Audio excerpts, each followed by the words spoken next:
Welcome to Modern Word Ministries.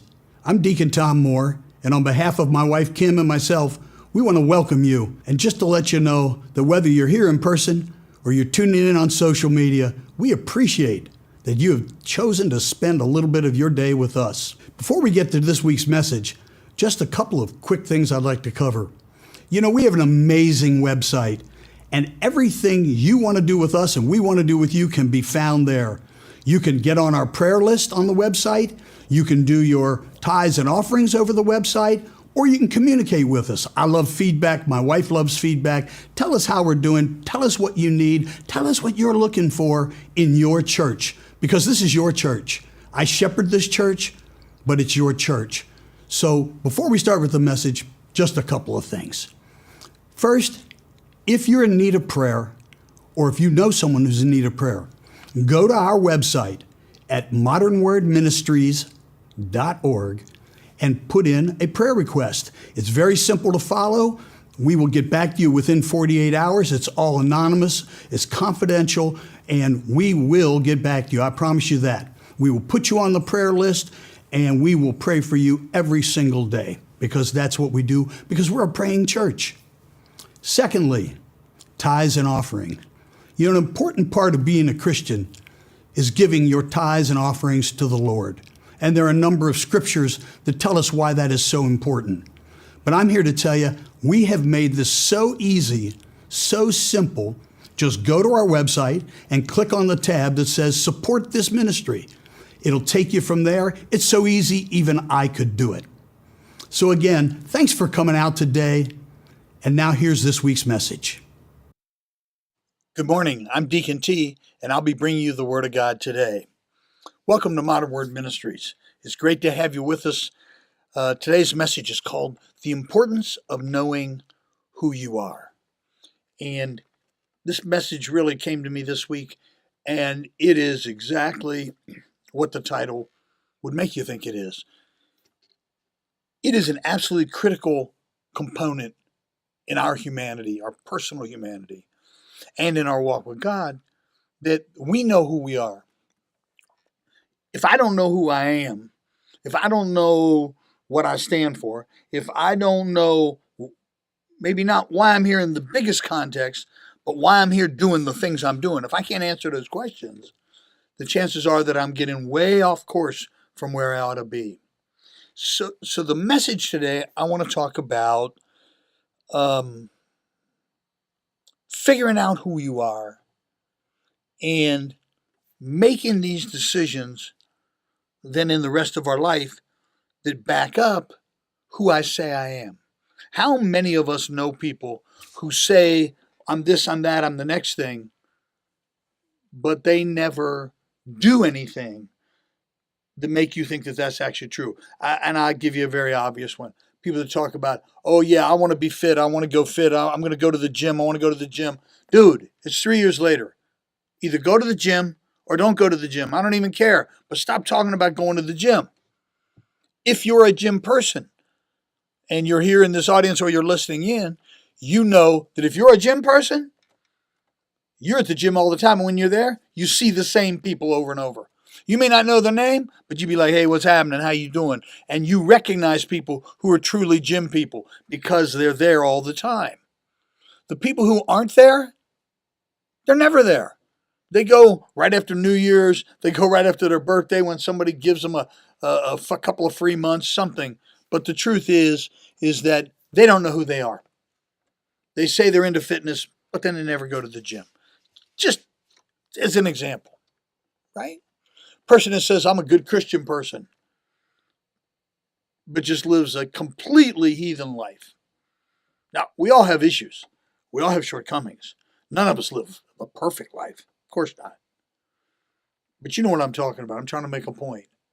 That is people that talk about stuff all the time, but their actions and what they do and who they surround themselves with and that kind of thing doesn't match what they say. And I've sort of broken this down into this. It's about comfort versus discomfort. In order to be comfortable, or when you're comfortable, you tend to be around things that provide you with responses and feelings and things that you've had before that turned out to be good for you. That doesn't mean they're good for you going forward. And I'm going to suggest to you that in the same way diamonds take pressure and wood has to be sanded and drywall has to be taped over and mud put on it to make it smooth, it's the same with us. If we're always comfortable, I'm going to suggest to you that we're not growing and learning. We're staying right in some very expected place where we know all the rules and we know what's going to happen, and we're not taking risks, we're not taking chances, we're not stepping out on faith, we're not getting ahead of ourselves. We're staying right where we were, even though we may say we want to do things, we want to change life, we want this, we want that, we want the next thing. But the truth is, when you look at your actions, they don't back that up. If you are always comfortable, you're never going to get ahead. You're never going to see the opportunities. You're never going to figure out what else might be out there for you. And it's kind of like, I'm somewhat guilty of this. I'm a very boring eater, and anybody who knows me knows that. I order the same stuff every day, every time. If I find a restaurant I like, I wear it out. I do. I just wear it out. And so I'm not a person that takes a lot of leaps when it comes to food, when it comes to eating strange things. I'm not. And I know I'm missing out. I know I'm missing out. But I don't go around and tell everybody that I'm a very wild eater and I'm a real, risk taker when it comes to my food. No, I don't. I try to be real and keep it real. It doesn't mean I do a perfect job, but I'm trying at least to be honest with myself. I'm not a risk taker when it comes to food. I'm just not. I'm just not. In our life, and this is what I think really wants to drive a lot of this home today. If we won't tolerate any discomfort, if we just refuse to have any discomfort in our life, well, then there's no way that we're going to have the status quo upset. If we don't have the status quo in our life upset, we don't have growth. We don't have development. We don't have new opportunities that are found and worked on. We miss opportunities in our destiny at things that are put there by God just for us, but because we want to stay over here in safe little area and don't want to take risks, we never get to see these things come true, and we're busy talking about them. Yeah, I don't know. I don't see it. Not happening for me. I'm not getting the new job. Well, it's because you're not putting in resumes. It's because you're not going on to Indeed. You're just sitting at home complaining about your job. And that's not going to work. So if you want a new job, then go get a new job. Or at least try. I don't understand, and I really don't understand, people who lie to themselves. I understand lying to me. You're trying to perpetrate something. You're trying to be something. I understand you lying to somebody else. You're trying to be something or not be something that they think you are because you're trying to please other people. I understand that. I don't understand lying to yourself. Yeah, I'm on this diet. I'm really watching what I eat. No, you're not. No, you're not. That's why you don't lose weight and you don't go to the gym and you don't live a healthy lifestyle. So stop saying that. You're just lying to yourself. You're just lying to yourself. But, but it's so important that not in this message, but as we leave here, that you all say, I'm going to start with me. I'm going to start being honest with myself. I'm going to start asking myself these difficult questions. And I'm going to answer them to myself in the most honest, transparent way I can. I mean, if you can't be honest with yourself, who can you be? I have two scriptures today. One's kind of long, and I'm not going to read all of it. the other one much shorter.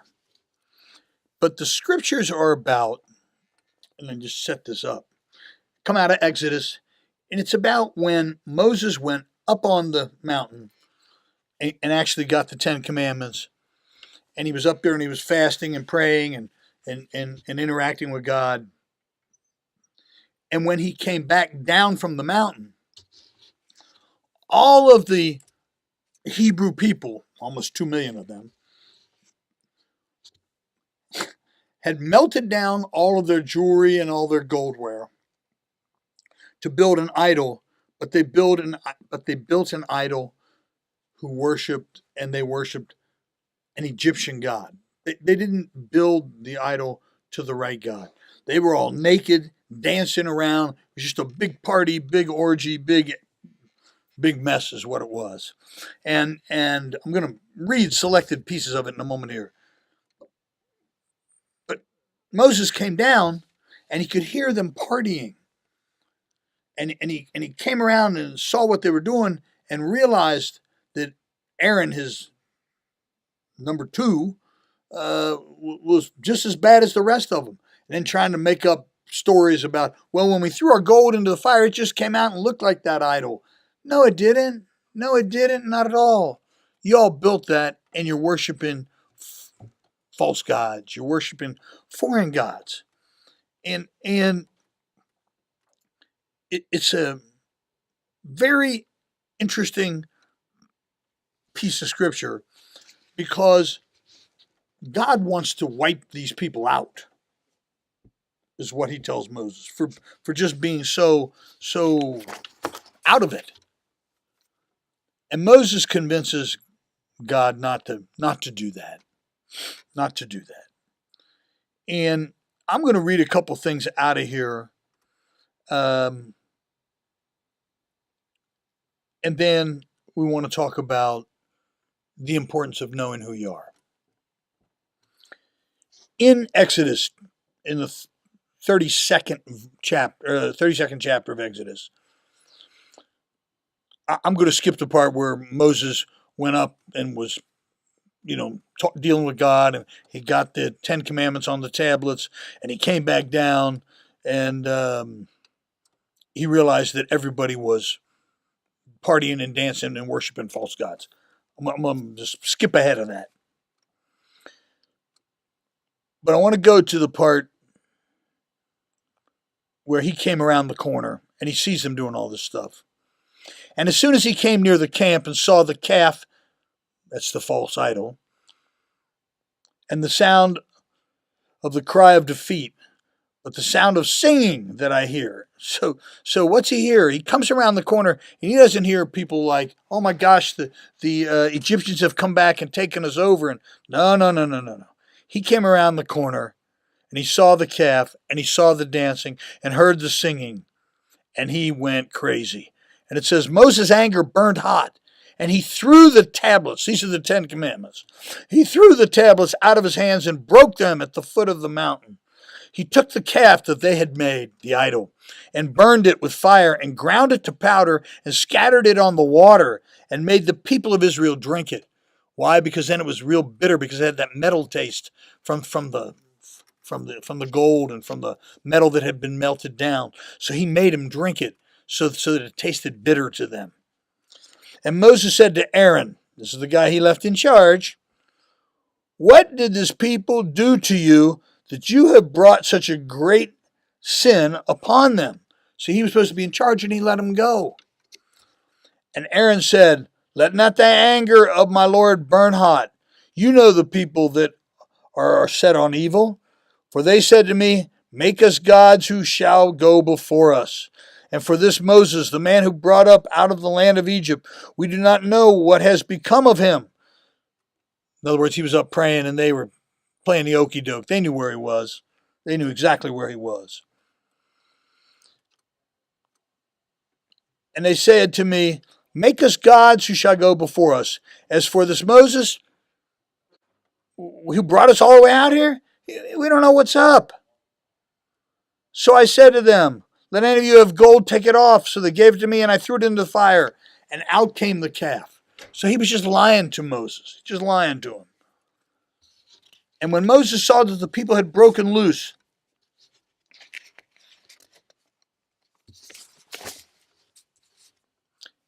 he stood at the gate of the camp and said, "Who is on the Lord's side?"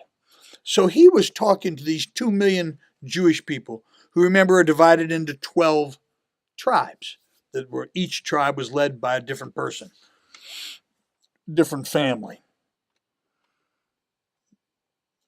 And the sons of Levi gathered around him, and he said to them, "Thus say the Lord of Israel, put your sword on your side, each of you, and go to and fro the gate to gate throughout this camp, and each of you kill his brother and his companion and his neighbor." So here's what happened. Moses came back from getting the 10 Commandments and dealing with God and praying and fasting. It was kind of like the first big revival. And instead of having a revival where people are praying and thinking about the real God and about Jesus and what's going to happen, these people are off back doing what happened, excuse me, when they were entwined with the Egyptians. And the point here is this: you need to be careful who you hang out with and whose customs and observances you take into yourself. See, these people were so confused. Even though they were Jewish people, they had been enslaved by the Egyptians for 400 years. As soon as Moses, the controller, was gone, all hell broke loose.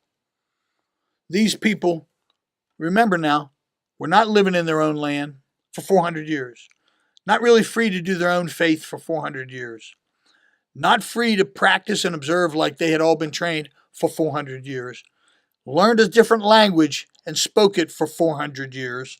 Because remember, the oppressors weren't going to learn, the Egyptian language they were speaking was a combination of Latin and other things. And the Hebrew people were speaking Arabic.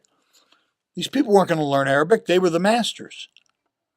So the thing that Moses realizes is that even though he was really mad at them, he wanted God to understand that we're confused down here. And he had witnessed it, experienced it himself firsthand. We are confused down here. We have lived so long and around and under the control of these other people that for us to fall off the wagon and to go back to worshiping false gods wasn't a very big jump at all. In fact, it was probably, he should have known it was going to happen. Here's why I bring this up now. We had talked about in other messages about knowing who you are and being yourself and loyalty and these things. The issue with these folks was because they didn't know who they were. They should have known because they were trained and taught, but for 400 years it had been watered down. So give them some break. The issue is that it is so easy to go back to the comfort of what you knew. These are the same people who were saying, why are we out here? Let's just go back to Egypt. I know we're slaves, but at least we had 3 meals every day and we didn't have to worry about it. They wanted to be slaves. Go back to 400 more years of slavery or something. It's crazy. Why is this a big deal? Why is this little story here a big deal? A couple reasons. Number one, it shows that God is a merciful God because he didn't wipe them all out like he first went. And that he listened to his man, Moses, who prayed on their behalf and beseeched God on their behalf and went to God on their behalf. But what's the other reason? It's interesting, and this is what I want to talk about. It's interesting, and you may not have known this, that it of interest is that the tribe of Levi are the ones who stepped up and said, we will stand up and do the right thing. And then went out and killed several thousand people because that's what Moses told them to do. Several thousand Hebrew people, their friends and family members. Why is it interesting or important to us that it's the Levites? Here's why. Many, many, many years before, the tribe of Levi was cursed forever by Jacob. The Levites back in the day, way before this, hundreds of years before this, had done some things out of retribution that caused Jacob, their father, to curse them. So what had happened was the Levites, the original Levites, had a sister, Dinah. Dinah was raped and abused by some people in the village who then tried to play with Jacob and tried to get him to do a marriage contract with him so that they couldn't be held guilty for sexually assaulting this woman. Jacob gave specific instructions to Levi and to Simeon, his brother, about what they were to do with these people who had perpetrated these bad acts. Levi didn't, and Simeon didn't listen, and they went and did what they wanted to do, which was far more brutal than anyone had given them instruction to do. So what they did was they went and they convinced these people who had sexually assaulted their sister that if they all converted to Judaism, they would be spared. And so in order to prove that they converted to Judaism, all of the males in this village had to be circumcised. So these are grown people who are being circumcised. And Levi was told, hey, after they get circumcised, you leave them alone. He didn't. He went while these people were all trying to recover and basically wiped them out. For that, Jacob said, you have disobeyed God, and therefore your people are going to be scattered. You're not going to live together in harmony and in a unit, and so forth and so on. You're out of here. They were banished, exiled, because they didn't do what God had told them to do. They, if you will, took matters into their own hands. So all this time, they've been kind of the stepchild of all the tribes. They were always at the bottom of the heap. But on this day, when Moses came back and said, is there anybody here I can trust so that we don't end up losing our lives and our faith all at the same time?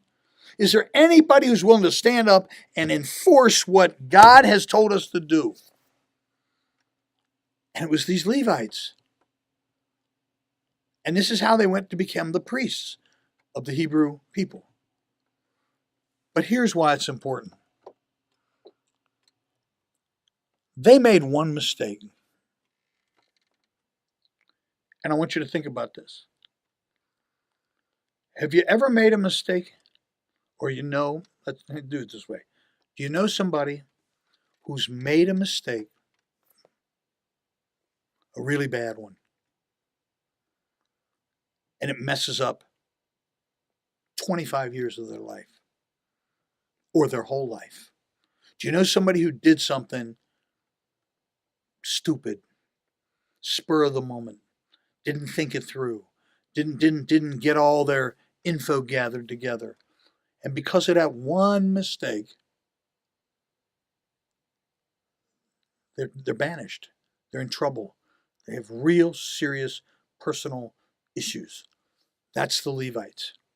They were put out by Jacob, and they were out. But what I find interesting is that in this discomfort, so remember, they didn't get invited over for holidays, and they didn't get they were like, shunned is what they were. But what's interesting is, and this is what I said at the beginning about the comfort versus discomfort. In that discomfort, merciful God is giving them an opportunity to rebuild their tribe to rebuild their status, to rebuild their standing in the Jewish community. And he does that in the midst of this crazy time when they're burning things up and statues and idols and all this crazy stuff. He has these guys who've been banished 100 years before for doing some really bad stuff. He has them come and be the heroes or the fixers of this situation. I want to tell you, when we say it's important to know who you are, it's also important to have the guts and the courage to stick with those beliefs in the face of others who want to say other about you, who want to say what you're not, who want to say what you'll never be, who want to say how bad you are, how you're this, how you're that, how you're the next thing. Here's the thing. What they say doesn't amount to a hill of beans. What they say is less than not important. Whatever less than not important is, like totally bogus, nobody cares about, right? It's only important what God thinks and you think. It's only important that you realize that if you know who you are and you're willing to stand up and be that, even though it's rough, even though you're put in this discomfort, this uncomfortable situation, that God will continue to be there for you, be there with you, be by your side. That's what he did here. Here they are after being shunned for all these years. And they become Moses' go-to heroes to clean up the Hebrew people's bad acts and their lack of being contrite about it and their lack of understanding that they are Jesus, that they are God's chosen people, and they're all acting the fool. They're acting just like the Egyptians. They let that stuff rub off on them. This is why iron sharpens iron. It's why who you surround yourself with is so important. Because if you surround yourself with real people, they're going to call you out when you do wrong. If you surround yourself with people who have like-minded, who are going someplace with their life, they will not let you slip, slide, and backslide and what have you. Why was Moses so mad at them? This is what I think.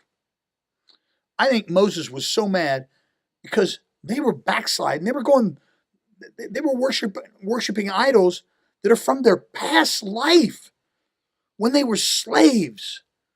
Finally, after 400 years, you're free and you're not a slave anymore. Why would you endorse anything from your captors, let alone something as important and vital as your relationship with God? Who does that? 2 million people who need leadership. You see, the Levites weren't empowered prior to that. They were down here in the bottom of the barrel. So they weren't even in a position where they could step up and tell the 2 million, hey, get it right. Couldn't do it. Now you see, they're working under the auspices of Moses. And Moses says, go kill these people and straighten them out and send them a message. And they did. And they did. Which put them right back in good standing with the whole of Israel. What's happening in your life? What's going on in your life? Are you honest with yourself about who you are?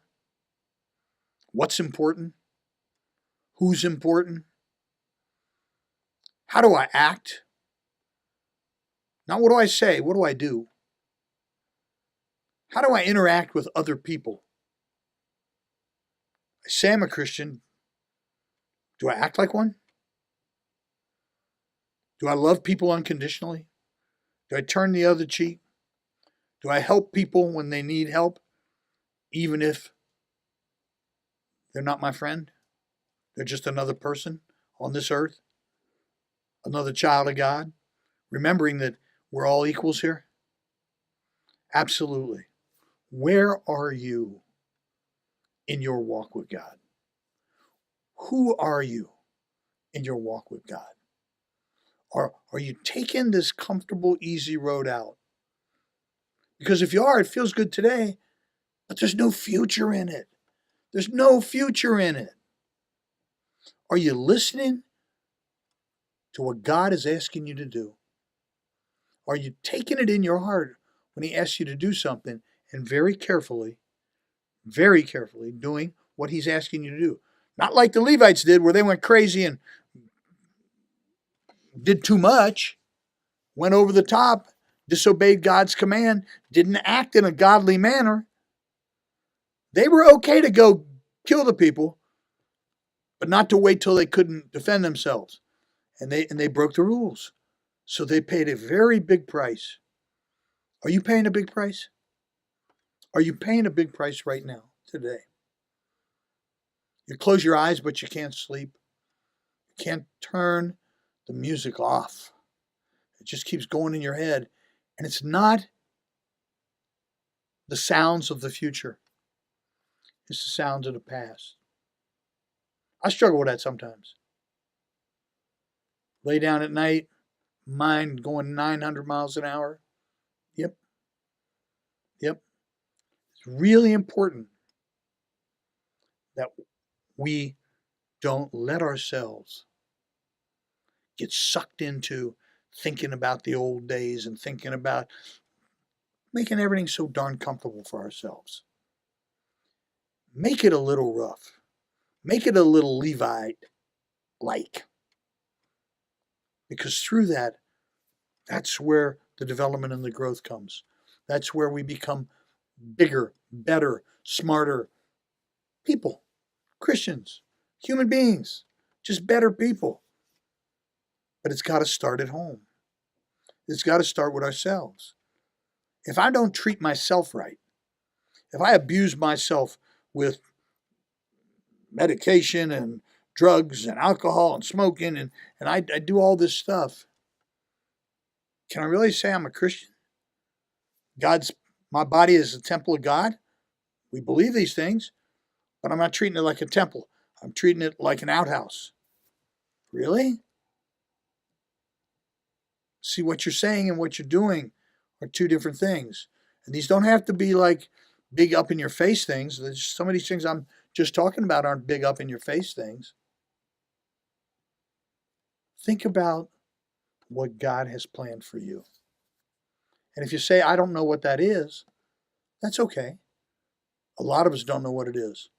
But I know what it isn't. I know what it isn't. It isn't what I used to be doing. I know that. It isn't what I was doing a month ago. Because if it was, I'd still be doing that. And God would be giving me encouragement to do these old things and these old behaviors and these old things that felt really good and comfortable, but aren't really good and comfortable for me in the long term. You see, I need you, to be perfectly honest. I need all the people out there to help me. In order for you to help me, you need to be solid with yourself. You can't help somebody else if you're standing yourself in a bucket of mud. You have to be standing on a solid foundation. I need you. You need me. But we need each other to be solid. We need each other to be sound thinkers. We need each other to be brave and bold. We need each other to be willing to be unpopular, to be willing to be uncomfortable, and to know that it's okay. Because if you really care about somebody and you really love them, you don't mind being a little uncomfortable if it's for their better good and you believe in your heart it is, and you do it in a loving, caring way. I think it's We're going to start the music here. But before we close, I just want us all to leave on this one accord.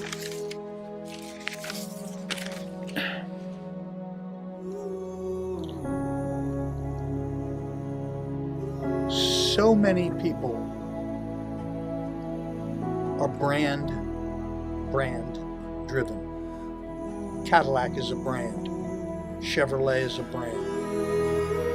Under Armour is a brand.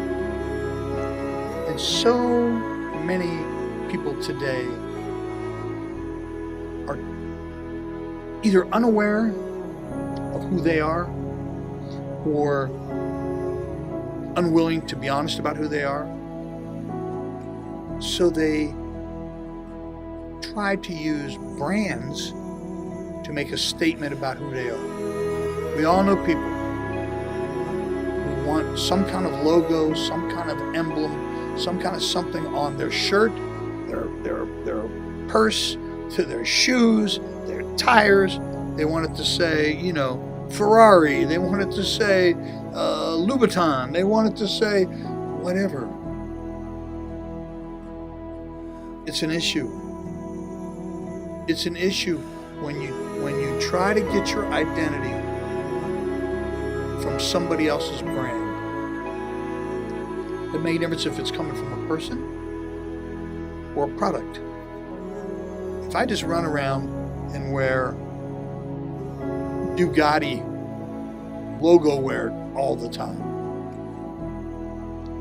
I'm trying to tell somebody something. If I insist on only using or wearing certain brands, I'm making a statement about who I am, about what I'm all about. And I think a lot of times it's a cover-up. We use these brands to hide our own insecurities. We use these brands to try to, as a defensive weapon, to try to keep people away from us. Try to say, hey, I'm a Bugatti, Mercedes person. Stay away from me. I'm better. I'm higher. I'm more expensive. I'm hoity-toity. Whatever it is. That's not how to be. It's not how to be. Using and relying on the brands to try to define you only leads to heartache. You need to be defined by yourself. You need to define yourself by creating a plan in your mind about who you are, and you put that together with God. Then you put together actions to support those beliefs and what have you. And then when you do those actions, your belief system becomes stronger, more successful, and good things start to happen. Good things can't happen. Can't. When you don't know who you are, don't know where you're going, don't know how to get there, you don't have a chance. All of this starts with me, with you. It's easy. We've all done it. We've all made a mistake. The Levites made a mistake. One bad decision caused them to be shunned for years and years. We've all done that. Here's the good news. There is a way out. There is a way out. In the same way that God gave an opportunity to the Levites out of their discomfort, they found their niche again. And I'm here to tell you the same thing can happen for you. Reach out, pray, reach out and talk to other like-minded Christian people about the struggles you're going through. Call me, call the church, go on the website. There's email address, telephone number. I'm not hiding anything.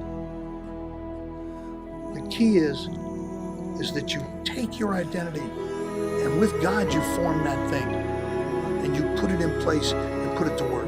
You don't let Levi jeans define you or Bugatti shirts. You don't let other people define you because you're female, you're minority, you're this, you're that. You don't let situations, I was in an accident, I did something bad 30 years ago. You don't let that define your whole life. Because if you do, it ain't going to be a good outcome. These Levites did some bad stuff. But God saw into their heart and gave them another chance. And He will do that for you and for me. Absolutely. The key is when the opportunity arises, we grab it and we go with it. We don't sit here talking about la la land, lying to ourselves, just kidding ourselves.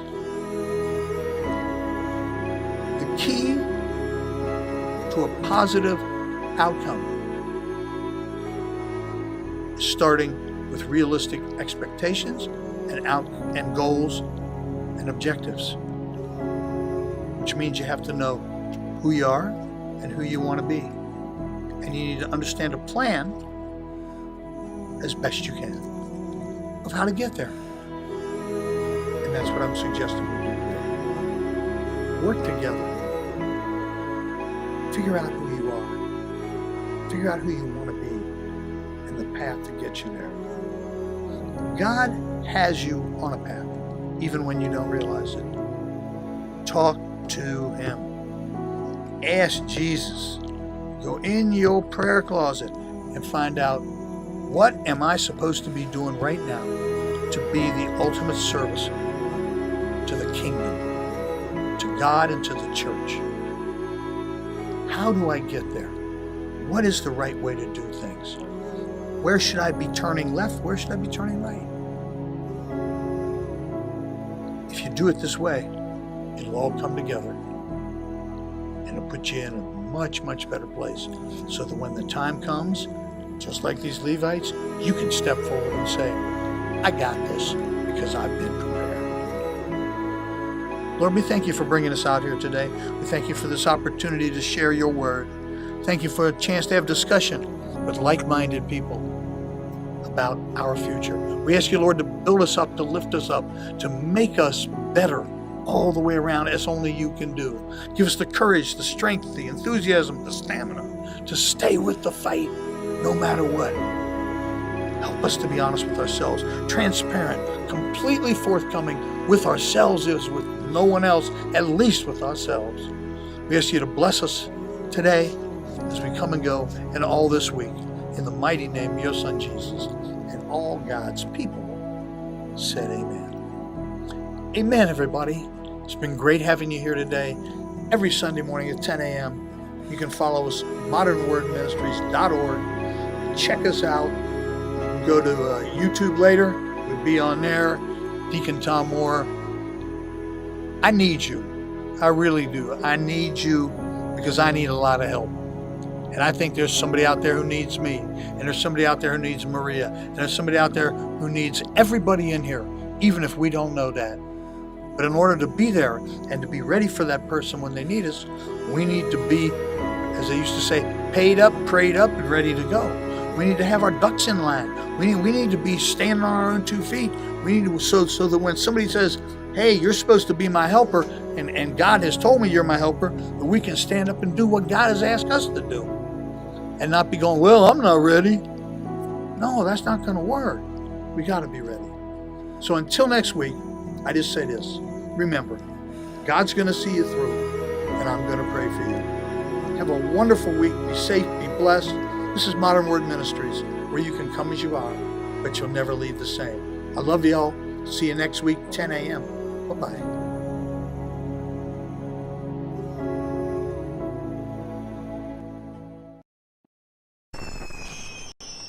Traditional TV is going away. Hollywood is starting to fade. People are demanding real stories from real people. Our voices are now being heard in our own way.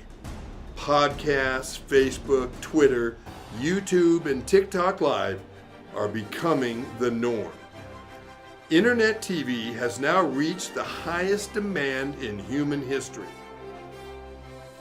Social media shows, is now the new media of the century.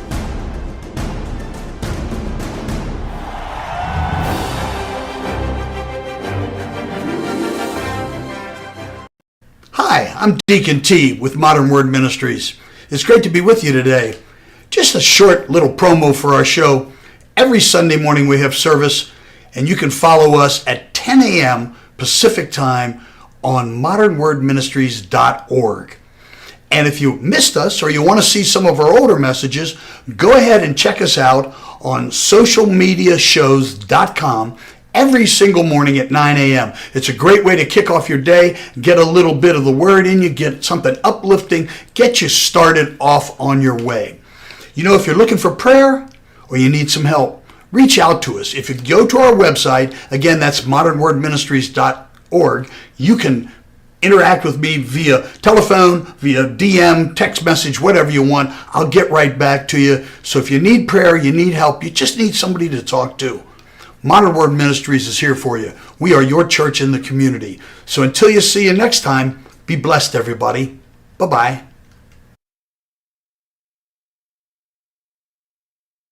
And welcome to the next exciting episode of Arena War. Fresh batch of institutionalized gladiators fighting for their freedom. Ready, here we go. You guys heard Perez? I smell that. Get back! Those on the line, the parole board has offered you a ticket out. Win Arena Wars, win your freedom. 7 arenas with 7 of the most vicious killers the world has seen in the last decade. You make it out alive, you get to go home. Luke Bender. You're an innocent man. Innocent man can mean big ratings. I'll be watching. I think it's time to audition Mr. Bender. No! What was your last physical? Cell block shower this morning. Oh yeah. You ready for this?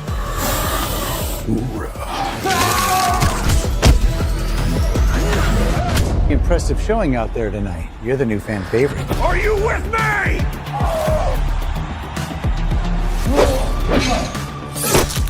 Cutie pie back for the kill. If you want to live through this, we have to work together. I'm watching you. Smile for the camera, thug life. Wow! We have to finish this. Come on!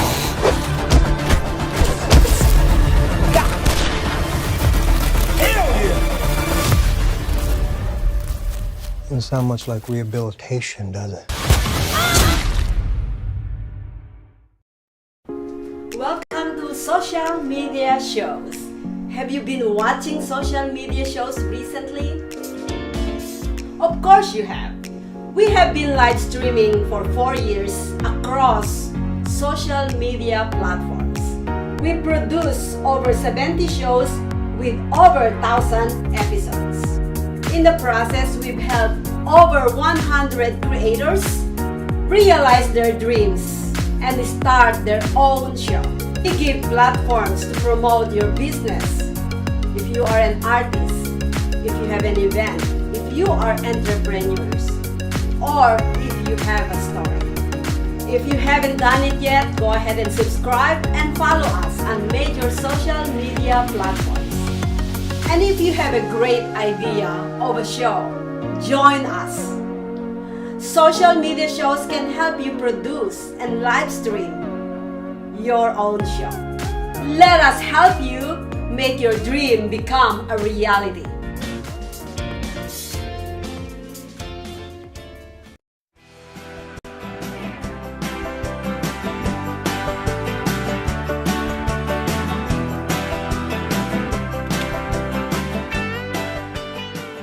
Hi, and welcome to this week's edition of the Las Vegas Advisor Weekly Update with Anthony and Andrew. Today is Friday, December 27th, and we're really winding down the year strong. Yeah, well, last one of the year probably for us. Yeah. You know, figured we'd jump on here. We're all on, we're in our deadline. We're end of year deadlines everywhere. Yeah, definitely. Newsletters due. We're like working on the coupon package. Well, that's what everyone's really excited about, the new coupon book coming out. Yeah, it takes, like we're down to the end of it, where we've got probably 50 or 60 of them all in, and there's others that we're just kind of waiting on. And it just takes a lot of work, And we just don't feel like we can promise that we're going to be available next week. We'll be back in January for sure. You have multiple deadlines, is what you're saying. You Yeah. got multiple deadlines out there. Yeah, so we're doing a quickie right now. Give ourselves a little break, a couple days here after Christmas. Yeah. A few days before New Year.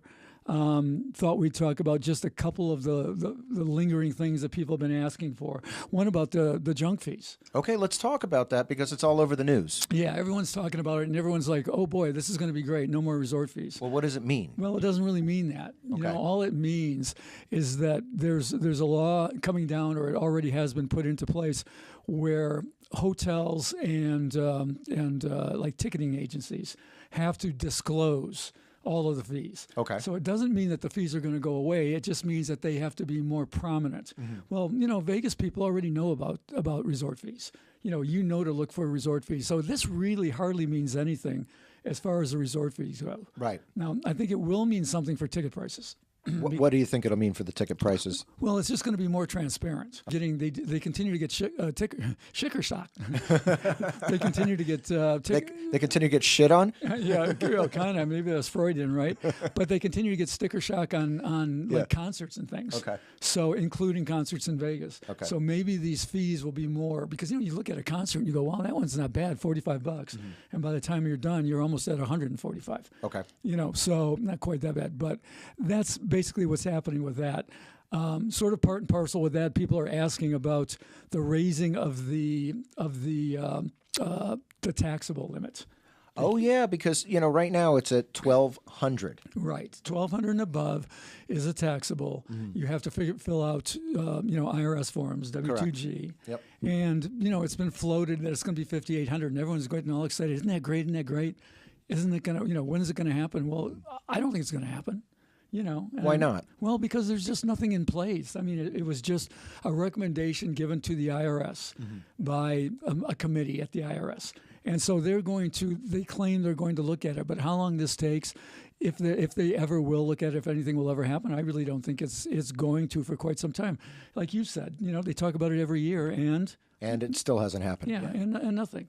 Well, the other thing is that they've been talking about this for many years, and I think, you would know better than me. It's been 1,200 for a very long time. Yeah, well, yeah, it's been 1,200, like almost as long as I can remember. That they've been doing reporting. I guess at least a couple of decades. Okay, so since like the 1980s. I think. I mean, maybe it wasn't in place by then. I can't remember when it actually did go in place, but as long as I can remember there being a reporting threshold, it's been 1,200. Okay. So it's time, guys. It's time. It is time. I mean, when you look at how things have changed, sure it is, but I just don't think it's going to happen. Okay. So tell us about you, man. Tell us about your schedule coming up, LA Comedy. Well, I got to tell you, I'm really excited about this. First of all, I got to give a shout out to the LA Comedy Club at the Strat, and also to Butch Bradley, who's one of their resident headliners. Butch has been putting me on his show, and I'm excited. It's every Thursday through Monday, 10 o'clock. It's a fantastic show. But when do you know when you're going to be on?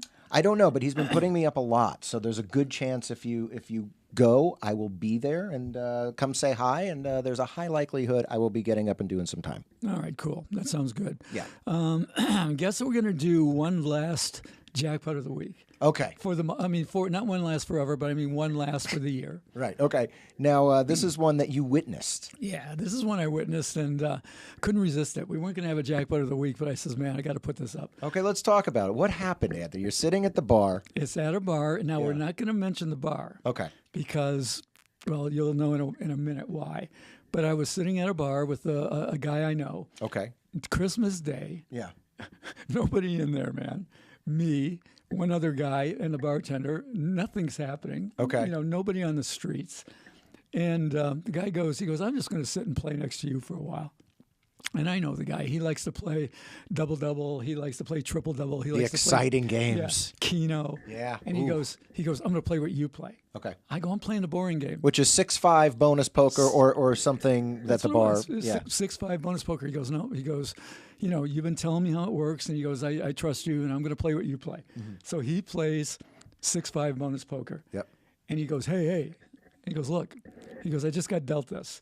Okay. He got 4 to a royal, 4 hearts. Uh-huh. He needs a jack in between. Okay. Right? And we're just looking at it. He presses a button, boom, there's the jack. It He comes pops up. the jack. It comes up on Christmas. Okay, there you Right? go. So he said he's not sure what the rules are in his establishment if he's supposed to be playing or not. So I said, okay, we're not even going to mention where it was. But this is the sort of thing we've been talking about, is that it can happen at any time. There's nothing really you can do. It's all, matter of circumstance. He decides he's going to play this game instead of that game. Right? If he hadn't done that, he wouldn't have got it. That's right. If he hadn't looked at me and we hadn't looked at it for a minute and thought about it, he wouldn't have got it because Amazing. that random number generator is rolling, right? Yeah. It's amazing happenstance. He did everything right. Yeah. And it was so cool.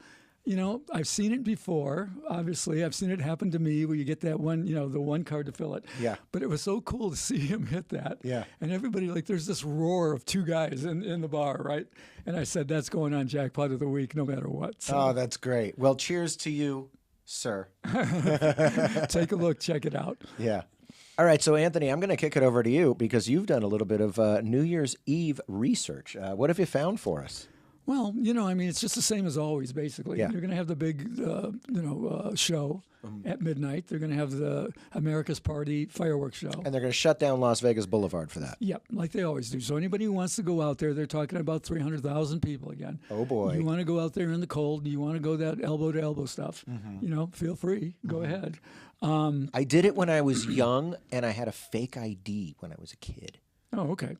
It was a lot of fun. Well, they didn't ask for your ID to go on the street, but No. But if you're going to try to buy some booze or whatever, but everyone likes to do it. They say it's a good time. Oh yeah. Me, I'm not going to, but if you want to, go ahead. We did look. We're checking in a lot of places that are sending in to us what their parties are going to be like, and these are expensive, man. Yeah. If you're going to go into the casinos and go into the fancy bars and all, you're looking at $300 and $400 and $500 a night type things. Really hard to find, anything under $100, but we did find a couple.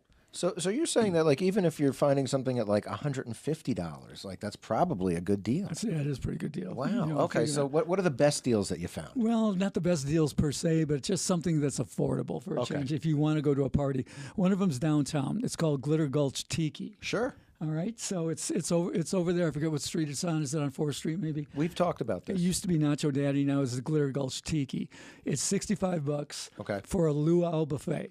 So they're going to have the Kahlua pig, all that kind of stuff, all the Hawaiian stuff, and you get one of their fancy, foo-foo drinks. Okay. But so it's $55 for a buffet and a foo-foo drink, and it goes till midnight. Yeah. Okay. It goes till midnight. The other one, which probably is the best deal of them all that I've seen, is Crazy Horse 3. The strip club. Strip club. Yep. CH3 or Crazy Horse 3. Okay. It's $50, open bar from 10 p.m. to midnight. Okay. And then a big champagne toast.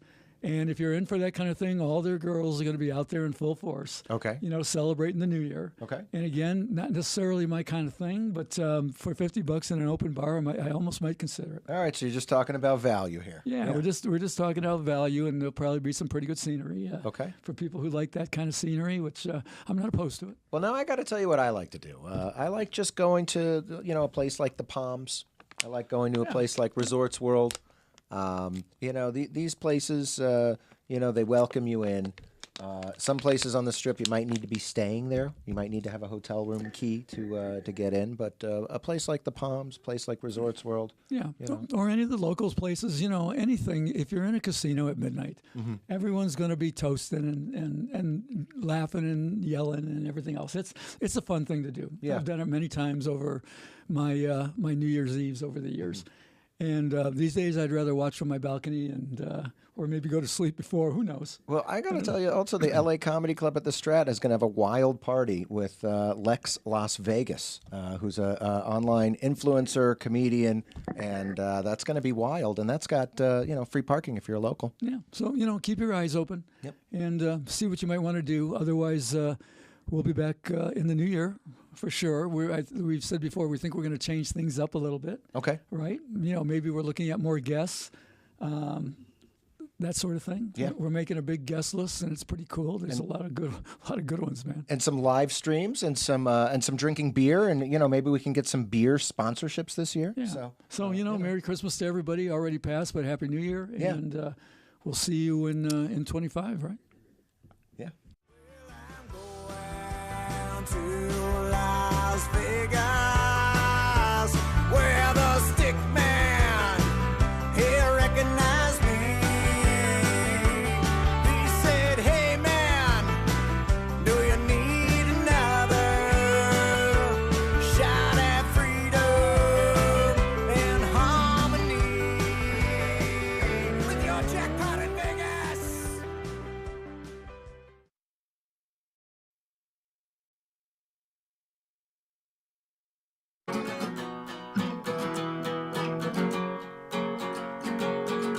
Have you ever felt lost, lonely, or maybe even a little bit loony? I talk about all these things on my show and how to help them. Hi everyone, welcome to this episode of Mental Melodies. I'm your host here, Carmen Bradley. It is almost Valentine's Day, so love is in the air and there's lots of chocolate. And that's kind of what I wanted to talk about today. Not a chocolate entirely, but like health and autonomy over my health and the choices that I'm making. And I guess there are some things I did talk about last week that I felt like I could kind of piggyback off of. And one of those specifically was this idea of depression. And I had mentioned last week that I had like woken up depressed. And I was kind of toying with this idea that, if I woke up a certain way, I could lean into it for a minute, let myself feel what I needed to feel and then get going. But I also talked about moments and how there are, there are moments in time that are very short. And I think usually when we think of the word moment, we think of a very short period of time, like a second or whatever. But there's also moments that create memories, like one whole day with your family or something. And then I think there are also moments that can extend for a very long time. And so while I do believe that the more I learn about like my body's cues or my mind's cues to things like depression or mental illness, the more I can, beat them head on or whatever. I do think that I was kind of stuck in more of a long-term moment than I was willing to, not maybe willing to admit, but also even just that I was aware of, because last week I was feeling pretty good after, I gave myself that morning. But there is kind of a shift that happened in the last couple of years for me, which was something that was very unexpected because, as I've mentioned before, in my journey to healing, I had found yoga, and it had started back in like 2013, 2014 even, when I first found it, and then it was a very slow rolling ball. But eventually it picked up quite a lot of momentum. And it was in 2019 that I signed up to be a yoga teacher, and I went through this whole training. And even prior to that, I had already begun incorporating yoga into my life. And yoga at that time was what most people think of when they think of yoga. It was a lot of stretching. It was a lot of body work. But it was more than just that. It was the practice of embodiment. And it was a lot of developing of feelings that I needed about my body. I've mentioned multiple times my struggle with an eating disorder. Or multiple eating disorders, disordered eating. You can call it disordered eating when you are like acknowledging it on your own, and I think that's a more healthy way of identifying it anyway. Yes, I did have all of the check the boxes things that you need to be assigned this title of an anorexic, which I actually wanted back at that time because it validated, I guess, what I was going through. But I think a lot of people have disordered eating, even if they don't meet all of those boxes. And so we can talk about how to heal from that without having to even like dive into what would that mean for, insurance purposes or whatever. I'm going on a bunch of like little tangents in my mind, but the gist is that, I was talking about those moments in time that are longer. And what had happened in the last couple years is that I got kind of steered off course, where I had been doing yoga every day, and yoga began to evolve. Like I said in the very beginning, it was mostly just stretching and embodiment, but then it became a practice in meditation. Even my reading was kind of lumped in with that, and it started to become kind of a religion for me. It was a way for me to see the world. There were values and beliefs that I just definitely aligned with, and so it helped kind of carry me through a lot of existential crisis that I was going through, having talked about growing up in like a Christian household and then not really knowing what that was going to mean for me. Yoga kind of really just supported me. Like there's so much to choose from in yoga. And like I said, it's not just like the body. So anyway, I was rolling forward with that. Like yoga was becoming my identity. That was kind of like all I did outside of work other than sing. And I became a yoga teacher. I eventually became a therapist, which incorporated all of this, and all of that is kind of also what led me here, which most of you, I think, know at this point. But in all of the life stuff that happened in the last couple years, and then in stepping away from being a counselor, I ended up like losing what we call in the yoga world our practice. And for a lot of people in the yoga world, it either means like meditating in the morning for a certain amount of time, or doing those stretches for a certain amount of time, whatever it is, however it is that you are incorporating these practices in your life to support like the growth of your health, you know. And I had lost that. And I've talked a lot about like consistency.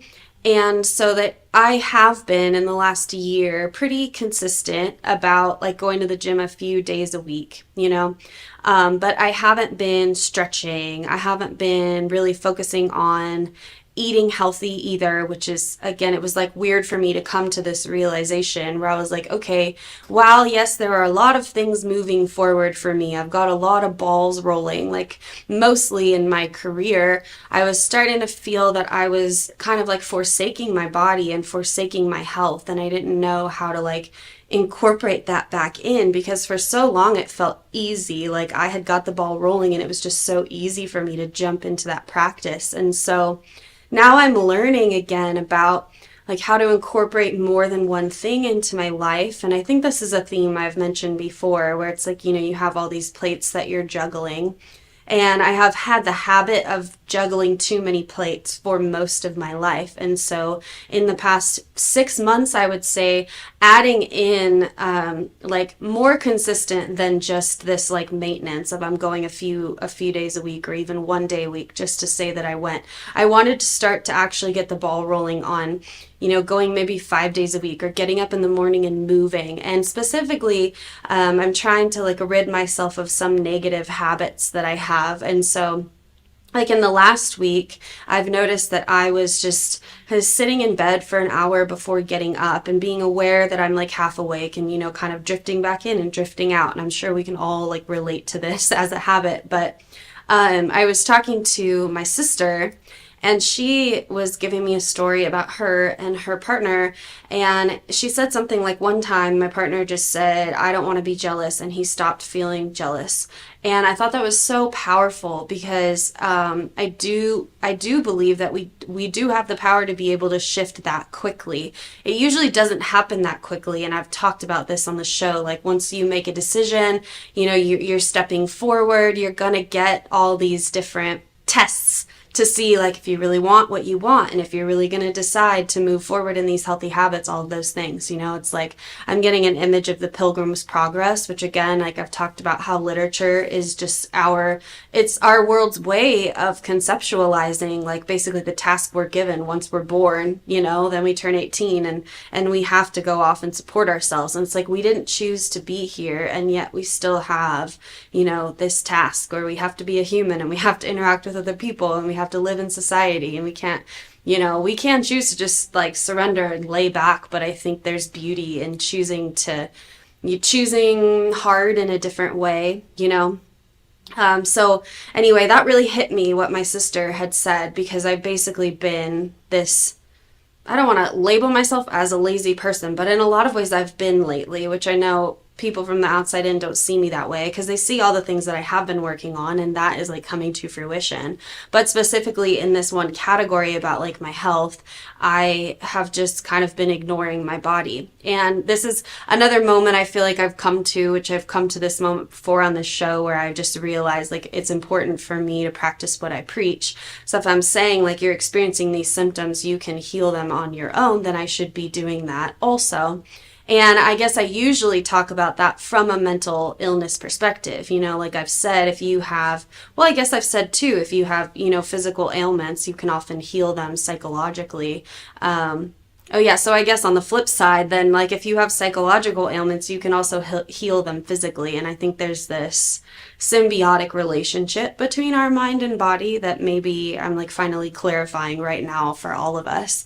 Because I think that it's kind of like a chicken or the egg sort of thing, you know, because I've talked about, you know, one of the symptoms of mental illness being like firing thoughts. And I've mentioned that like I experience those. And so I've again been learning that lesson in the last week about what is the source of that. Like if I notice that I have all these thoughts that I don't need to have, just like anxious thoughts or paranoid thoughts or thoughts about the future that are not productive, where I'm like too taken away from the moment, then what is the antidote to that? And while much of what I've been emphasizing lately has been in childhood trauma, like go deep, find out where it started, get that out of your body, blah, blah, blah.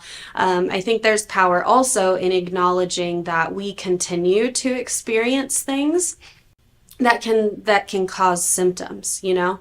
And so it's not always that the source of it is from your childhood. And maybe even if it is, you can still do things to make yourself feel better without having to constantly go back and drudge up old stuff. And so I've just been, again, kind of conceptualizing what that looks for me right now. And it's been in the making, I guess, since last year. And when I had started talking about kind of like New Year's stuff on the last episode of 2024, I had already been thinking about these things, and I talked a lot about the importance of a morning routine and a nightly routine. And I had been struggling with what that should look like for me.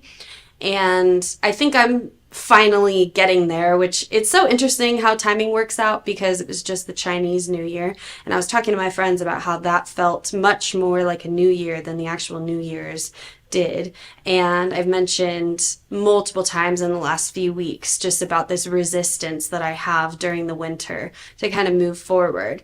So I'm reminded of what I was saying just a few minutes ago about how I need to be honest with myself, because I could totally lean into that, where I'm intellectualizing something and I'm making something make sense for me in order to stay comfortable. So it's like I keep telling myself it's winter, like you can continue to eat unhealthy things and you can continue to stay in bed. But then there's this other side of me that's like, well, you have control over it. And if you're feeling like your body needs to move a little more than you've been moving, then it's time to get up and start moving. And so I guess I'm reminded now of this image of motivation, where a lot of people think that motivation, it's like I have something in front of me and it's pulling me, and it's this active thing that I can just, if I have it, then I'll move forward, undoubtedly, because it's like taking me there. But in actuality, motivation is a result of an action that you take. And so motivation will continue to grow and that ball will continue to move more quickly, but you have to make the choice to take the first step. And it doesn't happen right after the first step, So I'm thinking about kind of the story that I was sharing about yoga and how that happened for me. And like for me in the beginning, it was just 5 to 10 minutes a day, just me getting on the mat until, again, the ball kept rolling. But I had to keep making that choice day in and day out. And it was almost like the same thing for a while. It wasn't, the choice didn't get easier right away. I had to, acknowledge this is what I want to do. And basically I felt kind of like separate from my body, like I'm deciding and I am moving my body there. And then eventually, after a few years, it was intuitive for me, where every single day I could give my body the release that it needed. And at that time, and even still now, because that's something I'm talking around something, but at that time I was recovering from a lot of trauma. And so right now I'm acknowledging that a lot of that trauma is still there for me. And so I'm managing like what my triggers are. But for the most part, like my point is that I'm acknowledging how my choices that relate to my health and my body really affect that. And it's just so interesting to see, again, just the different relationships between all of these things. And so like today I did get up a lot sooner because I had been talking to some friends about this concept, and I was like, struggling. They were saying there's this countdown method that Mel Robbins uses, like 5, 4, 3, 2, 1, and then you just do it. And that's something that I used for like dishes and other things when I was really depressed, was this 5, 4, 3, 2, 1 rule. And so there are all these tricks that you can use to help yourself, right, take that first step. And so while it is powerful to share stories about people who can make a decision and shift right away, I think for me, it's never been that easy. I always do get the ball rolling, but I'm always like resisting for a while. And so I'm just noticing that resistance and using that resistance, I guess, as a tool, because I've been doing a lot of discovery, I guess, where I'm just noticing, like, what does this resistance feel like? And again, determining, like, is it resistance or is it just like tiredness? Do I need to give my body more rest? And sometimes you can have imbalances where you need to, again, recognize, like, maybe it isn't rest that I need. Maybe I'm feeling a little too stuck in a cocoon. Like, maybe it's time to break out. And then again, there's that like resistance that's like, no, I'm not ready yet. I'm not ready yet. I'm not ready yet. And oftentimes you have to start things before you're ready. So I'm just going to wrap up with that. Let's take a little bit of a break. I'll see you back in just a couple minutes. Are you looking to record or film your podcast? We have the sound room and all necessary equipment you need. Contact us for pricing and to schedule your tour.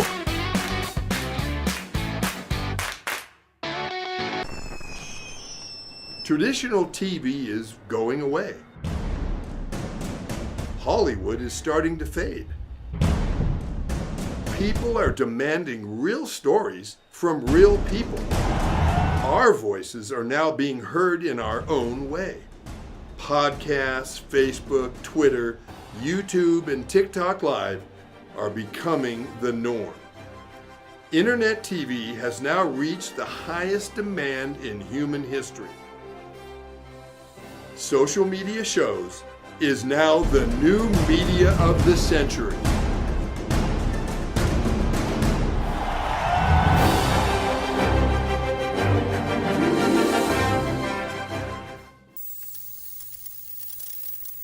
Hey everyone, welcome back. This is the second segment of this episode of Mental Melodies. I'm your host, Carmen Bradley. Thank you for tuning in and for listening. If you haven't been here before, thank you for tuning in for the first time. And if you're coming back, thank you for continuing to come back. Please just like and subscribe and share and all those things. And I just welcome comments and interactions, especially if what I've been sharing has been helping you in any way. That'd be helpful for me to hear or just interesting for me to hear. And yeah, so I was talking about healing as always. And I guess I stopped myself because I was feeling like a topic shift. And I was thinking about how a few weeks ago I was like, I'm going to talk about chakras. And then I had so many things pop up for me that I felt like inclined to share. Like last week I was very, very vulnerable. And so this week I kind of feel like I'm getting back on track. It was almost like the last 2 weeks with this giant sidebar. But there is value, you know, in all of that, and in, especially I think in my story, and because the stuff that I talk about that I'm dealing with and that I'm, you know, learning how to handle or how to manage, or even beyond that, like how to move past, everything has a story, you know, and so knowing where I came from, I think really helps. And it helps to conceptualize these things where, you know, if I'm arguing that many things do have a root in childhood trauma and there's value in going back there, you know, then it's important for me to share what it is that I've healed from and how I've healed from it, because I think that's often the question, where it's like I can say you can heal from your childhood trauma, bye, and then you're like, okay, that's great, but now what do I do? Like, what steps do I take? I had a lot of clients that would ask me, like, can you just give me a book that tells me like how to heal from life? And I think this is the closest thing that I can do, is just share my story of how I'm healing. And I just have this continuous theme that pops up of just the imperfection in my journey. Like, I keep getting hit with these different tests. And I think there's so much beauty in that, you know, because if I just hit a plateau and then I was great and I just kept moving forward in the same way, then life would get boring. And I'm kind of the person that doesn't really function well on boredom. I'm more of like a new adventure kind of lady. So this whole thing really, really works for me. So in talking about like losing the last year, in a sense, I didn't really lose it, but I just like, I wasn't quite at the level I wanted to be at, you know, like I guess in the last few weeks, I'm starting to feel a little bit like I'm leaning a little bit too close to the, like, I'm just gonna settle back and like let my body be old. And I know that I'm not old, but this is kind of the decade where I think, at least in my generation, we all expected to kind of go downhill after 30, and that doesn't really make sense. But I think that you do have a choice, and so I could move a lot less, and I could just eat a lot more processed food, and I could start to see like my waistline grow, and I could be fine with that for the rest of my life and just like settle. And it's not even about the weight, but it's just like these are things that do happen when you start to let those decisions pile up, you know? And it is not even that you can't enjoy yourself. I went to a beautiful little workshop at the place that I don't remember with a presenter whose name I don't remember, but the point was she was talking about oxidative stress, and I was just thinking about this before I started the episode, how her talk was very similar to talks that I have had about how emotions build up in your body. And so she's talking about it from her perspective as a nurse practitioner, saying like biologically, if you are eating these different things and you're putting a lot of stuff in your body and you're not moving and you're not stretching and all of this, like your body's going to build up what is called oxidative stress. And she didn't really give a very like good definition of oxidative stress. In fact, most of what she said was just it was like a buildup of stuff in your body. So in the health and wellness world, you hear buzzwords like free radicals, you know, and take a lot of antioxidants and blah, blah, blah. And much of her solution was in products. And, you know, it's like we have this kind of cycle in America where we take in and then we take in more to remove our body of the stuff we're putting in us that we shouldn't be putting in us. And it's this constant cycle of like, I hope I can keep up with all the shit that I'm eating and like the stuff I'm seeing and all the stress that I'm under. And so again, I'm at a space where I feel like I know, and that workshop was so powerful for me because it was like, there are so many little choices that I can make to make myself feel better, because I'm starting to feel like a little off. Like I've got rashes all over my body and like, you know, feeling kind of like nauseous because my body's not really working and I need things to like be flowing. And so that was kind of where I left off in the first segment, because I was thinking about, again, where I left off when I was talking about chakras, and I was kind of talking about the first and second chakra. So if you're just tuning in, chakras are just a way of understanding the energy centers in my body, in our body, and how they can get blocked and how they can work more effectively. And a lot of this is related to different like Eastern medicine, you know, so Chinese acupuncture views the body in a very similar way, where there are energetic channels. You know, if you've ever seen an acupuncture like chart, there are a bunch of lines drawn to different nerves and the pathways that are connected to your different organs. So like the acupuncturist is not just like sticking needles in you randomly. I think if that were the case, nobody would go visit one. They are doctors, and they know where to put the needle based off of your symptoms in order to clear your energy so that things can be flowing. Like if you think about it, if you have a headache, we're often describing our headaches as like there's a lot of pressure in my head. And so if there's a buildup of something like stress, inflammation in your head, then you're going to want to release that, you know, and that same idea applies all over your body. I referenced the untethered soul much in previous episodes, and I mentioned this one chapter, I think it was 4 or 5, where he talks about the heart. And he centers in on this idea, and he centers in on specifically the heart area as a place that can get closed and opened and closed and opened. And he talks about the power of like choosing to keep your heart open. And he talks about how you can do that. Like you can tune in intuitively and energetically to your heart center, and you can open it up if you need to open it up. And I remember arguing then that I was like, his chapter's a little bit limited because he only talks about the heart. And while that is valuable, you have many different energetic channels in your body that you need to pay attention to. So I had referenced the Eastern body, Western mind as well, which is a great tool, especially if you're looking into healing yourself, because it conceptualizes a lot of the psychological issues that we mention in Western medicine. And so that's like, we use the DSM-5 to diagnose people. We talk about depression and anxiety and all these different things. And these are all symptoms, right, of underlying issues. And we've categorized them so that we can understand them. And that's very, very helpful. But this book takes it and then also talks about the various traumas that can affect these specific energy channels in your body, and then how you can like heal from them. And I think even more than anything, that book is more about awareness, which if you think back to like when I had my friend Nate on the show and we were talking about the power of awareness, it's just so necessary for you to be able to bring something to the forefront in order to heal from it, right? You need to know why it happened. You need to know where it came from.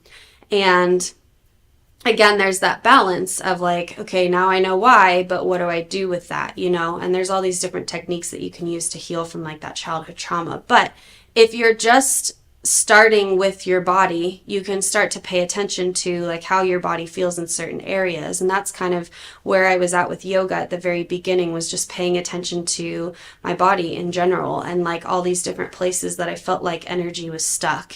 And we talk a lot about the hips in yoga, you know, and like yoga teachers will say stuff like all of your emotion sits there. And again, it's this overgeneralization for sure, because not all of our emotion sits in our hips. And I'm not 100% certain if there's a lot of claims that yoga teachers make, because we have like 200 hours of training and then we're thrown into it, and so people are just throwing around all these facts that they learn about like, well, this specific emotion sits here and this one sits here, and maybe that's true and maybe that's not. I'll have to like look into that, but the point is that like it can sit anywhere. And I've talked about my journey with like being diagnosed with lupus, and then acknowledging and admitting in the last couple episodes that like this is like where I'm at right now. I need to acknowledge that this diagnosis is not a forever thing, even though that's what they told me, especially when I was a young kid. And it still might be a forever thing, you know, but I need to see it as something that I have control over and that I can change, rather than seeing it as a forever thing, because then like healing is never possible, you know. And if you think to like manifestation, that's that balance of knowing that like one day I'll get to a point where I won't have flare-ups, you know, like I won't have rashes all over my legs. I won't have this feeling of being stuck in my body, or like my GI system will work, you know, and it will work day in and day out, and I won't ever get back to that place where I'm like, man, I'm starting over again. But you have to allow for like life to kind of knock you down sometimes, again, to emphasize the point that like that's the ultimate like manifestation goal, to get to that point where I feel healthy every single day. But if I got there now and I didn't have anywhere to go from here, then I would have, for one thing, a lot less to talk about. And again, it would just be, I don't know, it would be more, I want to use the word heaven, but I'm like, maybe that is the goal. Maybe that is what I want. But it's just like not realistic, I guess, to expect that it all just goes away right away. And I think, at least for me, I've learned that so let me give you, I guess, the example of like the heart center. I was thinking to how I've been talking about grief a lot on this show, and I've been talking about my brother and my dog like most recently.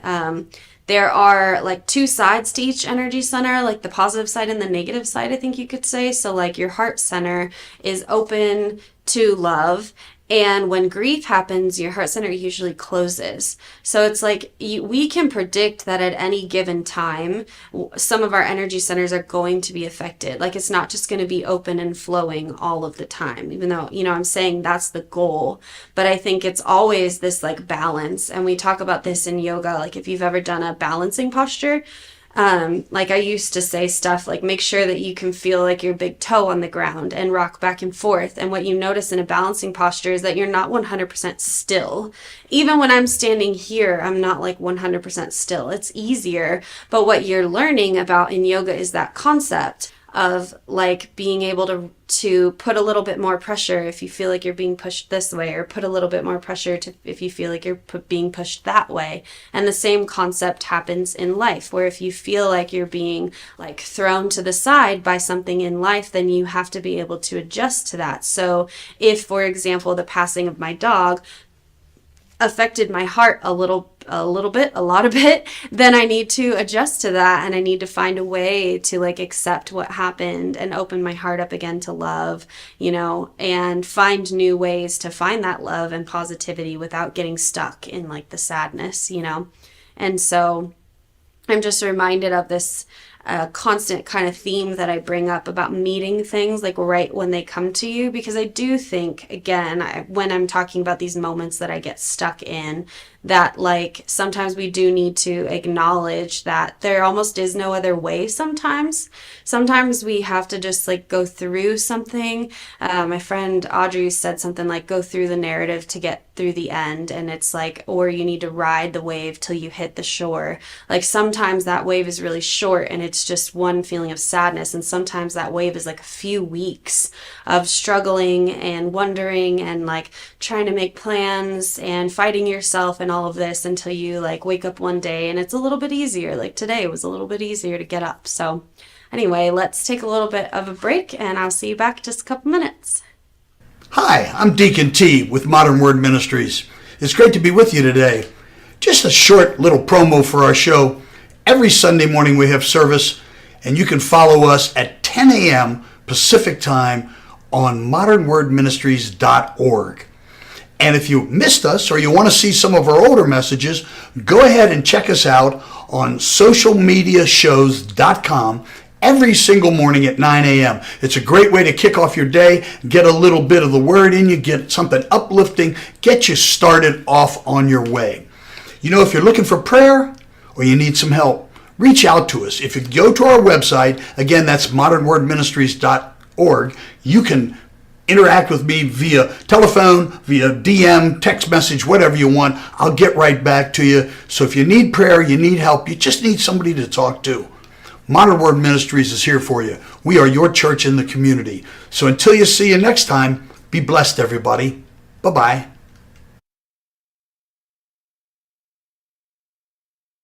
Hello, everyone. This is Joseph Skoda with Social Media Shows. Well, I thank all of you for your support through these last several years, and it's been a lot of fun. We've given people a voice they never had before. Now, Social Media Shows is always collaborating with our veterans to help them do things and help out the veterans who are struggling today. And we teamed up with GI Connections, connecting veterans with resources. So please consider helping and donating to this great cause because we're always doing things for veterans. So GI Connections, Social Media Shows, and you is what makes the world a better place. Once again, Joseph Skoda, proud United States Air Force veteran.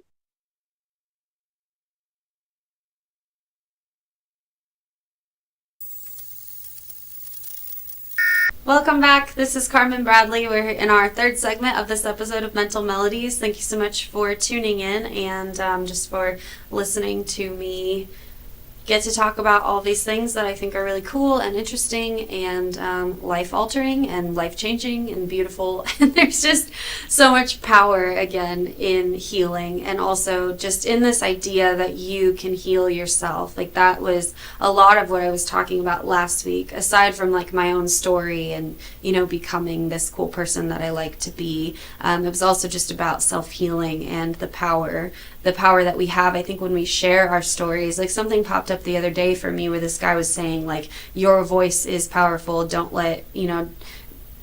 downgrade the fact that your story has power. And I think that everybody does, you know. I think that like back in the day when people sat around fires, like music and stories in life was just that. It was raw. It was in the moment. You know, we've gotten away from that to the point where now, because we don't talk about things, this is why we have to have podcasts, so that the people who feel compelled to talk about things will inspire the other people to feel compelled to talk about things. It's like, I think we've gotten so ahead of ourselves, not ahead of ourselves, just like, I don't know, there's so much nonsense out there that just clouds the fact that like most of life is pretty simple, I think. I don't know, I'm rambling. I was feeling passionate about this morning because I was just thinking back on my journey to like becoming a musician and being able to sing. And there was just like all these like different seeds planted, and I was just thinking about it, and it was just really cool. Like, I don't know, imagining myself being like around a fire as like an old lady, just like singing to my tribe or whatever, and thinking about the beauty and simplicity in like live music specifically, and how wonderful it is. It's like we've evolved, you know, beyond that to where we have recording artists and we have, you know, different ways that you can twist music and all of that, and you're adding technology into music. But I think for me, like, I love raw things, and I love like peeling away all of the layers and like getting to the nitty gritty. You know, that's like a lot of what I talk about on this show is just being able to accept every single aspect of life. And so I was thinking about, like, the end of last segment, I was talking about sadness again, which I brought up a lot, and I brought up the power of Inside Out, like that Pixar film. And I truly believe that sadness is the key to like a lot of healing that needs to happen. Like, a lot of people need to bring up a lot of sadness, and they need to feel it, and they need to really ride that wave. And so, you know, I guess when I'm thinking about my story, I'm talking about like me bringing up a lot of old stuff, a lot of old sadness, a lot of old fear, a lot of old rejection, and like doing yoga for many hours a day. I used to do it for like 4 to 5 plus hours a day, and I was running a lot too. And I've mentioned that before, and I've mentioned how I was like getting rid of a lot of the old energy that was stuck.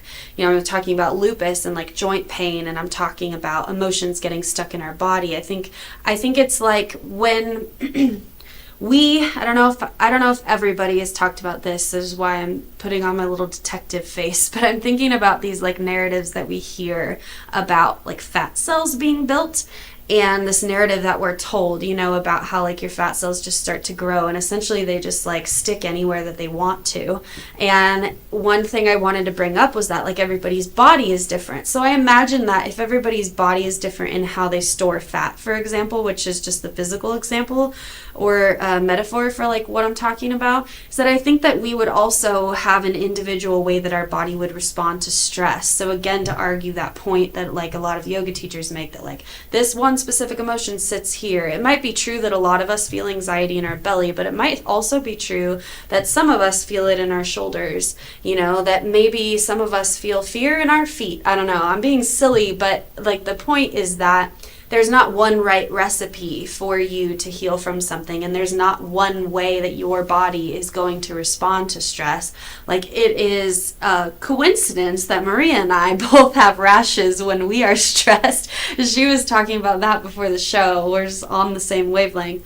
However, like, there are other people I know who their stress affects them differently, you know, and so really it's about, like I said, it's about that self-ownership. Like, my story is very powerful, not because it's a recipe for how everybody can heal, but I can give you key points, you know, the path that I've taken and the choices that I've made and the things that I've done that have helped me. But to apply them to you is simply going to look different, you know? So I think, like, I'm just reminded today of just that power of embodiment and how important it is to take care of your body, because I'm thinking about, like, so maybe I released a lot of stuff from the past, you know, and then I came to 2022 or 2023, and I'm feeling pretty good. I'm feeling pretty limber. I'm feeling pretty strong. I don't feel like I have a lot of stuff like stuck in me. I still have some childhood trauma to work through, but I'm feeling pretty good. And then life kind of hit me again, you know, and that's what I've been really wrestling with. Is acknowledging the fact that, like, a lot of us have not only childhood trauma, but we also have adult trauma. We have young adult trauma, and then we have adult trauma. And it's like, if you don't ever go back and not erase, but change the way that your body perceives your memories from childhood, it's just going to keep building up. So again, this image of like, it could be building up in your body as fat cells, because the way that you deal with emotions is by stuffing it down with food.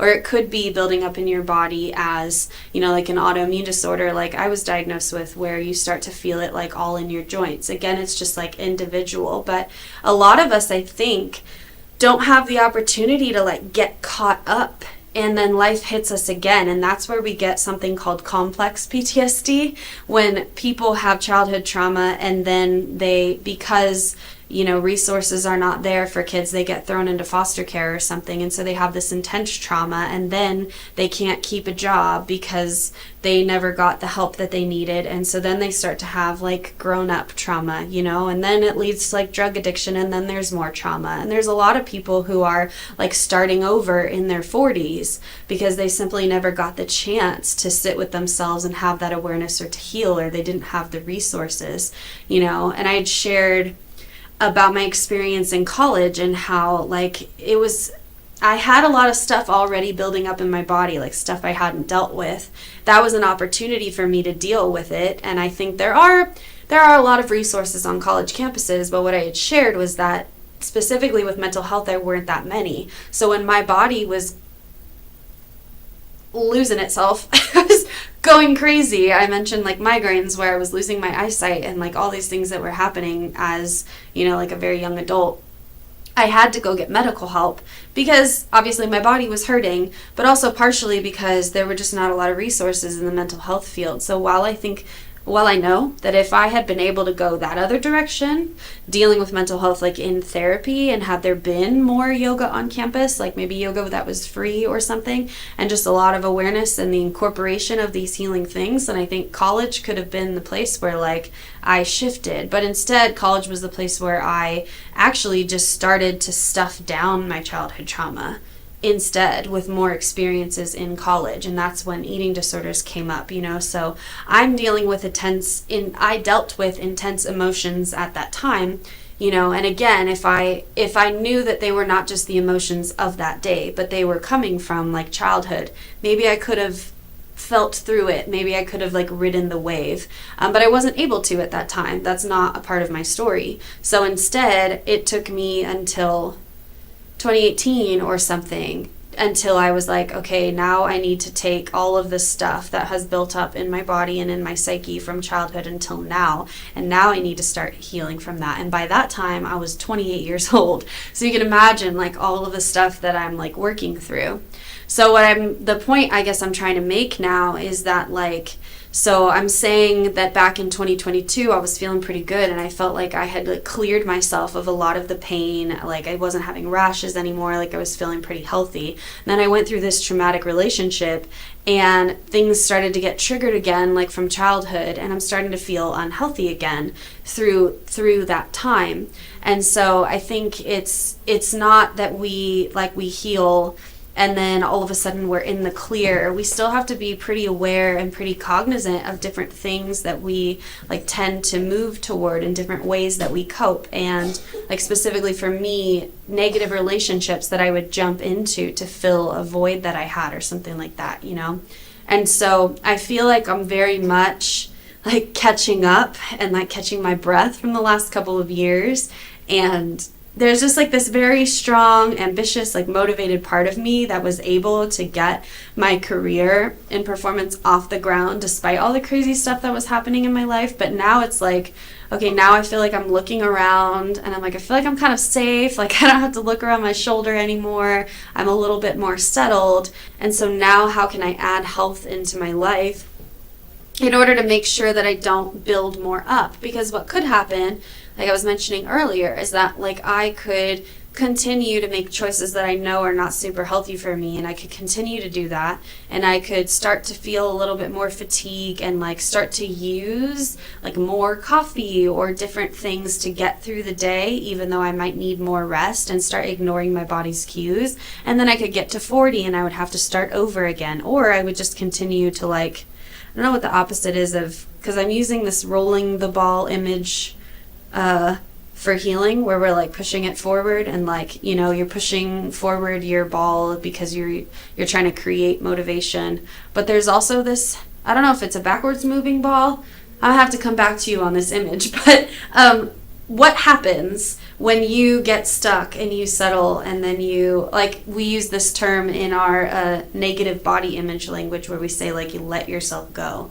What is that image of letting yourself go? Like, I think maybe it's different for everybody, but obviously there's this balance, between giving yourself the chance to have pleasure in your life. You know, like you can still eat cake on your birthday kind of thing. I'm not saying that the best option for me right now is to like go back to when all I was doing was eating vegetables and I had very like strict rules.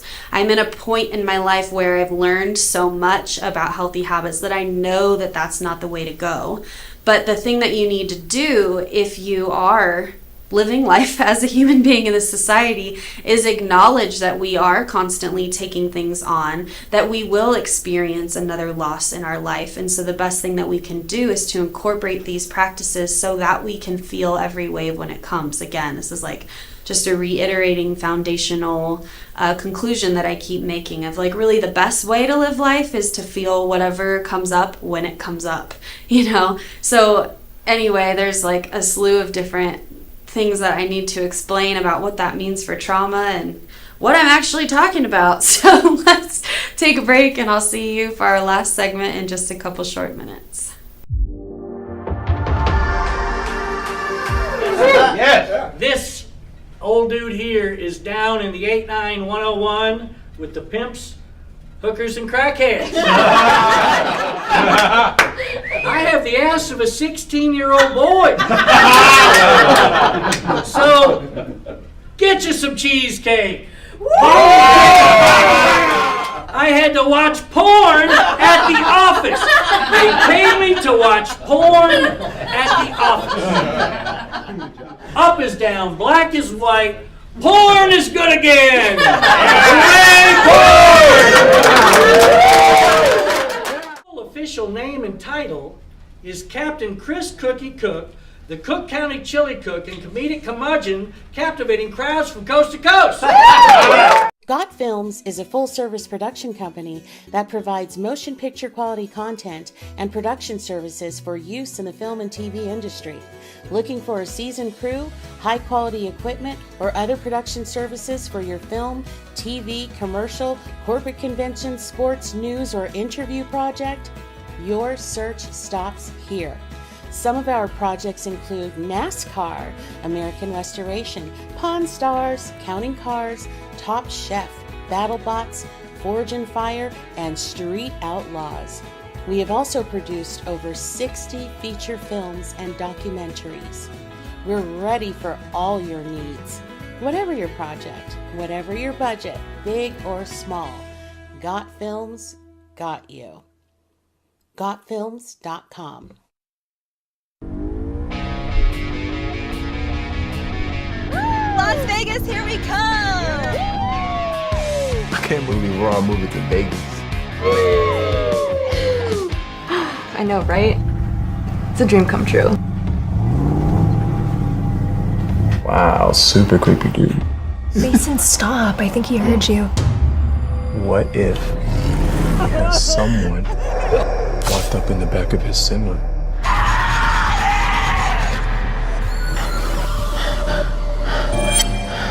She's gone. Someone took her. Who's that creepy trucker?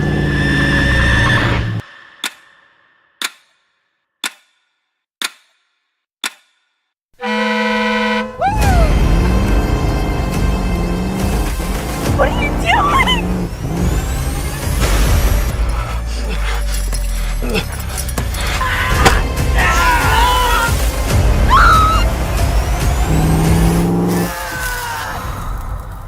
They call me Mother Trucker.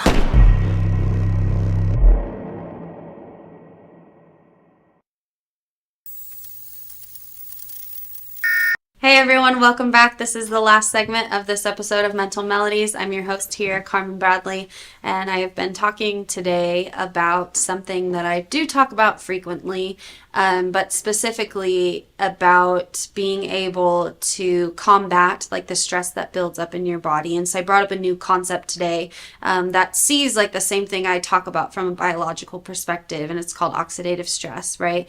And so essentially, if you are going through your life and let's say that you don't have any childhood trauma, or you don't have any PTSD, or you don't have any significant depression that you need to watch out for, or you don't have eating disorder stuff to look out for. I'm just like throwing out my mental illness resume to all of you. But if you are not somebody that has all of those things, but maybe you're just experiencing some physical symptoms, like your GI tract doesn't work as great as it could, or you're feeling a little more tired than you should, you want more energy, or like your skin doesn't look so great, then you have power over that. You have power to change that. And so I'm kind of in this place right now where I'm trying to take that back, because I was feeling those sort of symptoms, like too much fatigue, not a lot of energy at work. I'm not getting a lot of brain fog right now, which is great. That was a really bad symptom of lupus when I had it. And that was just terrible, because especially as an intellectual, to not be able to understand what I was reading was really, really terrible for me. And so obviously there's so many things that I have cleared out from my body and my system and my psyche, to the point where I think I've mentioned that, I don't believe that I'll go back to spots that I was before. In acknowledging that I've been stuck in kind of a depression for the last few weeks, I also acknowledge the beauty of being a part of my little dog's life, and then him leaving. There's also things that I could acknowledge that are valid, like February is actually the month that my brother died, so that anniversary will be coming up next week. Yeah, I think so. So it's those are things that your body does remember, from a trauma perspective. Again, if we're talking about all of this and how to heal and how your body is connected to your mental illness. Here's another book for you called The Body Keeps the Score. They actually flashed that book at the end of, I don't remember if it was Smile. I think it was Smile. It was that horror movie, and it was basically about healing from your trauma, and it was metaphorical for that, and it was metaphorical representation of how your trauma finds you. The ending I think is ironic, because I think that the message that the filmmakers were trying to get at was that if you overcome shame and stuff, that you will be able to walk away from your trauma. There was another horror movie out that was about that also, that I think I might have mentioned before, the one about she was a priestess or something, one of those exorcist movies, but I noticed that it was also just an allegory for the story that we have of overcoming trauma, the power of shame and getting rid of toxic shame. And so I love that all of that is out, in pop culture, but I think that a lot of people they just watch it as a horror movie, and maybe not really think about what it means for them or what it's supposed to mean. And that's the power of English teachers, right? Because we do that. We tell you how to analyze a movie so that you can think about it instead of enjoy it. But anyway, I think I think that I've made my point mostly, I guess, today, just about how important it is to not constantly, but just to every day, make a practice of making your health a priority. So that's something, again, that I'm just adding back onto my plate. So since you all know that I'm just experimenting with this life, I'm sure that you'll hear many updates about this project that I'm on in the upcoming weeks. But what I'm doing right now specifically, I guess, as a habit change, is getting up right when I wake up. And today I didn't do that. Today was the day that I sort of did that. And the last few days I said I was going to, and I didn't. And today was better, because I was in bed not as long, but I still didn't get up right when I woke up. And I have this thing where I'll stay up too late, and that's part of the problem. So right when I woke up this morning, I didn't feel like I was fully rested. I think if I'm really following the plan that I want to follow, then I would get up no matter what, just what I used to do back when I was running a lot. But I'm always trying to find balance. And so I not only do I feel that I won't go back to certain periods that I've had in my life that were really dark. I will never be as depressed as I was after my brother died. I don't think I'll ever be fully agoraphobic again. I get to those places sometimes where I just don't want to leave the house. If you don't know what agoraphobic means, that lady in the I Am Sam movie where he's mentally declined and he has a daughter and they're trying to take the daughter away from him, and there's this lady that lives across from him that plays the piano and she never leaves her house. That's agoraphobia. And it's actually just as extreme as they make it look like in the movies, where I would go to work. I did go to work, but then I would come home and like I would order groceries and I would barely pop my head out the window to make sure I didn't have to talk to anybody and like slide my groceries inside. I would avoid text messages, avoid messes, like all of this. And so again, these are all these like crazy intense things I had to heal from. And so now I'm on a very micro level of that. I talk about like micro and macro a lot on this show too. And it's like interesting because I'm going through the same struggles, and there can be a frustration in that where it's like, I thought I already learned this lesson. Like I've already started over before. I've already had to tell myself like get up and go to the gym or like value your body. But it's not as intense as it was. And that's the beauty of the healing process. Again, with this image of like getting the ball rolling. The ball is already rolling for me, and I have to give myself credit for that. I've been pretty consistent over the last year. But now it's like, okay, what level do I want to be at? Like, do I want to settle here on like I'm a one day a week workout kind of girl, and I basically eat whatever I want and I feel kind of sick, but at least I'm like working out one day a week. That's not who I want to be. I want to be somebody who feels healthy and vibrant and young, and who can begin to say like age is just a mindset, and I can acknowledge like the power that my body has to heal and to get stronger and all of these things. And so what I was saying on that vein of like not going back, there are unhealthy ways that I did do this in the past, and there are also ways that I had to do it in order to combat what it was that I was going through. So I guess that's what I'm working through right now, is like not incorporating this in the same way that I used to, where it's like all encompassing, but finding a way to just add it into the already beautiful buffet that I have of things in my life that I'm focusing on. And so it's just for me right now, it's taking like negative habits and replacing them with positive ones. And so it's funny because the whole like 5, 4, 3, 2, 1 thing came to me around that time that I was like running a lot and like really starting this ball with yoga.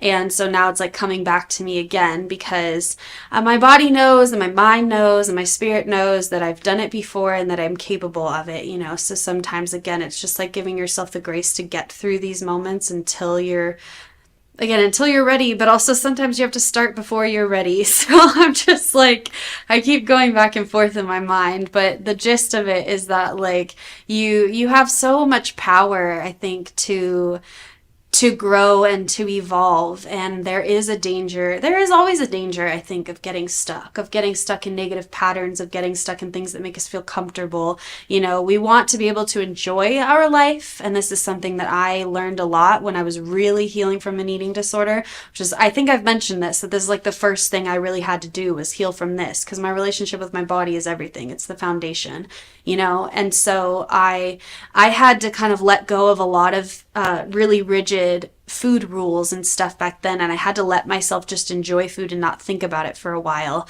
And so now I feel like I'm at a point where I can balance that, where like I can enjoy life, but I do need to be like stretching or figuring out how to have healthy habits so that it's not my whole identity anymore, but it is a key part of who I am, and it can be a key part of who I am so that I feel good, instead of just like doing what I want to do, but I feel good doing it. And I think that's such a valid desire. I'm sure everybody wants that, right? Like we all want to feel good. I think at the end of the day too, that is what, not just mental illness, but negative habits. Like when I talked about the beginning of the episode, you can have stuff that people with eating disorders have. Like you can have disordered eating without having an eating disorder. You can have depressive symptoms without having major depressive disorder.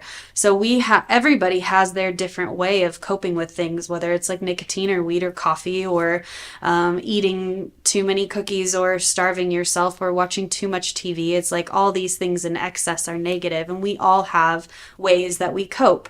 And so at the end of the day, like we have to find ways to feel our emotions a little bit more so that we can stop like stuffing them down.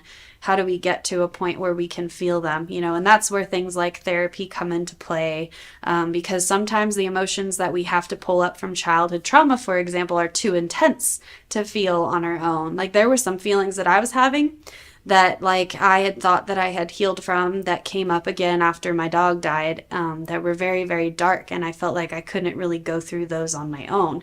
So there's, just so much to be said about the power of therapists and about the power of like empathetic people in your life, because I think that while a lot of the healing that I've done has been on my own and has been very internal, there also has been a lot of support, and I think people need that. And I think that without that, a lot of the healing that we can have is lost. And so that's just like, I guess, an appeal that I have out to the world so that more people can be open, so that people have space to like feel these things they need to feel, all of that. But I don't know, I guess here's my PSA for this week: take care of yourself, examine like the habits that you have, and maybe like try to pick one. I've talked about how like when you want to start habits, it's best to just pick one. Like there are so many different things I want to change about my health right now, but right now the big thing is just getting up in the morning. So next week I'll let you know how many days I get up right when I wake up, and then you can give me some gold stars.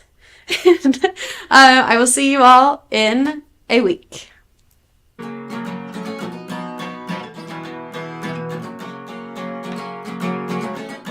Lost, lonely, or maybe even a little bit loony? I talk about these things on my show and how to help them. Mental Melodies, broadcasting live every Monday through Friday at 4 p.m. and every Saturday at 11. Tune in.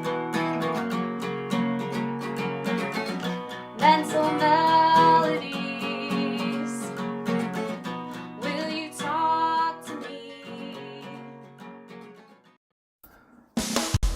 Good morning, Las Vegas. Welcome to Rise and Shine. Good morning, fabulous Las Vegas. It's another exciting day in the city that never sleeps. And we're here to bring you the latest updates from the heart of the entertainment capital of the world.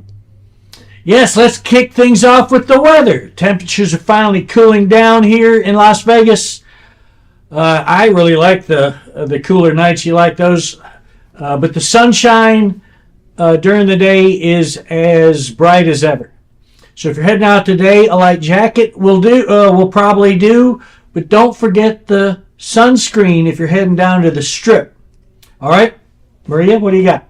Over the entertainment scene, rumors are swirling about the potential Britney Spears residency return following the release of the memoir, The Woman in Me, or The Woman in Me. The Woman in Me. I'm more interested in the man in it.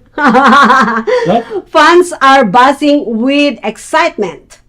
However, in an unexpected announcement, Britney Spears' rumored return to Las Vegas has officially been canceled. Despite growing anticipation following the release of her memoir, The Woman in Me, source close to the star confirmed that the plans for a new residency has been shelved indefinitely. Dang it. Well, fans had been hopeful for a comeback, especially since Britney's previously residency, Piece of Me, at Planet Hollywood redefined the Vegas entertainment scene and set records during its 4-year run. However, insiders reveal that Britney is prioritizing her personal life and creative freedom over returning to the stage at this time. I remember when she shaved her head. I like bald Britney. Remember she shaved her whole head. Yes, she did. So no, I don't know. I like crazy women. You like crazy women? Well, they seem to be really attracted to me. I think there's a chemical in Prozac and Xanax that makes me irresistible. Oh wow, great. So if Britney gets near me, she's gonna love me. Oh God, right? I guess so. While the news may disappoint many, Britney recently shared on social media that she's focusing on new creative projects and spending time away from the spotlight. Las Vegas entertainment leaders have expressed their support for the pop icon, emphasizing her lasting impact on the city's music and tourism industries. For now, it seems that the Strip will have to wait for the Princess of Pop to make her return. Stay tuned for updates as this story develops. Stay tuned for updates. And that's your weather and entertainment update. It's always an exciting time here in Las Vegas. Stick around. We'll be right back after this quick message from our sponsors. Stay with us, Vegas. Stay with us. We're going to talk about the F1 race next. Hi, I'm Deacon T with Modern Word Ministries. It's great to be with you today. Just a short little promo for our show. Every Sunday morning we have service, and you can follow us at 10 a.m. Pacific time on modernwordministries.org. And if you missed us or you want to see some of our older messages, go ahead and check us out on socialmediashows.com every single morning at 9 a.m. It's a great way to kick off your day, get a little bit of the word in you, get something uplifting, get you started off on your way. You know, if you're looking for prayer or you need some help, reach out to us. If you go to our website, again, that's modernwordministries.org, you can interact with me via telephone, via DM, text message, whatever you want. I'll get right back to you. So if you need prayer, you need help, you just need somebody to talk to, Modern Word Ministries is here for you. We are your church in the community. So until you see you next time, be blessed, everybody. Bye-bye. Got Films is a full-service production company that provides motion picture quality content and production services for use in the film and TV industry. Looking for a seasoned crew, high-quality equipment, or other production services for your film, TV, commercial, corporate convention, sports, news, or interview project? Your search stops here. Some of our projects include NASCAR, American Restoration, Pawn Stars, Counting Cars, Top Chef, BattleBots, Forge and Fire, and Street Outlaws. We have also produced over 60 feature films and documentaries. We're ready for all your needs. Whatever your project, whatever your budget, big or small, Got Films got you. GotFilms.com. We're back, Las Vegas. Okay, this weekend was the F1 race. This is the second year of the F1 race here. Las Vegas Grand Prix roared to life and delivered an unforgettable spectacle that combined the high-octane drama of Formula One with the glitz and glamour only Las Vegas can provide. The 3.8-mile circuit winding through iconic landmarks like the Bellagio Fountains and the Venetian saw the drivers pushing their limits under a dazzling display of neon lights. The race kicked off with an explosive start as fans packed the grandstands, rooftops, and the luxury street suites to witness history being made. Champion Max Vanderstappen dominated the track. He won it last year. He did it again this year. And he secured another victory in the season event of F1. But it was not without a fight. An early collision between Charles Leclerc and Lewis Hamilton brought out the safety car, adding suspense as strategies shifted across the grid. Meanwhile, Sergio Perez thrilled fans with an impressive comeback, climbing from 10th to finish on the podium. He finished in the top three, so way to go, Sergio. Off the track, the atmosphere was electric. Performances by top artists like Bruno Mars and the Chainsmokers had the fans buzzing before the race. There was, of course, a spectacular fireworks display, as only Vegas can do it, lit up the night sky. During the podium ceremony, celebrities including LeBron James, Kim Kardashian, and Tom Brady were spotted soaking in the action. The event wasn't without its challenges, though. Pre-race traffic snarls tested fans' patience. Unusual November chill had some spectators bundling up. It also affected the car's performance a little bit. Despite that, the energy remained high, with many people praising the event as a game changer for the sport of F1. The Las Vegas Grand Prix wasn't just a race, it's an experience. F1 CEO Stefano Domenicali put it this way: Las Vegas has set a new benchmark for what Formula One can be. With the world watching, Las Vegas delivered on its promise of speed, spectacle, and style. The question on everyone's mind right now, how do you top it next year? I'm Chris Cook with the sports. Well, the Las Vegas Aces also are still riding high from their WNBA championship, with proving yet again that our city dominates in more than just entertainment. Over at Allegiant Stadium this weekend, the Raiders also face Broncos. Yes.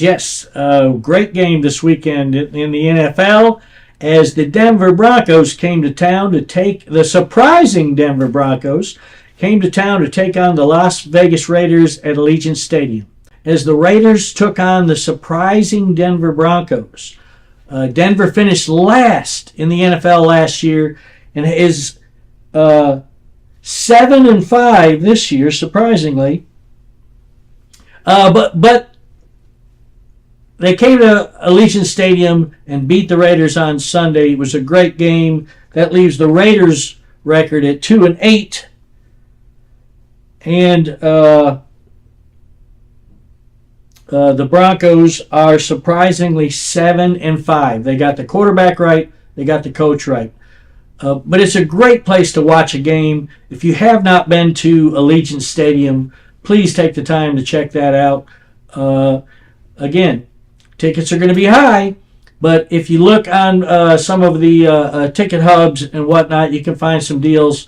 You can still do the old go see the scalper on the street. But check out Allegiant Stadium. Come check out another NFL game here in Las Vegas. Yes. Well, I just seen that that Las Vegas or Allegiant Stadium is one of the top field for NFL. It is. It's beautiful. I've been there. It's spectacular. We need to do a social media shows event there soon. Let's see what we can do with that. Well, you mentioned about scalper on the street. Is that legal? No. Oh. No, but whatever, save a couple $100. They're still down there. I had a good friend growing up that was a scalper. He went legit eventually. But no, it's sometimes it's the only way to get a bargain. Yep. Well, yeah, it is good for the consumers, not the producers. But anyways, what do you think about, all these sports are coming in town, and locals are pretty mad about all this. It's actually put us kind of like push us back because of all this traffic and everything. Right. No, F1, the traffic was not as bad this year as it was. The cleanup, which took weeks last year, was done overnight this year. It's not. It is still a lot. Some parts are down there. The Bellagio part, the Bellagio in front of the Bellagio is from Fashion Show Mall. So what's out these viewers from a Fashion Show Mall to Cosmopolitan, that is just 1 block away. It takes me 45 minutes. I don't know how I got there. I got an option to go around, and for a reason, the one inside the car with me, kind of like had said to me, "Oh, thanks God, they're all gone." So now the street is open. So I was in the back of my mind, it's back to normal. So I went in that area, and it took me 45 minutes to go a block. Wow. Yeah, it's that particular part. There's a pedestrian bridge. That part is really the most congested of all of it. Yes. And when were you down there? Yes, yesterday. Yesterday. Oh wow. And also, I just wanna tell the motorists that the Harmon from Las Vegas Boulevard is still closed. That they actually built a ramp out there, so those ramps are temporary, so they have to take those down, and it takes a while. The stage that they have in front of Bellagio is not even started, and this was like Not it's tearing it down, you mean? not yet. They never had Yesterday. started it Wow. yet. That's what actually making the traffic really bad in that area. And from Tropicana to going south is really good. I haven't been to the Sahara area yet, so I have no clue how that looks like. But yeah, I was in the heart of Las Vegas Strip at that wrong timing of the day. It is, I think, 2 o'clock at the time.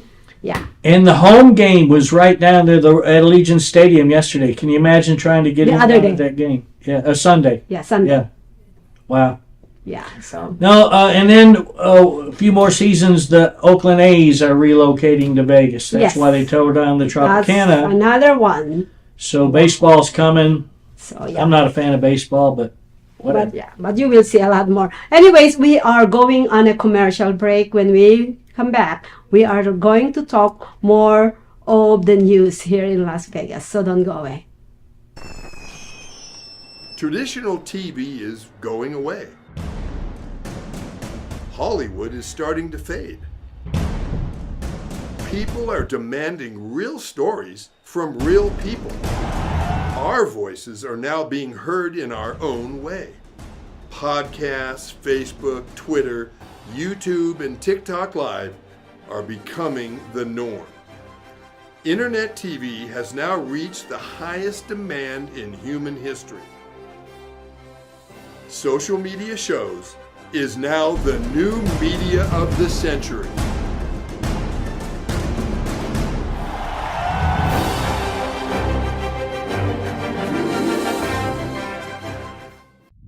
I was not ashamed of the hatred that I had to bear. I shared it with them. They just didn't know. From their point of view, I was just some savage crusader, devil sent by a country of devils to kill. And that's what I did.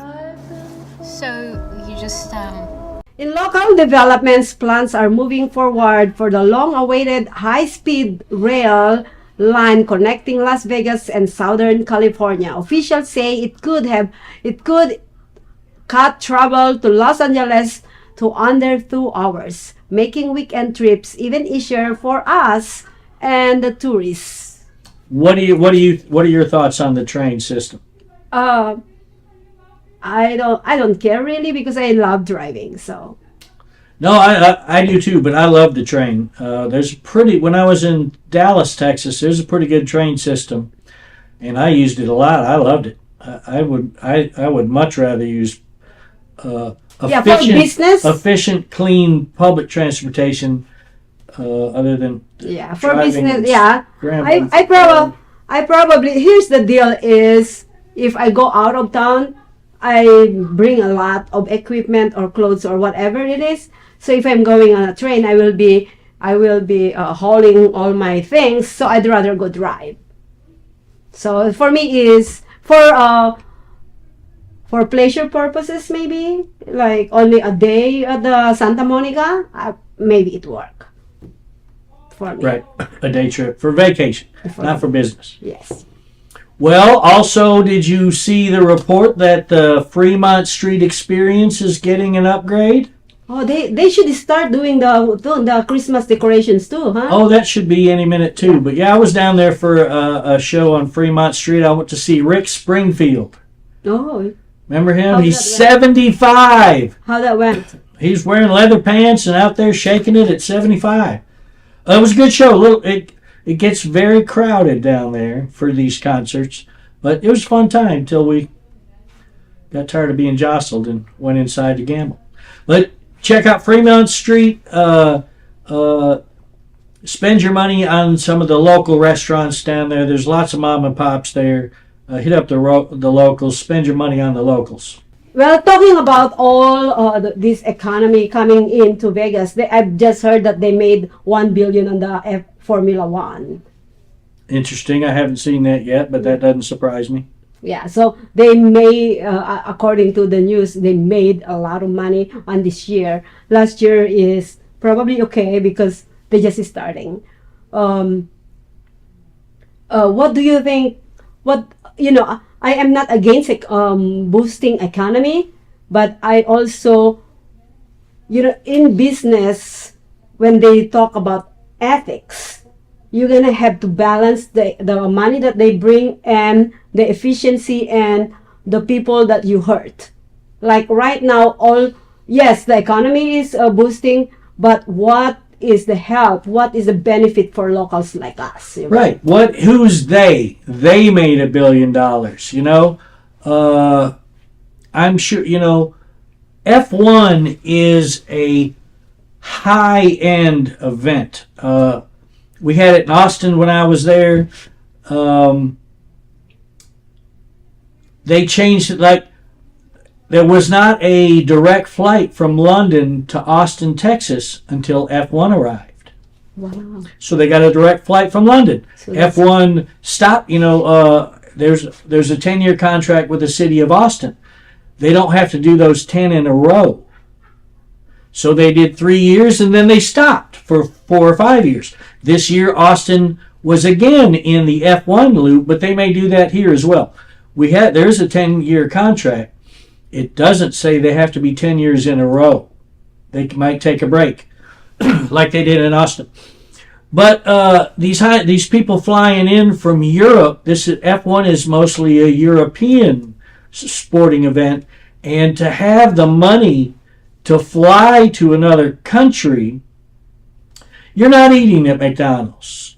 You're not eating at Batista's Hole in the Wall, the little restaurants around there who get swallowed up by these events, and their streets get cut off because the local mom and pops can't get people into their restaurants during F1 because they're snobs. They don't want to go slumming. Yeah.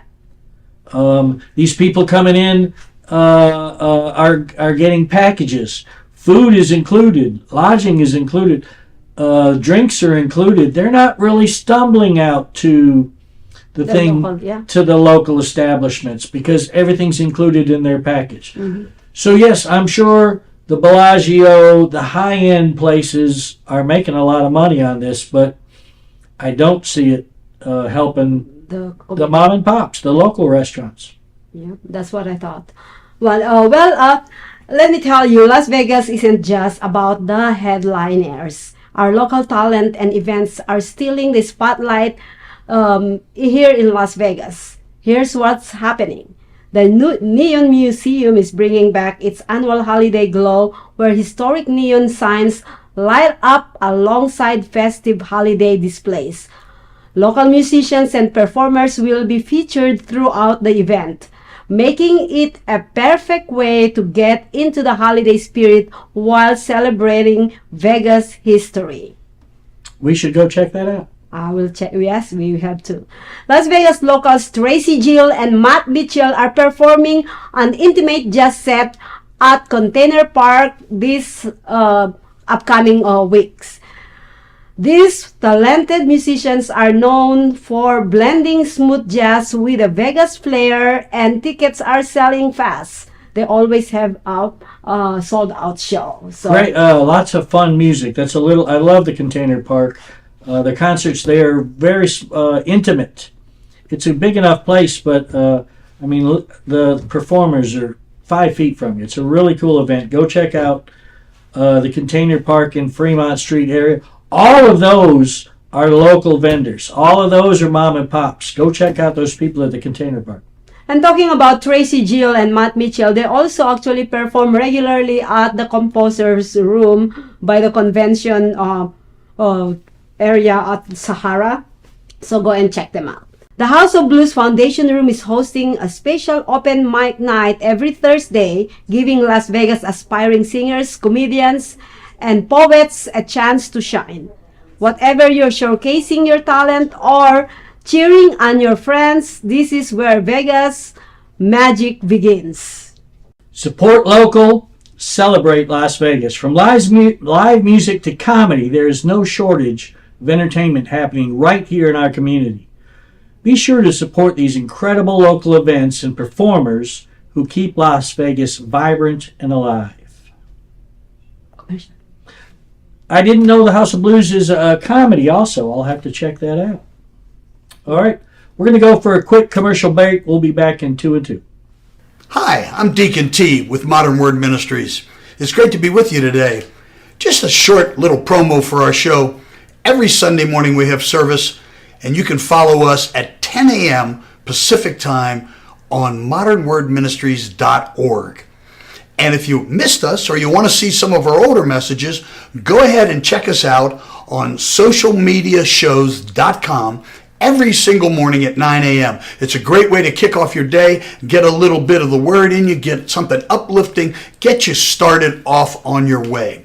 You know, if you're looking for prayer or you need some help, reach out to us. If you go to our website, again, that's modernwordministries.org, you can interact with me via telephone, via DM, text message, whatever you want. I'll get right back to you. So if you need prayer, you need help, you just need somebody to talk to, Modern Word Ministries is here for you. We are your church in the community. So until you see you next time, be blessed, everybody.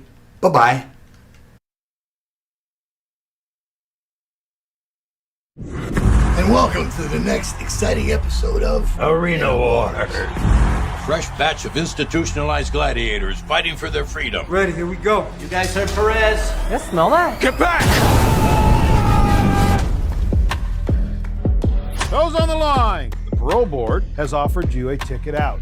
Win Arena Wars, win your freedom. 7 arenas with 7 of the most vicious killers the world has seen in the last decade. You make it out alive, you get to go home. Luke Bender, you're an innocent man. Innocent man can mean big ratings. I'll be watching. I think it's time to audition Mr. Bender. No! What was your last physical? Cell block shower this morning. Oh, yeah. You ready for this?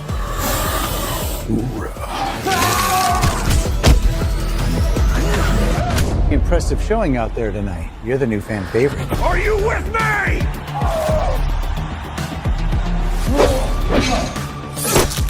Cutie pie back for the kill. If you want to live through this, we have to work together. I'm watching you. Smile for the camera, thug life. Wow! It's showtime! We have to finish this. Come on!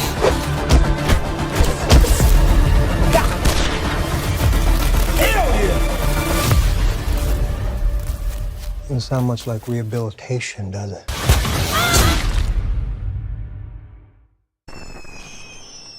Traditional TV is going away. Hollywood is starting to fade. People are demanding real stories from real people. Our voices are now being heard in our own way. Podcasts, Facebook, Twitter, YouTube, and TikTok Live are becoming the norm. Internet TV has now reached the highest demand in human history. Social media shows is now the new media of the century.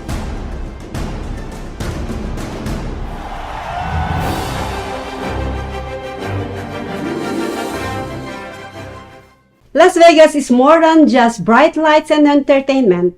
It's a community of people coming together to support those in need.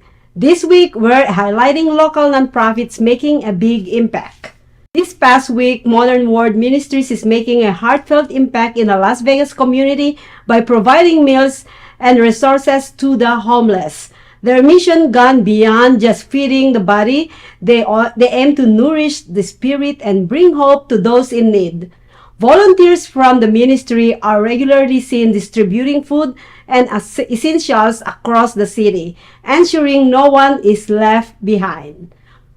For those interested in supporting Modern Word Ministries, they welcome donations and volunteers to help expand their outreach efforts. Together, they're proving that a little kindness can go a long way. As the holiday season approaches, 3 Square Food Bank is ramping up efforts to combat food insecurity in the Las Vegas Valley. Their annual holiday food drive is underway, and they're calling on locals to donate non-perishable items or volunteer their time to help ensure every family has a warm, meal this season. Project 150 is focused on helping homeless and disadvantaged high school students. Project 150 provides food, clothing, school supplies, and scholarship.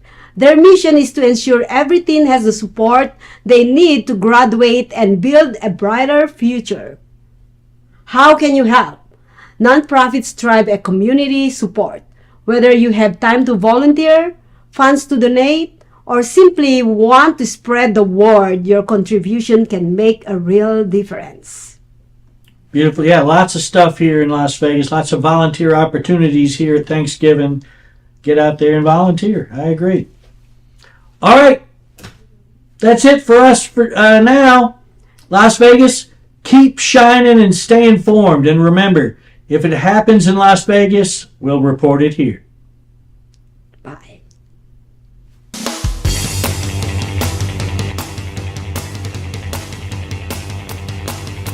Come on, everybody. Get on your feet. Listen to the sound of a brand new beat. It goes something like this.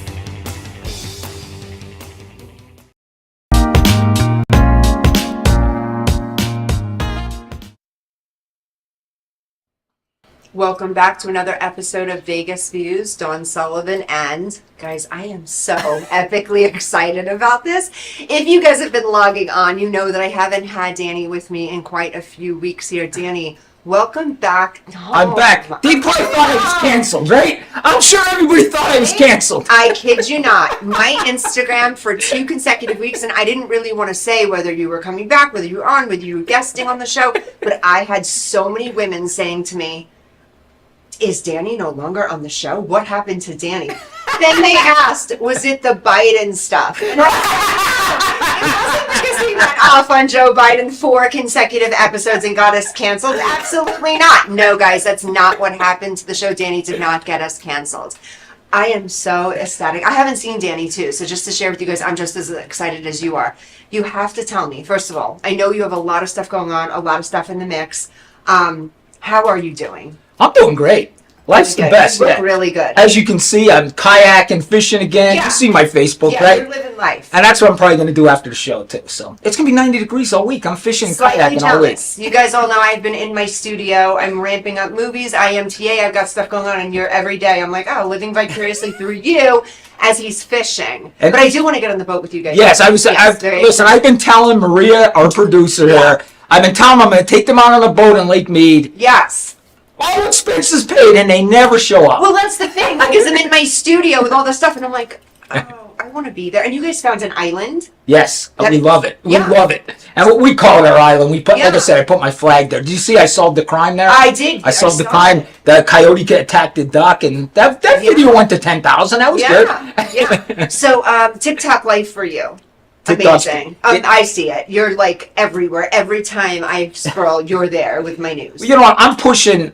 To me, I'm pushing 250,000 now. So I always say 250,000. Nice. It sounds bad. I got 250,000 followers. That's what it sounds. I use that with Instagram too. I said I have 250,000. I don't. I have like 181 impressions. But I don't know how the hell you did that. Instagram is It's so not me. I will tell you guys something. I just have a lot of people that follow me that are like names in the business. I know Like, what you mean. Kanye West followers are they're all going to And follow. I understand. And then also keep in mind, I'm posting beautiful male and female models That's all day true. long. That's true. So it's like, follow.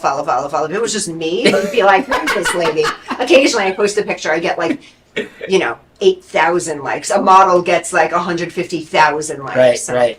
No, but I mean, I'll tell you what. I'm impressed with your studio. I was only there once, but I'll tell you what. If I was an actor, if I was a model, that's the studio I would I go to. bust my butt in that studio. Yeah, I mean, we are doing really, really good there. Like I said, we just filmed some, we were working on some movies and we've got a lot of stuff going on, but we've implemented some new stuff. So Wednesday night, this was not my idea. It was my assistant, Gracie. She was like, we've got to dance. And I'm like, okay, no, we don't have to dance. But we brought in hip hop dancing. So Okay. Wednesday night, it's like lit. It's like, Oh, at your studio? I gotta come one of these It is Wednesdays. so much fun. All right. Yeah, so there's some new stuff we're implementing now, but I appreciate you recognizing all the hard work I put in. I haven't left that place since January, but I'm excited. I love it. Things are great. More about you, though. I got a funny one. and you guys are gonna love this. Again, it's Olivia busting my ass, Okay. like she always does. We go to the Jimmy Kimmel comedy show up there in the Strip, right? We went to see Michael Yo, something like that. Yeah. He's an actor, comedian. He, honestly, God, he's great. If you ever go to the Jimmy Kimmel comedy show, it's worth it. It's like $30. It's worth it. Honestly, the price is right. Again, and guys, not a paid partnership. No. I've got to tell you that because everybody thinks we're a paid partnership here. We're not paid partnership. Jimmy Kimmel. I actually hate him, to be honest with you. See, I knew that about I you. hate just, Jimmy as you were Kimmel's saying guts. that, I'm thinking he hates Jimmy. Why? Come on. He is the most hypocrite I've ever seen in my life. He made it famous on The Man Show. He had girls jumping on trampolines, and now he's this big liberal. Oh, this is disgusting. And every day it's about Trump. And I can't stomach the guy. His whole entire show is busting on conservatism Trump. I can't stand it. And he made a living off women jumping on a trampoline. So stop your shit, Jimmy. I know who you are. Yeah. That's what I say with it. Jimmy, Danny Minor knows who you are, just so you know. If I ever get famous, I will tell him straight to his face. If I say him straight to his face. Famous? What do you mean? TikTok. I'm not even kidding. Some people that come through and I'll mention something and I'll be like, yeah, and they're like, oh, you do that show Vegas News? I'm like, oh, and they're like, oh, you're co-host, and everyone's like, Danny Minor, I know Danny. Like 4 times a week. What about me? You don't know me? I know Danny. I'm like, everyone just loves you. Tell me about crime though. There's some stuff going on. So anyway, I gotta tell you this. So while we're at the show, right? Yeah. They come up and they're like, listen, anybody that wants the 2 minutes to stand up here and do comedy for 2 minutes to prove yourself, we're gonna do this. No, you didn't. They said Shit. you gotta sign up ahead of time and then your next show and this. So they're giving people opportunities. 2 minutes to stand up. Somebody did it while we were there. Ahead of time. Are you gonna do this? So I turned to Liv. I said, I'm doing this. I'm going to go up and be And she said to me, what makes you think you could be a comedian? She goes, we tried the acting thing. That didn't work. Olivia. She goes to me. She's so funny. Then she says to me, because your mother made you think you were something special, we all have to deal with you now. She goes, your mother kissed your ass, made you think you were somebody special, and now we have to deal with you. That's what she said. She goes, what would make you think I'm just going to be a comedian? People do this for 30 years, but you're going to do it tomorrow. She goes, people practice, they do this. You're just going to go up on stage and be a comedian. That's exactly why you succeed, because there is a part of you that does not give a shit about what people think or feel. Right. That's how success is made. I am not kidding you. I have talent. They go on these auditions, they're shaking, they're scared, they're nervous. They don't get the part. You get to the person that doesn't even know their lines, but they come in, they're like, hey, I'm here. What's up? And they get the part. Right. It's like you don't care. So yeah, get on that stage. When are you going? I have to watch you do comedy. That would be so good. I actually have some good, well, you know some of the stuff I say here about eating myself into a wheelchair. I almost got us canceled for that one. Oh my God, like someone, I'm not even kidding, Danny. I took heat for that. I didn't like totally curse you out but emotionally. I was like, I have this lady and We'll have to explain to our guests what eating yourself into a wheelchair Okay, is. so Danny made this horrific comment about eating yourself into a wheelchair because he was making fun of all the people in Walmart that don't have medical problems that walk around because they're heavy. So, okay, yeah, I own a modeling agency, people. So I have this lady come to me with her plus-size daughter. I shouldn't even tell this story. This was so shitty. And I'm being like the most supportive person, and I book plus-size models every day, all the time. We're going to offend heavy people again this show, right? All the people. No. So literally the mom's like, well, I did my research on you. And of course, like, I pop out my chest, I'm proud. I'm like, did you? Like, you were on my I know your co-host. You're like, no. And that's the last thing I thought of. And she goes, well, you didn't say that many nice things when you guys were bashing obese people. And I laughed it off, and I said, oh, my producer, Maria, she writes those skits for me, and I have to do them, so I totally blame production. Oh, that's what I'm going to do. It's Maria's fault. I did. It was Maria made us talk about obese people and said that's we had to get our ratings up. So I did say that to this lady because I felt so bad that it was just you making me bash. Listen, we're not going to get back into that, but it wasn't bashing. I said that I got so fat I almost ate myself into a wheelchair. Because most people eat themselves into a wheelchair. They really don't need it. They eat themselves. I agree. All right, we're gonna stop. We're gonna stop before I get canceled. So you have, and like really canceled. I'm not kidding. I probably said a million things here that would cancel me. Yeah. A million since we've been doing this show. We're almost doing this a year. I know.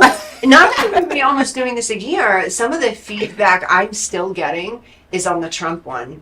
when I literally looked at the camera and I accidentally said, well, only smart women would vote for Trump. Oh, yes. And I literally did not even need to say that. Midway through the sentence, I said, I just said that shit, didn't I? We're on a 3-second delay. There was nothing I could do about it, but you guys got a formal apology. So Listen. that was enough. Listen, I say a lot of things that could get us canceled, but you say like the hard ones. The ones that are definitely going to get us canceled, you say. Well, you know what? And you say only smart women vote for Trump. Women hate my guts anyway. They watch because of you. All the women are in love with you. They just watch because of you. I still get it. How's Danny doing? Is he still with that girl? I'm like, she has a name. Like, yeah, he's still with that girl. Stop hitting on Danny through me. I'm not a matchmaker. I'm a talent agent. It's a difference. Well, we have a guest in the next. Are we bringing him on next segment? Oh, right? yeah, let's do this. I'm excited. We have a couple minutes here in this segment. 2 minutes. Tell me a little bit about him. Who do we have today? John Orlando is going to be on the show. John Orlando, Yeah. okay. And I'm telling you how I met John. Believe it or not, remember I had that reality show? Yes, your reality John was show. my manager for the reality show. No way. Yeah. How So- did you find him as management? What happened was I was doing the Problem Solver podcast. That's how I started here. Problem Solver. I was doing TikTok. Dave Kohlmeyer contacted me because my TikTok was going up. Yeah. And I was a guest on a show a couple times. Then he asked me to be permanent on a show. Very cool. So that's how I met John. And we got the reality show going. That was never picked up. And John ended up becoming our manager. John is, and I'm sure you remember Tony Orlando. Yes. I know you're younger than me, but you still remember Tony. How could you not? Stop aging me. You don't know if I'm younger than you. It's a mystery. I'm timeless, Danny. You're young. You guys still don't know my age. I could guess. You know. I know you. We're not going to get into my age. It's a mystery through my studio. Nobody knows. I don't like how old is she. Well, I'm basing it on your husband because I know his age. Okay. Word from that. Okay. So now he knows my personal.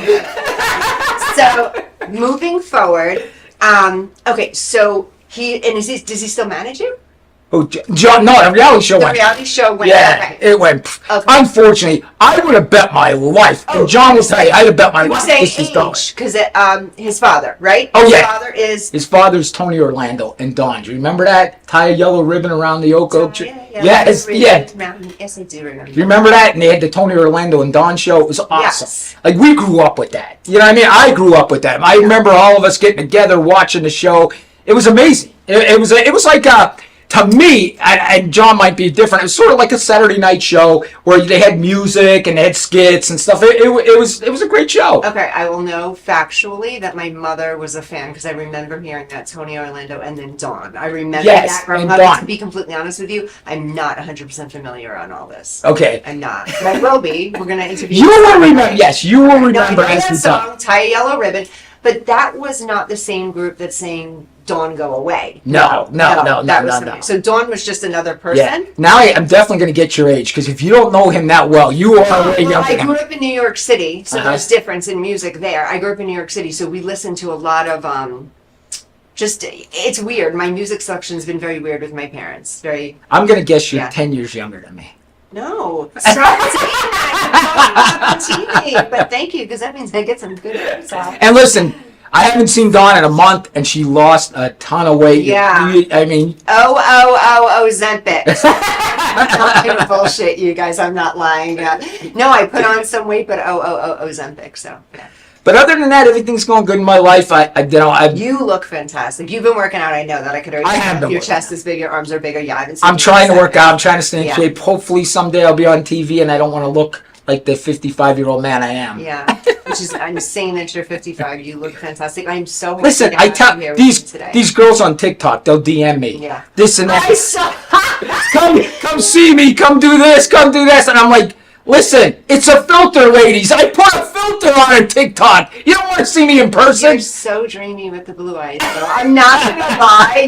I can say that you're so dreamy with the blue eyes, and when you start to sing, the last thing you sang, what did he sing last, Maria? But I think I sent it to Maria, like dying laughing. I forgot what it was, but you were mad at someone, and you decided to serenade them. It was great. Olivia told me I can't do the blue eyes anymore. She said, so cringy. She said, I can't do the So blue cringy for people that don't know you. Like you look like that. It looks like you would have blue eyes, and it's. I see it. I see all those comments, and then when I go on your lives, it's like ridiculous. On the lives, the girls are like, "Hi, Danny," wink, wink, and I'm like, Are you kidding me? Like, you thirsty girls. Like, you thirsty girls. Are you kidding me?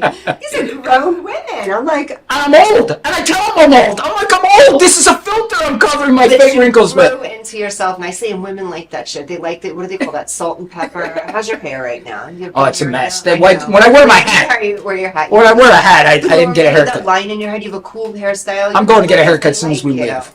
I'm not kidding you. My DMs, they still don't leave me alone about you. They're still like, how's Danny? And I'm like, good, what? I'm like this protective, like, big sister. I'm like, what do you need from Danny? Go find him on TikTok. He's making work around you. So I guess we'll bring John on next. We'll take a break. Let's do it. I'm excited. We'll take it. I think we have a 2 minute before production 2 minutes? starts yelling at us. Okay, fantastic. We'll be right back, guys. And again, you don't want to miss this. We're here again with Danny Miner. So exciting. Traditional TV is going away. Hollywood is starting to fade. People are demanding real stories from real people. Our voices are now being heard in our own way. Podcasts, Facebook, Twitter, YouTube, and TikTok Live are becoming the norm. Internet TV has now reached the highest demand in human history. Social media shows is now the new media of the century.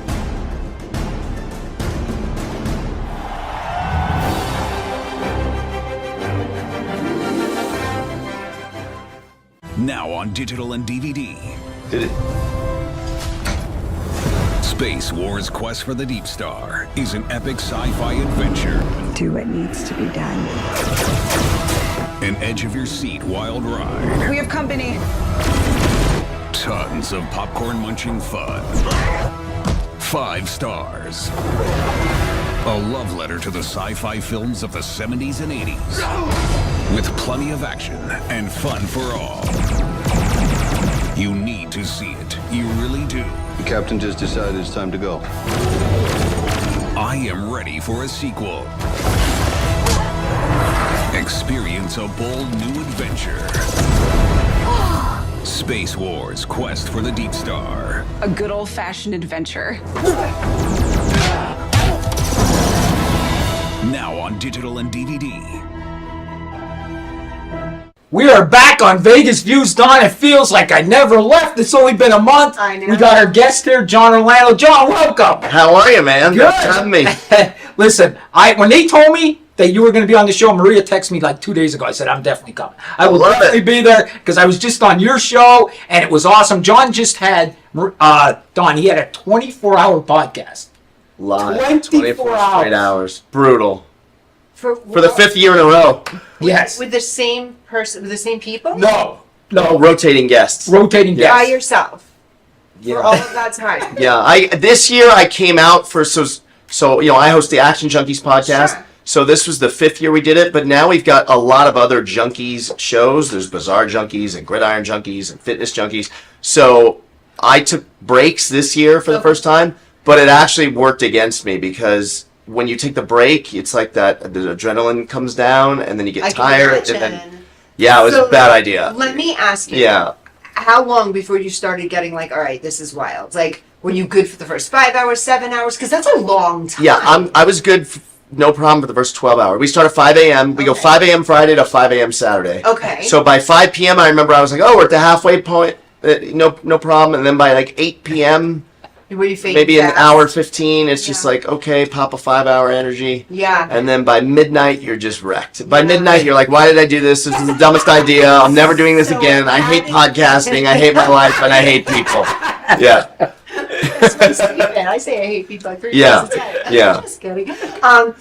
But how did that work? So were the increments of your guests like an hour, 2 hours? Did you have someone that did a stretch with you? Some are on for an hour. Okay.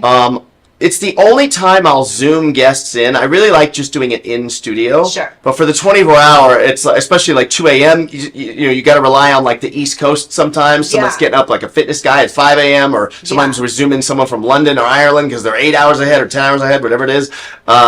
So On Zoom, I don't like doing more than 15 or 20 minutes with someone because I just think it just starts to fall flat. Although we did have Chris Angel on this year via Zoom because his schedule's so crazy. He just couldn't make it work He to come still in. has his Cirque show out here. It's not a Cirque show anymore, It's but not it's Cirque anymore. yeah, he does his show at Planet Hollywood now. Guys, Planet Hollywood, not a paid partnership again. If you guys do get a chance to go see Chris Angel, I saw him, I think originally when I had come to Las Vegas, originally it was not a Cirque show, then it turned into a Cirque Right. show, and now I just heard it's not a Cirque show again. Go see him. He is absolutely incredible. I love that guy. Yeah, He is he's absolutely great. Incredible. He's great. One of my favorite shows out Yeah, there. nice guy too. Yeah. He's So what inspired this 24-hour run? Like, how did that work for you? I don't know. You know, I think maybe deep down, you know, my dad is Tony Orlando, the singer. If you know who that is, and he used to host or co-host the Jerry Lewis Telethon. So growing up. See, I remember that. Oh yeah, I remember that. So Jerry was in Vegas. Yes. Ed McMahon was in LA, and my Yes. dad was in New York. Yeah. So my dad did New York, was the New York host for 24 hours. Oh, that's right. They would switch. Right, and That's they would right. switch with Yeah. it, throw it to Tony in New Do York, you throw it to remember Ed. this in your upbringing? Oh, sure.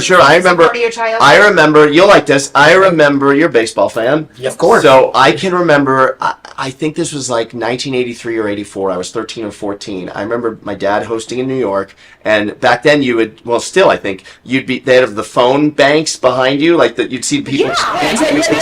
So I would do that, you know, and I'd write down. You know, this is no internet back then, so you would just write down the pledge. You know, Vivian from New York, from Poughkeepsie, from whatever, right? They had 20 And bucks. I remember me and then King Griffey Jr. answering. Oh my God! And And so he was little. Yeah, it was. That was awesome, Because man. Ken Griffey, a senior, played for the Yankees back then. Okay. So Oh my he would God. present a check to my dad, you know, whatever. But yeah. Little did Yeah. you know he'd go up to be one of the best home run hitters. You know? Crazy. Oh my Yeah. God, that's crazy. Was my favorite player ever. Yeah. Could you imagine that? He's answering the phones next to him. Yeah.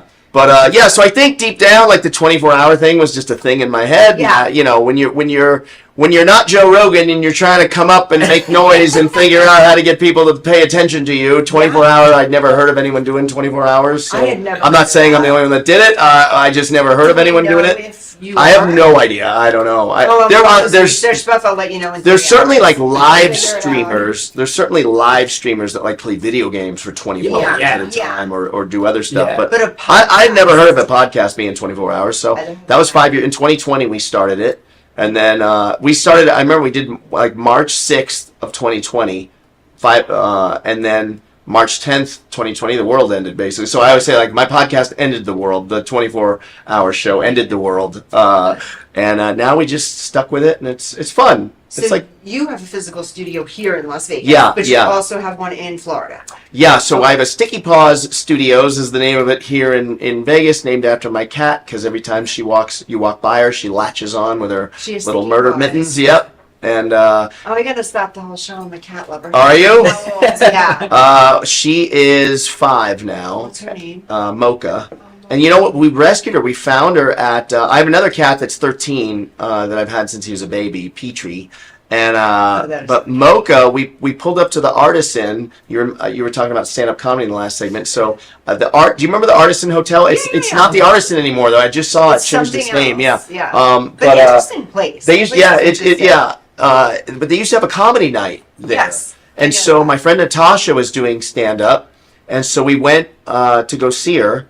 And when we pulled up to valet, my girlfriend had driven her car that night, and so I got out. And the second I got out, this little cat came like right around the car. This cute little skinny little dirty looking cat, you know. And it came right to me, and I started petting her. And then my girlfriend got out. She loves cats too, so we were playing with this cat. It was only about a year old at the time, this cat. And the valet said, "Oh, someone just dumped her off like 2 weeks ago." And we were like, "Dumped her off literally?" And he said, "Yeah, a car pulled up. They opened the door and put the cat, and they drove away." And they're like, "What?" I was like, "Can we take it?" And he's like, "Yeah, please take it." So we just scooped her up and we didn't even go. Actually, Vanessa, my girlfriend, she took the cat. I went into the comedy show, and she took the cat home. You really saved our cat. Yeah. And she's the sweetest cat ever. It's like so crazy how people do what they do. I just don't get it. Yeah, I'm a cat person. Yeah, I have Macy they're great. At home. I love you, Macy. The non-cat people are only non-cat. They're only non-cat people because they've never had one. I agree. If Once they had you one, have a cat, it changes. Yeah, they're like so easy, but such Yeah. personalities. The My biggest cat- dog lover if you put them around a cat, they will Yeah. end up liking Yeah, a cat. absolutely. Yeah. Cats are easier to take care of. Way easier. Yeah. Yeah. They Do you have a have cat? attitudes, No, we so- used to though. Okay. When my kids were young. Yeah, the cats are like finicky. Like Yeah. my cat, she's got an attitude. Like Yeah. if you don't stay on her schedule, It's their she's house. Very Yeah. entitled. Oh yeah, very entitled. Looks at me. She's a talker. So like Yeah. I get home and Yeah. that's feed me, give me treats, love me, talk Yeah. to me, pay me. Yeah. Yeah, when I we love it, moved, so. a few years ago, we had to get furniture and stuff, and Vanessa was like picking out stuff. I was like, "You can't get that." And she was like, "Why?" I said, "Because you have a The cat. cat. You don't understand. No. That's not cat friendly. Now you have to everything you buy, you have to say, what is the cat going to do to this? Yeah, because they will absolutely. tear it up." Yeah. That my audience is so pissed off right now. They're like, "All right, this guy, we want to hear about you and your dad." Yeah. And I'm like, What are you "Tell me doing?" about the cat. Yeah, yeah. This is why they hate me. They're like, shut up. Just talk about the cat. Okay, so back to you. So Yeah. you have these studios. Yeah. You're doing podcasts. How do you find people to get on your podcast? Is there a specific type of people you like to work with? Are you geared? He more wants toward- gamblers. Yeah, well, for me, the show is Action Junkies, so I kind of treat the show Yeah, like. you on the show. Are you gamblers? Slots? You're like slot fiend? No. Blackjack? Former. I have not gambled in a year. I don't gamble. Oh, She used to though. Yes. Oh, interesting. Let's get into this. Think you got ugly for you? Did it say ugly or- Play poker.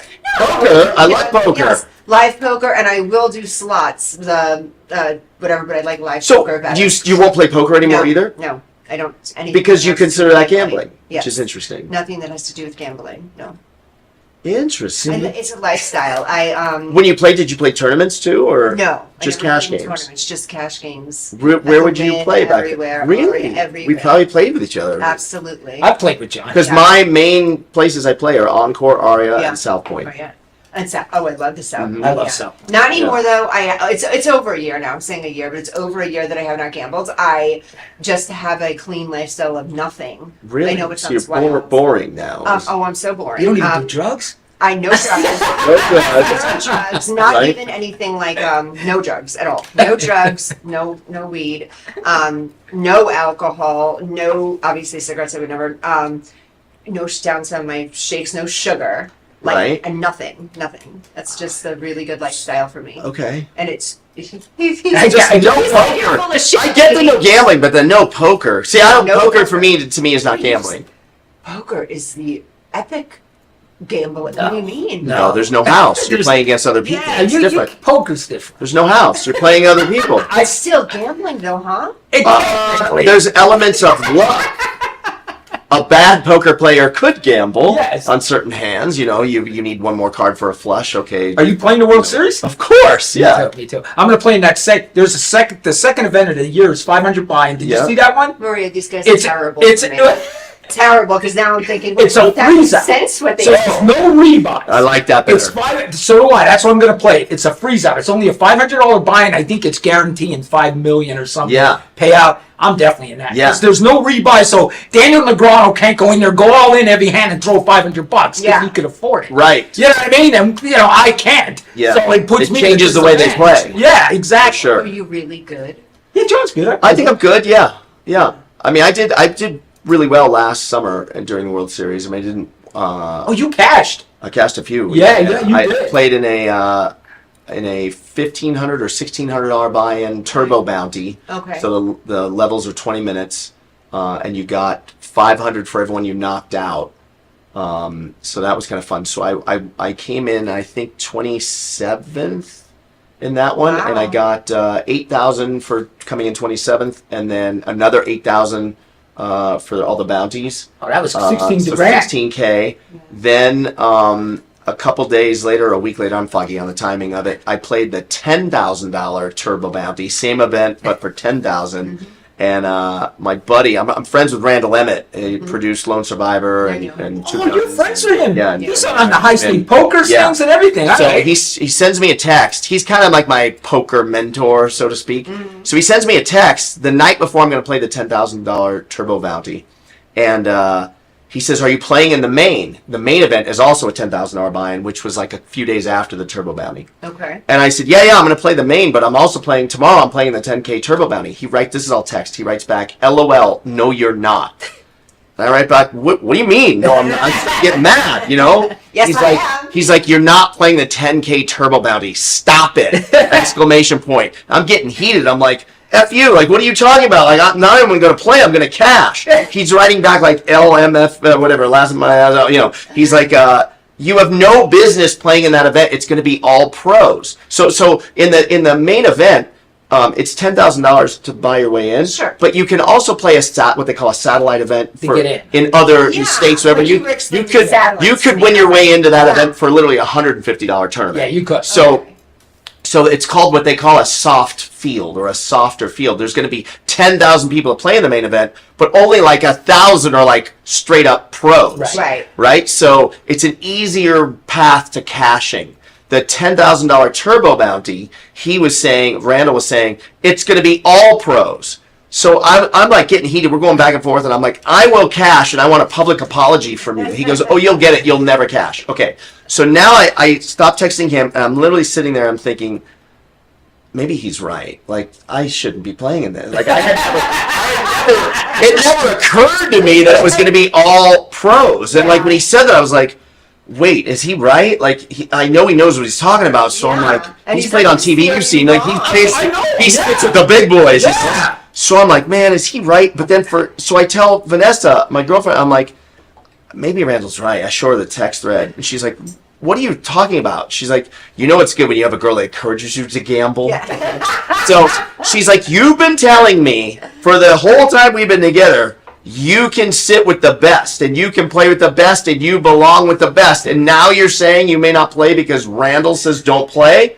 I'm like, you're right. Screw him. I'm playing, right? Get Randall, Okay, so now the next morning, I get there. It's 11 o'clock start, and I sit down at my table, and I don't recognize any of the guys. So now Randall went from like harassing me the night before to now he's going to be supportive. So he says, hey, when you get there, take a quick video of your table and send it to me, and I'll tell you who's who at your table. Because he says, I guarantee you've got a handful of pros at your table. There's 9 people at the table. He's like, you're probably going to be the only non-pro. I still think he's exaggerating, though, right? Right. Okay, so I take this video, and as I'm taking the video, the last player comes to the table, and he sits down, and it's Ben Lamb, who was like I want to say, 2016 Player of the Year. Yes, I know He's exactly won what you mean. millions of dollars. He in lives his here in career. Vegas, too. Lives here in Vegas, Yeah. right? And I had met Ben, so I did I met him with Randall, so I recognized Ben, right? Yeah. So he sits down and he looks I'm sitting literally right across from him.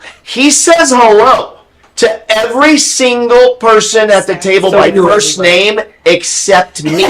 He's met me, doesn't remember, but he knows all these guys because he's played poker with them before. And I'm like, oh no, I'm screwed. So Randall starts telling me, oh, the guy to your left is Ren Lim. He's a really famous like Japanese player. Yeah. Blah, blah, blah. He tells me who all these people are. So for the first like 10 minutes, I'm sitting there and I'm like, literally, this happened. I have pocket jacks, but there's a king on the board. I bet guy raises, I fold because I'm like, someone has the king. But normally like, well, maybe let's see one more card.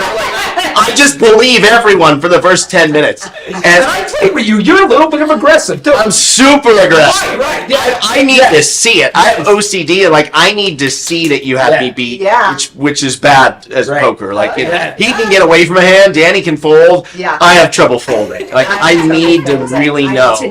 Yeah. Okay, so Randall sends me a text and he says, but remember this, they don't always have it. Don't let those guys run you over. So I'm like, oh, I've been getting run over for like the first level, first 20 minutes. So I'm like, all right, I'm just going to play my game, and it is whatever it is. Okay, so now we play 3 more levels. So there's a break after 4 levels. So after you start this tournament with 60,000 in chips, but understand, they're worth nothing in a tournament. Like you have 60, I had all these people, it probably happens to you when you play a tournament, and you post a chip stack, and somebody's in a tournament, if you go deep enough, you'll have like $1 million in tournament chips, and people will be, they see a $25,000 chip. They'll say cash out. They go, cash out! What are you doing? Go buy a house and a Lambo and still have money. What are you doing? Yeah, I'm always like, and I write back LOL because it took me a while to realize, like, some of my friends, they don't realize, like, it's not money. Yeah. They're like, baller! I'm like, no, dude, you don't understand. I've been cashing out. Right, it's some of those English tournaments, like, you paid $150 to play, and you got $800,000 in chips. Like, it's nothing, Right. Okay, so I end up, you start with 60,000. After the first break, I have like 225,000, I think, in chips, which is really good. It was great. Especially after the first break. So I send Randall a pic of my chip stack, and he says, like, you're a chip leader. I go, I am? He goes, probably. He's like, you have 220, but he goes, go find someone with a Poker News credential around their neck, and go ask them. You know, it's your way of telling them. Basically, you're saying like, you have to let them know without that you're a chip leader, right? That you get on the news. He says, go up and just say, hey, it's my first big tournament. You know, how am I doing? I have 220,000 or whatever it is. How am I doing? Right? Yeah. And then you'll know from their answer. I said, okay. So I find a guy at Poker News thing. You've got like a 10-minute break. So I go find this guy. And I'm like, hey, you know, how am I doing? Like, I got like 225,000 chips. He goes, you have 225,000 right now? I think that was the number. He goes, I go, yeah. He goes, you're chip leader. I go, what? He goes, yeah, Phil Hellmuth has like 215. Right. Phil Hellmuth is like one of the best players I don't know if you know him. ever to play the game. The GOAT. I mean, you got must have been you got Phil Hellmuth, Phil Ivey, and Daniel Negreanu. I mean, They're would you the three say, best. right? Those are like the three top. You know, maybe now there's better players earnings-wise, but like those guys have stood the test of time. They've been around for They're the 20 older years. generation. They're the Hall of Famers. Hall of Famers. Yes. Right. Okay. Yeah, they're the Hall of Famers. So I go to pokernews.com and they post updates, right? And it says John Orlando, chip leader, you know, Phil Hellmuth, Did number you screenshot? because, you know, you'll relate, like, to me, this is my highlight. I know I'm not going to win. Like, I'm not delusional. And it can change like that, you know? It does. Listen. Oh, my God. That was like 1 o'clock in the afternoon. Danny, I was chip leader every single update till around 11 p.m. Maybe once I fell below and then I got back to first. But pretty much I was chip leader from 1 p.m. to 1 a.m. These guys were probably so. And then it said like John Orlando, Phil Ivey, John Orlando, Phil Hellmuth, Phil Ivey, Phil Ivey, Phil. You know, it was nuts. I've Okay. been so proud of myself. Oh my God. So now at the point where they pay like the top 10 to 15% of the field. So 643 people I think entered. I swear I was probably one of 5 non-pros in this tournament. And so you get to what they call the bubble, and that means you're one more person has to go out, and then we all at least get paid. Yeah. Some more than others based on how well you do, right? Okay. So we're on the bubble, and Phil Hellmuth has literally 3 chips in front of him. He had fallen down to literally he's got like 1 big blind. I know okay? exactly what you're going to tell me happened. So we make it to the bubble. So someone goes out, and so I know Phil for a long time, and so I go up to Phil, and I realize like he's got 3 chips from. So I'm like I was like, oh, I wasn't going to say anything. So I turn, I'm going to walk away. He goes, John O. I go, yeah. He goes, good luck, man. He goes, this one's yours to win. It's not my day today. This one's yours to win. Go get it. So I'm like, all right, I'm gonna do the best I can. I'm doing the best I can, right? So and then so this was like around 7 or 8 o'clock at night. Okay, so I'm still like chip leader, whatever, and I'm like sweating because first place for this was $800,000. Yeah. Okay, I've already spent the money because in my head, Phil Hellmuth just said, "This one's yours to lose." You're winning this. I got this now. Like the GOAT is behind me, right? I don't know what happened. It gets to a point where you have to play hands because the blinds keep going up high. Yep. The wheels fell off, and I end up going out in 35th. That's still a good run, John. With the bounties, and this one you got $3,000 for everyone you knocked out. It was a $10,000 buy-in. Every bounty, every person you knock out, you got $3,000. So I ended up cashing for $38K. Nice. Yeah, That's a good with profit. $20K for the regular cash, and then I had 6. I knocked out 6 people, so $18K from that. Oh my God. $38K. Just the way you played too was like that's huge. And it's really weird. You've probably been through this because you've had heartbreaking tournaments. We all have, right?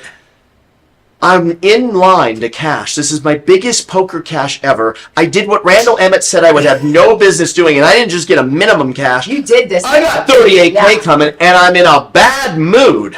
Standing there with my little credential to give to the cashier to give me $38K. I'm in a bad mood because I only have 38K, and I thought I was going to win the tournament. I would have been so pissed. Right? To be honest, 38K and there was 800 sitting there, I would have been like, F that 38. There's 800 sitting there. 2 hours later, so they cut play off for the night maybe 30 minutes later, Yeah. and then like 2 hours into the next day, they crowned a winner. So really, 2.5 hours more. You could have won it. I could have won. Who do you think won? Phil. Phil Hellman. The guy that had 3 chips left, that told me it's not his day, that anointed me as the guy that's going to win. Somehow, the Hall of Fame legend that he is, he came back. He comes back to win that tournament. But you did $800,000. amazing. That's incredible. Thanks. Yeah. He just won a tournament at the Win, right? At Win the Daily. Yeah, that he was for was- $5,000. he just wanted- No, I wouldn't call myself a pro. A pro to me You would not means. call yourself a pro. No way. No. You're not a A pro to me is. not a pro. No. No. I win $5,000, I'd be dancing around. Yeah. I mean, to me. I'm the best. Yeah, I think a pro means that's all you're doing.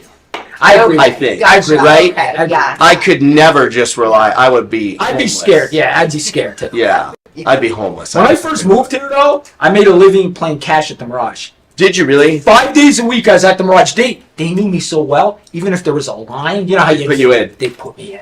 They knew me so well. And I The Mirage was a nice room back then. It's not happening anymore. I know, I love the Mirage. And now to turn to Hard Rock, maybe they'll bring a poker room back. I hope so. I think they will. Do you see the Venetians putting a poker room on the second floor? I heard. I saw where it's at. It's going to be cool. It's going to be all on its own, the Venetian poker I room. heard. So that should be good. I heard. We got to get Don back So into let's this. get back to this really quick. Yeah. So you think that poker is not gambling? I don't. I don't. There are elements of chance to it, so I understand why people would argue that there's gambling, because right, the flop, turn, and river are luck. Yeah. Right? But it's a game of skill. You're not playing against the house. Yeah. You're playing against the other people. And so, sure, there are elements of chance related to it, but overall, it's a skill-based game. Do you ever get to the point where you're like, I can't do this anymore? Oh, my joke at a tournament is when I sit down at a tournament, I'll be like, this is my 432nd tournament since giving up tournaments because I hate this game, and that's just this month. So you have Yeah. love-hate. Oh, yeah. I mean, See, that's my thing. I had the love-hate, and when it became like, I hate you. Like, I'm not Listen, I hate you. Then I had to stop hating. I'll be honest. The first main event I ever played, I won my seat. I won my way in the night before. I played a $1,000 buy-in tournament at Rio. Okay. And they just played a top 15%. You know, Everybody went to the tournament. So there was like 150 of us that ended up going. 140 something of us that went to the tournament. Right. So I play in the main event for. This is a bucket list. I watched the movie Rounders with Matt Damon. The So did I. movie. Rounders is It's literally at a point. I go. You know how you can voice message your remote control for what to play. I literally go Rounders, because I don't want Vanessa to hear. Right? And she'll be coming downstairs, and she'll be like, "You gotta be kidding me!" Because like she sees it, again, like literally 2 or 3 times a month. I watch this movie. That is a good movie. It's so good. It's so good. So I'd wanted to play this since like 1998, the World Series of Poker, right? And the first time I played it was 2018, the main event. Okay. I literally lasted 20 minutes. The main event. Yeah. My first main event. Oh my god. 20 minutes. That's hard. My first hand I sat down to, pocket aces on the button. They didn't hold up. I lost a third in my stack. Doesn't that This suck? guy chased a straight down, and he got it on the river. Somebody's telling you literally, not to play. Yeah, Like, literally okay, next hand, okay. pocket jacks, flop a set, and get rivered to a flush. Right. And then third hand, I get like ace 10 suited. I don't realize I'm such a rookie with the main event. The levels are 2 hours long. Right. I still had, like, you start the main event with, back then I think you started with 50K, not 60. Don't quote me, I might be wrong, but I had like 15,000 chips, so still, I was okay. Yeah. But I panicked and didn't realize that I was okay. And I shipped it all in, pre-flop, with ace 10 of diamonds. 20 minutes in. Yes, 20 minutes in, I 10 shipped grand right now. all I was thinking, Danny, all I was thinking was, it's so early, everyone's gonna fold, and I'll just get a momentum change. Like, I'm weird psychologically. I just needed like chips to come my way, and I'd be all right. And then you'd be okay. This guy snap calls me with an ace king, and ace king held up, and I was out. I literally sat, and so I'm on the podcast. Imagine I'm doing this lead up, main event. I'm winning my way in, and we're posting like crazy, And so it's like the morning of main event, and it's like I am posting so much stuff. I'm doing it. And 20 minutes later. First hand, Pocket Aces first hand, and then like, sir, you can't be on the phone. Okay, sorry, whatever. And then, all of a sudden the updates stop. I'm sitting in the hallway at the Rio. I'm not kidding you. I will admit this. Tears. In the hallway. Yeah. I'm the only one in the hallway because everyone else is still playing because no one's got.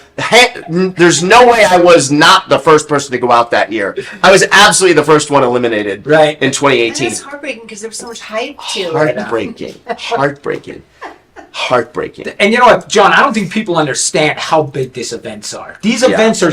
I have to ask. There's cameras all over. Yeah. Did you grow up with poker, or when did you learn to Oh yeah, play? that's a great question. Yeah, well, because of Dad, I grew up in the Riviera and the hotel, which is gone now, and the Hilton, which is now the Westgate. Your dad had a show here, right? Dad had a show here. So Back then, 26 years a year. 26 weeks a year. We lived in LA, but 26 weeks a year, he was here. Yeah. So I went to UNLV. Vegas was always like Yeah. my second home, or honestly, I felt like it was home to me. Yeah. And it starts with keynote tickets in the coffee shop, right? My dad's always like, I blame myself for your gambling addiction because it started with give the kids a keynote ticket to look at the numbers and shut up so the adults can talk, right? Yeah. And then blackjack at 16 at the tables. When I look at photos of me, Danny, at 21, I didn't look 16. When I was 21, I looked 16. Right. So when I was 16, I was playing table games. How? I don't understand.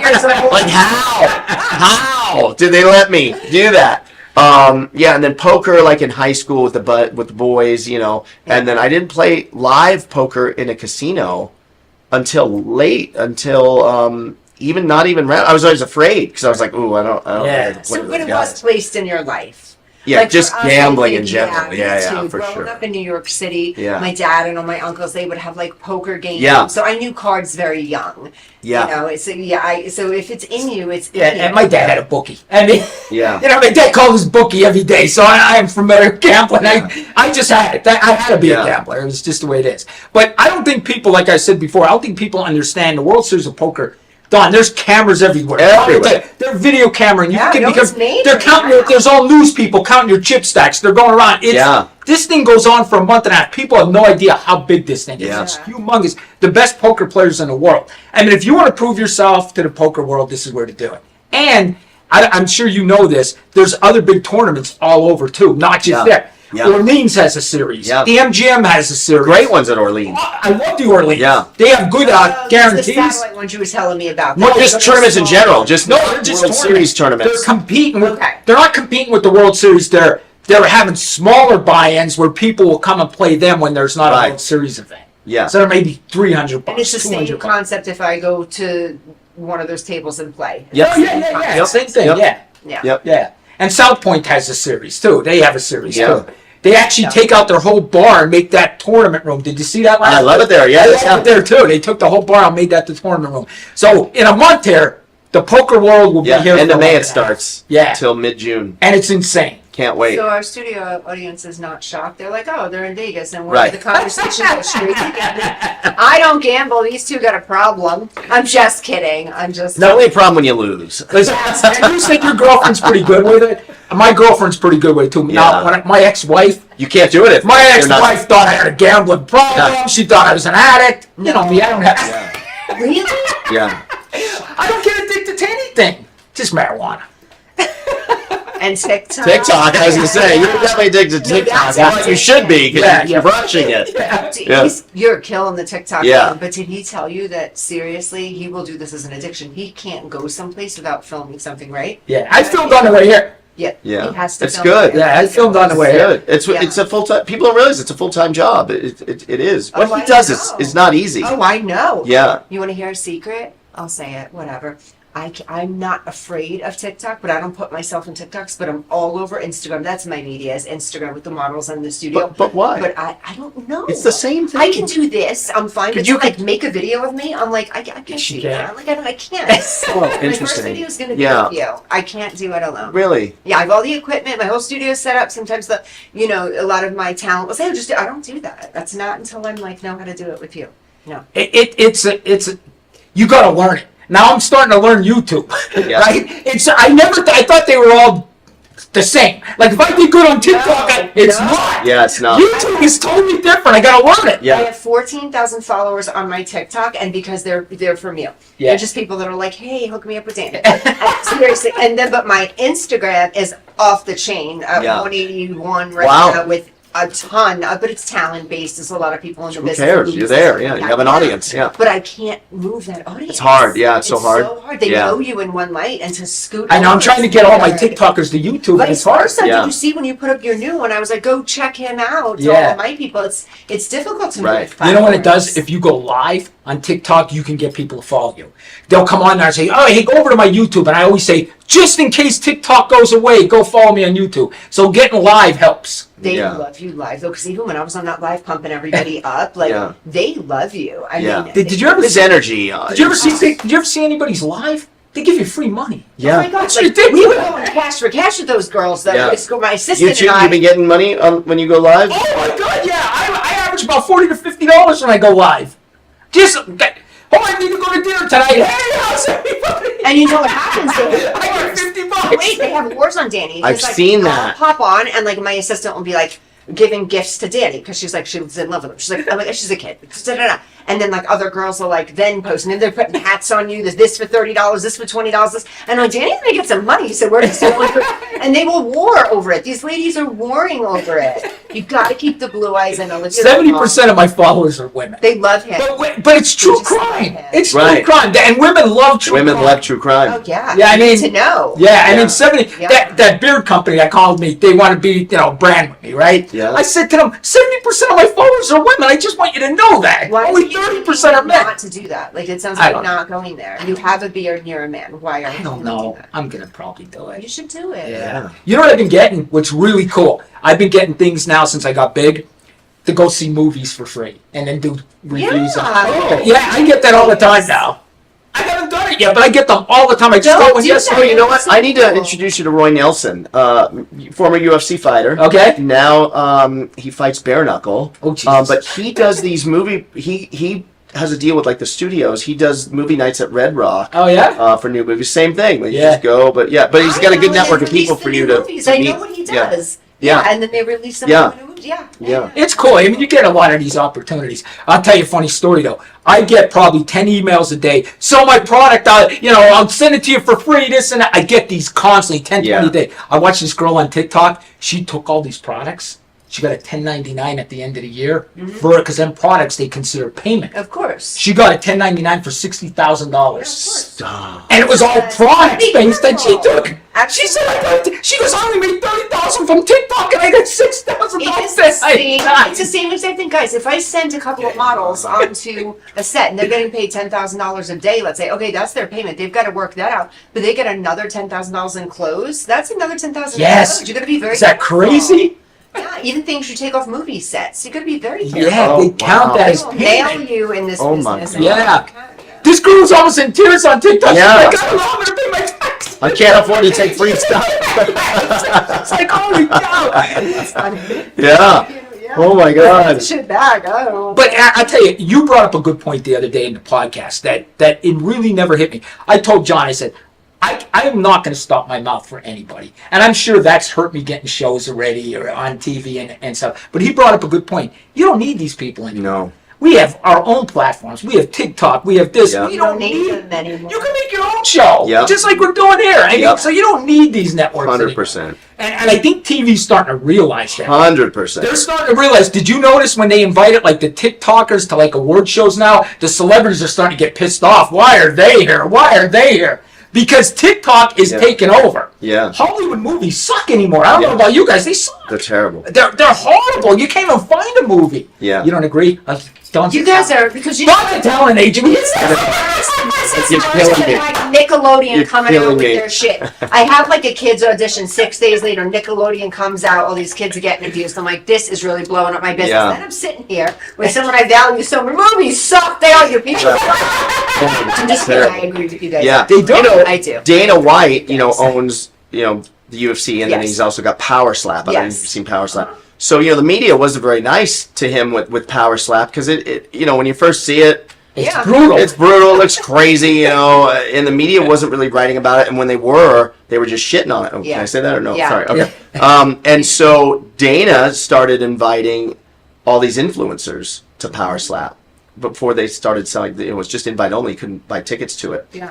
So he'd have literally 100 million plus of followers in the Absolutely. room, right? Yeah. And let them start promoting. He's like, I don't even need the media. Go ahead, shit on it all you want. I got social media behind me. I got these TikTokers, insane. And I Instagrammers. tell you, my form of advertising for my studio now, my studio has blown up, thank God. Like, Yeah. seriously, I opened this Congrats. studio, and thank you. I opened the studio in January, but I've been in this business for 30 years. Yeah. But I opened in January, and I was not apprehensive at all. I said, let's just go. Whatever happens, happens. I'm not, whatever. This is what I'm doing. And because of social media and my following, I think at my grand opening, I think we had like 100 people there. He was there That's with great. Yeah. It's never stopped. It's every Good single for you. Friday night I carry those 100 people plus another 100 people. I had to start opening other days of the week. And you know why? Don't get me wrong. I still do advertising. I still advertise for the media and the things that we're doing. Word of mouth. After a Friday night class or a Tuesday night acting class, these kids, and I call them all kids no matter how old they are, because I work with every age group except for infants. They're all over media, and it just starts trickling in. So a Friday happens, by Saturday, by Sunday, and by Monday, my inbox is filled. I saw what you guys did this weekend on Friday. That's so awesome. How do I join? How can I be a part of this? How can I help? How can I? There's no advertising. These kids advertise for me. They Yeah. take pictures and selfies. They're making friends together. They're making movies together, and it's a word of mouth, and they're And- doing it for themselves. And so you're booking kids? Is it always kids, or No, I so work you're mo- booking all honestly- ages on like TV? Television, Film. commercial, film, print, modeling is where it started for me. Yep. Technically, back in the day, it started in acting, and then it went modeling for decades, and now I'm back modeling and acting both. I cast and book modeling and acting both, singers and dancers as well. Not that many dancers, but more so singers. But yeah, and honestly, it's not young people. I work with the age group most comfortable with 17 and into Got it. I'm gonna send you some people because I know some people out here that Absolutely. I didn't realize that there was any like legit Yeah. Or hers talent is legit, agencies yeah. here. Like, mine's like that I know that they could service like the local commercials and stuff Yeah. here, but like literally like stuff in Hollywood. the most of the stuff because I'm New York based. I am New York born and raised. Got it. So all of my connections were out there with bigger, higher end modeling agencies. So what I did when I moved out here in 08, I worked the business for a while, had other agencies and stuff like that. This one is just actually new to me. So I do work in New York and LA, Chicago, Miami, anywhere. Do I do work in Las Vegas? Yes. But Las Vegas. Yeah, yeah, We're sure. not there yet. We're getting there. So I give you it 5 you years. submit people for LA, sitcoms that are New going York, on, and everywhere. Well, that's what I'm doing currently. Yeah, wow, everywhere. that's really cool. That's good to know. She cast Okay. The Sopranos. Yeah, Sopranos, Sex Really? in the City. Do you know yeah. Al Sapienza? I do. I know. I've known Al forever. That's Yeah. cool. I know a lot of people in the business. But out here, it's actually really cool because even though our market's not as big, we are a hub. We're a hub for Well, entertainment. and it's just wait. Yeah, Oh, I know. give it I- 3 to 5 years to Not- get it. Yeah, I say This 3 is to it. 5. People are saying by next year, once the studio goes up, it's 3 to 5. Yeah. But it's also bad. We've discussed this too. What it's going to do to Las Vegas? It's going to Traffic. shift what you know of Las Vegas. Yeah. See, I came out here in 08, so I still knew like the new Las Vegas. I wanted to come out here in 08, and I hate that I didn't. I didn't get here till 2017. Yeah. Oh, okay. Yeah. Oh, really? Yeah. I'm here longer than you then. Yeah. I came in 2016. Yeah. 2016, yeah. Yeah. So 08 was good, believe it or not. I know that was a hard time for the rest of the country. 08 Yeah. was great for me. I opened up here. It was fantastic. I remember I was looking at a Christopher home, one of the builder, Yeah. in 08. It was reduced from 1.2 down to 800,000 because of the crash and everything. And I said, and I had the down payment money. I was like, I should just pull the trigger and do this thing. I Yeah. know I should do this. That house is like $7 million now. Yeah. It's crazy. Yeah. Jesus. Fail. Another one of my fails. Don't beat yourself up. Guys, we're going to go on a 2-minute break and we're going to be right back. The show's going great. You guys are awesome. We'll do that, guys.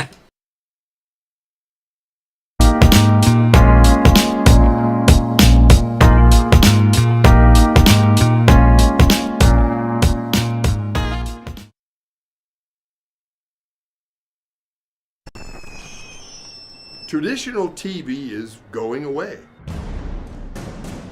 Hollywood is starting to fade. People are demanding real stories from real people. Our voices are now being heard in our own way. Podcasts, Facebook, Twitter, YouTube, and TikTok Live are becoming the norm. Internet TV has now reached the highest demand in human history.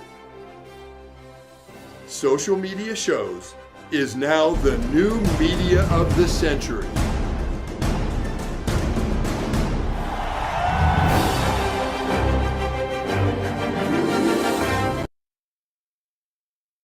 Hi, I'm Deacon T with Modern Word Ministries. It's great to be with you today. Just a short little promo for our show. Every Sunday morning we have service, and you can follow us at 10 a.m. Pacific Time on modernwordministries.org. And if you missed us or you want to see some of our older messages, go ahead and check us out on socialmediashows.com every single morning at 9 a.m. It's a great way to kick off your day, get a little bit of the word in you, get something uplifting, get you started off on your way. You know, if you're looking for prayer or you need some help, reach out to us. If you go to our website, again, that's modernwordministries.org, you can interact with me via telephone, via DM, text message, whatever you want. I'll get right back to you. So if you need prayer, you need help, you just need somebody to talk to, Modern Word Ministries is here for you. We are your church in the community. So until you see you next time, be blessed, everybody. Bye-bye.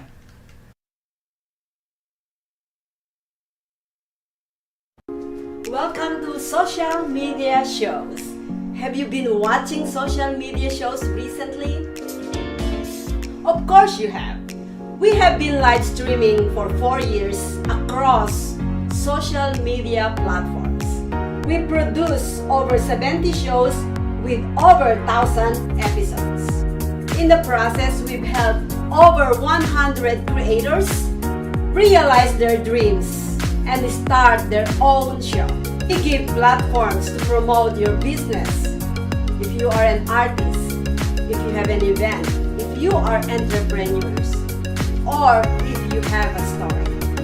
If you haven't done it yet, go ahead and subscribe and follow us on major social media platforms. And if you have a great idea of a show, join us. Social media shows can help you produce and live stream your own show. Let us help you make your dream become a reality.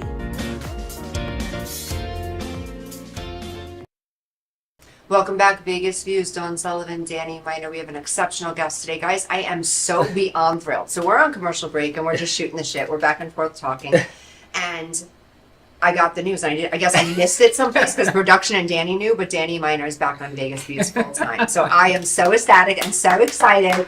I'm not gonna lie, Danny, I was getting depressed without you. Not that I don't love all the co-hosts and everybody, but I was kind of depressed without you. I'm like, where's my people? Like, it's because I say crazy crap. Well, I think with you, I met someone a little bit more over the top than me. Okay. So it was so crazy trying to be the over top person because I had no one to be like my over the top. Like you're freaking insane. Right. I get to judge Everybody you're does. whacked out. Right. Right. But Right. the other people, they weren't whacked out. So I was the whacked out one. It was just not comfortable. So I'm so excited now that you're back. I cannot wait. This is going to be awesome, guys. Every single Tuesday, you guys have to tune in and watch. So we go to Mondays, or we're still on Tuesdays. We're on Tuesdays. Oh, good. Tuesdays, yeah. Tuesdays, So no. Tuesdays, log in and watch us again. This is so exciting. I I'm so thought we glad were you're switching back. Mondays, but Tuesdays, Okay, good. Tuesdays. Tuesdays is perfect for me. But no, I'm glad to be back. I just needed a break. Everything's going so it's crazy for me. You have no idea. Every day I'm doing something. I can imagine. And But you're getting it's a fun. lot of opportunities in this business and entertainment, huh? It's stressful though, and I'm sure your dad will tell you. I can't believe how he'll stressful. tell you. He's doing 24 hours. Stressful. It's stressful as hell. I mean, like I get these opportunities. People, I've probably talked to 25 TV producers, honest to God, in the last 2 years, and no one takes their chance on you. And you think you got it, right? You think this is it, and then you get shit on. But you know, you can't take it, and I tell this to all talent of mine, you can't take it as you get shit on, because everything is exactly how it's supposed to be in this business. Right. Things are going to hit. Like, for instance, we just did this movie, and I had a gentleman who was like, you know, nailed this part down. He thought he got this part. It was like 100% go. He got to the chemistry read, and then it was just not for him. Right. I know factually it's just not for him because there's something right around the corner that's going to come and scoop him up. It's the same thing. You're going to be where you're supposed to be when you're supposed to be there. So all these other things are just in the path. They're just experiences, and I truly believe that you always end up really where you're supposed to end up. Yeah, and Danny's just a matter of time. Oh, like that's it's waiting. just That's a matter of seconds. I've been 100%. saying that since the day I met him. 100%, no doubt. But I'm running out of time. Like, you feel Why like not? I mean, I'm 55. You know, I'm running out of time. I used to feel like that with stuff, but now I don't. I've just let that go because it drives you nuts. It'll drive you nuts. You're not running out of time, not at all. Out of time at all. Till you're like dead. That's when you're out of time. And to anybody out there that's pursuing any of these dreams, you talk to these TV producers, man. You get done with them, and you're like, they hated my guts. Like, you read them, you think these people hated me, man. Can I tell you guys something? A lot of people don't really understand this from my perspective, and I just held this big audition in my studio. We want desperately to hire you. We want desperately for you to be the one. When we're booking and casting things, especially movies, television, film, reality, we don't want to waste our damn time. So I'm sitting there for 9, 10, 11 hours out of a day. You want something. Seeing I know what you 100 mean. people. I'm praying for these people. I'm like, please let this be the one. Yeah. Please let this be the one. I don't want to sit there and that casting all of that stuff. They want you to be the one. They're on your team. Right. So you got to think about it like this. These people want you in this position. Yeah. Just give it what you have. And you know what? You know why? And I've said this to you before. You're going to be so successful in anything you do. You don't give a shit. Walk into the place like you own it, not cocky. Yep. You're very kind to everybody, and that's one thing that you have over a bunch of people. Some people think I made it this far and they get a cocky edge to them. No, stay humble, stay nice, but own this place. They're just people. They shit and piss just like you. Did I say that? I'm gonna be totally honest with you advice. guys. Yeah. I'm gonna be totally honest with you because you know I am cocky. Okay, you guys know I am. This one TV producer interviewed me, and he like blew me up. To me, he blew me off. Yeah. I emailed him the next day. I said, "Didn't seem like you like me, but I'm going to tell you this. I'm going to be on TV one way or the other. So you're either going to sign me or somebody else is going to sign me." Yeah. And I emailed him that. What a prick. Yes, I did. I said, I'm going to be on TV one way or the other. That's what I told him. You know why I don't like that? Okay. I guess because I'm living in a delusional world with my talent a lot of the time, because I when you represent someone, you expect them to be always on their best behavior. If one of my talent did that, I would be like, you didn't do that. That's disrespectful. Listen, when I was sending it, I knew you would say that. I didn't tell my girlfriend that either. But you know what? I would agree with you 15 years ago.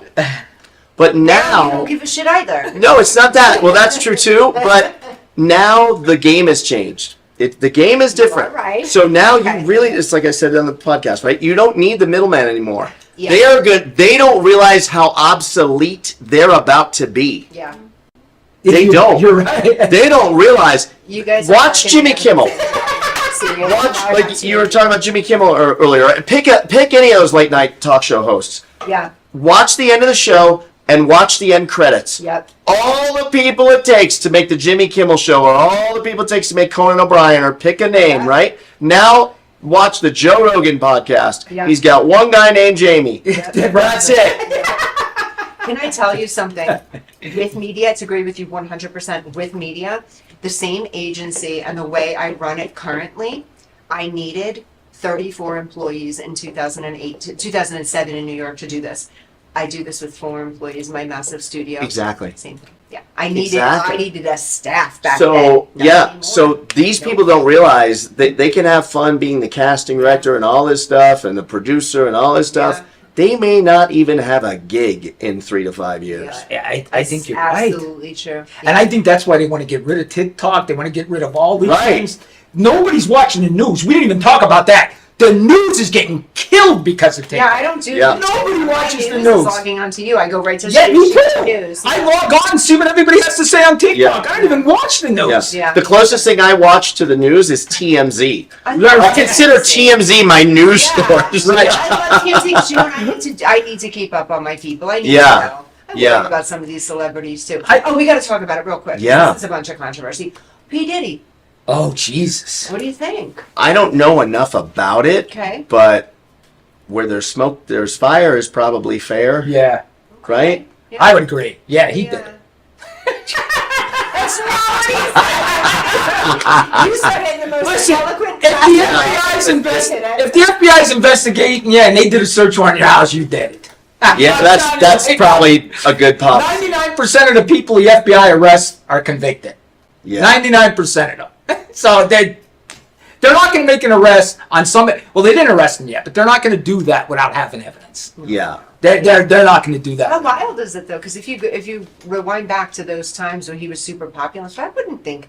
I mean, he wasn't even like one of the tough guys. You know what I'm saying? Yeah. Like, he was like kind of the candy version of rap. Yeah, I agree with you. He wasn't like this big gangster rapper. Nothing like that. I told everybody about R. Kelly back in 2001, 2002. Yeah. I was telling because Yeah. I have a very good friend that worked for him. Yeah. Was his assistant. And you called And then once he realized what was going on, he quit. Yeah. And when he told me, I actually didn't believe him. I was like, really? That seems crazy. He's like, listen to me. And he gave me, it was such specific examples of craziness that was going on. I was like, oh, well, you're not making that up. Like, your brain couldn't make that The up. world Like, has shifted and changed so much, and now with media, Yeah. and media, the way everything is on media now, Yeah. it's almost like all of these skeletons for our entire generation Yeah. are being let out. Like, Yeah. I'm just awaiting, like, who's next? yeah. You know, like, And a lot, though, is not fair. Like, there is Absolutely. both. Okay. You know, like, it's crazy, though. Like, you lose your job over allegations and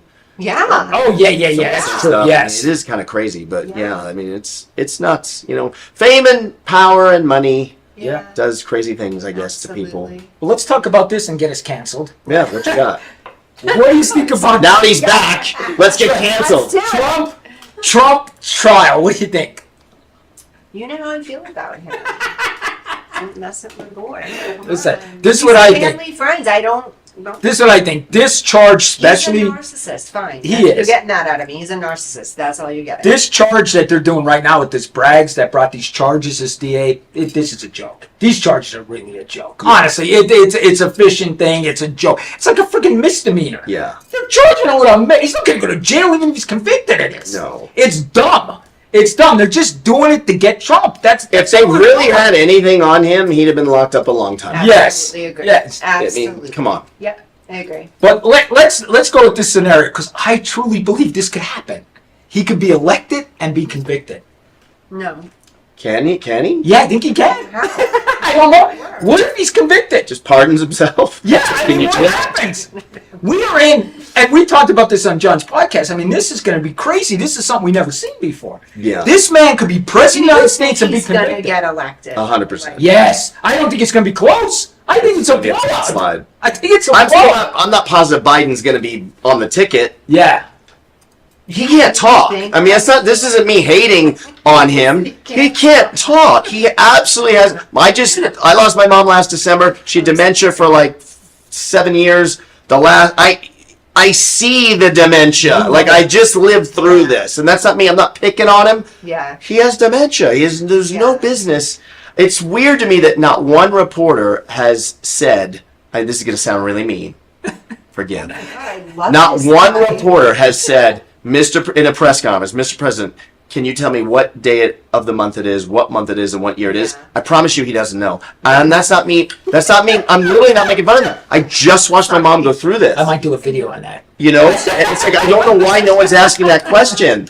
It's crazy. Well, what happened when you were telling me you were educating me on this? I was busy and hadn't seen it, but Biden said that he wasn't aware enough or something on his trial with the same thing with Trump and nothing ever came of it. And they were like, oh, so you were not Oh, yeah.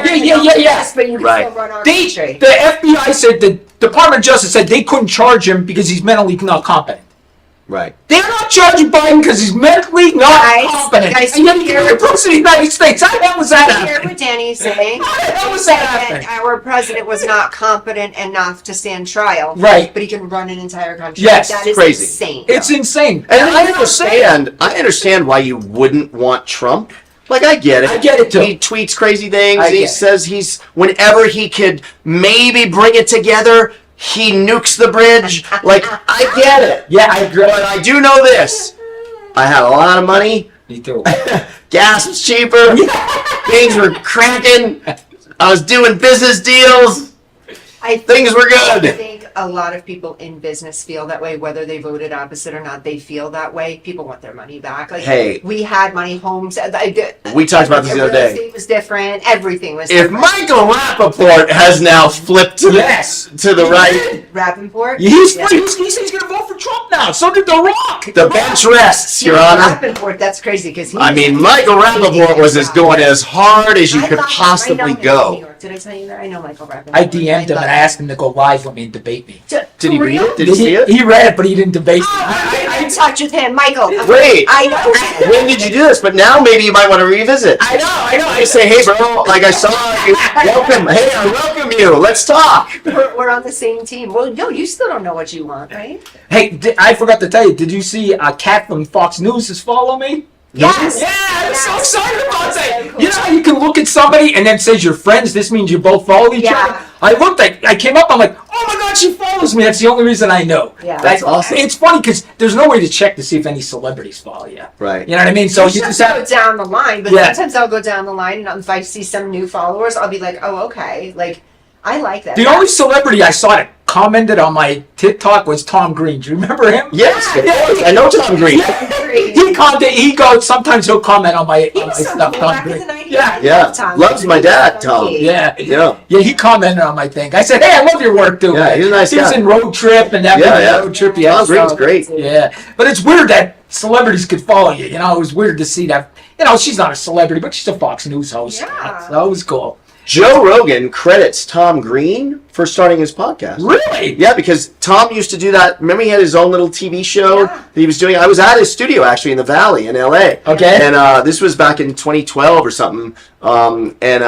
He had Rogan on as a guest, and Rogan was like, "This is really cool. Like, what is this?" He's like, "This is my TV show. I just do it here. I bought the cameras, do this." Yeah. And then Rogan, like, the light bulbs started going up. Rogan was just talking about this like 2 weeks ago on his podcast. He's like, Tom Green was the gateway to me starting a podcast. I have a quick question. Can Yeah. I get off topic Yeah, sure. about you? Because your stuff fascinates me. So you have your studios, Yeah. and you do all these. What are they called? Podcast. The podcasts, but they're you were saying big. What do you call Junkies? them? Junkies. Yeah, yeah. How did that come about? You just went from one type of junkie. So I used to. My background, obviously, grew up in Hollywood. Whatever. I did stand up. I heard you talking about stand up. Did you do it? For 10 years. No Yeah. way. Yeah, I used to open for Tom. Obviously, I started opening for my dad. Yeah. And then I used to open for like Tom Jones, Paul Anka, Deion That's the Logan, hardest thing Four to do. Tops, The Temptations, Roy Clark. Are you funny? I wasn't, and that's why I had to quit. It took 10 years for them to get on to me. You know, entertainment directors and all these different casinos all over the country, and they were like, I know this might sound crazy, but I was looking at Orlando. What do you think? He's really not that good. And I think, and then they started calling each other like, not that good. Yeah. And then it just finally, I was like, yeah, you guys are right. Never in the acting. Not that good. I can't audition. Oh, you I got the can't Jan handle. Simpson. You could Yeah. give me a microphone tomorrow, and I could go and do stand up. Yeah. Man, I would feel totally comfortable. And I haven't been on stage since February 14th, 2002. Was the last time I did stand up. Can I ask you a question now? Yeah, Your yeah, stand-up, you had your set. Yeah. Are you good improvising, or you had? That's your my set? jam. That's your jam. Yeah. You're an improviser. I actually never Best considered kind of actor in the world, myself. guys, just so you know, if you're looking to act or do anything like that, get into some improv training. Monday Yeah. nights, my studio. Improv training. It's is so weird. spectacular. Like, do you remember when? Do you remember the show Talk Soup? Of course. On E Channel. So, Greg Kinnear was the original host. Yes. Yeah. Then he left, and then there was a bunch of different guys, and then John Henson. Yes. Okay, so during that time, they offered me Talk Soup, and I was like, I'm not following in Greg Kinnear's shoes. Are you out of your mind? Right. Like, that guy, Yeah. he's the guy. Like, I can't. Yeah. I didn't feel like I could do better than that. I was like, I couldn't do this. And they were like, just come in, let's just test you out. I was like, no, I don't want to do it. Like, and then I would go on auditions to be just like a host, like not acting, just a host, yeah, right? Yeah. And they'd always say like, well, what experience do you have like with the teleprompter? I'm like, none, but I've been doing stand-up at the time, like maybe for 4 or 5 years, you know? Yeah. And they'd be like, yeah, but you have no experience. I'm like, did you just hear what I said? I do stand-up. There isn't anyone you're going to audition today that can do what I do. Yeah. But trust me, I can do what they do. You're thinking I can't read off a teleprompter? Like, it's so insulting. Like, I promise you, I'll be fine. I got this. Like, I'll be fine. Like, I can work live with no net, no cut. I don't have cut. Yeah. Right? I have 8 o'clock show. I don't have Yeah, cut. and I'm there from 8 to 8:15, 8 to 8:20. It depends on when my dad decides to hit the stage. Sometimes 8:40, whenever he sees fit, whatever, and I got to just wing it. You know, but at the time, I was supposed to go 8 to 8:15. I had 15 minutes of material, and let's say 10 of it was tight stand-up. Yeah. 5 was crowd work. Uh-huh. Well, somebody says, my dad knew I got comfortable in month 3 of doing stand-up. You know, this was in Branson, Missouri. He had his theater, 2,000 people. First time I was ever on stage doing stand-up was 2,000 people. Wow. Bill Cosby in the audience. Norman Brokaw, the chairman of the board of the William Morris Agency, in the audience. So they just Wayne took Newton, your ass in. Entertainment Tonight, filming it. It's my first time on stage ever. Ever. Yeah, no pressure. And I was supposed to do 5 minutes, and I told my dad at soundcheck, I had the mic, and I was like, man, this mic feels weird. Like, he was like, what do you want? I was like, a lavalier. Like, I want to be like Jay Leno. Yeah. You know? Or, you know, give me a lav. And my dad was like, you won't know what to do with your hands. That's a mistake. And I was Yeah. like, what kind of stupid shit is that Yeah. to say? What do you mean I'm not going to know what to do with my hands? He's like, trust me, you're going to hold the mic, and you're not going to know what to do with this hand. And I was like, you sound like an idiot. Like, what does he know? You know, at the time, 40 years in show business. What do you know, old man? Right? So I'm like, I'll be fine, Dad. I got this. So they hooked me up on a lavalier. I hit the stage. I didn't know what to do with my hands. I'm like flailing. I don't know what to do. This was awful. I ripped through 5 minutes of material that I wrote, a procrastinator, terrible student. I wrote the night before. For my big comedy debut, opening for my dad. Talk about spoiled little brat, right? Wrote the material the night before. I ripped through all 5 minutes of my material in 2 minutes, sweating like a pig. Oh, I got a rough. I can't believe he even let me do it. But he was very patient with me and let me go out there every night. And then I got my legs got under your me, groove and on, yeah, I and got my you were groove on. okay. But Yeah. I never felt. Teleprompter.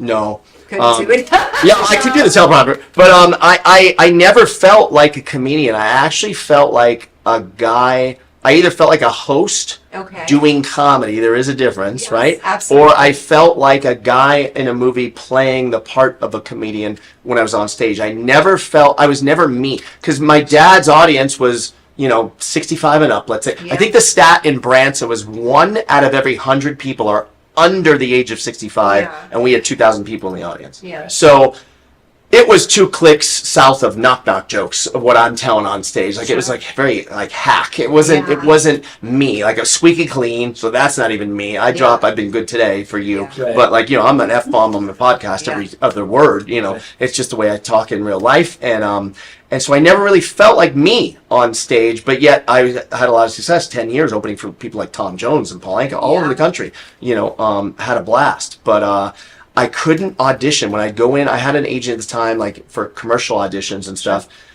I couldn't do it. Like, I remember I was up for you remember the Dodge campaign? Dodge. Yes. Grab life by the horns, right? Yeah. I auditioned for that voiceover, and it wasn't until I heard that guy, the campaign they went with, I was like, oh, yeah, like, I don't belong here. I'm not this good. Like, it never even occurred to me, like, change your voice a little bit. Like, yeah. Growing up in the business, any acting classes, and did you ever gravitate toward one? What about singing? No, I can't sing. I can play drums. That's as musical as I get. Did you try singing? Because, oh my God, Tony Orlando. I would try singing in the car back when you had CDs players in the car, and then you'd hit a bump, and it would skip, and you'd be out there all by yourself without Whitney behind you. And I realized, I can't sing. This is terrible. Yeah, I can't sing. Yeah, no good. Yeah, I couldn't audition. I have a lot of respect for actors. Like, to take someone else's words and make them your own, that's a talent. I agree. And then to do it in a room like this, and they're just all watching you. You know, you've been on enough auditions now. It's like they just, okay, go ahead whenever you're ready. It's like, wait, you're not going to read with me? Like, wait, what am I doing? Like, are you reading with me? Like, I give them so much credit. Like I said, I've been in this business for over 30 years. Yeah. And when people audition and I tell them, you're crazy, I could never do that work. Yeah, I ever. couldn't do it. I am not the type of person. I think once or twice Maria tried to hand me a script or something, and I looked at it like, well, what are we going to do with this thing? Like, there's no way. Myself as well. I'm just, everything's off the cusp. But I give so much credit to those actors out there. You know, just even memorizing their script and becoming somebody else. For me, almost scary. Like, I don't like I feel like that part I could do, and this may be me being delusional, but I feel like if you just gave us the part, I feel like we'd kill it. I agree. Don't give me lines. Even reading lines, like even if I learned the lines, I feel like I could do that. But the process to get there, I'm not the guy. I can't do it. Right. The process is rough. But if someone did hand you guys this and say, this is your character, this is your character. See, I couldn't. The thing is this, even though I'm a really great improviser, I can't get outside myself, if that makes sense. I wouldn't be able to say, oh, you're a woman that believes this, talks like this, acts like this. No. I couldn't do that part. It's scary to me. And I've watched people in the business really train for that. And it's intense. You're becoming another character. Like, could you do that, Danny? You're so you. You can do it. They said you're this nice. Who said I'm nice? You're nice. No, your character was this nice, meek, quiet, sheltered. Like, could you even pull that off? Like, I don't know. I see that. I don't know about that, but I know like if he could play like an undercover cop. Oh yeah. Who's got like in a sitcom with a sense of humor, or even drama, but with sarcastic. Dude, he crushed that role. He would crush that. I'm one of his biggest fans. I am. I don't just say that. Listen, I wish you guys were TV producers. Right? I mean, I could get you in front of people, but again, he shaky last time. He was like, But we live in a world now. Come up with a script idea. That's right. Go raise a little money. Absolutely. Shoot the movie. Also, that's another thing. People don't realize, and people are going to look at me crazy and be like, well, how does it get done? You don't realize how easy it is to get funded for specific things. If you have a creative idea and someone else feels like they're going to make money off of your idea, there's money out there, guys. Yeah. So if you do have an idea at home or you have something, just try to get it into the right hands.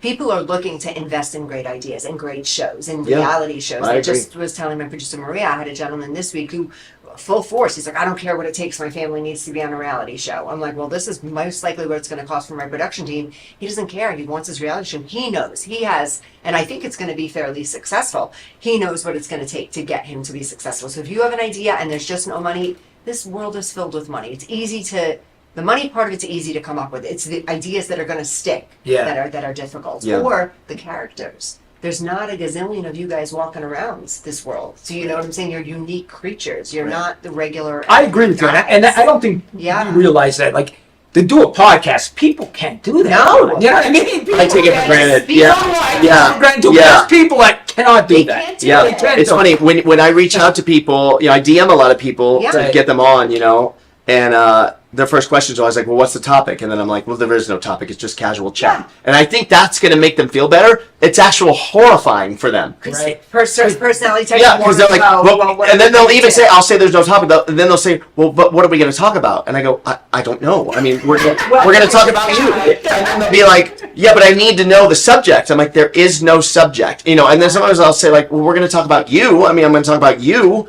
And they'll be like, okay. And I'm like, and then I'll always tell them, I'll say, I usually end up calling them. I go, let me ask you this. Do you ever go to lunch, let's say it's a girl, you go to lunch with your girlfriends? Yeah. When are you going to lunch with your girlfriends again? Tomorrow. Okay. Can you send me a list of the questions you're going to ask your girlfriends when you're at lunch? No, you don't have one. It's lunch without the food. That's all we're going to do. That's so funny though, because when we do the show too, if I'm on with anyone else, like right before, they're like, okay, so make sure we hit on this. And I'm like, shut the fuck up. Excuse my language. I'm so sorry. That's so rude. Not that. Okay. They'll bleep it. And you know what I do? I look at her right before our show and I say, what are we going to talk about? She goes, I have no idea. I have no clue. And then one day, that's the best show. That's what it is. That's the feedback I get on my Instagram is you and Danny. You never know what's going to come out. I think that's the good part. Is most of the time it's what we really feel, and that's what. And when you are a podcaster, like we rent our studio out to other shows, I always tell the first timers when they come in, they'll come in with notes and they're prepared, and I go, you want my advice? Throw that out.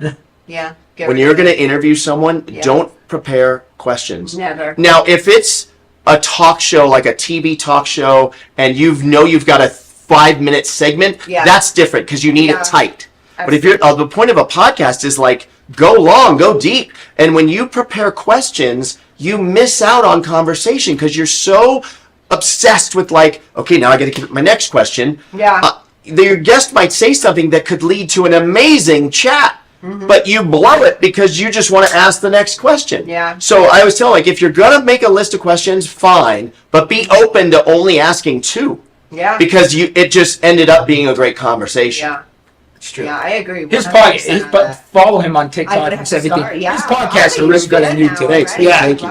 His podcasts are awesome. And I honestly, I'm a big fan of the Bizarre Junkies. Austin's great. I love that because I love that. So rap. I have So wait, to get back to that though. Yeah. So you own all these. Oh, I'm sorry. Yeah. junkies? So I never answered. One of my talents is not answering the question. Right. You asked about junkies. So when I started Action Junkies 7 years ago, I knew already that was going to be the first of many junkie shows. I kind of saw it as, remember the Blank for Dummies, the Dummies books. I kind of saw Junkies as the answer to that. Not like how-to podcasts, but just like different categories of subjects. I love it. And a series of podcasts for. So I knew I'd have sports junkies, yoga junkies, golf junkies. You have all that right now. stuff? No, right now we have Action Junkies. Guys, listen to this. Can you tell them real quick how to get on? Yeah. So we're on, if you just go to Podcast Junkies, but I spell Junkies Junkeez, because when I started Action Junkies and I went to get the website, actionjunkies.com, spelled properly, it was $18,000. I'm like, I don't have $18,000 to buy a website. So I was like, well, let me just change the name of the spelling to Junkies, Junkeez. $11.95 or whatever it was, and the Junkies brand was born. So right now there's Action Junkies, Fitness Junkies, Bizarre Junkies, Gridiron Junkies, which is the football show. That's a good one. George does a great job with that. Fitness Junkies, I don't know if I said that. Political Junkies, Vegas Junkies, Justice Junkies. Justice Junkies. I was just on that Thank show. you. Latino. He does crime stuff. Crime stuff. I was just on the show with a hit. There's Latino Junkies. There's Content Junkies. And I'm out trying to raise money to do more junkies because I'm out of money. We started, but Bizarre Junkies is a good idea. Is a good example. We need talent junkies. One of the guys that started Bizarre Junkies that works at my studio, Austin.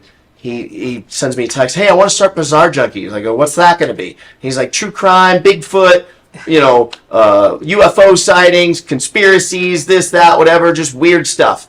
I was like, okay, yeah. I only said okay because he was so excited about it. I didn't want to take the wind out of his sails. It's our #1 show now. Is it really? Beats me. That's if he doesn't beat me, he's right around the corner from me. I'll be honest, when I did the show, he beats me following wise. He's crushing it. Facebook 100,000. I did the show at 12:30 in the morning with him. Yeah. The other night we were at 12:30. That was nice. You came back. There was a lot of people on. Yeah. There was a lot. In fact, I want a shirt because I donated money. I want a nice shirt. But he was cool. There was people donating money to him, and he was giving shirts. And it was cool. Oh, I love that. And super interactive. Yeah. Yes. I love that. Yeah. It's just a perfect example of I'm smart enough to know, everyone that works for me is 21 to 25. And if they have an idea, don't tell them no. But they know what people want to see. Absolutely.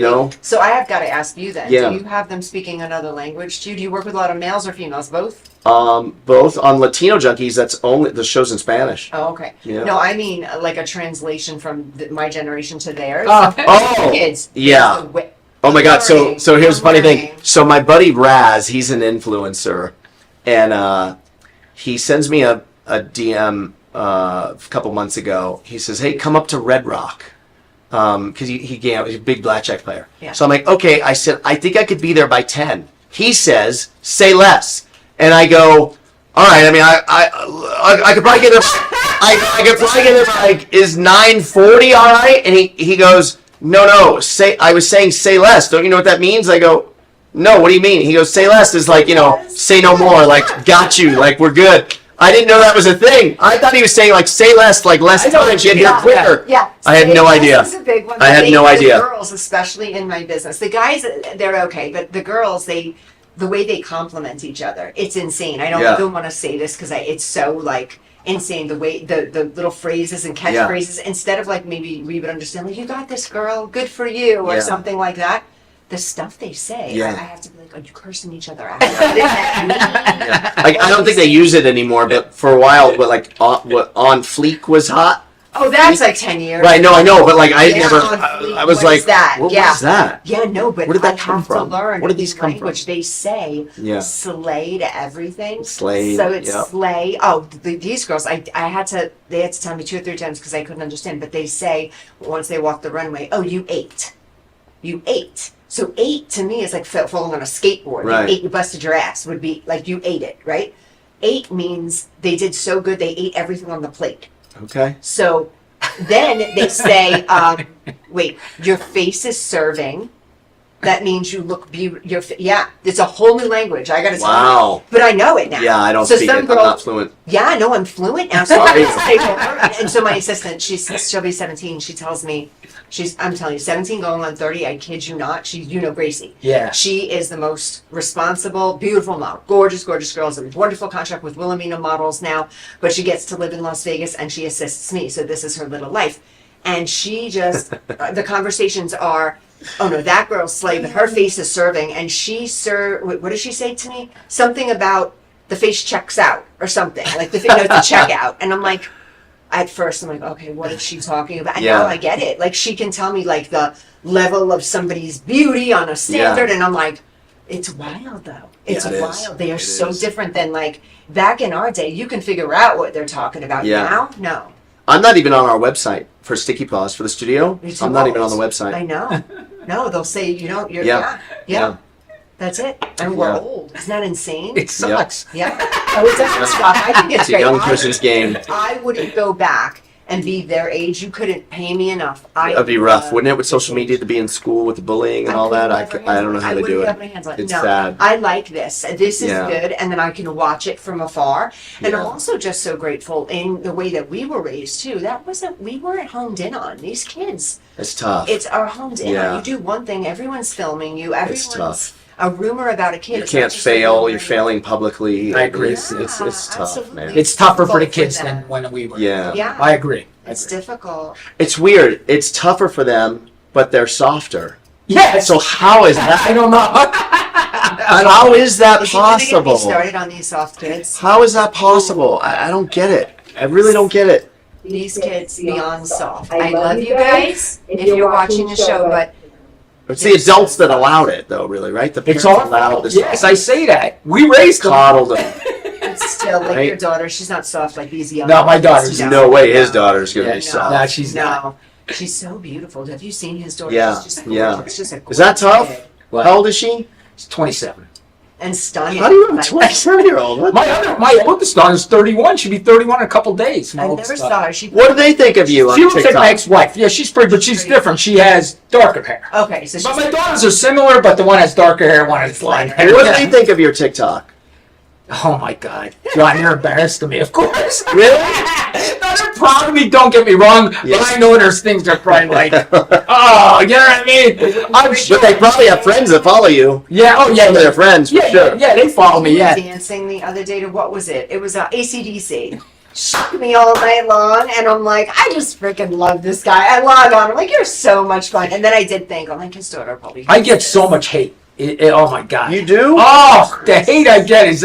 I see some of the hate, like they'll say, like, "Oh, you're so loud," which is just funny. Like, what? You don't get it, man. Like, Yeah. I do get a lot of hate, but my daughters are like, at first they were like, Dad, don't go on TikTok. You're going to embarrass us, and people are going to say hateful things to you. You know what I mean? Oh, they were trying to protect. They me. were trying, don't go on it, don't go on it. But then I went on it, and I started getting successful, and this, that. So they support me. and my now you won. Yeah. I mean, you won. They support me. Now my 27-year-old daughter, she wants to be she's a therapist. She graduated from UNLV. She got her master's degree. She's a therapist. But she wants to now start doing content. I think it's Really? hysterical that his. So she was on my podcast. I Did you think see that's 2 so weeks ago? funny. She was on my podcast. I did. She did Yes. really good. Yes. I was proud of her. She did Yes. really, really I good. still just So get a kick out of the fact that your daughter's a therapist. I think she's like, I gotta figure this shit out. Life was crazy with this guy. I know. But you know what, John? I have a great relationship with my kids. I do. I mean, when your kids are adults and they want to hang with you, yeah, you know you had a good relationship. 100%. And like the Super Bowl, we went to the Super Bowl party. Oh yeah, I saw that. You guys. The one with, what's his name? I can't think of the guy's name. Gus Fiore's tailgate party we went to. Okay. We got tickets to that, so we went. My daughter's like, I'm going to invite my friends. You want to go with us, Dad? This and that. So my daughter wanted me to go with her. I mean, to have your adult daughter want you to go with her, it's a good thing. Yeah. So you know That's you're great. a good parent when they do that. Yeah. So we got to see Flavor Flav there and everything. Oh. He sang. It was fun. It was a good Super Bowl. That's cool. Oh, I love that. But I guess we're about 2 hours in. Okay. That's right. Oh, Please tell us to I cut was it out. writing something. It's 1:50 p.m. Oh my God. Well, it was fun. We That was talked a so lot. fun. Yeah. Danny, welcome back, and thank you so Thank you. much This for was being fun. here. I like You're- this. You're just epic, guys. This was Tell fun. these guys one more time how they can get in touch with you. The podcast is Action Junkies Podcast, JUNKEEZ, or you can follow me on Instagram, John Orlando. I'm just JON Orlando, and you can find me. So laid back, so cool. Thank Yeah. you so much, Dawn Sullivan _ guys. Other things ramping up again. INTA New York City. We're leaving July 7th to the 13th. I'm still taking more people. I'm looking for singers. I have a lot of models, but I can use maybe a couple of more. My actors, I can use a couple of more as well. Please get in touch with me, Dawn Sullivan _ or www.risetalentmanagement.com. You can go there, stop by my studio anytime you guys want. 3225 South Rainbow Boulevard, Suite 102. You guys are always welcome. Friday nights are epic, 6 to 8. Are you going to join me sometime in my studio? I will. Thank you. I will. Danny's going to come back to the studio. Maybe we can get John around Sure. as well. Rainbow, that's near me, I think, right? Is it Yeah, near I'm Sticky? Rainbow Or? and DI. I'm Rainbow and Sunset. Okay. Yeah. You have to come and see his studio. Absolutely. Yeah. Absolutely. I would love that. So we're going to get some collabs going on here, guys. Thank you so much for tuning in again. And we're super excited to have Danny back. Danny, tell these guys how they can get in touch with you. At the Crime Solver. I keep wanting to change it. I want to go to the minor details. I don't want Colmar to steal the Crime Solver off me. You know he will. The minute I get rid of the Crime Solver, you steal it. Oh, he will steal it back. He will steal it back. Yes, I'm But I definitely. like the minor details. That's kind of. I like the minor it's details. I different. agree too, yeah. Yeah. So, yep, that's it. You'll see me on TikTok yelling, screaming. That's the way it is.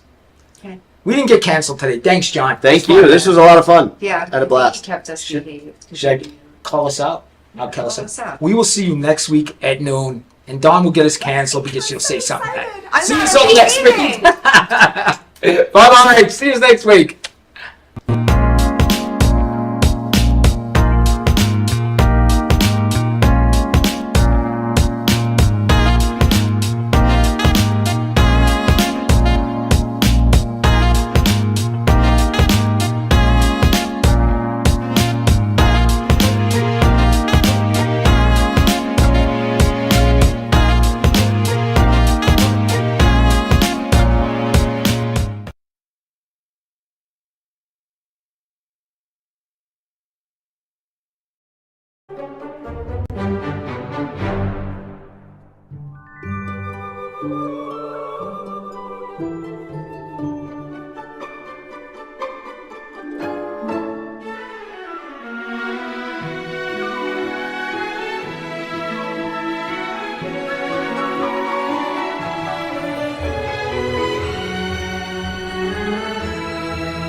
And welcome to another exciting episode of the Honeybees.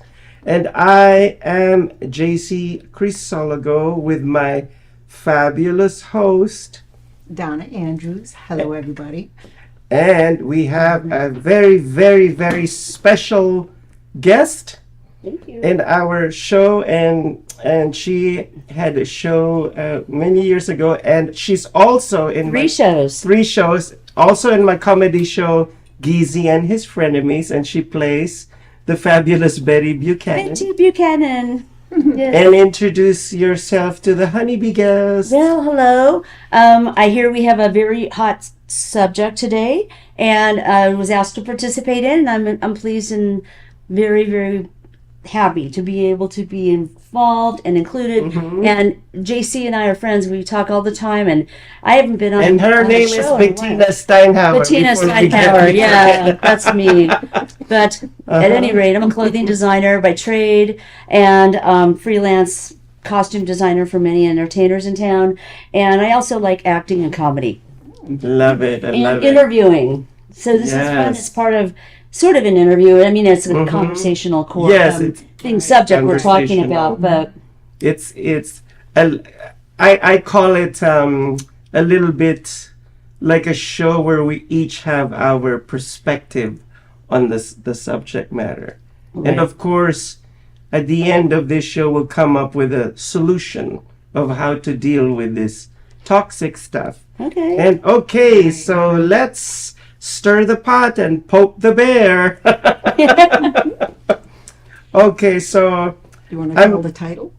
the title of the show. Thank you for reminding me. My short-term fabulous memory loss is about boundaries. Boundaries. And dealing with toxic questions, or sometimes they're not questions. Statements. They're statements. Thank you. So and how to deal with them. and how to deal with them in the best possible way for all parties concerned, right? So one day I was at a luncheon and one of the people in the there who was an invited guest told me that straight to my face that I looked fat and that I must have diabetes. When was the last time this person saw you? When you were a little child? No. Well, yeah, you look bigger than then. Hello. I've grown. And so I was kind of shocked, but because I knew where she was coming from in a psychological standpoint, There's no I was look, like, I there's was, no look of diabetes. Actually, there kind of is with the fat thing behind your neck, but that's Not still you cannot necessarily. tell. Not You necessarily. cannot tell necessarily Because not all when just diabetics looking at are people overweight is at all. exactly. Know some. So Yeah, I mean, Yeah. sometimes I've heard there's a fatty thing on the neck. yeah, with but that's somebody- not the subject matter. Isn't about No. diabetes, Yeah. but about the Yeah. insulting. I mean, you statement. know, that's just Yeah. pretty Yeah. pretty interesting. So sticky have you, sticky situation of the yes. past. What did you say? Nothing, and I immediately, I said, no, I don't. I do not have that. Just like a And then I, you all try to of shut a it sudden down? I went to my Christian boy mode. I come against that in Jesus' name. I said, Oh, you're like cancel. I come against you in Yeah. Jesus' name. Cancel. Don't want to even bring that into Yeah, the world yeah, here. yeah. What would you do No, if somebody said that to you? No, I had a situation. I did have a situation. Uh-huh. Somebody at out and my out. workplace. No, yeah.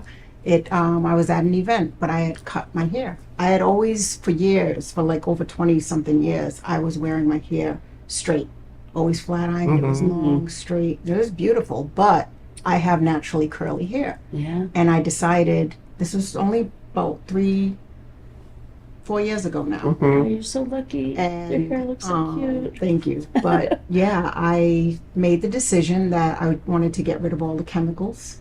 So in order to do that, I had to cut my hair completely. And I've done this throughout my life where I literally will cut it so that it's like just a short. Yeah. There's like a little bit more yours on So the it's side like cool. and like this much on top, but it's just curly. Right. And just very chic looking, Yes, short yes, style. With the absolutely. right outfits and earrings and all. Just yeah, I mean it Looks fine. Yeah. Looks great. So Just state someone who was in the leadership Oh, wow. for the organization. Oh, wow. Actually, we were at an event. We're standing there, went In over to front say of- hello. That at that moment, no, it wasn't said in front of others. Oh, that's good. Thank But God for there that. there were people around, and we were just about to start an event. And I said hi, and he says to me, "Why did you cut your hair?" Because it's not the first time he asked me why I cut it. Like he was, ever since I cut it, he had this thing like, "Why did you cut your hair? Why did you cut your hair?" Well, finally, I'm getting frustrated, and I said, "Because I have naturally curly hair, and I wanted a change." And go natural. I want to go natural. So he puts his hand on me and he goes, "Do you have cancer?" Oh Lord. Oh no, he. Like, oh no, no. why would I have to be sick? No, Like, I'm like, no. no, I just don't want assume. a change. Yeah. Wow, you know. Yeah. And he went on to make some other comments that I don't necessarily want to say right now, but Yes. you know, and it was very crude, but this was his style, and you know. Because I said I have very naturally curly hair, and you know, and I'm gonna say it. He says, "Oh, I can see that," and now he's not looking at me, and he's put his head down. And he says, "Well, I have another comment I could make, but I'm not gonna say it Oh my God. because it's bad." Not another. And I look, and he said, Three's a "It's charm. all bad." Three's a And I said, charm. "You know what? I have an idea where you're going," and that's when I walked away from him.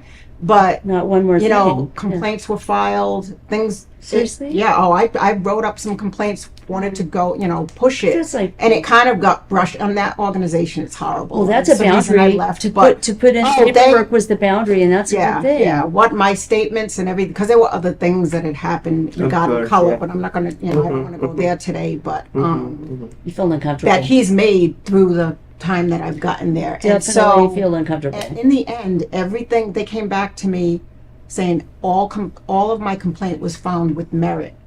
Good. But I wasn't, because of it being in the workplace, I'm not able to be told what the outcome or what the punishment would be. But this person continued to climb. It would be nice to nothing have known, happened. though, wouldn't it? Yeah, no, Kinda. I already know nothing happened, but it's very, very insulting. But Yeah. but to go back to where we were, how to Yes, handle it, yes. if that were to happen again, like if I was still there and somebody had approached again, Yes. it would be a completely different outcome Different, because yeah. I would not have kept my mouth shut at Right. the moment. Right. You know, so And how about you, Bettina? Have you encountered people? We don't need to mention names like I did. I didn't Right. mention any names. I don't know. I didn't. yeah. I mean, I think straight to my family Uh-huh. because like they know how to push my buttons, you know, and so there's always, you know, something Like a backhanded comment. yeah from mom and from the brother. Oh man! wow. Now she dropped some names. Yeah. Sorry, mom. You know, actually, You could have said someone. it's okay. It's okay to not be okay. Like, Yeah. you know, when they say that. But at any rate, I don't know. It's like you can react full out when you're there alone with your family.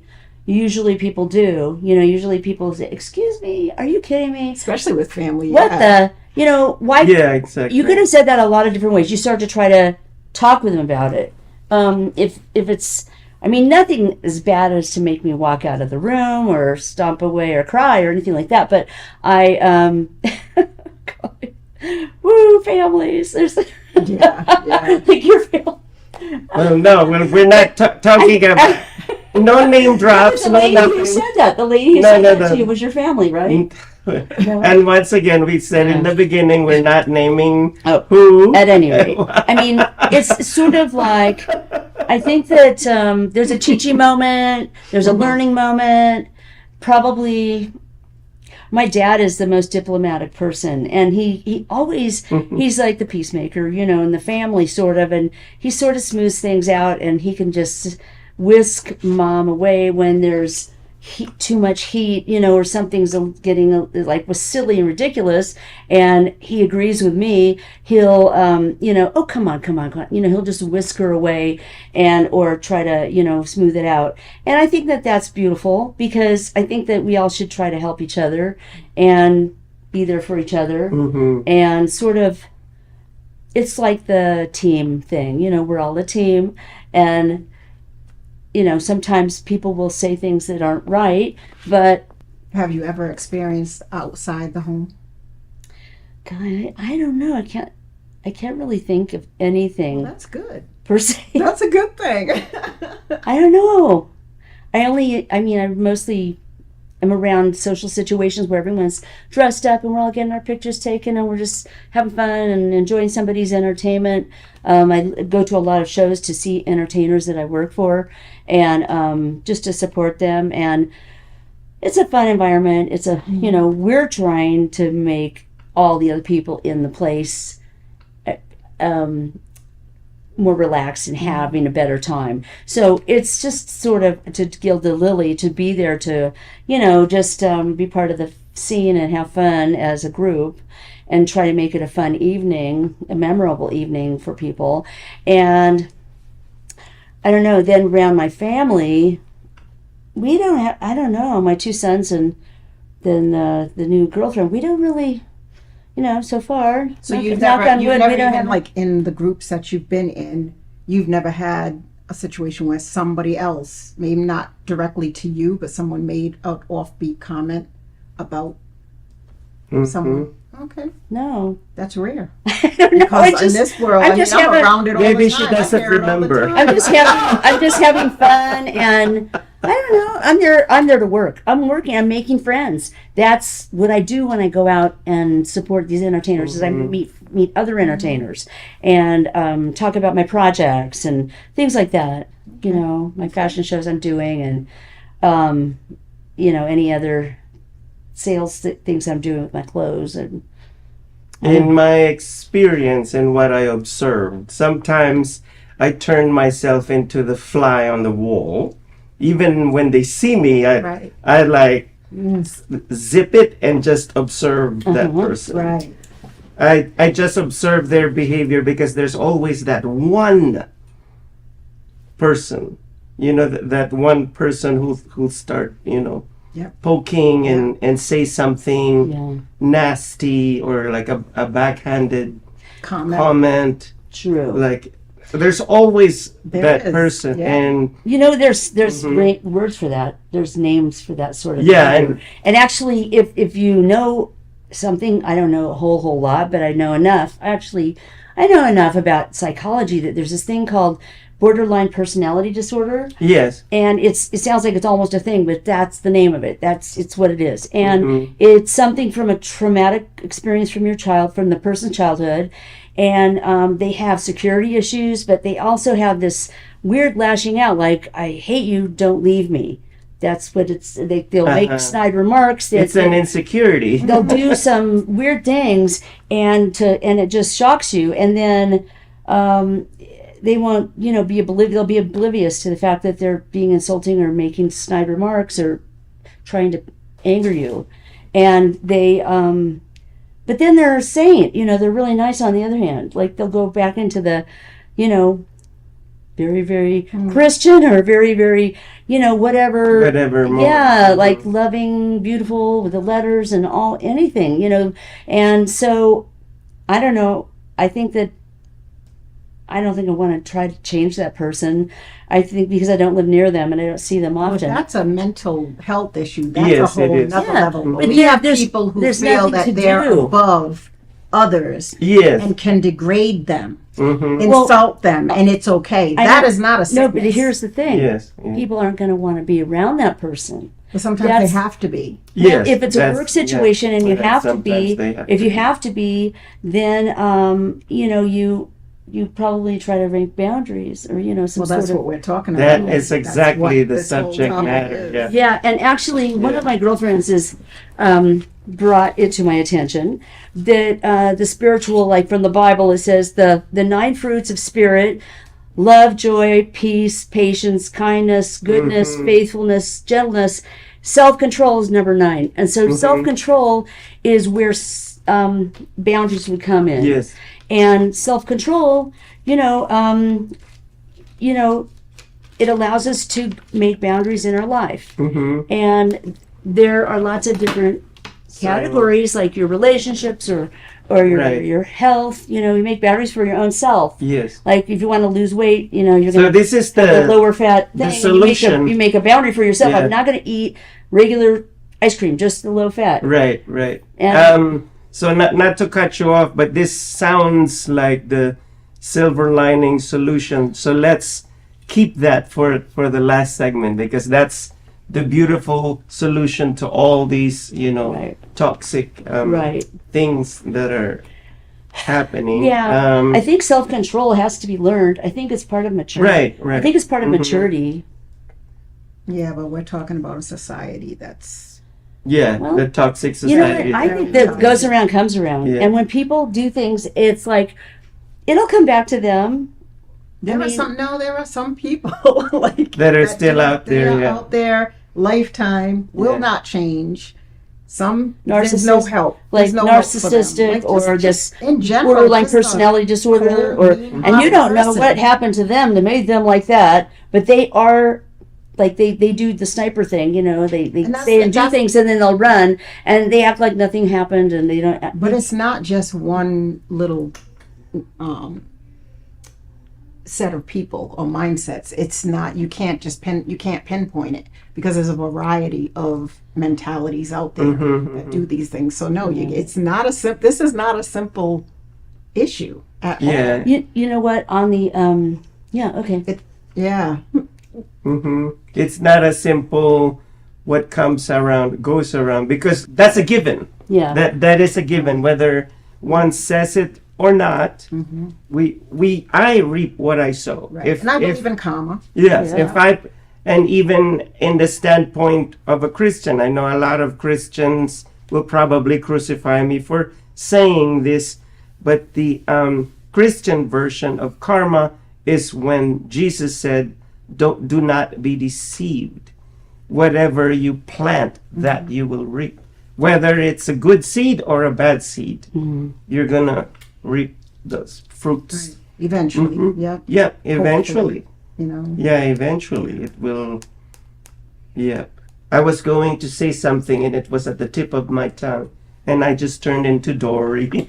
My short-term memory loss. Well, I mean, there's lots of kinds of boundaries. There's lots, like emotional boundaries.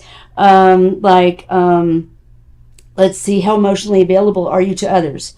And then you might say, as much as I want to support you right now, I do not have the emotional capacity to help you with whatever, or acts, or listen to whatever acts. That's emotional boundary. Like, I just can't handle it right now. And you can see it coming and nip it in the butt.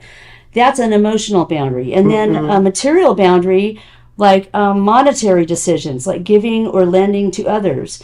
Like, for instance, I already lent you money last week, so not again right now. You know, that's a boundary.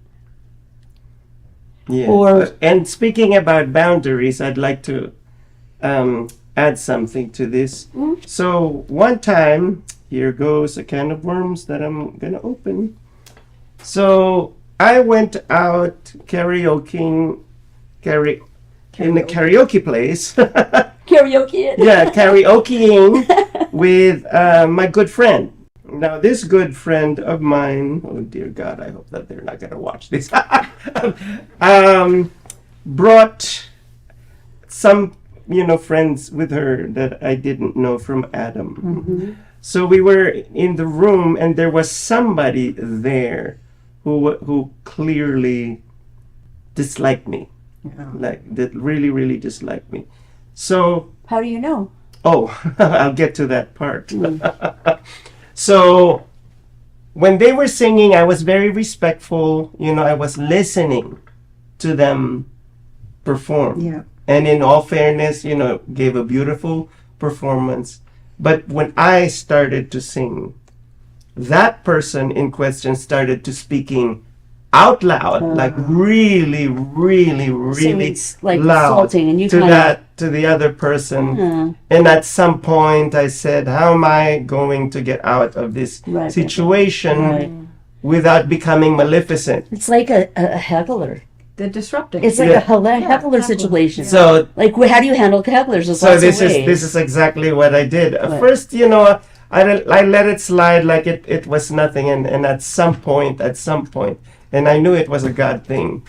The DJ outside, who was competing with all the noise that he was making, started playing Crystal Waters, my favorite song, the Gypsy Woman. Okay. And in a new and inventive way. So I said, oh, they're playing my favorite song. You know what I did? I left the room and never came back. And I never came back to the room. And when I was already out there, like, I forgot what happened to me, like the offense and everything. Good. And they probably later on, I realized that they probably noticed that. That they did something wrong. But I wasn't. At Whether or not it sunk into that person, probably not. Did you ever I would guess to say not. he or she probably it didn't even phase Mm-hmm. him.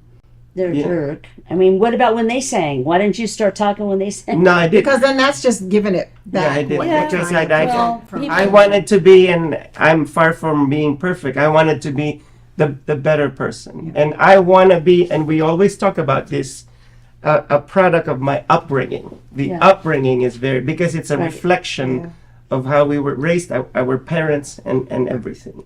I wanted to conduct myself with dignity, integrity, and a lot of class. Be a Chrysalaka. Yeah. Well, Valdez, because it was Be- the Valdezes be a- who be- raised me. be But yes, a the Valdez. Chrysalacas are here now. Be the Valdez you know and love. That With an S. Yeah, because you don't want to create that They'll test you friction, with us. you know, and now all of a sudden you're arguing back and forth. It's No, it is not it's even really worth not it. necessary. Because you're in a public place, they can do whatever And they I- want. It was a bit rude. And I could But- tell also that this person was in a fight mode. Like you could tell that That's what I mean. Yeah. like that person had that type of Yeah. personality, like angry. pounce. Instigate. They want to Mhm. try. Yeah. Yeah. Yeah. Mm-hmm. Well. So I'd say, I what are feel what are like- some comedic things you could have said? I think you could have said, "You owe me a drink," or something Probably, like but that. like- "You owe me a drink and a dinner. Thank you." Something love like it. that. Jeez, get in their So face. there's a reason Get why in she's their better face. Buchanan and Geezy and his frenemies. The Get in their face and tell them. Make it Oh known my lord! what they unnerving. So have we experienced anything else? Any Well, this might offensive? okay, this one's an internal boundary. All right, self-regulation, like energy expended on self versus others. Like you could say, I have been social all week.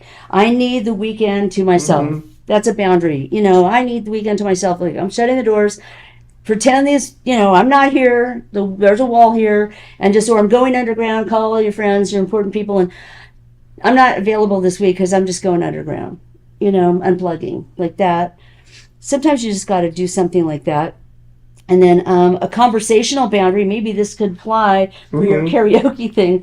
Conversational Never boundary again is what I'm not saying. would be topics that they need karaoke rules. Mhm. They need rules.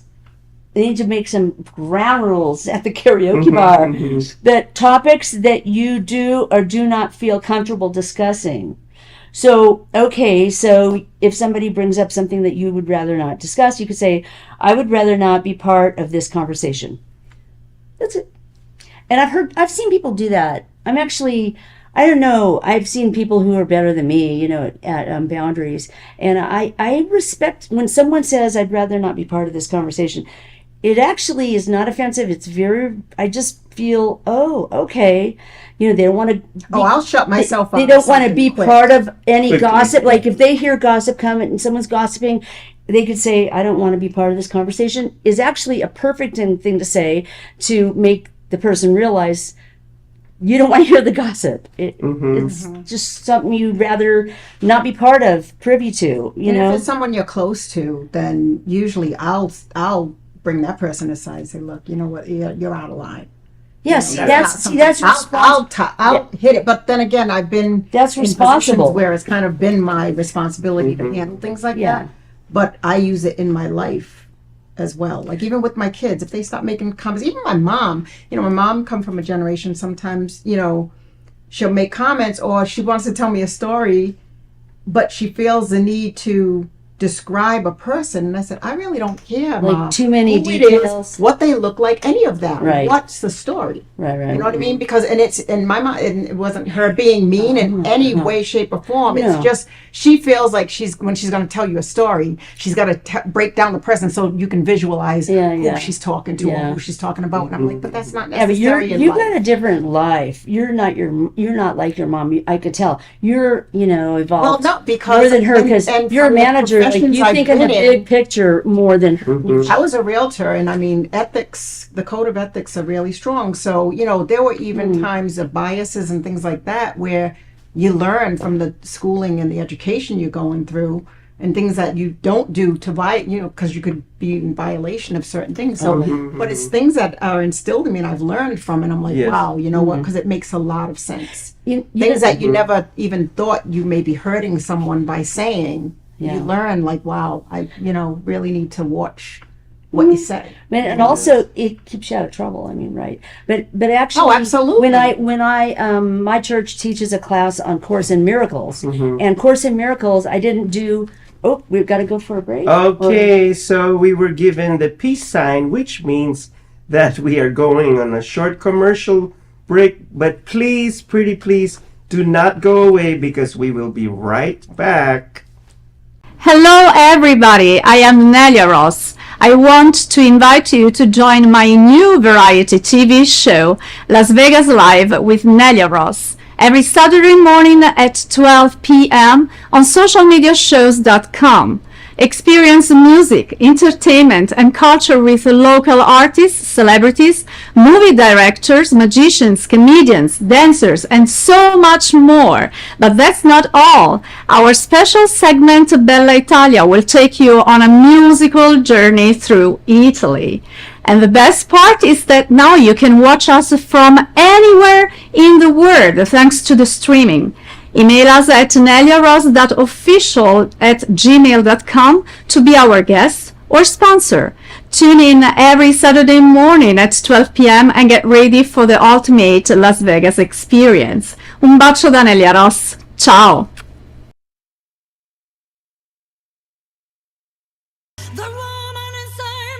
Hello, everybody. I am Nelia Ross. I want to invite you to join my new variety TV show, Las Vegas Live with Nelia Ross, every Saturday morning at 12 p.m. on socialmediashows.com. Experience music, entertainment, and culture with local artists, celebrities, movie directors, magicians, comedians, dancers, and so much more. But that's not all. Our special segment, Bella Italia, will take you on a musical journey through Italy. And the best part is that now you can watch us from anywhere in the world thanks to the streaming. Email us at neliaross.official@gmail.com to be our guest or sponsor. Tune in every Saturday morning at 12 p.m. and get ready for the ultimate Las Vegas experience. Un bacio da Nelia Ross. Ciao! Welcome to Social Media Shows. Have you been watching social media shows recently? Of course you have. We have been live streaming for 4 years across social media platforms. We produce over 70 shows with over 1,000 episodes. In the process, we've helped over 100 creators realize their dreams and start their own show. We give platforms to promote your business. If you are an artist, if you have an event, if you are entrepreneurs, or if you have a story. If you haven't done it yet, go ahead and subscribe and follow us on major social media platforms. And if you have a great idea of a show, join us. Social media shows can help you produce and live stream your own show. Let us help you make your dream become a reality.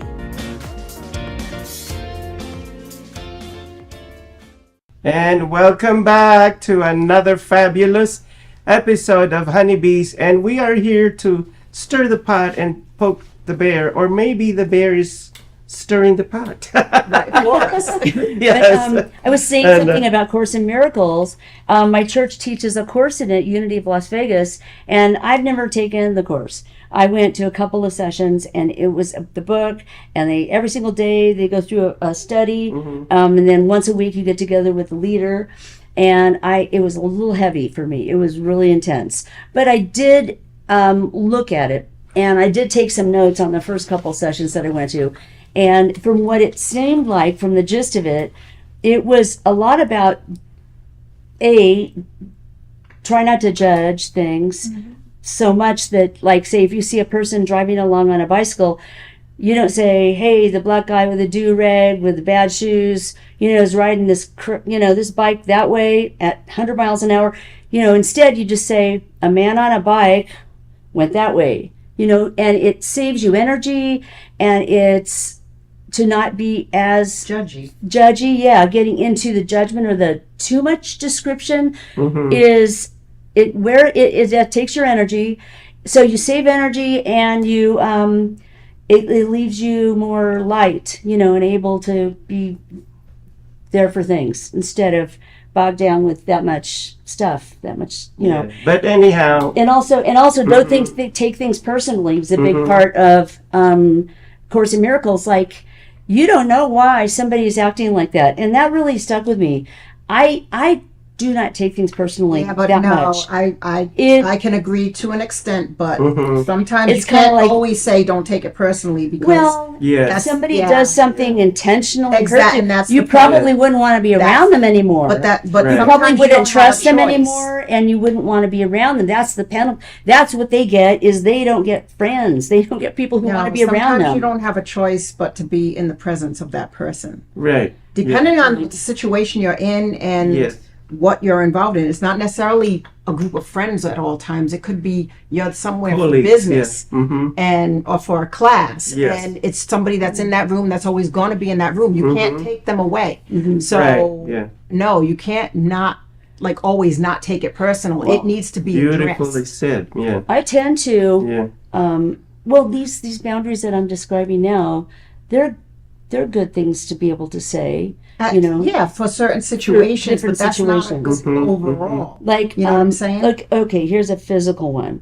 Privacy, people's space, like their body space. You might say, I prefer not to hug people. We'll just say that leave the positive stuff for the last segment. So Okay, well- right now we'll Okay. just address the things that are really happening around us in society. Well, I'm and I have this thing that I've studied called Enneagram. yes, so we'll share that in the last segment. Okay, well, Enneagram, there's I'm a peacemaker. I'm one. Right. I'm like these three different things. There's a main one and a second and a third. And my third one is I'm a peacemaker. Right. I'm a 9. And so when things happen to me, I usually I let it go. Let a me lot of share times. something before I forget it, because if you ramble on, my mind disappears. Okay, go ahead, go ahead. Okay, so see, Sorry, go ahead. I lost it. Oh my gosh! So I was going to share something, but I completely forgot. Oh, Just talking about in focusing on the things that workplace. are going on. Yeah, in the workplace. A former boss of mine was giving out awards to people. This was at a dinner, and said, "Oh, let me give this award to JC for pretending to be a salesperson." Wow. And like, is that a joke? No. This is being like him being sarcastic to. I mean, I know this person, and I'm not gonna mention names. I'm not. Were gonna, your numbers down or something? It was No, digging. With that, that's no, it's just, just that, but that's not the point. I mean, this person also, and I don't want to come across as somebody who's like gossiping. And so anyhow, this person said about this other person, oh, she thinks that she's perfect, but she leaves a trail of disaster. So that sort of thing, like So like a drama king. Kind of like Pretty that, but, drama king, I he mean. also has a very dry sense of humor. Who was he it funny thinks- to? Was it funny to anybody in that room? He This is thinks our that point he's of what funny. we're trying to say. Yes. Society is like, this is our point exactly. Was it funny to anybody in the room? There may have been people that find It was funny to himself. At Because your they're own hateful. expense, he was making a joke. Correct. And that's It happens a lot. pretty, It happens a lot. yeah, that's a heckler. That's actually, you got to get some backup heckler defense. This is the person presenting Well, you awards. can't do that because, most especially if they're in authority, if they're there. He's honest. You don't want to get fired. I'd get up there and do the two-step and just Yeah. like make a joke out of it or something. Yeah, so I don't know, but that's just me. But, you know, you're all people- dressed up and you're feeling formal, and then he did that, and it was like, God. yeah, but see, people deal with it differently. Some people are fast thinkers. They're like flash. Yeah. Like boom, like you have not only the intelligence but the emotional intelligence to cope with that. Are you fast And- with the comebacks? and come up with I something. don't, because there are times comebacks aren't valid or warranted. You don't want to entertain that because then it becomes a back and forth. Well, you've been And now- a manager, a top manager for a long Correct. long And time. that's So why you know have those when and skills. where to say You're more and- diplomatic. yeah. You have really strong diplomatic skills because you have to. Right, everything's going to be on a record. No, it has nothing to do with even being on a record. It's just Or in like- general because you're in a room with hundreds of people and you don't want to entertain that. You don't So wanna try get to that- shut it down the get- best way exactly. you can. And sometimes by not responding to Yeah. it, let it go so Uh-huh. that it drops it and the person realizes, okay, this isn't working. I've and they heard move on. I've heard people say moving on. You know, they'll say moving it's on, necessary, and yeah. that will Yeah, be yeah. okay. Thanks, but no thanks. You know, and then you start talking about the next thing. Right. That's actually one thing you can Sometimes say. the people you're trying to say moving on to don't get it, so they Yeah, they kinda don't get it, yeah. So sometimes you do have to be abrupt and shut them Mhm. down, which Yeah. isn't a problem either. But Mhm. yeah, it's just there are so many scenarios. It's not just a straight and narrow. It's there are curves and turns Yeah, along curves the way, and turns along the way. So and it's Mhm. ignorance, huge ignorance. but so like, you know, now we're gradually stepping into the solution. So the best reaction is before even saying any word to that person. Sometimes silence is golden. Sometimes silence is golden, and think where this person is coming from. Like you're thinking like this person has problems. And just like the lady who insulted me in the table, you know. Right. I Also, alcohol. If you're Alcohol. somewhere where someone now you're it's had too drunk, oh much, my it could be, gosh. oh Lord, yeah. alcohol or somebody who has delusional fantasies about Right. romance because this woman or guy or whatever, this person hooked up with a scammer. So you already see what's going on. Everybody's telling this person that you hooked up with isn't real. Right. He doesn't really come from the other side of the world. He just wants your money. Right. Well, But it doesn't. Where's the see that. boundary? They had to cut him off, right? Because when they But the- person once is they under the realized But- once they realized they were a scammer, didn't they cut Wait, him off? she has something no, because important this to say. person is under the impression that this person on the other end loves him or her, Yeah. Oh. and so that it's that thing. You're being taken by someone who's going to hurt you in the end. Yes, they do all the great things, say all the great things, when in essence all they're looking for is that opportunity to open up to now steal money. Right. Yeah, like anything, Oh, sure. you know. Well, and I mean, like, absolutely. rule number one, that's online dating. If people won't FaceTime or get together with you right away within the first couple conversations, then basically they're fake. Oh no, there's I mean Oh, there's been- absolutely. there are some Oh, though like- that you literally will see them. They're bold enough to show themselves. In the words of Naomi Campbell, diabolical. She loves using Exactly. that. Right. Diabolical. I don't know if it's a British thing, but Right. Right. Yep. Well, Yeah. you have to know what the signs are. I guess the red flags are. And because that's the thing. In the beginning, there are none. That's the scary part. That's why Yes. it's so scary. It is scary. The first time it happened to me, I was very freaked out. But I didn't ever go and meet them. I didn't ever give them any money. No. It was just trust. You just Yeah. thought they But were then something. once And then again- once you realize, wait a minute. but This then is a once fake again per- that's this not is a fake person. this is not the subject matter. The subject matter is me seeing where this person is coming from. This person that just told me that I am fat and I am diabetic, this is the same person who's getting into a delusional romance. So I'm thinking, Oh, okay. yeah, so I can't take this person seriously because this person is in La La Land. Right. Well, right. yeah. Yeah, it's in But you so I might want can't- to take them in private Like and while- tell them later on what it was like for you. Right, And right. make a direct request. Right. Yeah. But in the initially I was insulted, but then it was like a God light bulb that switched in my head. I'm like, oh, this is what this person is like going through right now. Wow. So I'm like, But that okay. doesn't, even if something bad's happening to you, bad behavior shouldn't be. No, let go. definitely not. No. They should. You should have take her, even write a letter or And conversation. we're not condoning this. That's why it's a subject matter right now. So- Right. Because we shouldn't tolerate it. Right. Yeah. At all. Right. Mm-hmm. Yeah. Like and if people are always late, or something like that, you have to draw a boundary. You have to be there on time, or you're out, or something like that. something like that. Yeah. I mean.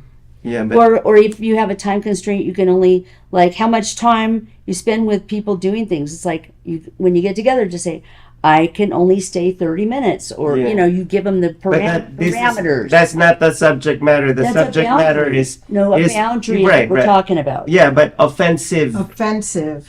insults. Yes. Yeah, that's There's more to just boundaries. Yeah, the this topic is Was offensive. boundaries. no, the topic's boundaries. You but there- lied to me. You said this was going to be only about boundaries. No. I said we will talk about the offenses first, And then, and then we will say boundaries, and that I yeah. thought we changed it completely to boundaries. No, we didn't. Okay, We guys. didn't. Okay. Honest to God, he said that I got text. Okay. Hi, I'm Deacon T with Modern Word Ministries. It's great to be with you today. Just a short little promo for our show. Every Sunday morning we have service, and you can follow us at 10 a.m. Pacific Time on modernwordministries.org. And if you missed us or you want to see some of our older messages, go ahead and check us out on socialmediashows.com every single morning at 9 a.m. It's a great way to kick off your day, get a little bit of the word in you, get something uplifting, get you started off on your way. If you're looking for prayer or you need some help, reach out to us. If you go to our website, again, that's modernwordministries.org, you can interact with me via telephone, via DM, text message, whatever you want. I'll get right back to you. So if you need prayer, you need help, you just need somebody to talk to, Modern Word Ministries is here for you. We are your church in the community. So until you see you next time, be blessed, everybody. Bye-bye.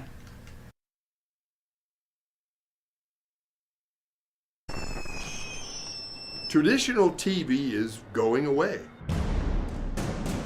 Hollywood is starting to fade. People are demanding real stories from real people. Our voices are now being heard in our own way. Podcasts, Facebook, Twitter, YouTube, and TikTok Live are becoming the norm. Internet TV has now reached the highest demand in human history. Social media shows is now the new media of the century.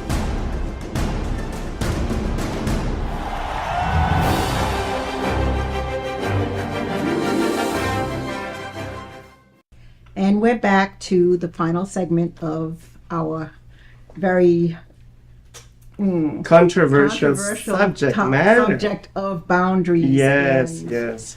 how you get there. And now we're going to try to figure out, okay, what are the things we can do to try to prevent some of those situations from happening? How do you address them? And we'll see what ideas we come up with. Okay. Yes, and so in my case, what I do as if I can help it, not to be around that person anymore, and try my best to cut myself off from that person if it's possible. If it's not, I'm gonna show that person that I disapprove of what their insults are against me by being quiet and in my own space. So now in the last segment we've come up with the solution. So Bettina, what do you think the solution is? Well, I had some training as a 15-year-old. Mhm. I got to go to a course and some seminars when I was younger that my parents, our family participated in. And it was a lot about transactional analysis or actualization.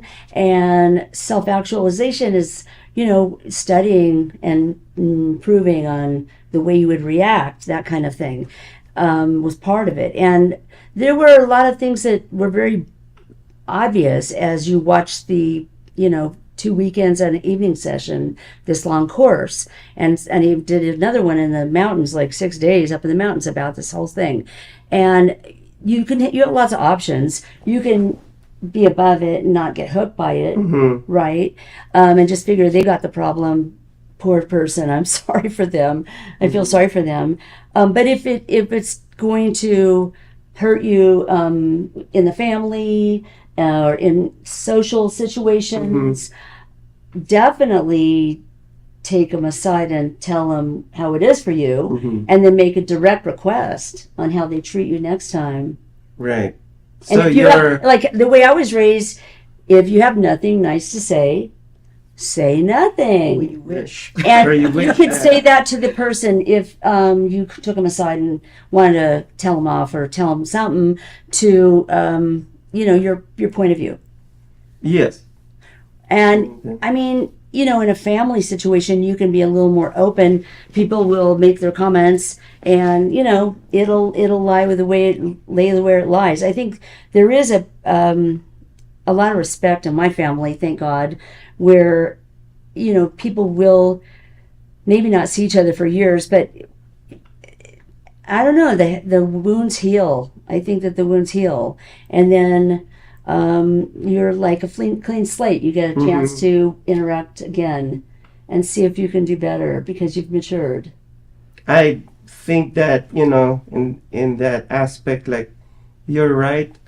Take the person aside and have a conversation about it. Hopefully in a non-confrontational way, and hopefully the conversation is not going to be toxic where the two people are going to end up screaming at each other without the other person, not allowing the other person to speak. Now they're just butting heads. Right, And it's right. become a whole nother We've seen that a lot. Right, you don't want We've that. seen that a lot, But, But tell Oh them my gosh. tell them how it is for you, and Yeah. make a direct request. You Mhm. could even write that in a note, Mm-hmm. or a letter, or a phone And- call, and- message. Leave a message. They can get the point somehow. I mean, you may not get the satisfaction of seeing their face, but Right. at least you've done your part Yes. for So- your own self-esteem. Mhm. I'm gonna go off in tangent a little bit, but we'll go back to the solution. There's a lot of And- different ideas other yes. than those two. And by the way, I'm sure you guys could think of a couple. and by the way, I love what you wrote on your notepad, and I promise you that we will go back to that because I love Self-control. the fruits of the Holy Spirit. Not only self-control, but all of it. Yeah. But anyhow, in the recent movie that I watched on Netflix, The Deliverance. Oh, what was that one? It's by Lee Daniels. And it's about this a Caucasian lady with a black family, and she has a daughter that's interracial. A lot of conflict, a lot of dysfunction in that household. And the mother and the daughter, kept on bumping heads, like colliding on a daily basis, and it seemed like there was no solution. How old was to the their daughter? problem. How But she old- was a fully grown woman. Okay. And the What about- Caucasian lady was your favorite actress. Who? Glenn Close. Oh, I don't know. I know she's my favorite. I don't know. She scares I was me. like, I don't know. He's doing that. Glenn Close actually traumatizes her because she can't get over Fatal Attraction. Ew. I mean, that to me. But, that was one of those movies. You remember that? They gave me the willies. But anyhow, Glenn Close gave her good. If you think that Fatal Attraction was something, this is another thing. Like, wow. So did it end? Because in this movie, Glenn Close's character Alberta, I'm going to call her Alberta, became religious and spiritual, and her outlet was being a Christian, and I could see that she was, looking for a way out in her spirituality and church, and she was forcing her daughter to become like her. Okay. Like that was the conflict? That was the conflict because the daughter kept on saying, "Oh, I know exactly what you did in the past, and I know that you haven't changed, and you're this and that." It's like a whole like holding it over. Yeah, holding it against you. So in the end, spoilers alert, nothing was solved, and the literal demons in that house took over. Yeah. And even the exorcist that went there to exorcise the demons, like nothing happened. The demons overcame them. Wow. So wow. So it was a shit show. So it was like a big old. It was a horror story. Basically, it was a horror story. It was. Oh. It's a horror story. It ended with no resolve. Oh wow. It was a horror story, but at the same time, it kind of taught me a lesson of how we can overcome our demons and not allow those demons to overcome us.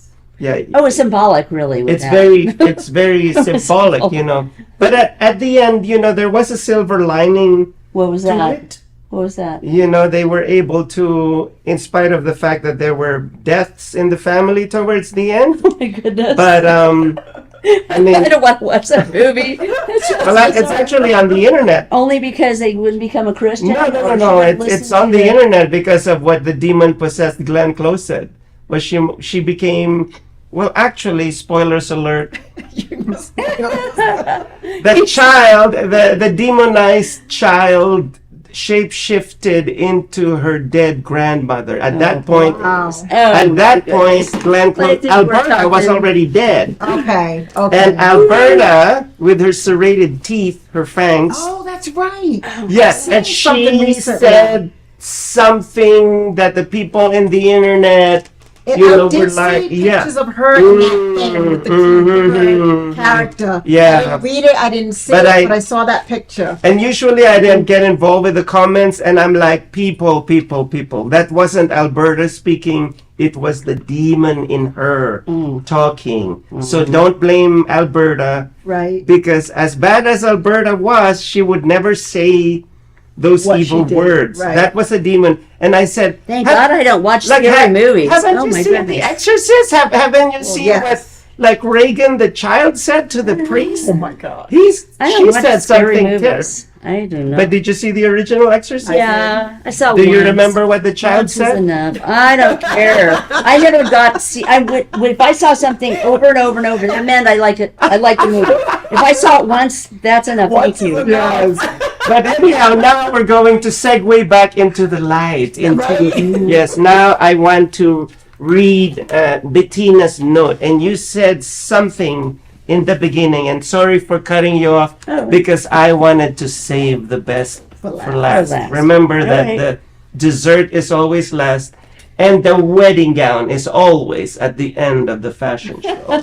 So you won't see the wedding gown in the middle. The wedding gown is always so, and even in movies, right? It's a progression. Yeah. Like you begin with toxicity, negativity, Yeah. and at the end, boom! The good overcomes the evil. Yeah, and Well, that's what I'm light thinking overcomes darkness. With this subject, there Yes. are remedies. There are like skills that we can acquire Yes. to help us with our self-control. And let me read what you wrote. And this really hit me in my heart when you said the fruits of the Spirit. Mm-hmm.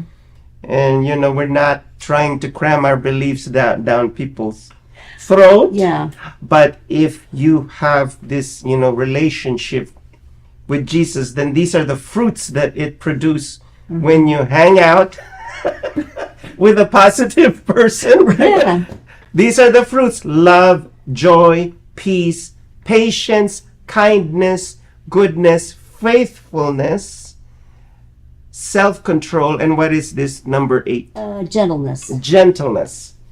So these are not separated. They're all one, and the fruit One and the same. is Jesus. We're not talking about Jesus, the a religious figure, but there's such a thing that people out there are saying Christ consciousness. Yes. And it's being The agape. a vessel of love, The a agape, vessel the of agape love. kindness. The agape love, which is love to mankind. And that is not being, what do you call this? It's not a reflection of a religion, but of being, Of self. of the human being that we want to become, that we want to aspire to be to other people. Right, but the self-control, I mean, the self-control is the last one. Yes, And but that means it's that- part of all that. It means It's that part God of it. wants you to learn self-control about how you would react. Right.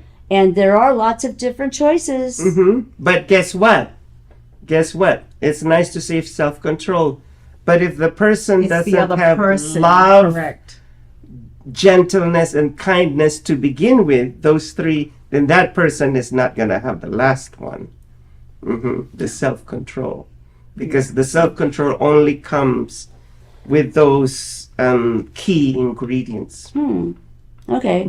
Well, one of my girlfriends who's really religious was the one who told me about that. Right. And I'm glad, I knew you'd relate to that. But And what say you? I don't know about that. Somebody who's Wait, that I want. I don't know. Hear. I think that you could have one, some of the qualities, but not all of them. I don't think that it means that you're not a Christian. No, I didn't say that. I'm just saying that all those key ingredients are interconnected. Right. It's not just one. Yeah, but it's you might be working on one or two. But the self-control is what we're talking about today. The boundaries. Right. But Setting at the boundaries, same setting time, healthy boundaries for each other, period. The beginning of a work situation, the beginning of a love relationship, in your family. You've got to set healthy boundaries for each other. I see your That's point. with people that when you're around them constantly, but we're talking sometimes situations where this is the one and only time you're going to be in front of this other person. It might not even be us. Right. We may be watching this behavior happen to a completely different person from someone else. And so there's times too where you can kind of step in to try to help that, because this person you can visually see that it may be extremely hurtful. Whatever's being said to this person, and this person's not going to confront that person and now make it what's the word I want? Confrontational, like almost to a point of fighting. Yeah. So you want to try to stop it. And if you're able to recognize it, say, yo, stop. Like, okay, stop. that is so out of line. Like, I have no That's problem. a very beautiful thing when someone will step in. I have no problem stepping in. Yeah, I don't either. Because I don't either. If I see a kid, I don't know growing about... up, I always stuck up for the kids that were being bullied. Really? Because I was not bullied. Yeah, they weren't crazy enough to try to bully me. I was not a bully. I wouldn't pick fights, anything like that. But yes, was I tough? Yes. You know what? And I always cared for these kids that did nothing to these other kids, but they see that weakness and they prey on that. That's beautiful. You know what? That's called an assertive person. Assertive person, that means you look out for the rights of yourself and others simultaneously. And that's, even if it doesn't benefit you, you would stick up for a situation that the right and the wrong. You would speak your piece and you would say what's right and wrong. That's beautiful. That's beautiful. More people should be like that. I mean, I don't know. I think of children in the grocery store doing something wrong. If I see, little kids doing something going in and out of the door, ding, ding, ding, ding, or something, I'll say, excuse me. I stop them. I say, excuse me. I get right in front of them and I go, do you think that your mother would like you hear that you are doing this right now? And they usually just go, and they can walk away. I mean, they've always done that. I can always stop it somehow, but I don't know. It's sort of like, I hope somebody does that to my kids. Oh, so you're that woman. I'm just kidding. If my kids were ever doing anything, I hope somebody would step in. Mommy, that lady yelled at me. Yeah. No, not yell. Not yell. Just scolded. Scolding is not really yelling necessarily. It's just like trying to pop them out of it. But I don't know. I hope somebody would do that to my kids when I'm not around. if they were doing something stupid. Yeah, a lot of times, like, you know, because I've worked in retail places at times. Oh my like, gosh, yeah. And I'll say, look, you know, you might not want to do that. You're going to get hurt. You know, you kind of like telling them to stop in a way that they're going to realize, oh, because I say, if you keep doing that, this could close Your and it finger, could break like your finger the or whatever. escalator, So, and they're putting their fingers, and you go, excuse me. You know, even if their mothers. Sometimes I'll be like, do you need me to help you find your mother? That's actually a great question. That's a greater question than I had too. Do you need me to help you find your mother? Because I think you need her. Right? We need her. All right. We need her here. We have come to the conclusion. So in conclusion, the way to handle this situation, if you don't have a choice to cut yourself off from that person, you just have to make yourself strong and be and think that this person has gone through a lot of, you know, psychological things in their going life. through something. Yes, right? something, and that's the reason why they act in a toxic way. And you just avoid them by giving them the silent treatment and just don't talk to them anymore and make it clear that they will never be a part of your circle. Yeah. Right. And that's it. Ooh, conclusion. I think I love it. That's it. I mean, you know, what's going to happen is Yes. nobody's going to Okay, want we to be need around to them. end. This is actually the end. We're not doing a post-credit scene. Are we done? Yes. So we'd like to say goodbye to you, fabulous audience, and until the next episode of Honeybees. This has been JC and the beautiful Donna and the beautiful guest Bettina. Thank you for letting me be a guest. Adieu, adieu, adieu. Bye. Bye.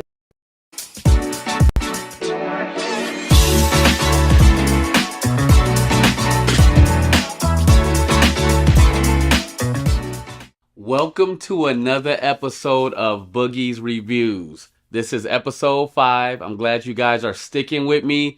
You know, you watching it, you showing me love. I appreciate it, man. Today I got a couple shows that I want to review. Some of them are old, but still, if you haven't checked them out, you need to watch them because they're classics in general.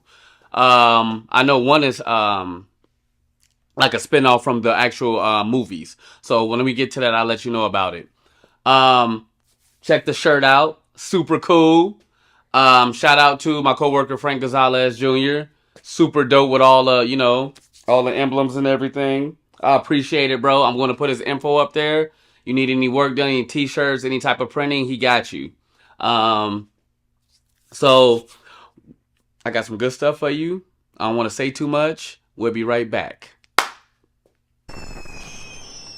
Traditional TV is going away. Hollywood is starting to fade. People are demanding real stories from real people. Our voices are now being heard in our own way. Podcasts, Facebook, Twitter, YouTube, and TikTok Live are becoming the norm. Internet TV has now reached the highest demand in human history. Social media shows is now the new media of the century.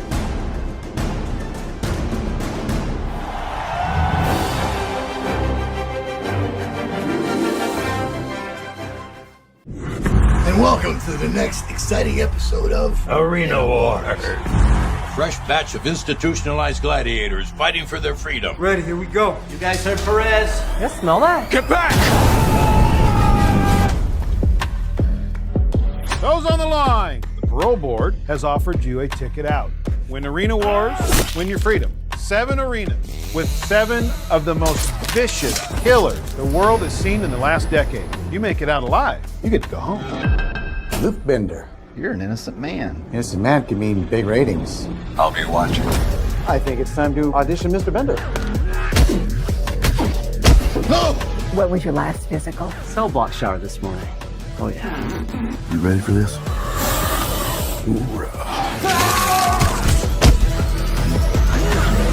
Impressive showing out there tonight. You're the new fan favorite. Are you with me?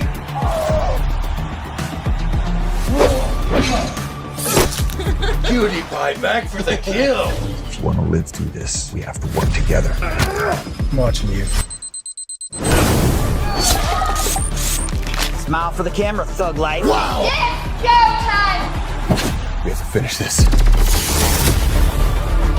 Come on!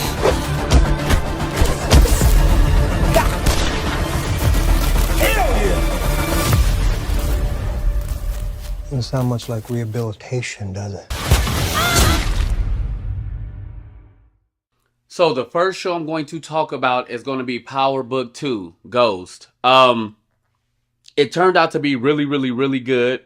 Tariq is definitely turning into his father now. He's becoming Cutthroat, and I think that's pretty dope for the show. They have a lot of new characters that I'm feeling. Method Man always doing his thing. Braden always doing his thing. Super cool, super dope. They paused it for a little bit because it's going to be the last season that they have for the show, period. It comes back in September. I don't want to give you too much, but it's a lot of action, a lot of things going on, and Tariq is becoming that guy that we knew he was going to become. He might even become better than Ghost, but I might be taking it too far. But anywho, check that out. It comes back in September. I don't know the exact date, but just wait for it. Be patient, and I know they got a lot of good things in store for us. The second show I want to talk about is going to be... I'm going to talk about SWAT, the Shamar Moore show. It was really good starting off the first couple seasons. Then in the middle, it got kind of boring for me personally. And then it picked back up in the later season. They just renewed it for another season. So I'm looking forward to that. I think this will be the last season for this before they end the show. But check that out too. I know you guys are used to him being on Criminal Minds. Soul Train and all that, doing his little dances and all that. But yeah, I like it a lot. I wouldn't steer y'all wrong.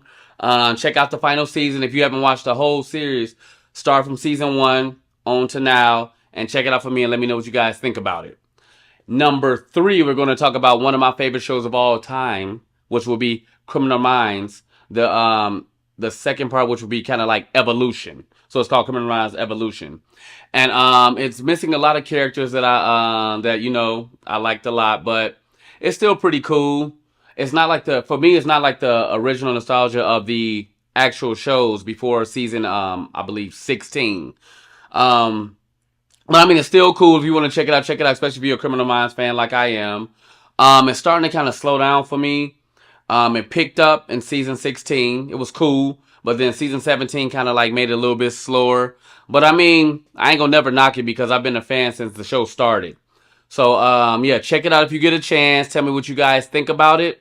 And it's a nice little piece of action. The only thing that really gets me is that they don't really have a story every single episode like they used to in the regular seasons, which were like 15 and down. But still check it out. Let me know what you think about it. You might feel differently from me. The next show I'm going to talk about will be Night Agent. I know I talked about that before in my previous episodes, but this one, they're making a season 2, and I'm really excited about it because that show caught me by surprise. When I was injured, recovering, I watched that show all the way through, and I'm like, dang, I got to tell everybody else about it. So that's exactly what I did. I got so many positive reviews back for that, and I'm excited about the season 2. I'm definitely a fan. I can't wait. I don't know exactly when it's coming out, but I'm going to keep y'all posted and let y'all know when it does come out. I can't do y'all like that. So, yeah, check it out. If you haven't watched season 1, please watch season 1 to get the gist of it, and then go into season 2 knowing what it's all about. The next show I'm going to talk about is a super classic, which would be Lethal Weapon. I'm a big Lethal Weapon fan from the Danny Glover and Mel Gibson movies. So they made a spin-off show, which was really, really, really good in my opinion. They had Clayne Crawford as Riggs and Damon Wayans as Danny Glover character. And then once Riggs left the show, they brought on Sean William Scott, and he did an amazing job. Him and Damon Wayans' chemistry was off the charts. So if you are a Lethal Weapon fan like I am, check it out. The show is over with now, so if you want to you need something to binge watch, or you want to catch a couple pieces of nostalgia, watch the TV show, and I think you will like it a lot. Next show I'm going to talk about is another spinoff from a movie, which will be Rush Hour. I watched the Rush Hour TV show. It was cool. It was cool for what it was. Little corny, but kind of funny. Had good characters. Obviously, we're not going to get Jackie Chan and Chris Tucker, but the guy who played Jackie Chan's character had some really good action. You know what I'm saying? He did a really good job. The guy who played Chris Tucker, he did a really good job. Pretty funny. Good actors, good characters, good cast. So I think you guys should give it a try. Check it out if you guys need something to watch or, something to catch up on. It's from years ago, but still give it a try. And the last show I'm going to talk about is one of my favorites going on right now, which is The Boys. Super cutthroat, super crazy, super amazing. I love it. So let me start off by saying that if you watch the previous episodes and season like I told you to, Butcher now has taken the V, and he has these powers that he don't know what's going on with him, but it's super crazy. Like, he's ripping people apart and it's insane. Now he's becoming he's inside his head, and he's becoming a character where he's just so like laid back, chill, and it's like just a character who don't care about nothing, and he will kill you on spot. And it has transitioned. The last episode transitioned into showing you that Gen V, or you can call it Gen 5, will be partnering up with The Boys, and it's going to be astounding. It's going to be crazy, and I know I'm going to fall in love with it. Please go watch The Boys if y'all haven't already.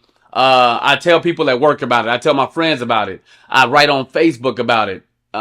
All social media I have, I talk about The Boys. Why? Because it's one of the dopest superhero shows I've ever seen in my life. And I'm not just saying that. I really mean that. Like, it's super cool, super dope, and I want you guys to check it out if you haven't already started, which I know a lot of people have already been watching it. It's on Amazon Prime. Give it a chance. Give it a shot. I guarantee you're going to be hooked. So I'm going to finish this segment. We're going to talk about movies next. So just sit back, chill, relax. I hope you're writing these down. Go check them out, and I'll be right back. Hi, I'm Deacon T with Modern Word Ministries. It's great to be with you today. Just a short little promo for our show. Every Sunday morning we have service, and you can follow us at 10 a.m. Pacific Time on modernwordministries.org. And if you missed us or you want to see some of our older messages, go ahead and check us out on socialmediashows.com every single morning at 9 a.m. It's a great way to kick off your day, get a little bit of the word in you, get something uplifting, get you started off on your way. If you're looking for prayer or you need some help, reach out to us. If you go to our website, again, that's modernwordministries.org, you can interact with me via telephone, via DM, text message, whatever you want. I'll get right back to you. So if you need prayer, you need help, you just need somebody to talk to, Modern Word Ministries is here for you. We are your church in the community. So until you see you next time, be blessed, everybody. Bye-bye.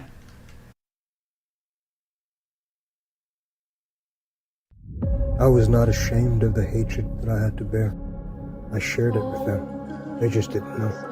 From their point of view, I was just some savage crusader, devil sent by a country of devils to kill. And that's what I did.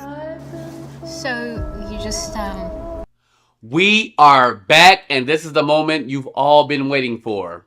We are going to talk about Deadpool and Wolverine. Dude, that movie was so dope.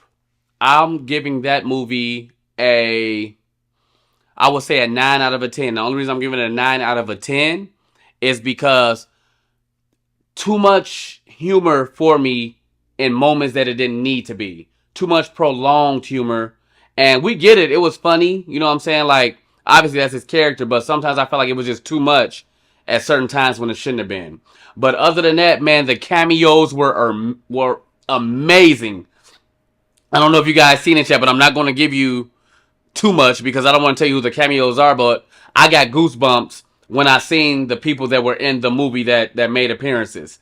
The action was off the chain, 100% dope. The characters, 100% dope. the scenes, the action, the production, 100% dope. I'm a huge Marvel fan, as y'all already know, and this was one of the best Marvel movies that came out in years.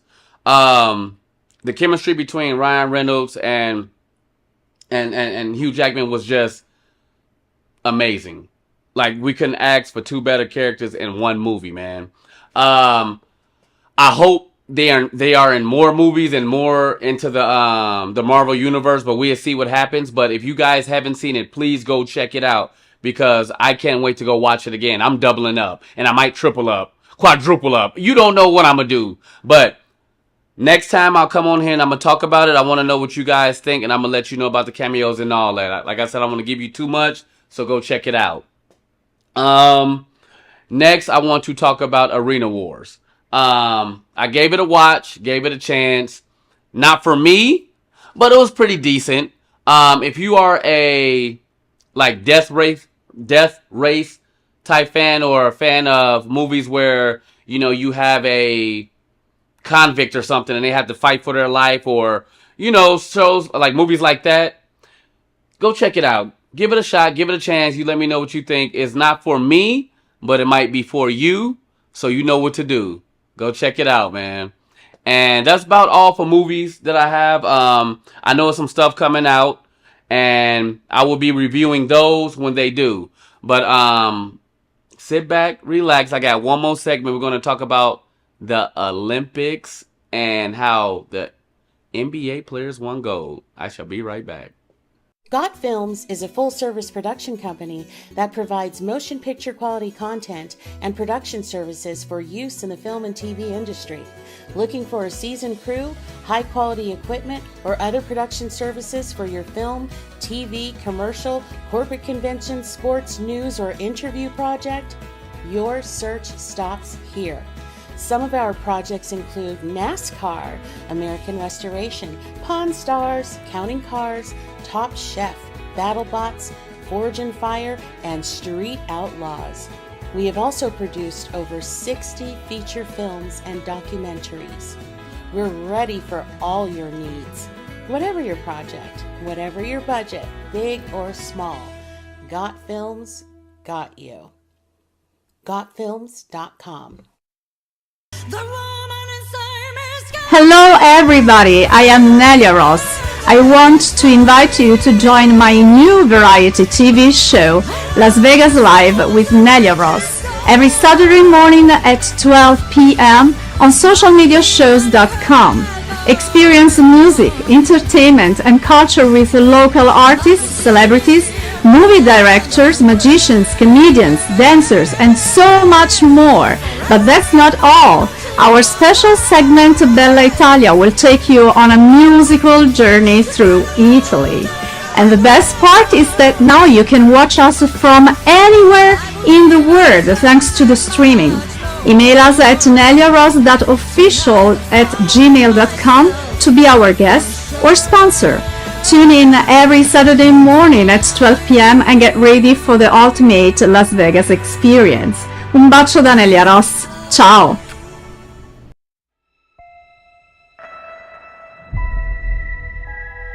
The year is 2980, and we now know that death is not the end. A soul can be extracted from the recently deceased and be used to create a blue liquid called essence. It can bring a person back to life. We'll get her back. I hope so. It's an expensive process used by the rich and powerful. The rest, they do what they can to survive. Stay right there. You told me you're hiding from some dangerous people. Let's knock on the door. I spent the last year searching for the Deep Star. A bounty so big that the entire galaxy could be yours. People have been looking for the Deep Star for years. It can't be found. It's because they can't find the distress beacon. I know where it is. If we find the Deep Star, we could get enough credits to bring Mom back. Blast off. Guys, we have company. You can run, but you cannot hide. Prepare for impact.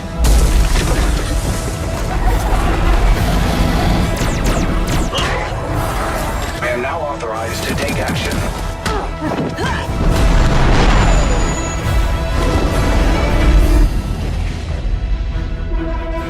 how you die. No!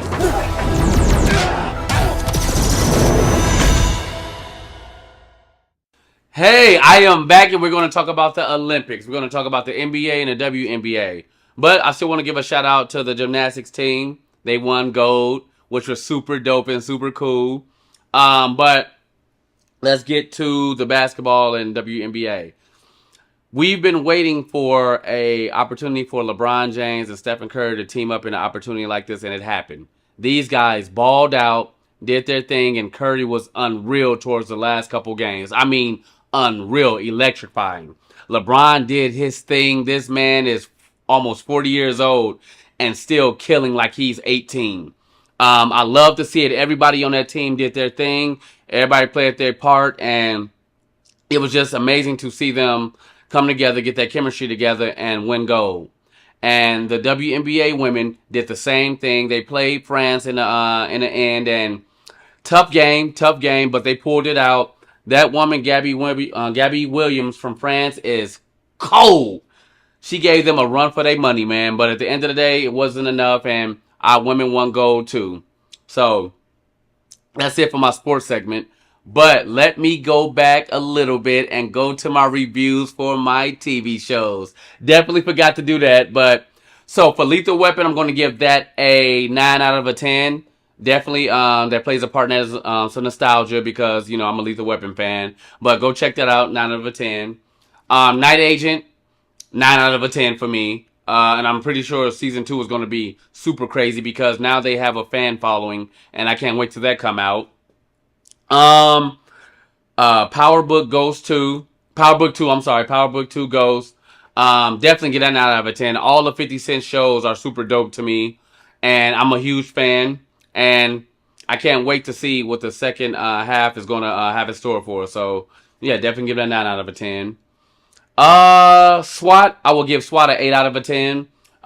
Good action, good everything. But sometimes you have those slow episodes where, you know, it can get kind of boring. But for the most part, it's a lot of action. I enjoy it. I like it. Shamar Moore is an actor. So, yeah, I give it an 8 out of a 10. It's definitely a must-see. The Boys, 10 out of a 10. Easy. 10 out of a 10. I don't need to even say more about it. 10 out of a 10. Go check it out. Trust me. And the last one I will talk about is Rush Hour. I give it about a 6.5, 7 out of a 10. It was cool. Definitely for nostalgic purposes. But other than that, kind of corny, but super decent. So if you need something to watch, go binge watch. Go check it out. And that'll be it. Thank you guys for watching. Thank you guys for, you know, following me and just, you know, showing me love. I appreciate that. Continue to like, comment, share. Tell your friends, tell your family, tell your homies, tell your dog, tell your cat. Tell everybody to come check Boogie's Reviews out. Why? Because I'm going to bring you so much flavor. It's going to be crazy. The variety is going to be nuts and insane. So that's it for this episode. I'll have my next episode coming out soon. Have some new reviews coming out for you. And you guys just sit back, relax, keep showing me love. I'm going to keep showing y'all love. And I appreciate y'all so much. Shimmy out.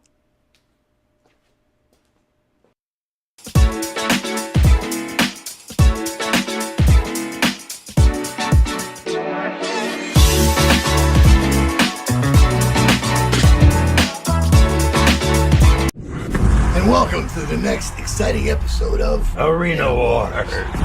Fresh batch of institutionalized gladiators fighting for their freedom. Ready, here we go. You guys heard Perez? Yes, smell that. Get back! Those on the line. The parole board has offered you a ticket out. Win Arena Wars, win your freedom. 7 arenas with 7 of the most vicious killers the world has seen in the last decade. You make it out alive, you get to go home. Luke Bender. You're an innocent man. Innocent man can mean big ratings. I'll be watching. I think it's time to audition Mr. Bender. No! What was your last physical? Cell block shower this morning. Oh, yeah. You ready for this?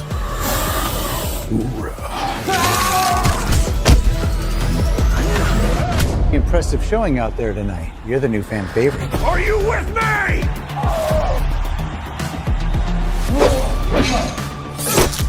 Cutie pie back for the kill. us want to live through this, we have to work together. I'm watching you. Smile for the camera, thug life. Wow! It's showtime! We have to finish this. Come on!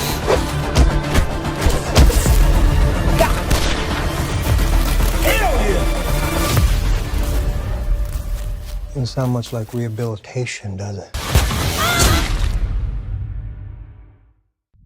I was not ashamed of the hatred that I had to bear.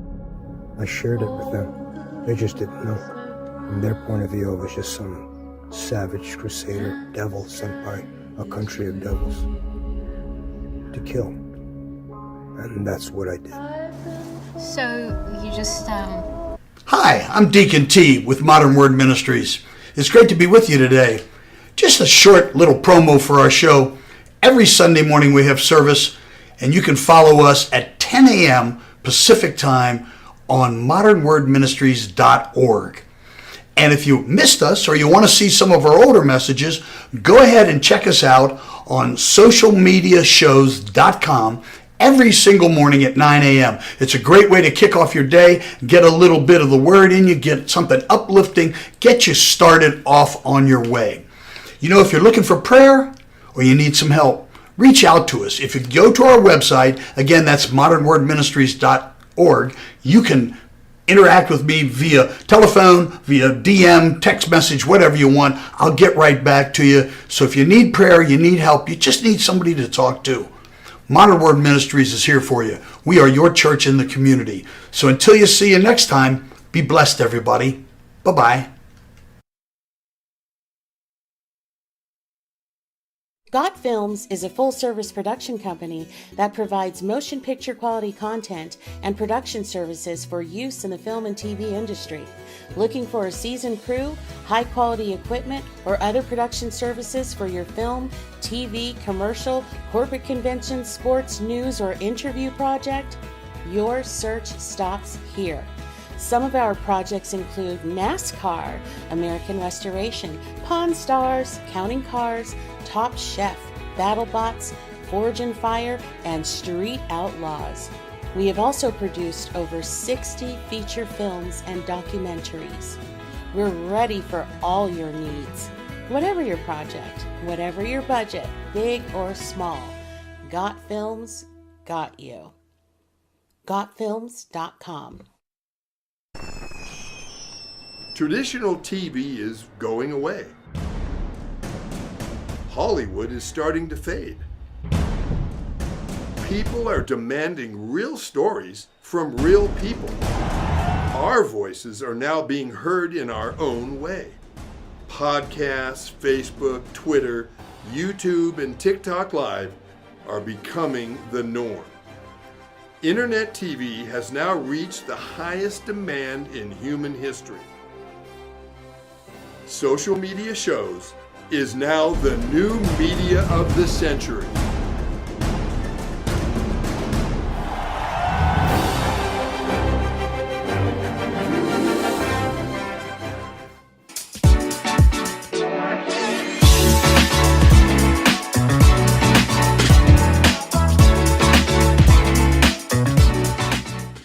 What's up, everybody? We are here for episode 7 of Boogie's Reviews. We are live and ready, and I got a couple good TV shows for you guys to talk about. I got a movie to talk about, and we can get to some NBA talk too, right after this break. Traditional TV is going away. Hollywood is starting to fade. People are demanding real stories from real people. Our voices are now being heard in our own way. Podcasts, Facebook, Twitter, YouTube, and TikTok Live are becoming the norm. Internet TV has now reached the highest demand in human history. Social media shows is now the new media of the century.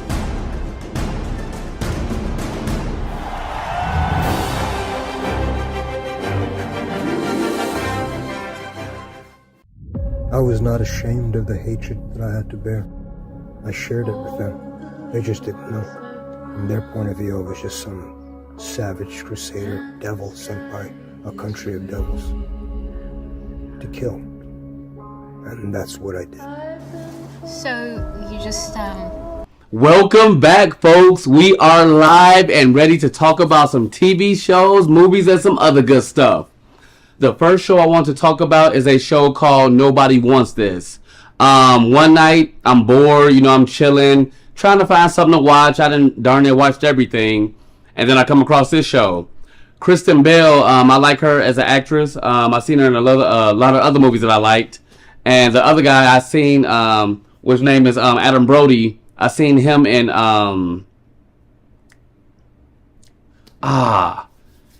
it's a superhero movie in DC. But anywho, he's a heck of an actor too, which I liked a lot. So I gave it a shot, gave it a chance, and surprised the heck out of me. I literally binge watched it the whole night. Man, my eyes are red. I'm tired, and you know it got to be good whenever I tell you guys that I stay up to watch a full show. It's basically about a sex podcaster, basically like a hopeless romantic, and a newly appointed rabbi. And obviously, you know where I'm going with this. The family doesn't approve of the sex podcaster, but they connect, and their chemistry and everything is so dope that that they end up getting together, and they have to face so many obstacles through their relationship that they have to deal with, and they get through it. And that's all I'm telling you. I'm not telling you anything more. I'm pretty sure you already hooked with me telling you that. So yeah, just go check it out. I literally gave it a 9 out of 10. Kept me interested the whole time. Never was on my phone. Set it down. I watched the whole thing through and through. So yeah, give it a shot. Check it out and let me know what you think. And Adam Brody, the movie I was thinking of is Shazam. He's one of the brothers in Shazam. So yeah, you would like the movie. You would like the TV show, and just let me know what you guys think. Secondly, we're going to talk about Your Honor with Bryan Cranston. I know you guys know him from Breaking Bad. That was a super dope TV show, like everybody loved, and you guys will love this show too. He plays a judge, and basically his son gets into some trouble, and a whole conspiracy starts, and he has to help his son get out of trouble and everything. It's a super dope show. I'll give it 9.5 out of 10.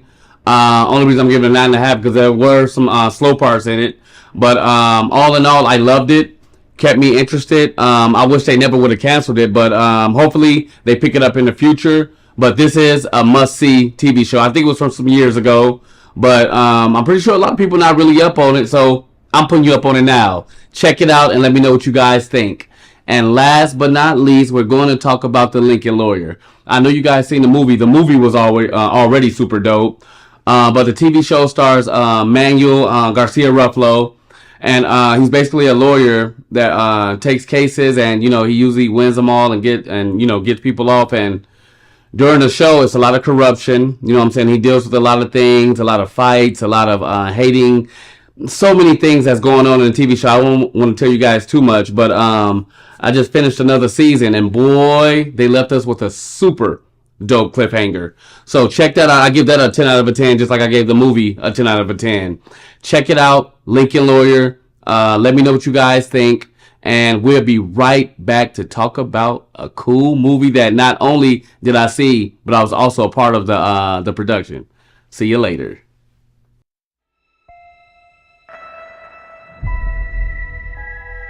The year is 2980, and we now know that death is not the end. A soul can be extracted from the recently deceased and be used to create a blue liquid called essence. It can bring a person back to life. We'll get her back. I hope so. It's an expensive process used by the rich and powerful. The rest, they do what they can to survive. Stay right there. You told me you're hiding from some dangerous people. Let's knock on the door.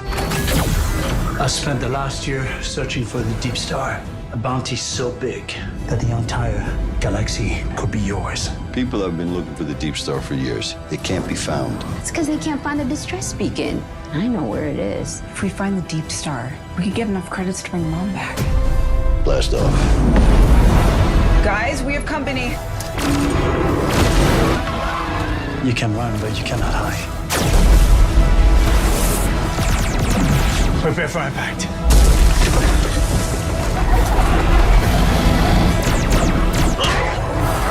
I am now authorized to take action.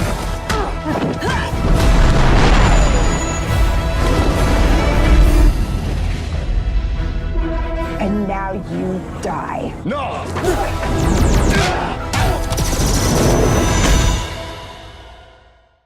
Hi, I'm Deacon T with Modern Word Ministries. It's great to be with you today. Just a short little promo for our show. Every Sunday morning we have service, and you can follow us at 10 a.m. Pacific Time on modernwordministries.org. And if you missed us or you want to see some of our older messages, go ahead and check us out on socialmediashows.com every single morning at 9 a.m. It's a great way to kick off your day, get a little bit of the word in you, get something uplifting, get you started off on your way. You know, if you're looking for prayer or you need some help, reach out to us. If you go to our website, again, that's modernwordministries.org, you can interact with me via telephone, via DM, text message, whatever you want. I'll get right back to you. So if you need prayer, you need help, you just need somebody to talk to, Modern Word Ministries is here for you. We are your church in the community. So until you see you next time, be blessed, everybody. Bye-bye. We are back. We are live. And I'm going to get into this movie that I've always been a Marvel fan, obviously. And not only did I love the movie, I was actually an extra in the movie. You can't really see me too well because it's like kind of fast, kind of blurry. I'm walking towards Tom Hardy as he's going to play the games in the casino and stuff. But super dope environment. It was really fun. Just seeing him in action was super dope because he's like, you know, darn to becoming an iconic actor. But let me get into the movie. I'm not gonna lie. I think the previous two were a little bit better, but this one wasn't bad at all. They had a really good cast. It was filmed out here in the desert. Super funny, you know, him going back and forth with Venom. There's some slow parts in it, but not too many. But I don't want to, because I can't really give you guys too much because it's kind of going to give the movie out. Because I'm thinking this is the last Venom 2. So it's kind of like, dang, man, you know, I wish they could make more. But I'm pretty sure he's going to be in the Marvel Universe later on. But the action was awesome, especially the ending. The ending was super cool. So, guys, I want you to look forward to that. Lots of laugh. Venom was going crazy. You know, there's new entities that they have to deal with, like a new villain, which in the end you'll also see that that they're going to play a big role into the Marvel universe. But all in all, I gave it an 8 out of 10. Like I said, really good action, super good cast. It was just a little bit slower than the previous two, and I don't know. I just wish it could have been a little bit longer and more action. But like I said, just being on set was a super dope experience. The movie was really good to watch. I stayed in tune like the whole time, not being on my phone and stuff. So actually, I wanted to go see it in theaters, and it was just super cool. So I want you guys to go check it out. You guys may feel differently than I do, but I'm just giving my purpose on it. 8 out of 10, and you can never go wrong with going with Tom Hardy movies. But yeah, next we're going to get into some sports, which is basketball, and we will be right back. Got Films is a full-service production company that provides motion picture quality content and production services for use in the film and TV industry. Looking for a seasoned crew, high-quality equipment, or other production services for your film, TV, commercial, corporate convention, sports, news, or interview project? Your search stops here. Some of our projects include NASCAR, American Restoration, Pawn Stars, Counting Cars, Top Chef, BattleBots, Forge and Fire, and Street Outlaws. We have also produced over 60 feature films and documentaries. We're ready for all your needs. Whatever your project, whatever your budget, big or small, Got Films got you. GotFilms.com. and welcome to the next exciting episode of Arena Wars. Fresh batch of institutionalized gladiators fighting for their freedom. Ready, here we go. You guys heard Perez? Yes, smell that. Get back! Those on the line. The parole board has offered you a ticket out. Win Arena Wars, win your freedom. 7 arenas with 7 of the most vicious killers the world has seen in the last decade. You make it out alive, you get to go home. Luke Bender. You're an innocent man. Innocent man can mean big ratings. I'll be watching. I think it's time to audition Mr. Bender. No! What was your last physical? Cell block shower this morning. Oh yeah. You ready for this?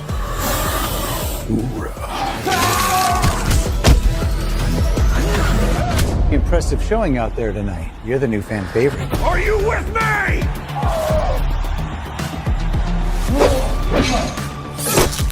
Cutie pie back for the kill. If you want to live through this, we have to work together. I'm watching you. Smile for the camera, thug life. Wow!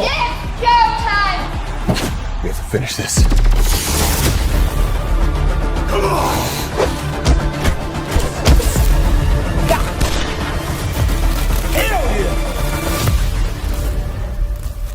Doesn't sound much like rehabilitation, does it?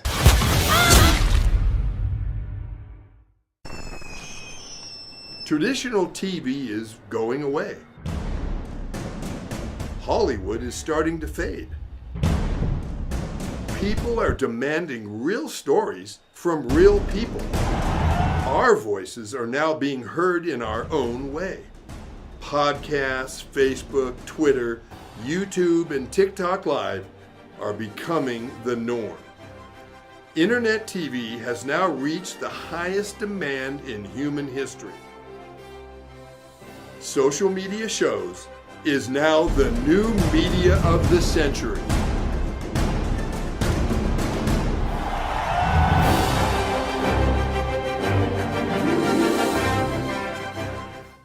We are back, we are live, and now we are about to get into some basketball talk. I'm not going to go too long with it.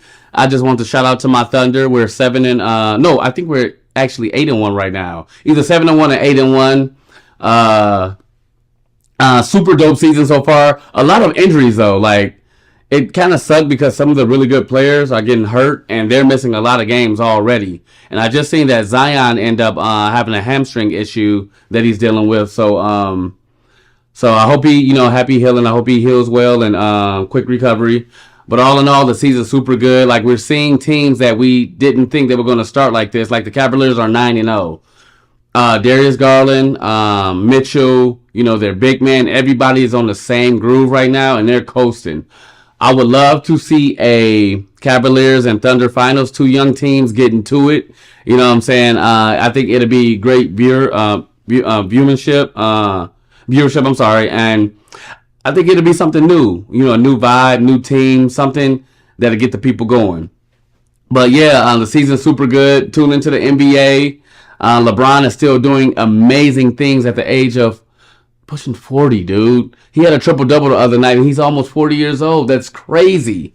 So yeah, just get in tune to it. And just let me know how you guys feel about the season, how it's going. If you guys need me to do anything different, if you guys want me to talk about anything different, any movies, TV shows, sports, whatever, let me know.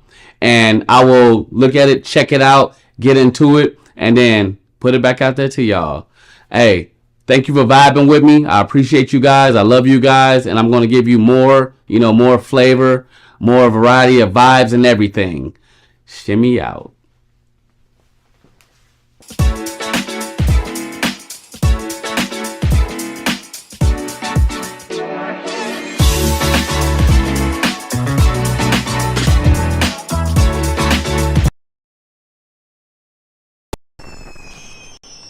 Traditional TV is going away. Hollywood is starting to fade. People are demanding real stories from real people. Our voices are now being heard in our own way. Podcasts, Facebook, Twitter, YouTube, and TikTok Live are becoming the norm.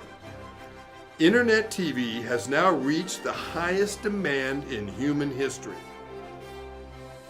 Social media shows is now the new media of the century.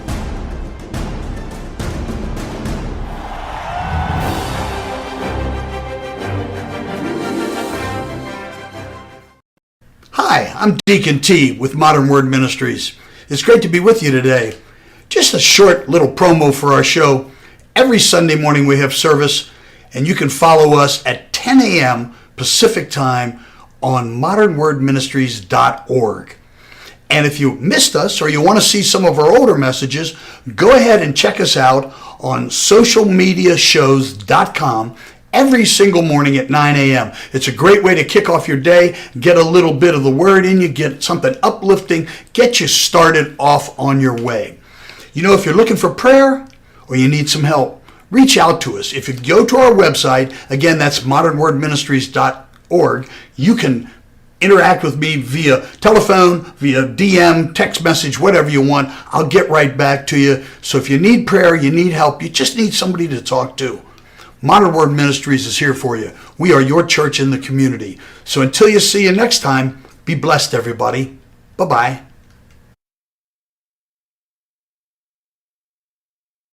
Now on digital and DVD.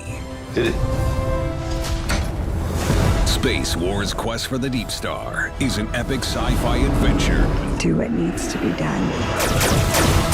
An edge-of-your-seat wild ride. We have company. Tons of popcorn-munching fun. 5 stars. A love letter to the sci-fi films of the 70s and 80s. With plenty of action and fun for all. You need to see it. You really do. The captain just decided it's time to go. I am ready for a sequel. Experience a bold new adventure. Space Wars: Quest for the Deep Star. A good old-fashioned adventure. Now on digital and DVD. And welcome to the next exciting episode of Arena War. Fresh batch of institutionalized gladiators fighting for their freedom. Ready, here we go. You guys heard Perez? Yes, smell that. Get back! Those on the line. The parole board has offered you a ticket out. Win Arena Wars, win your freedom. 7 arenas with 7 of the most vicious killers the world has seen in the last decade. You make it out alive, you get to go home. Luke Bender. You're an innocent man. Innocent man can mean big ratings. I'll be watching. I think it's time to audition Mr. Bender. No! What was your last physical? Cell block shower this morning. Oh yeah. You ready for this?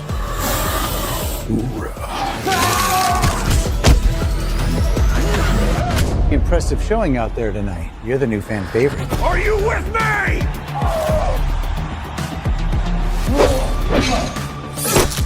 Cutie pie back for the kill. If you want to live through this, we have to work together. I'm watching you. Smile for the camera, thug life. Wow! It's showtime! We have to finish this. Come on!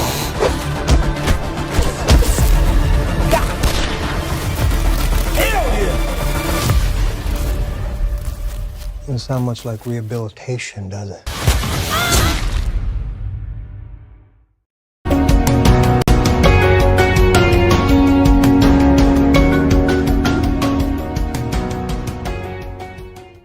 Welcome to Let's Talk World. I'm Russell List, standing in today for Maria Pereza. My guest here today is a veteran comedian from Hawaii. You can catch him every Monday night at the Hilo Tavern and every other Thursday night at the Night Market on the Big Island there in Hawaii. Please welcome Lawrence Quintos. Hi, nice to have you. Nice to have you. Yeah, welcome to the show. So, anyway, okay, so you're stand-up comedian? Yes. How long have you been in the game? I've been doing comedy for about 67 years. Okay. Do you mind if I ask how old you are? Or? I would like to say that I'm 18. Right. But Yeah, actually, me too. Oh, you too. Actually, I'm 47 years old. 47? That's Yes. not bad. Okay, so you started midlife, kind of got Midlife, started. yeah. When my dad kicked me out, he said, I gotta find a job. You said stand-up comedy. Well, in our family, you got two options. You can either be a nurse or a mailman. A nurse or a mailman. In our family, yes. That's the options. Yes. Wow. You weren't doing either of those. No, I took another route from my family. Okay, so what made you think comedy? What do you I mean, were you just trying to be as divergent as possible, or? Well, it all started when my friend came into my job site where I work on the Big Island. I work with people with mental illness and disability. Okay. And one morning he seen me doing jokes for everyone on my job, and one day he just decided to take me under his wings and teach me the business about being a stand-up comedian. So this guy was a stand-up comedian? Yes. Okay. Yes. So what was it like to start? Like, can you tell me a little bit about what was it? How bad were they? Good? Did you hit it right out the gate? How did you do? It started rocky at first when I first started to do comedy. You know, my first comedy joke that I did was being a first-time Catholic. First-time Catholic? Yeah. Okay. Yeah.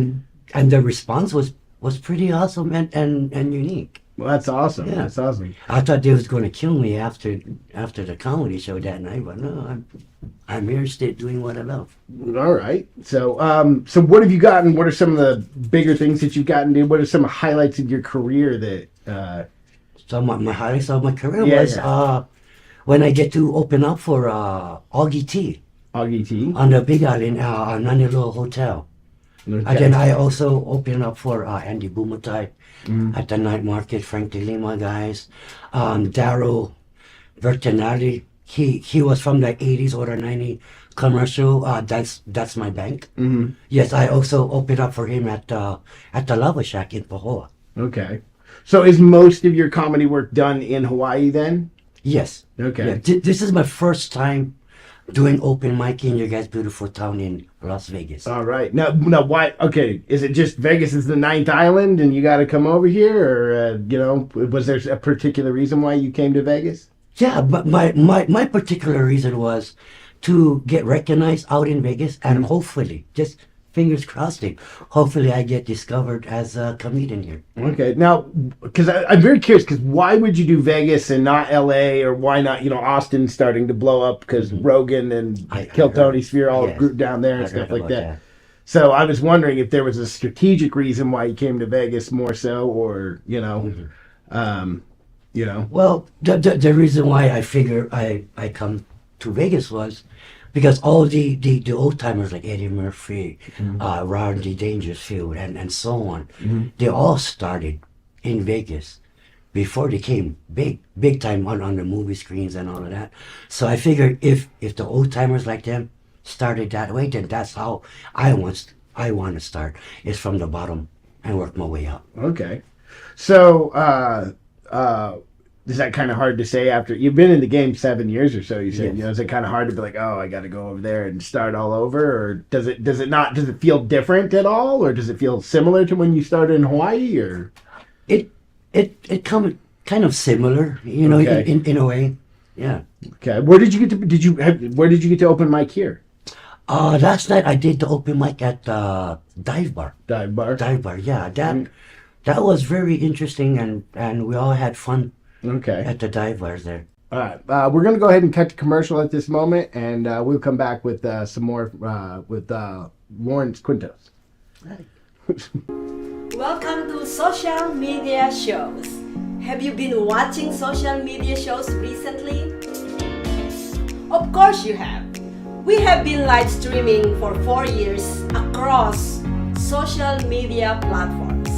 We produce over 70 shows with over 1,000 episodes. In the process, we've helped over 100 creators realize their dreams and start their own show. We give platforms to promote your business. If you are an artist, if you have an event, if you are entrepreneurs or if you have a story. If you haven't done it yet, go ahead and subscribe and follow us on major social media platforms. And if you have a great idea of a show, join us. Social media shows can help you produce and live stream your own show. Let us help you make your dream become a reality.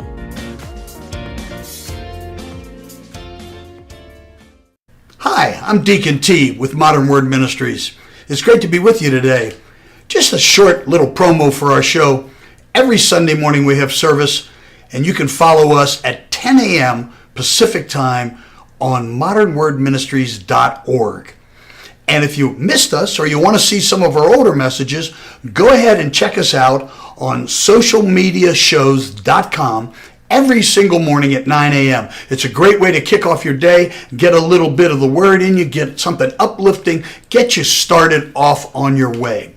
You know, if you're looking for prayer or you need some help, reach out to us. If you go to our website, again, that's modernwordministries.org, you can interact with me via telephone, via DM, text message, whatever you want. I'll get right back to you. So if you need prayer, you need help, you just need somebody to talk to, Modern Word Ministries is here for you. We are your church in the community. So until you see you next time, be blessed, everybody.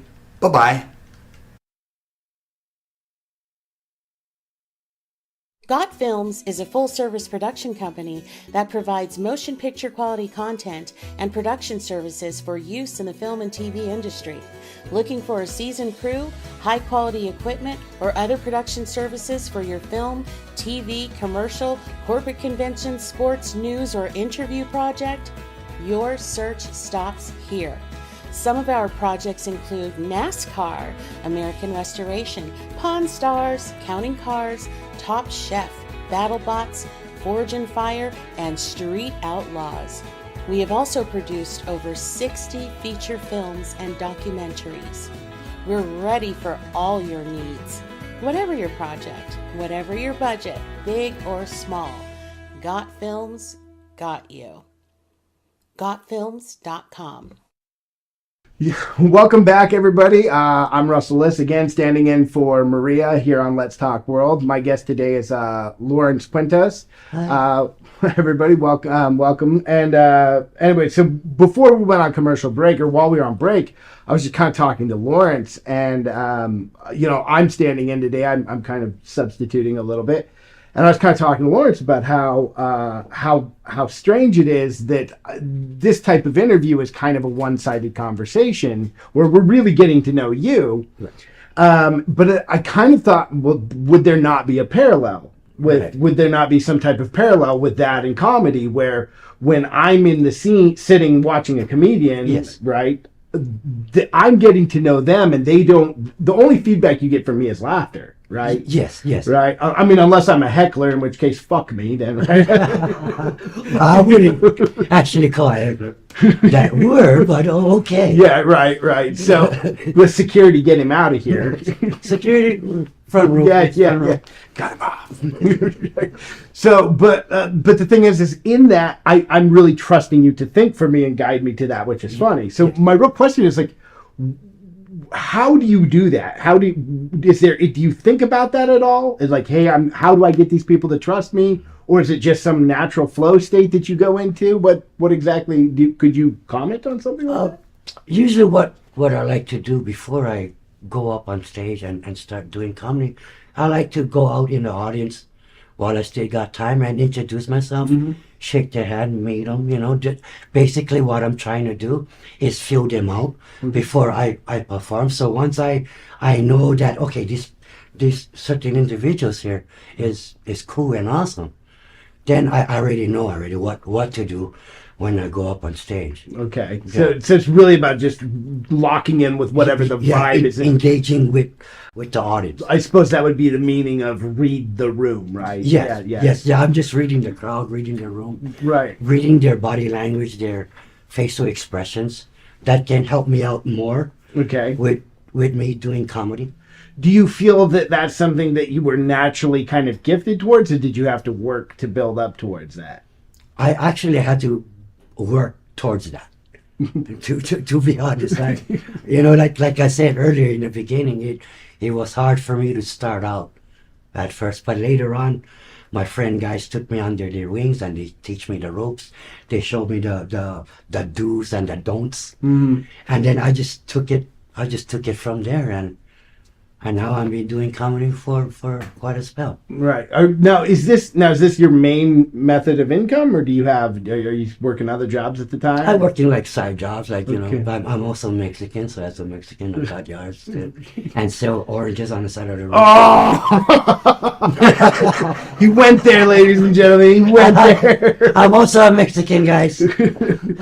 So now that's something I heard before. You are fairly mixed race, right? You're Yes.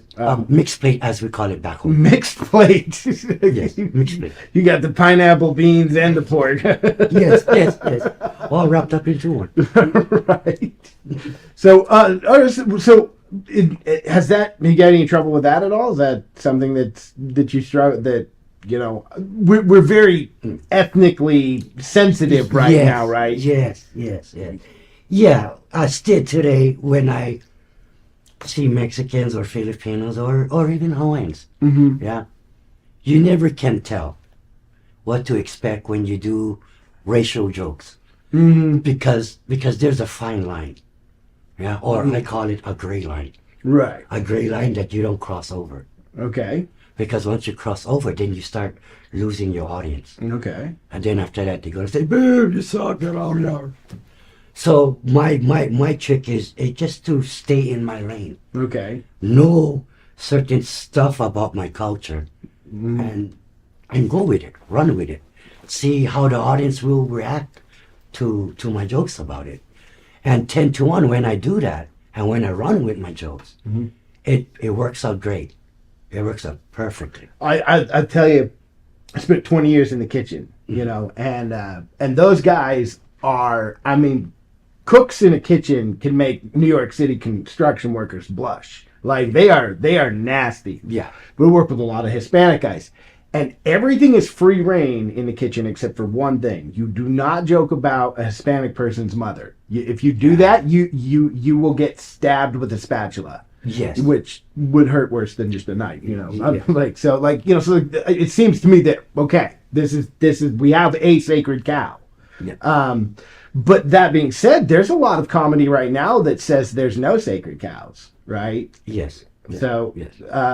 Do you think about that very much? Do you? Yes. Do you? Yeah. I mean, from what I've seen here in Vegas, nothing is off limits. Mm-hmm. But back home, I mean, nothing is off limits back home. But if you're gonna do racial type of jokes, then back home we're more sensitive to that. Right. To our culture. Right. That from other people. So that's why I'm always careful in what I do in my jokes. Okay. And I always ask the audience if it was okay, did I do well towards the culture? Right. And 10 to 1, they said, yeah, perfect. Just stay that way and don't go beyond that. Okay, so I know in Hawaii there is some sort of like culture block there between right. There's the island, the people of Hawaii, and then there's the the people who come from outside. Yes. And so would it seem that maybe it's okay to sort of joke about the people who are not native Hawaiians, but you kind of stay away from the native Hawaiian sort of thing? Is that unless it's like, oh, you guys like this thing, I always found that I could make jokes with my Mexican friends very much so about, things like mariachi, like we could joke about something like that's relative to their culture and stuff like that, Yes. But there's, and you could even joke about some of the other stuff, some of the more racial, like, oh, Jose's a gardener type of thing, and they're very fun, fine with that, But like I said, there was just that line you don't cross, Yeah, there's a line that you do not mess with the Mexican family, right? No. Like that, at all. Like that's just, you just don't touch it, So that's kind of interesting. So, and the reason I ask, obviously, I don't know if you've seen in the news the stuff that happened around Tony Hinchcliffe and the. I thought you was going to bring up P. Diddy. Let's save that one for another. You were almost. So apparently, Tony Hinchcliffe at the Trump rally was very, they, So I, as a comedian, what's your perspective on something like that happening within the media? I think it's just sad. Okay. That they don't support anything like that of that nature. It's like Trump right now. He's getting big time ridiculed and stuff like that. And now this election is all coming up and stuff. So now I find more things scary now with this presidency. This election? Yeah. Because I don't know if things is going to change or not. Mm-hmm. So as a comedian, it's our job to make them laugh, because what they see on TV and what they hear and what they say on TV, it is frightening. It is frightening to us on the Big Island because where I'm from, some of us are on welfare, some of us is on SSI, and it's hard to get jobs on the Big Island. So I think, with this election, hopefully things will get better for everybody, not only on the Big Island, but around the world. I hope everything will get better and things will change, because I just see every day on the news that people are just passing the buck down, That's what my dad used to say all the time when I was younger. I always used to hear my father say, they're just passing the buck down to somebody else to take care of the problem, Yeah. And hopefully whoever wins this presidency, will keep their word to the American people and do what they say for a change. That's what our people on the Big Island is hoping for. Okay. Is the better for everybody. Okay. Do you think it's harder to be a comedian in Hawaii, given economic state, than it would be in, more continental United States? In a way, yeah. Because in Hawaii, as a comedian, we don't make money. Okay. At all. We have regular 9-to-5 jobs, of course. But as a comedian and this is my career, it's hard. It's hard to make money on the Big Island. So do you have some sort of plan as to how you see this thing, your career progressing to sort of move you out of this, or? Well, for me, being a local guy from Hilo, my dad always said, you keep on pushing through. No matter what, you keep on pushing through and you succeed in that. Always pick the job that you like. That's what my dad used to say. Because if you pick the job that you don't like, then why are you there? Right. Then you should get out. For the money. Yeah. But everything is not all about money. No, you are correct. You are absolutely correct. So, with that, we're going to go ahead and take one more commercial break. All right. And welcome to the next exciting episode of Arena War. Fresh batch of institutionalized gladiators fighting for their freedom. Ready, here we go. You guys heard Perez? Yes, smell that. Get back! Those on the line. The parole board has offered you a ticket out. Win Arena Wars, win your freedom. 7 arenas with 7 of the most vicious killers the world has seen in the last decade. You make it out alive, you get to go home. Luke Bender, you're an innocent man. Innocent man can mean big ratings. I'll be watching. I think it's time to audition Mr. Bender. No! What was your last physical? Cell block shower this morning. Oh, yeah. You ready for this?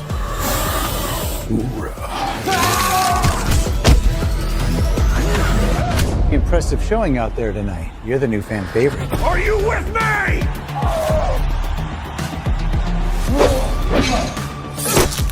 Cutie pie back for the kill.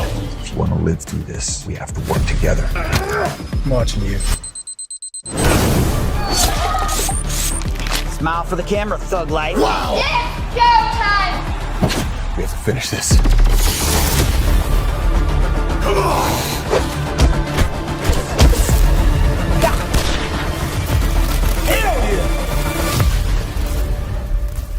Doesn't sound much like rehabilitation, does it?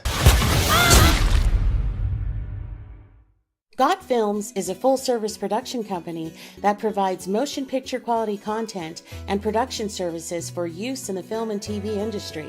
Looking for a seasoned crew, high-quality equipment, or other production services for your film, TV, commercial, corporate convention, sports, news, or interview project?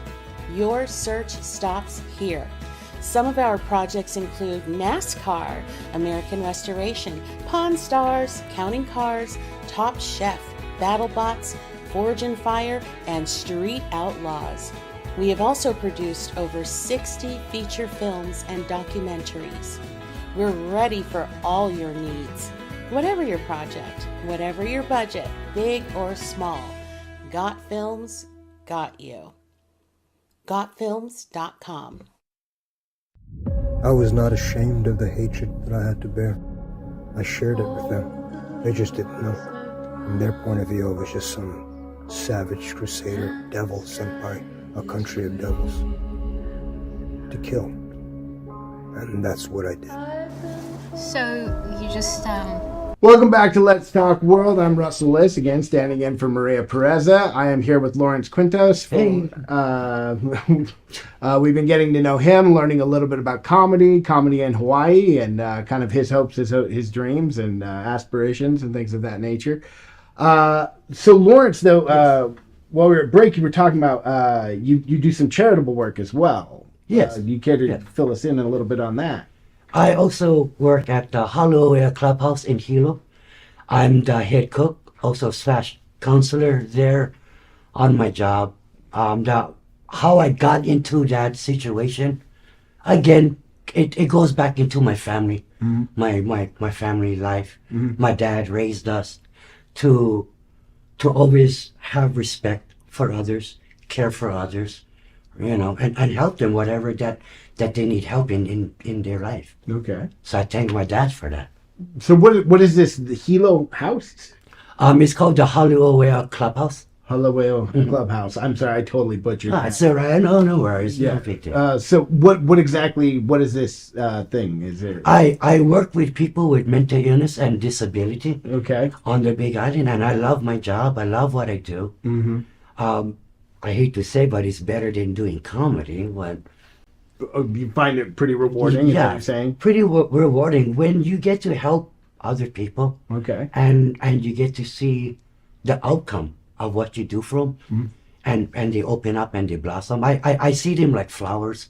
They need water, nutrients, sun, in order to them to grow to their full potential. Do you think that's something you'll be involved in even after you made it big in comedy? And my boss back home was telling me the same thing. And this is what I told her before I came to Vegas. Yes. Yeah. I will still continue doing the work that I love on the Big Island. And I always told them that I would never trade that team for another team. Nice. So, where can we find you on social media? Where should we follow? If people want to know more about you, where can we? You guys can follow me on either on Facebook. Type in Real Joke for Food. I'm on there. I like it. That's good, actually. Real Joke for Food. Yeah, for all you Mexicans, you can find me on Real Joke for Food. Also, the Amigos Bar. Type in Amigos Bar comedy in Hilo. I'll also be on there that you can look at. You got yourself a TikTok or anything yet? No, I'm not computer savvy. Yeah, my ancestors navigated by the stars. You need to get like one of your nephews. Hey, start my TikTok. Yeah. So the reason how I found this place was through my sister. Okay. Of getting here, because I don't know Vegas that well. Okay. And this is a big area. It is. I will tell you, Vegas is the biggest small town you will ever be in. You don't. You would be surprised. Yeah. Everybody actually knows everybody here. It's very, Very interesting. Yes. So You guys' weather is wonderful here. Oh, it was till last night. Well, what happened with that? But, You guys like the cold weather here, huh? well, it's well, I grew up in Montana, so it was the cold weather. I like it, but once you live in Vegas, no more. The cold weather's got to go. It feels like white meal. Right? Yeah. All right, ladies and gentlemen, when we come back, we are going to hear a set from Lawrence Quintos here. All right. Anyway, stay tuned until then, and thank you very much. All right. Traditional TV is going away. Hollywood is starting to fade. People are demanding real stories from real people. Our voices are now being heard in our own way. Podcasts, Facebook, Twitter, YouTube, and TikTok Live are becoming the norm. Internet TV has now reached the highest demand in human history. Social media shows is now the new media of the century.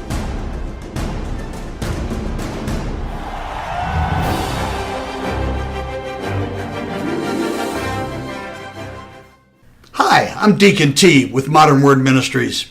It's great to be with you today. Just a short little promo for our show.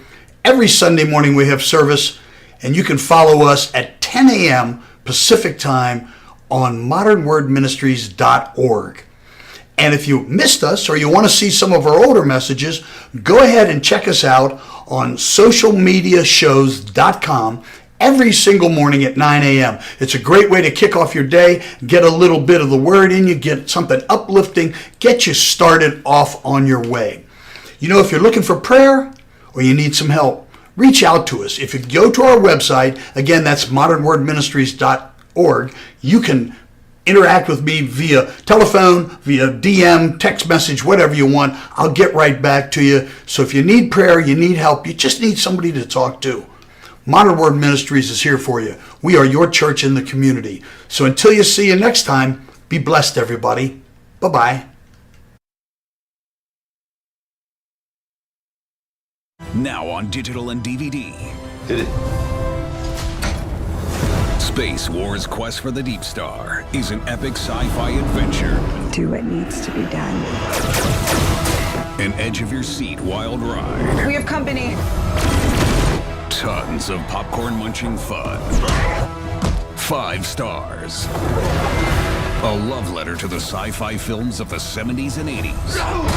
With plenty of action and fun for all. You need to see it. You really do. The captain just decided it's time to go. I am ready for a sequel. Experience a bold new adventure. Space Wars Quest for the Deep Star. A good old-fashioned adventure. Now on digital and DVD. All right, my name is Larry the Stony Cable Guy, ladies and gentlemen, from the Big Island. You know, I went to the bank yesterday, and somebody said, "Excuse me, sir, can you check my balance?" So I pushed her, and I said, "Your balance was off this much." Yeah, everybody liked that joke, ladies and gentlemen. That was a good one. I also went on a blind date, and she said, "I would look cute if I lost 32 pounds. I said, "Well, if I did all of that, then I'll be talking to your friends." Yeah, she didn't like that. She didn't like that one at all. I told you guys that I was a first-time Catholic. When I was a first-time Catholic, they like to kneel and stand and kneel and stand. And I thought for a second that I was in an opera because the only thing I heard was, "All righty, dear." And I was like, yes, I'm in an opera. But the reason why I became a first-time Catholic, ladies and gentlemen, was when I was standing in line. Now, I seen the line, I stand in it because I'm a Mexican. I was hoping at the end of the line, I would have get a job. But that wasn't the case. When I got to the end of the line, there was a cup. And the guy said, "Drink from the cup, my child." So I drank from the cup. Now I thought what I was drinking, I thought it was orange juice or grape juice. No. When I took a big sip and I went back to my seat, all of a sudden I felt woozy. And the lady said, "You just drank wine." I thought that was the power of God. Ever since then, ladies and gentlemen, I used to go to Catholic church. I used to stay from the morning, afternoon, evening, because hey, let's just face it, Catholics know how to get down, literally down. You know. So, ladies and gentlemen, that is my time for this today. My name is Larry the Stolen King. My guys, thank you very much for having me here in the beautiful Las Vegas.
Do you have what it takes?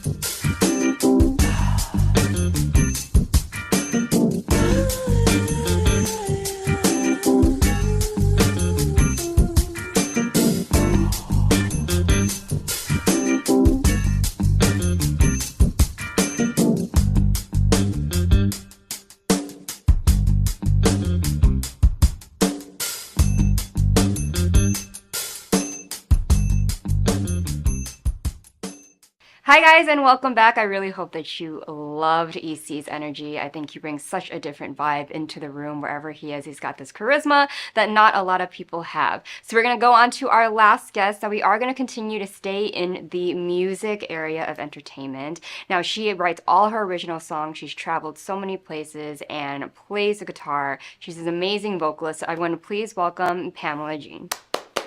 Nice to meet you. Thanks for Hi. having Of me. course. Please take a seat. Welcome to the hot seat. I know you are traveling from out of town, Yes, correct? yes. So thank you for being here. Yeah, thank you guys for having me. So you hail from California, right? Is that where you were born and I'm raised? born and raised in Minnesota, actually. Okay. Yep. Okay. I know So- you've traveled a lot and experienced a lot living in different states, Yeah, right? I've lived in 6 different states. I lived in Vegas. I actually found out today was my 19-year anniversary of when I moved here the first Wow, time. okay. So, I'm born and raised in Minnesota. I spent 11 years in California. That's pretty much where my guitar and vocal show came together, was hosting open mics in Oceanside.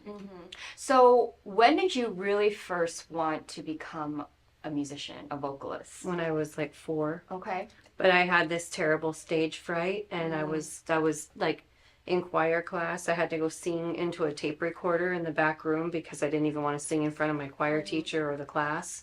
So it took me till I was 18 to sing in front of anybody. So what really inspired you to start picking up an instrument and pick up a microphone and start Well, singing? we took like 6 years of piano as kids.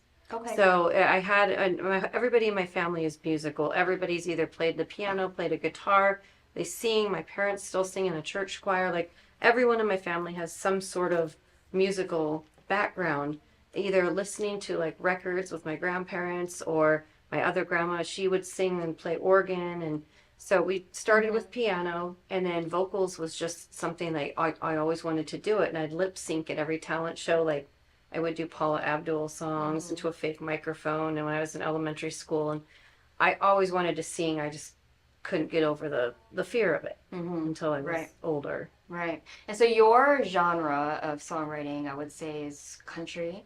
Country, yeah. Okay. Country, pop country, rock country, I guess. Yeah. So how did you go about being inspired by that type of music? I know a lot of your songs are written about your life, you know, a lot of experiences, and a lot of them are really strong, I would say, country ballads. I listened to some of your music. Thank you. It's really good. I know you also produce your music videos, right? I do. I co-produce them. Okay. So I have different producers that I work with, but I come to them with an entire storyboard, and I write out everything of what I would like to do and how we'd like to do it, and then we just kind of co-collaborate ideas from there.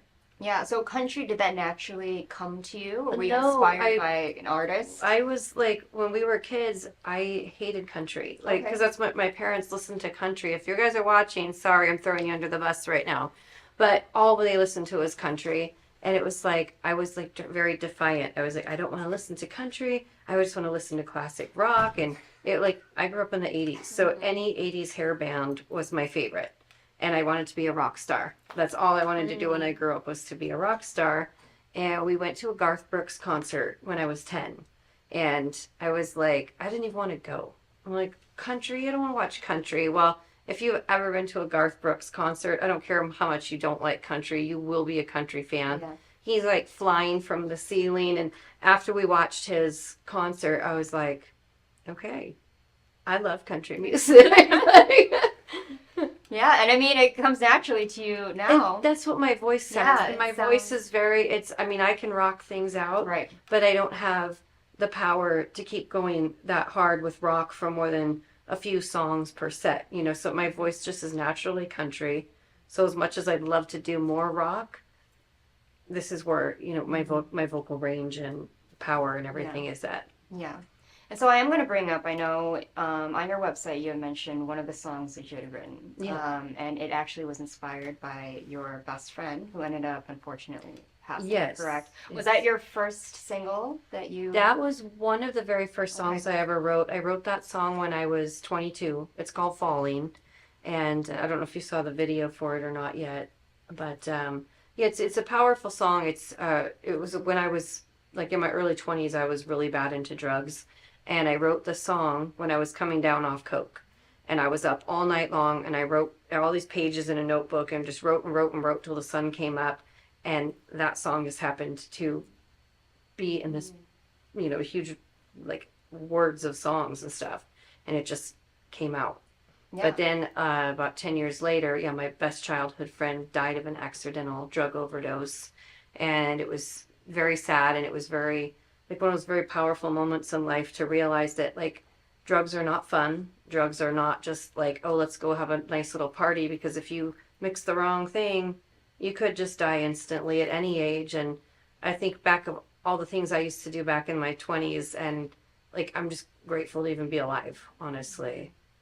Yeah, and that's not the only thing that's also inspired your music, right? I know you are a survivor of abuse, Yes. correct? And Yeah. that also kind of shapes a lot of your music, Yes. right? Yeah, I spent almost 3 years in a domestic violent relationship, and the only reason I stayed was because I fell in love with this guy's daughter. She attached herself to me the third day we were hanging out, and she was like the child I never had, and her mother was in and out of jail and prison, so I would take her to see her mom every week. We would write her mom letters, we'd send pictures. Like, I was there for this girl, and I wanted to stay there with her no matter what, but it got to the point where it was just so bad, I had turned crazy. Like, I was throwing things around my house. Like, when somebody pushes you around the house and puts you down enough times, you snap. Right. And to anybody watching this, I will tell you, you can be, I was like the most peaceful, you know, burn sage, put spiders back outside, like just zenned out person on the planet. And it doesn't matter how zenned out you are. If you are in a relationship like that, you will get pushed to the brink of insanity, and you will do things that you'll never think you're going to do, you know, to defend yourself and to stand up for things. And, you know, it got really scary, and I had to go. Yeah. So, you know, I'm here for you. Thank you for being so Yeah. vulnerable with that Yeah, with me. of course. Is that something that you feel that you get a lot of people coming to you about now that you're really open about it, and with the music? I do, because how the whole everything I do is kind of like, it's a pedal to the metal mission is what I call it. And it's been 6.5 years since I fled my abuser. I had already broke up with this guy. So this wasn't like I was trying to leave somebody. I already broke up. I was living on my own, renting a bedroom out, and I was still in this town so I could help raise my stepdaughter. I was still picking her up from school and helping her do homework, and she'd come over and I'd drop her back off with her dad. And I thought that, you know, normal grown-ups do this all the time. So I thought this was going to be how it would be. And just one day I went to drop her off, and he said, "You'll never get to see her again unless you come back to me." And he's never allowed us to talk since. And in that time, when I fled, like, I was being stalked, I was being harassed, I was being bullied right out of this town. My dad called me. He says, "You need to leave town tonight." I said, "I have $40 left in my name." I says, "Where am I supposed to go with $40? He says, "Do not worry about a thing."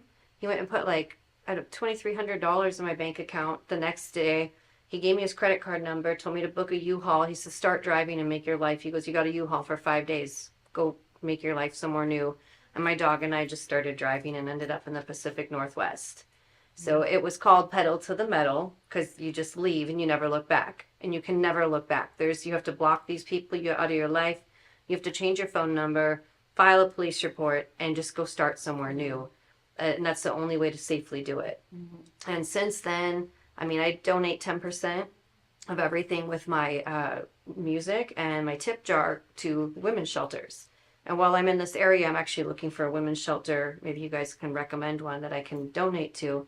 But I've personally donated and raised over $5,000 in this time on this Pedal to the Metal mission to help other women and children get to safety. Well, So yeah, I talk about it at every show, and I talk about it, you know, on every interview and at every show. And there's always one person that'll come up, "Hey, my daughter just got out of a relationship like that." And they give me a big hug and they're like, "Thank you for advocating and thank you for talking about this." And, you know, if people watch how I'm doing in life, that should be inspiration enough to know that once you get rid of that negativity in your life, everything just opens, all the doors open up for you, and you just have this clear path in life. And you have the courage to speak and be the voice. Yes. You know, there are a lot of people that don't, and it's not to blame them, but you know, not everyone has that courage in order to be in the spotlight like that, in order to talk about those things for others that cannot. There's a organization called Stop the Silence that I work with back in Spokane, and I donate my show to them several times throughout the year to help them with their benefits and stuff. And it's the lady who started it. It was her sister that died at the hands of her abuser, and so they called it Stop the Silence because nobody knew how bad it was. And so not everybody makes it out alive. It's 1 in 3 women. It's 1 in 4 men. I don't just advocate for women, but I am a woman, so everything I do is with women's shelters. But I do also recognize men get abused just as easily and just almost as much as women. You know, they just have a little bit more of a physical advantage over us. I mean, women are dying all the time at the hands of their abusers because we just aren't physically strong enough to fight off a man that's twice our size. Right. So you are touring right now, right, Yes. with your music. And so with your music and with touring, what legacy do you want to leave behind, and where do you want to end up with your career as a musician? Well, with the touring, like, it's like a paid vacation, basically. I get to come and go to places that I love to be and make these road journeys with my one-eyed dog, and we have a blast. But in the course of this, having a fun time and going and seeing all these places I love to be, I want the legacy to be that I was that person that maybe reached one person at a show that didn't have the courage to leave, that saw me, saw my life, saw what I'm doing, and says, "Wow, like, I could live my dreams too if I got out of this relationship." And I want the legacy to be attached to that I'm a domestic violence awareness survivor and a huge advocate for it, to let others know. I want to give people inspiration to understand that they can live their dream life and they can live in safety and they don't have to live in fear. And that's what I would like to always be known for through my touring and music. Of course. And so where is your next show? So that My the next audience- show, the 19th and 20th, I'm at Boulder Dam Brewing in Boulder City from 7 to 10. And then Monday the 22nd, I'm at Rustic Inn in Henderson from 2 to 4. It's kind of like a midday happy hour show. Carmen, the beautiful Carmen, is going to be your bartender that day. So those are my last 3. Well, no, and then I'm at the Boathouse on the 27th out at Lake Mead from 6 to 8. Okay, so a lot of like Southeast, you're gonna go performing a lot down there. I feel like, but that your music would fit there perfectly. Vegas, I couldn't get booked in Vegas. I tried. I've tried 3 different times, and nobody will. no. They don't want original music, and they don't want solo artists.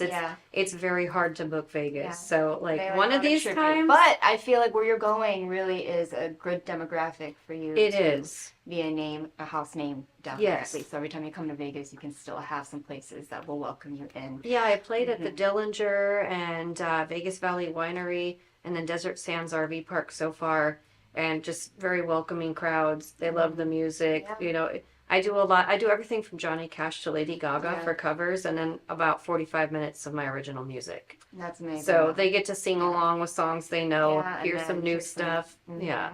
So this question I ask all of my guests, it Yeah. kind of sums up them as a whole, and I love hearing their answer because it really just describes them in like one sentence. Yeah. Everything that we just learned about you.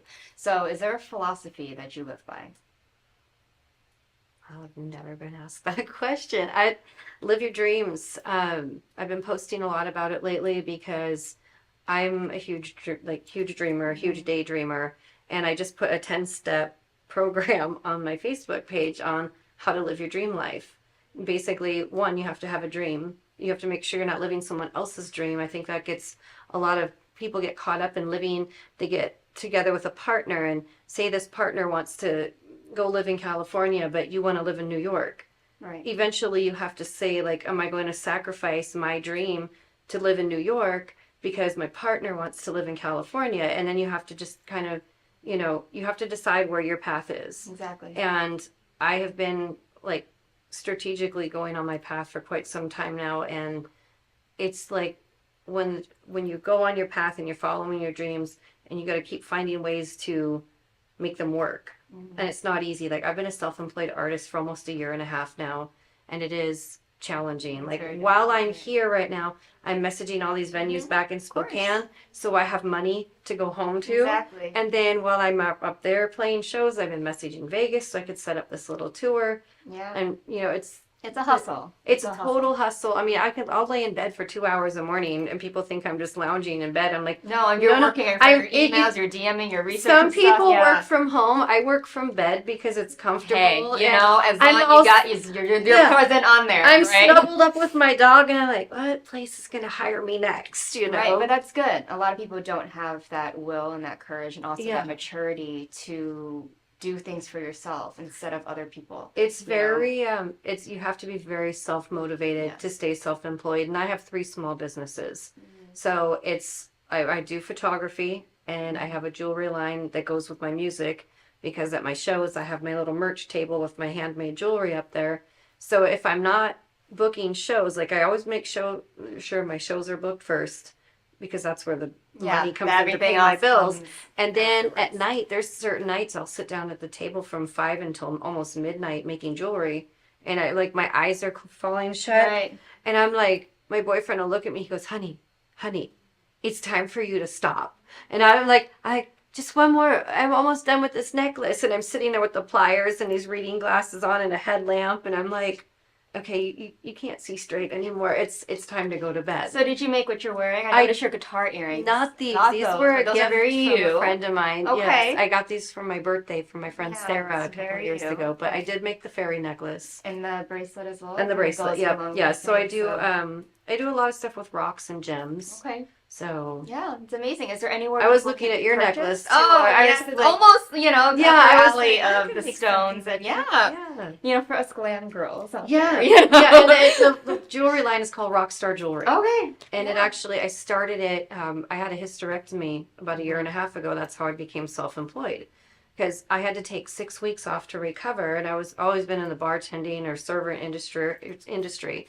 And they were like, you're not going to be able to do anything physical for 6 weeks. And I was like, whatever. I thought the doctors and the surgeons were crazy because I'm a very strong, motivated person. I figured I'd be hiking. I figured I'd be back to work. Yeah. Oh, no. Like, Right. I had stage 4 endometriosis that they found. So I had two major operations done at the same time. And my energy level skyrocketed. Like, I've been sleeping on average 10 to 12 hours a day for many years and taking naps, and I couldn't figure out. I thought it was just because I'm in my 40s. I was like, well, I'm just old now, whatever. I guess I'm just tired all the time. Endometriosis is no joke, and it had my body weighted down so heavy that all I wanted to do was sleep. So after the surgery, I was waking up at like 7 in the morning. I had all day free. I had no job because I couldn't physically work. And I was like, how am I going to pay my bills? Like, I can't even pick up my guitar. So I had some rocks and some hemp string and some beads at my little cabin I was living in. And I just started wire wrapping some rocks from the river. And I was able to sit and make jewelry while I was recovering. And yeah, Rockstar Jewelry. My boyfriend Jeremiah actually came up with the name because he goes, everybody wants their own little piece of being a rock star. And I was like, this is a great, You're a rock star. a great name. So I say, well, like on my Etsy page, it says, Rockstar Jewelry made for you by a rock star. And Period. Yeah. So we can order it. So please let the Oh, yeah. audience know where they can find you on social media and also where they can connect with you on supporting your small business and stuff like that. So if you go to PamelaJeanUnlimited.com, that's my official website. There's links to everything on there. If you're looking for me on YouTube, TikTok, Instagram, or Facebook, Pamela Jean Unlimited. And then if you are looking for me on Etsy, it's Pamela Jean Unlimited on Etsy as well. And then if you want to find me on Spotify, just to download or put me in your playlist, Pamela Jean, Jean, and you can find everything there. Well, thank you so much for being so open and vulnerable with Thank me. you on so this much show. for having me. It's amazing. I'm so glad you made time for me. Yeah, I know well, you're thanks for traveling, making you're time working. for me, too, so. But absolutely beautiful energy. I really wish you the best. I love Thank what you're you. doing, and I love how courageous you are with it. I know that's a lot that you go through, and I'm pretty sure that's something that'll never leave you. So Yeah. I'm really, really here to support you. And Thank you you. know, I really hope we wish you the best with your career. Thank you so So everyone, much. Pamela Jean, everyone, round of applause. Please go support her small businesses and support her music. She is a one-of-a-kind, original, writes her own stuff, plays guitar, and you are going to perform for us? Yes, if there's time, yeah. Yes. So right after this small little break so she can get set up, she'll perform one of her original songs for you guys. And yeah, get ready. Get your popcorn ready. And I did send you guys another music video Oh, for yes. today, So too. we're going to see that as That well. one is Small Country Town, the one dealing with domestic violence. So Great. Perfect.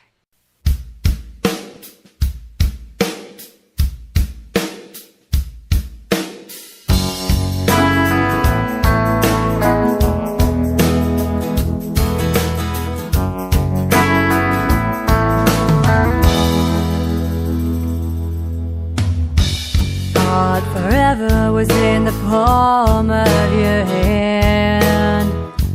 Spend your life with that one and only man. Wanted everything I believed you to have. Dream forever was in the palm of your hand.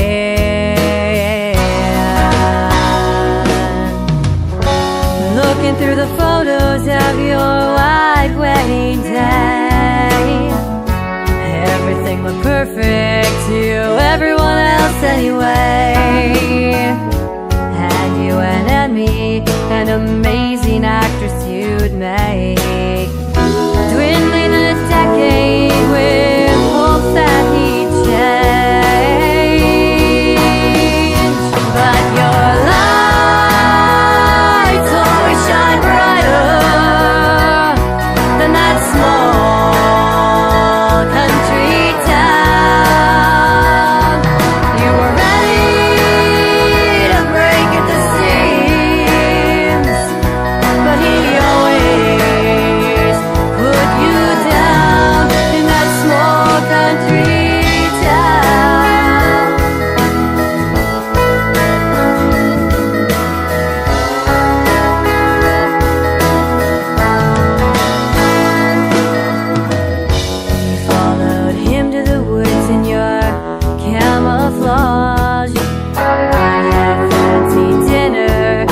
VIP at the Mirage.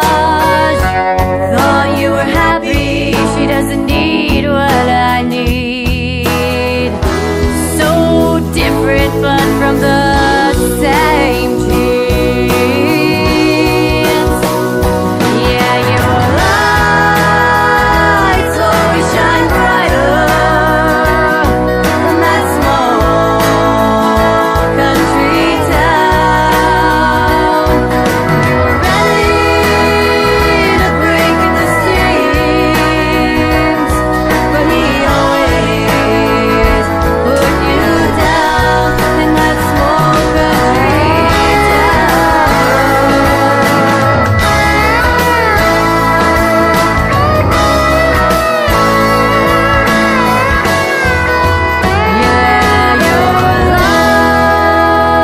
lights will always shine brighter than that small country town. You were ready to break at the seams, but he always put you down in that small country town. Yeah, that small country town. Small country town.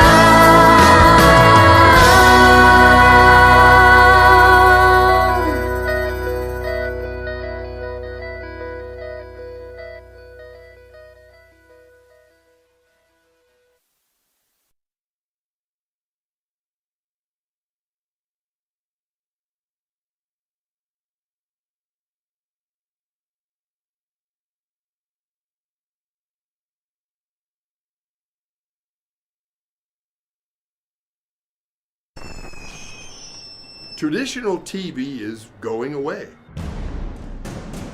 Hollywood is starting to fade. People are demanding real stories from real people. Our voices are now being heard in our own way. Podcasts, Facebook, Twitter, YouTube, and TikTok Live are becoming the norm. Internet TV has now reached the highest demand in human history. Social media shows is now the new media of the century.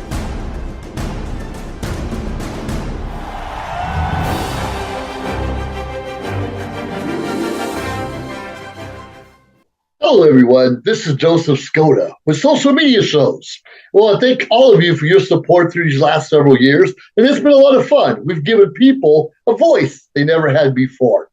Now, Social Media Shows is always collaborating with our veterans to help them do things and help out the veterans who are struggling today.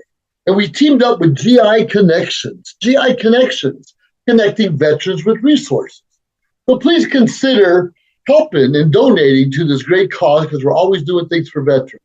So GI Connections, Social Media Shows, and you is what makes the world a better place. Once again, Joseph Skoda, proud United States Air Force veteran.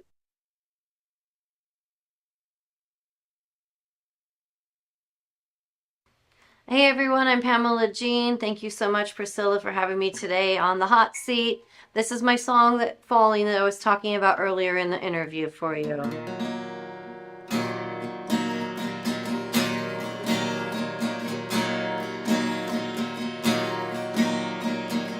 How am I supposed to sleep?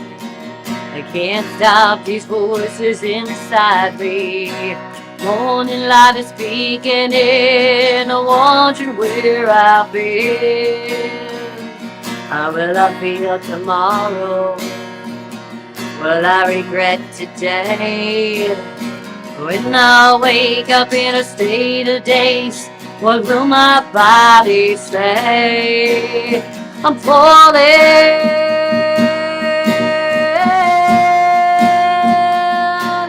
about to lose control. I spread my arms like wings. Somehow I lose my soul.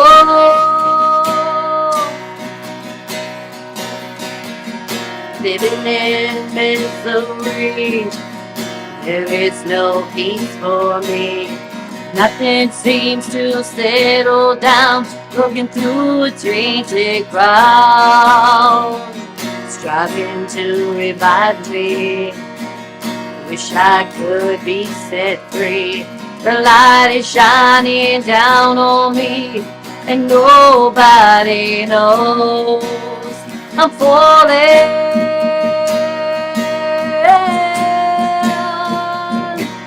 About to lose control.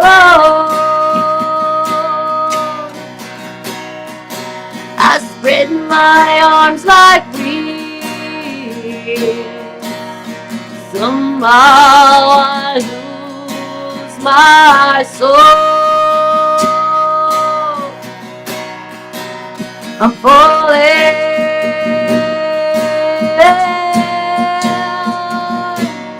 deep into a dream.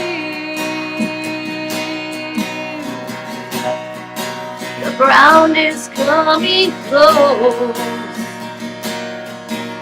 Nothing's what it seems. Nothing's what it seems.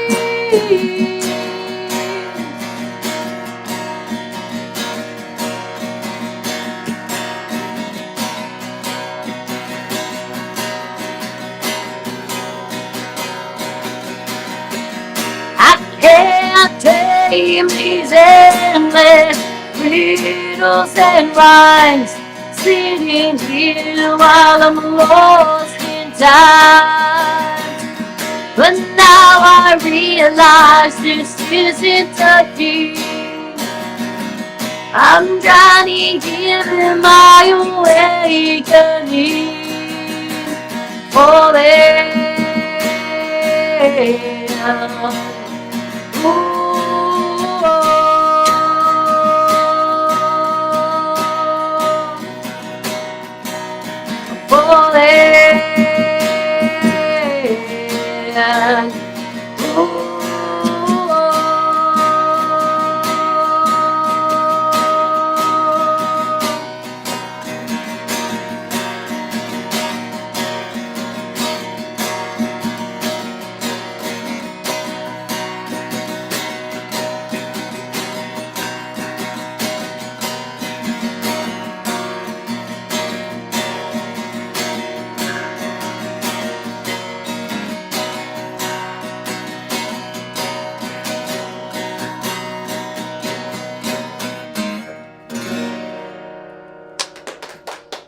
Everyone, I'm Pamela Jean, so make sure to follow her on all her social media and support her small business, her jewelry business. It is beautiful. She has a great thing going on for her. So everyone, one more last time for Pamela Jean. Thank you so much. And I will see you after the break for my closing notes.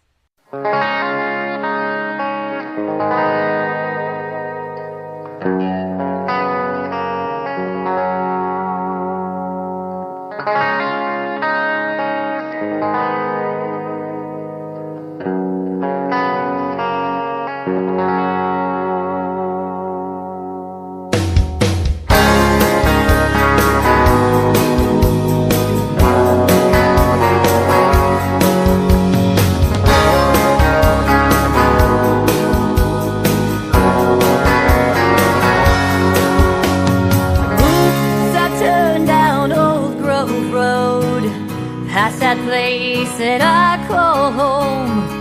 Late at night you think of me again, telling me the front door's open. He told me he doesn't know himself for what he wants in anyone else. Those little words make me hit the brakes. My heart has had all it can take. I'm afraid, so run away. Afraid, so I ran away.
afternoon, Wakadu villains. I mean, Wakadu civilians or Wakadu villains.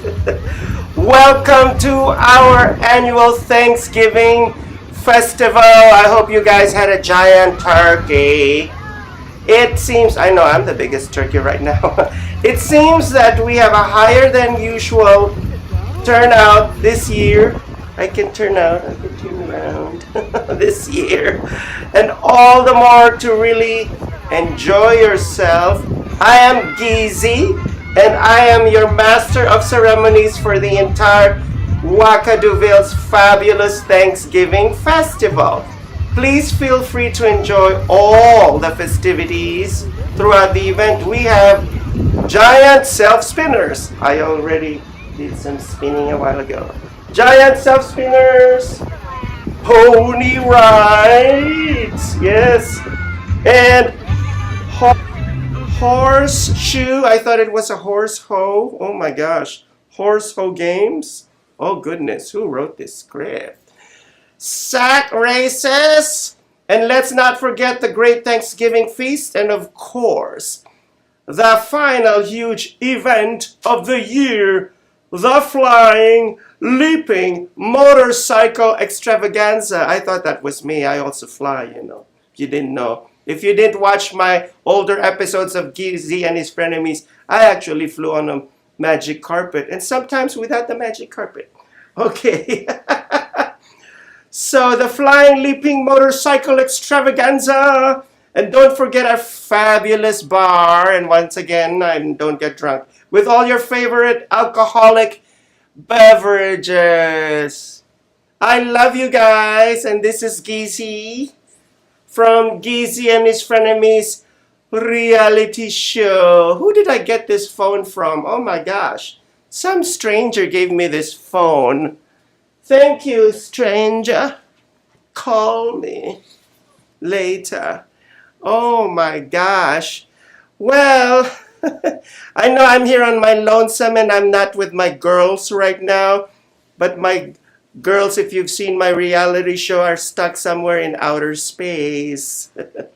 In some UFO alien. Oh my gosh. Yes, it's all true. It wasn't all caught in the camera, but it's all true. It's true. You're already drunk, so nobody's going to believe you. Okay. Oh my goodness gracious. And now I'm going to sing another song. Yes, I love Wakaduville, and I love this Wakaduville Farm Festival. And here's another love song dedicated to you. It's been said and done. Every beautiful thought's been already sung. And I guess right now here's another one.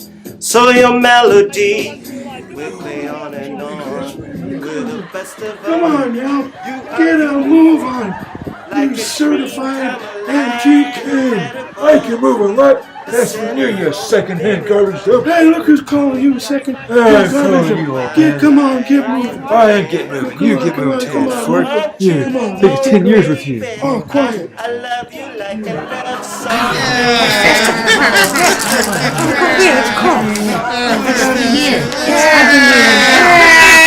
Shut up.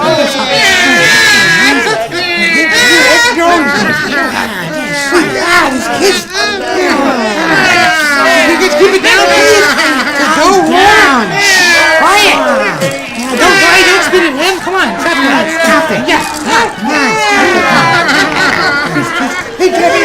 What's the new for Debbie crazy? That's how you got crazy. Yeah, exactly. You were crazy at first. Yeah. Now, kids. Yeah, you guys can be nice, okay? Good Lord. Yeah. Remember, don't do this to your mom. Don't do that. Don't do this to anyone.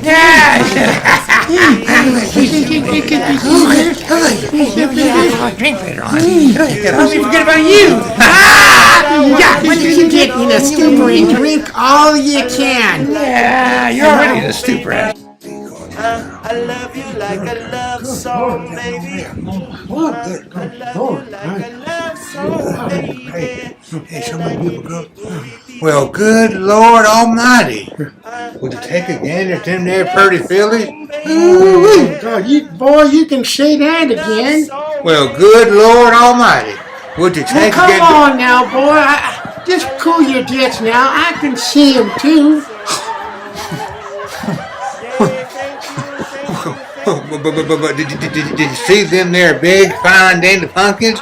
Ooh-wee! Good Lord. And, oh, yeah. Did you get a whiff of them there country victuals? Yeah. Boy, oh, boy. You think about nothing but fillies and victuals. Mm-hmm. And, that's right. Oh, good Lord. Lord. There's more of you look up there. This and that. Oh, God, look at that. Good. Look at you, boy. Oh, Lord. Oh, look at all these men. I mean, look at all these things. Oh, my gosh. Oh, my gosh. Oh, no flowers. Only pumpkins. No flowers. Oh, my gosh. There must be flowers. Oh, it's Thanksgiving. Oh, my gosh. What do? What am I going to do? Oh, honey, forget the flowers. Where's the men with giant spotted dicks? Oh. They're everywhere, honey. Oh, my gosh. Oh, my gosh. Oh.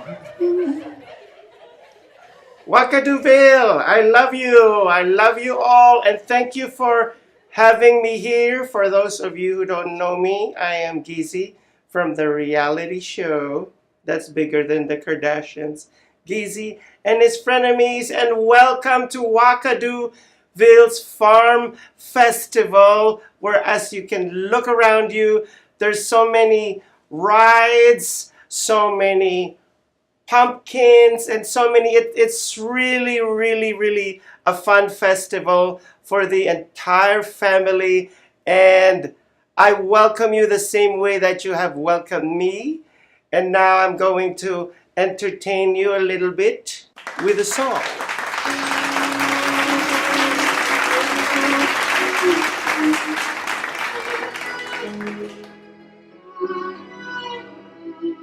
Look at me, you may think you see who I really am, but you'll never know me every day. Hey, look. Doggone, look at all the stuff that's going on. Yeah. And look at the ugliness that's going on right here. Yeah. Quiet down. Keep on walking, Jack the Lantern Brain. Come on. Keep walking, baby. Hey, this is the time for Thanksgiving. And this is the time for taking. Oh, Lord. Please take her away. Yeah! Take him away first. Quiet down. No one else. Get out here. Quiet. No one else. Get out. Quiet down. Just quiet. Reflection show who I am inside. I am now in the world. Yeah, see. Hold on. Oh, my God. They spin around. They really spin around. Oh my gosh. Oh, look at all the people that spin around. Oh, that look like fun. What you say we spin around too? Oh, no. Oh, just looking make my head spin. Oh my gosh. You spin my head right round. Oh, thank you. Back at me. Why is my reflection someone I don't know? Must I pretend that I'm someone else for all time? When will my reflection show who I am inside? Thank you all for being here at the Wakadu Farm Festival. Hello, everybody. Hello. Ooh, somebody. Well, thank you for making me your photo bomber. Hey, yeah, I love you too. Ooh. Watch out for that ladder. Oh my gosh, he almost was hit by that ladder. Hey, how are you? Yes, I love you too. And without further ado, I want to introduce to everybody Mr. Jerry Lewis. Give him a round of applause. Round of applause. Round of applause.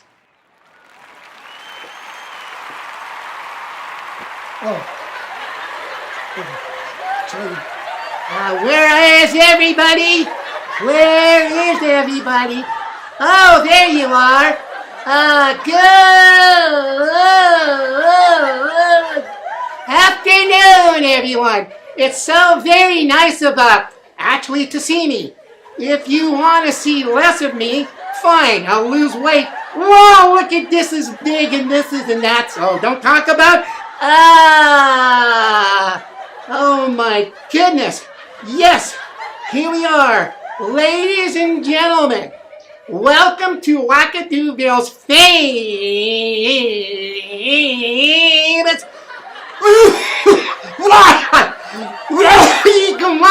Thanksgiving Festival. And ladies and gentlemen, actually, don't forget to stuff your turkeys.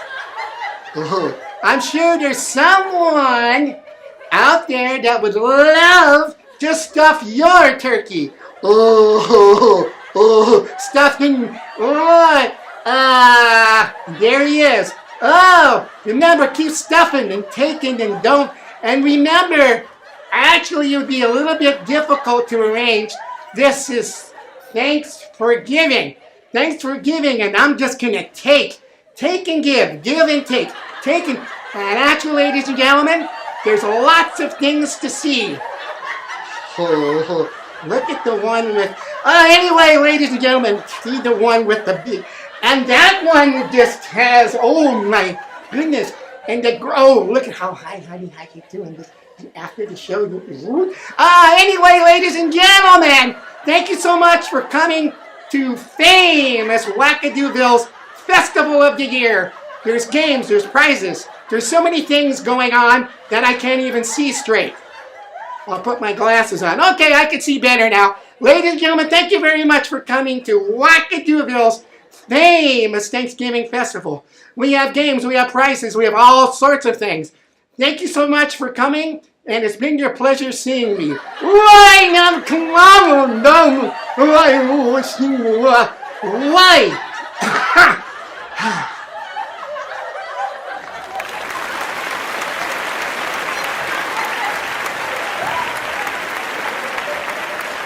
Thank you so much, Jerry Lewis. That was hysterical. Oh my gosh, and I thought that I was the funniest creature in the world. Oh wait, I can't seem to. Oh my gosh, what happened? You tied my mask really hard. What kind of an assistant are you? My gosh, did you want to kill me? But anyhow, it's time for our Thanksgiving dinner, and there's a select place in this venue, and it is the Pumpkin Place. And if you don't go there, you're gonna miss out on a fabulous Thanksgiving dinner. And I'm gonna go over there because they created a banquet for me. I love you all and hope to see you all over there. I'd like to know each and every one of you. Yes, I'll be signing autographs. I'll be signing autographs. I love you all.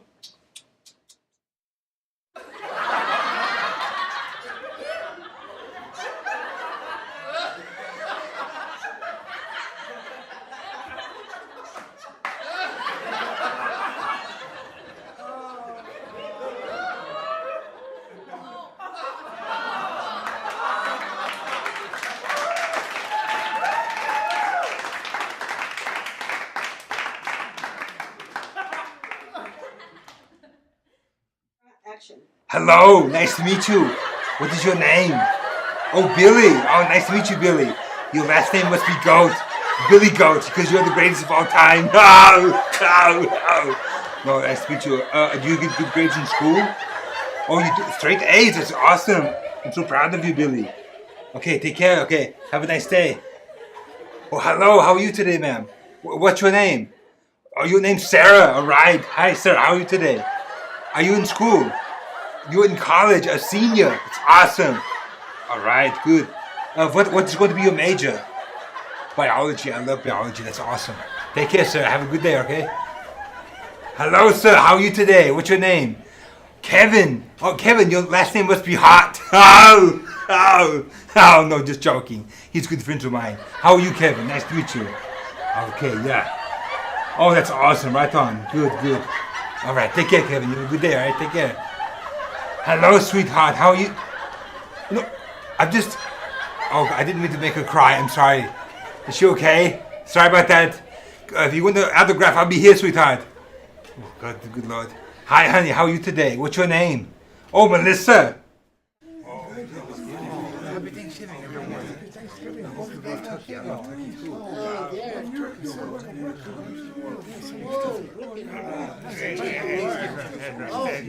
Actually, this is very nice bread. Like peanut butter.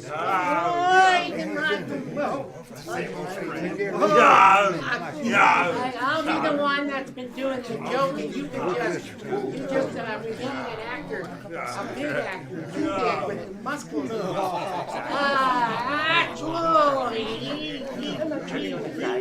Oh, let's look at all the. Make sure you stuff it. Look, you've already been stuffed.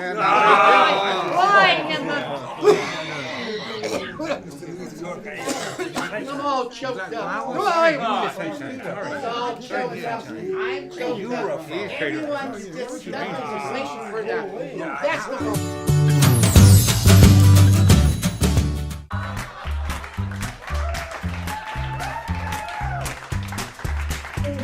Lord, look at that whack that you feel.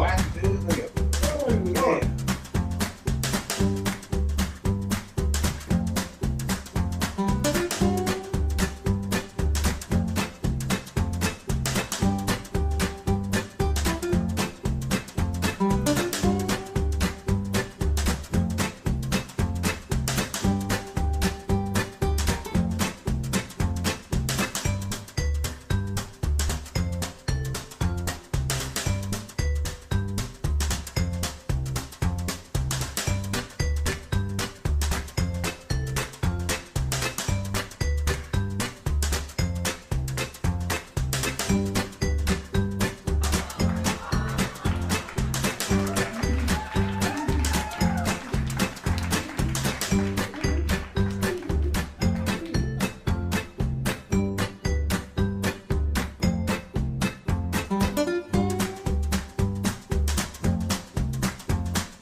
I was not ashamed of the hatred that I had to bear.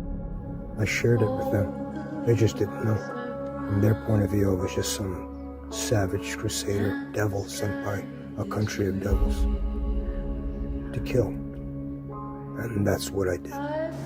So you just, Welcome to Social Media Shows. Have you been watching social media shows recently? Of course you have. We have been live streaming for 4 years across social media platforms. We produce over 70 shows with over 1,000 episodes. In the process, we've helped over 100 creators realize their dreams and start their own show. We give platforms to promote your business. If you are an artist, if you have an event, if you are entrepreneurs, or if you have a story. If you haven't done it yet, go ahead and subscribe and follow us on major social media platforms. And if you have a great idea of a show, join us. Social media shows can help you produce and live stream your own show. Let us help you make your dream become a reality.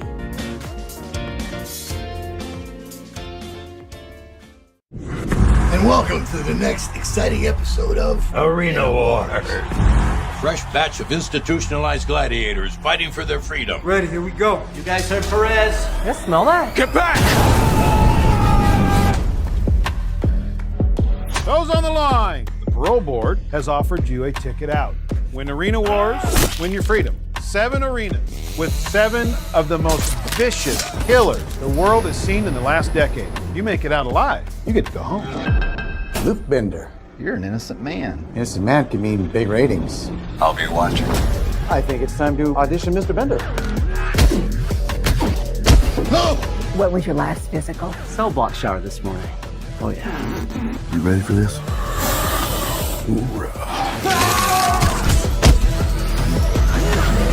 Impressive showing out there tonight. You're the new fan favorite. Are you with me?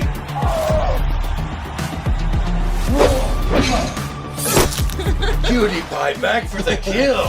If you want to live through this, we have to work together. I'm watching you. Smile for the camera, thug life. Wow! It's showtime! We have to finish this. Come on!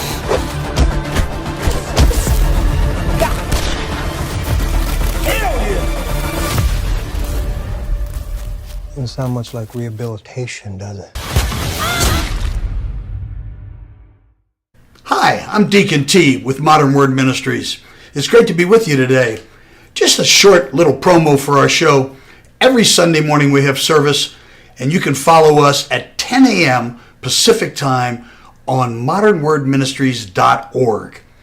And if you missed us or you want to see some of our older messages, go ahead and check us out on socialmediashows.com every single morning at 9 a.m. It's a great way to kick off your day, get a little bit of the word in you, get something uplifting, get you started off on your way. You know, if you're looking for prayer or you need some help, reach out to us. If you go to our website, again, that's modernwordministries.org, you can interact with me via telephone, via DM, text message, whatever you want. I'll get right back to you. So if you need prayer, you need help, you just need somebody to talk to, Modern Word Ministries is here for you. We are your church in the community. So until you see you next time, be blessed, everybody. Bye-bye.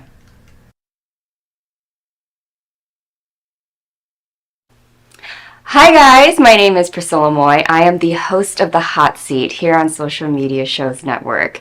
I am an actress, I'm a fashion model, and a TV red carpet host thanks to the amazing network of social media shows. And we go live in real time in studio where I interview some amazing people from Las Vegas, whether they be entrepreneurs, whether they be actors, musicians, singers, dancers, acrobats, performers, politicians, students, all of the like, and they come here and they tell us their story.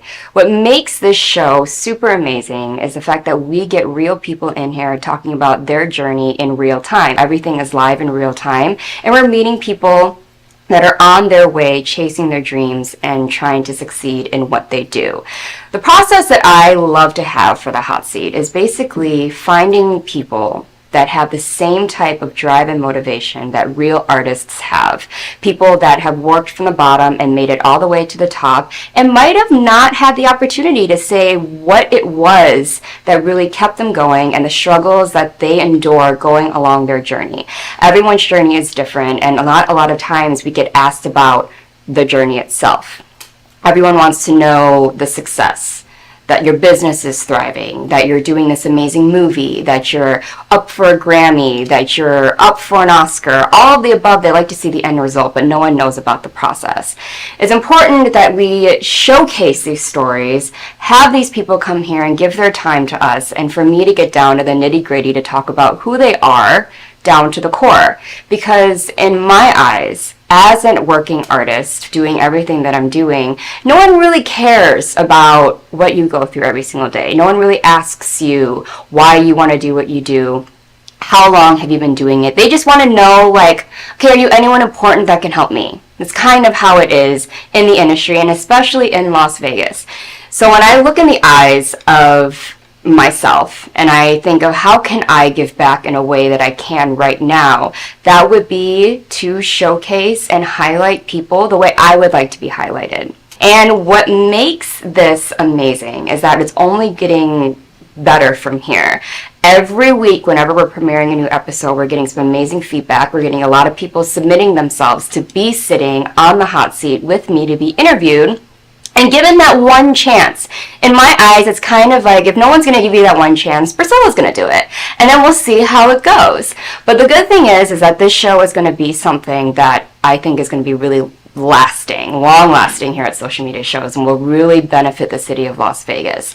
And my message to all of you is just to continue to support this channel. We have some amazing things coming. So this is not a podcast, this is a television show. If you are looking to be on the hot seat or on any of the shows here at Social Media Shows, you can email your headshot and your bio to admin@socialmediashows.com. So there's going to be a lot of great things coming. We do red carpets. There's a lot of events coming up, and we are inviting people to hire us to do red carpets. If you wanted to have it streamed and want to get reach and have people know about your movie, there's two options that you can advertise yourself. One, you can hire the team here, which includes the team that does all of this to make this happen, along with a host that will host your red carpet event, along with interviewing you, talking about your film, being able to broadcast that live in real time. Second, if you guys want to sponsor any of the show, we do allow you to send in your trailer, obviously for a fee, that you can have your trailer run throughout the breaks during all of our shows. Now, there's tons of shows on here. There's a lot of reach. Every show has got different types of viewers. Every show has its own little niche and audience. So you can have your trailer be seen by so many different people. And there's many shows coming up. Who knows, there could be some more movie review shows coming up, people that you can have talk about your film. And like I said before, Las Vegas is a very small town. So if you want to be able to make the most out of that, we have many options here at Social Media Shows. And I don't know many networks that are available to do that, especially for independent films. Not blockbusters, but independent. So we have that option for you as well. I know we're already booked. We have a lot going on in 2024, starting in January. So if you want to claim your spot now, that email is admin@socialmediashows.com. And if you have any hosts that you like and enjoy while being a fan of all the shows here at Social Media Shows, you can request to have one of them as the host at your red carpet. So with that being said, you can go follow the Instagram at Social Media Shows TV Network. We're going to pop up right there. You can follow me at Priscilla Moy, PRISCILLAMOY, just to keep updated about everything going on. If you have any questions, you can ask us. You can message our Facebook, our Instagram, etc. So let's on cheers. Cheers to you guys. Cheers to Social Media Shows, and cheers to everyone who I've met and worked with through this network, this entertainment world, industry, and this amazing city of Las Vegas.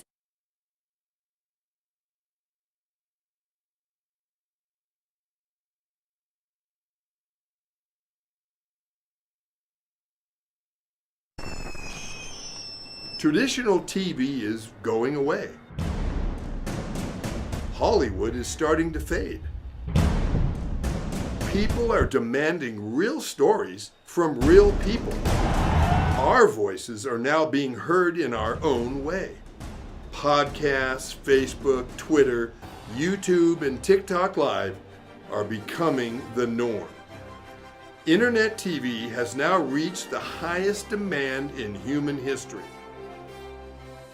Social Media Shows is now the new media of the century.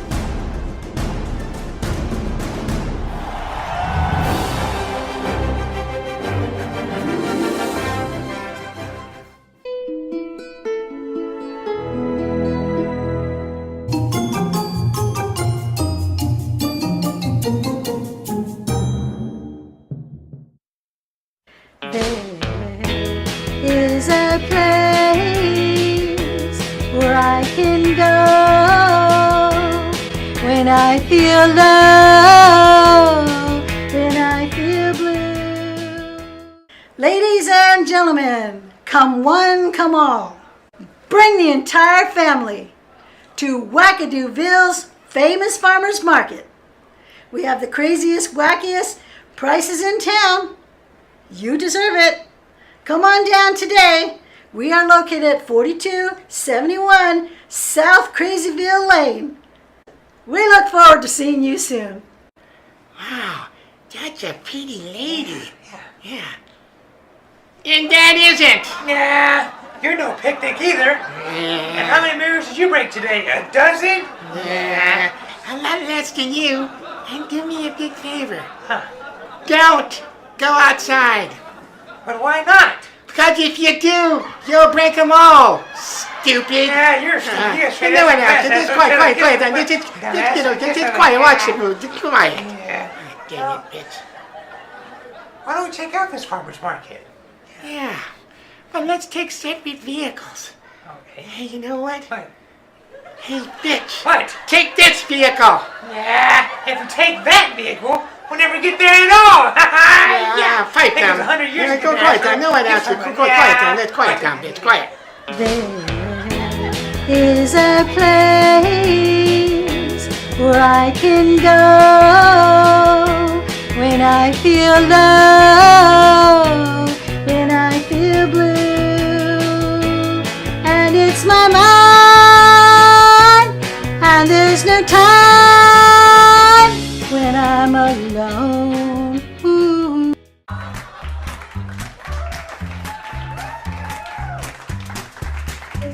Lord, look at that wackadoo bill.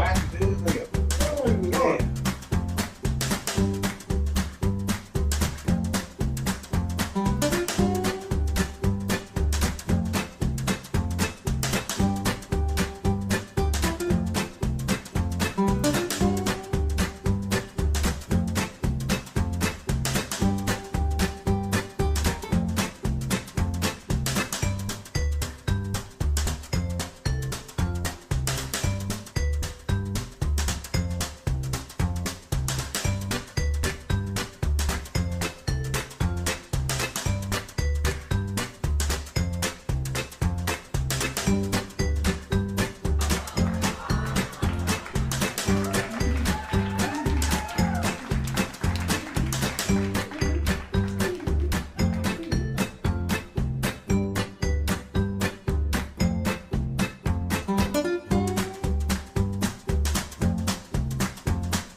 this is a nice place, actually. Yeah, yeah. Oh, look here, honey. These are pecans here. 1 pound for $1.99. Your face looks like a pecan. Calm down, bitch. No one asked you. No one asked you. Come on.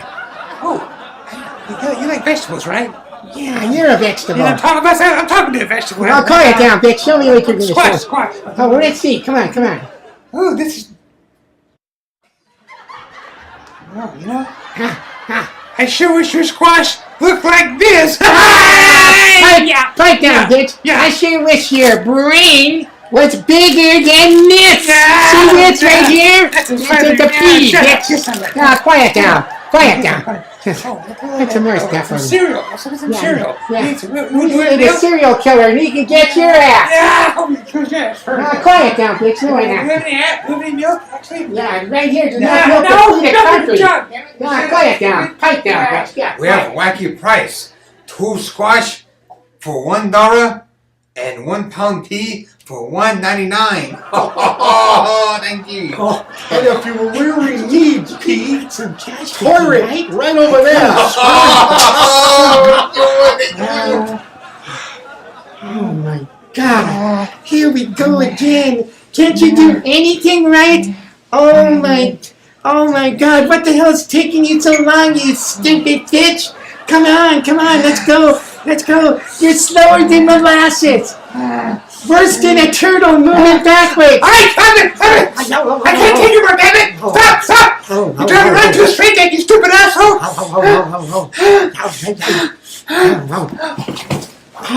Oh my God!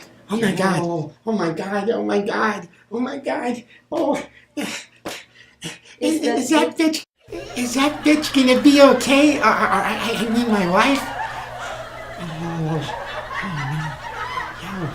Oh my lord. Look like she have a massive meltdown. Oh, calm down. Don't worry, calm down. Hi doctor. Need urgent care. Very quickly. Come by. Don't worry, I call ambulance.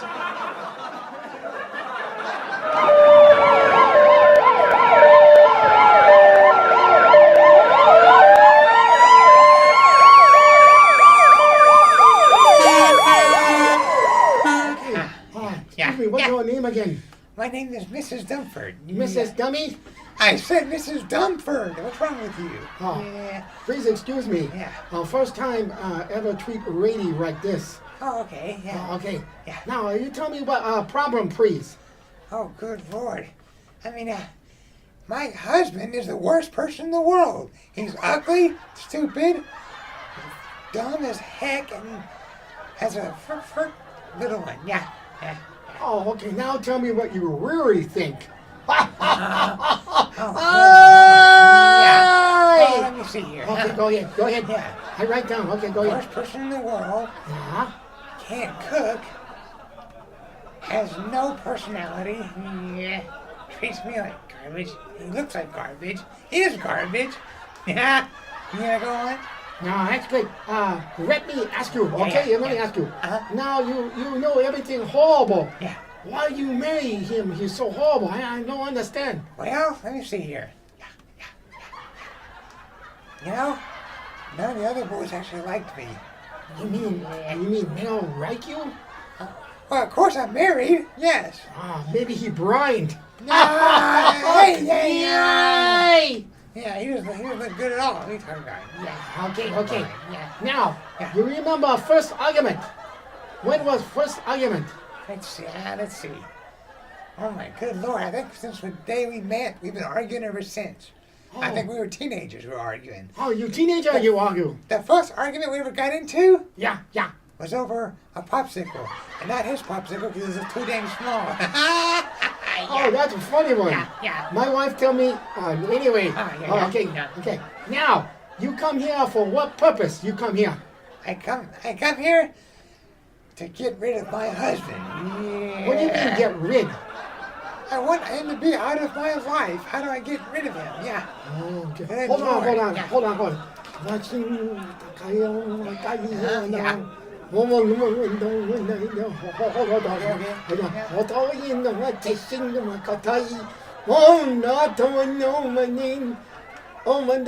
I know. Oh, good. You're supposed to help me. You're the Oh, doctor. Okay, What's wrong okay, with hurry you? up. Okay. I need help. Okay, here we go. Good Lord. That's very obvious you need help. Yeah, come on, help me out with my marriage. Okay. Now, I want to ask you another question. Uh-huh. Okay, you ready? Yeah. Okay, here we go. You don't like him. Why do you think I'm trying to get a divorce? Jesus. Oh, good. No, they call me Mr. Wong. No, you are Wong for being here. Next time you call me, make sure you don't call the Wong number. That's a good one, actually. You like that one? Oh, that's a good one. But please help me, Doctor. Seriously, I need... Okay. My husband drives me nuts. What should I do about it? I see. Yeah. Well, maybe your husband drives my nuts, but you don't have nuts. Of course, I'm not a man. That's why. Yeah. You could have fooled me. Come on. I just joke. I'm just sorry. I'm so sorry. I'm not to mean to be impolite. Doctor, yes. Okay. Let me ask you something. What should I do to get rid of my husband? Maybe you go. Maybe you get plane ticket, and he go live on an island, and you buy him plane ticket, and he go live on an island. Well, how much does a plane ticket cost? Oh, $492.78. Well, how much does the island cost? $4,694,936.19. Oh, I have all that except the 18 cents. No, can you need all money up front. Looks like you're very up front with me. Keep guys embarrassed. What kind of doctor are you? Oh, I don't know. I'm the kind of doctor, I don't have patience. I can see why. Hey, no one asked you, okay? You ready? Okay. So, no, you're saying he don't have to buy Ireland, just he go live there. So what you're saying is, all I need is a plane ticket. Right? Yeah. Or you get a ticket that's very fancy. Oh, you get plane and fancy. Okay. All right, here we go. Does that have to be first class? Look at you, we're fourth class. Yeah. Quiet. Come on now, let's go. Here we go. You go to Ireland. You go to Ireland. He plane drop off. Yeah. Hey, you crazy? You need a psychiatrist. Okay, quiet. Okay, here we go. Okay, you pay $492. I pay for tax, everything. Send your husband to Ireland, and you'll be happy forever after. Did you take debit card? Yeah, no problem. You have debit card? Yeah. Okay. Here we go. I get the machine. Yeah. Okay. Hold on here. Sign. Yeah. Sign. Yeah. This is dumbass. Yeah. I mean, Mr. Dumbass. Dumper. Okay, you send him to Ireland. Yeah. Now you'll be happy the rest of your life. Oh, good. You like it? Oh, love it. You like it or what? Yeah. Okay. Now you do me a favor. Yeah. You don't come back no more. Why not? Because I about to eat lunch and you make me lose my appetite. Yeah, kiss my butt. Oh, Mr. Dunford, she okay now. You need not so make her so terribly nervous. Yeah, she say you make her go so crazy. Drive her out of her mind. Make her blood pressure go out the roof. Oh, also, we take x-ray of her brain. Her brain size of snow pea. I knew it. That's why that bitch is so damn stupid. She's more stupid than a retarded chicken without lips.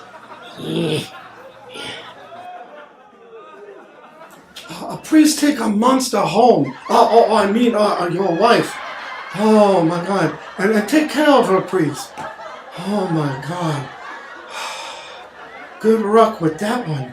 Oh my Lord.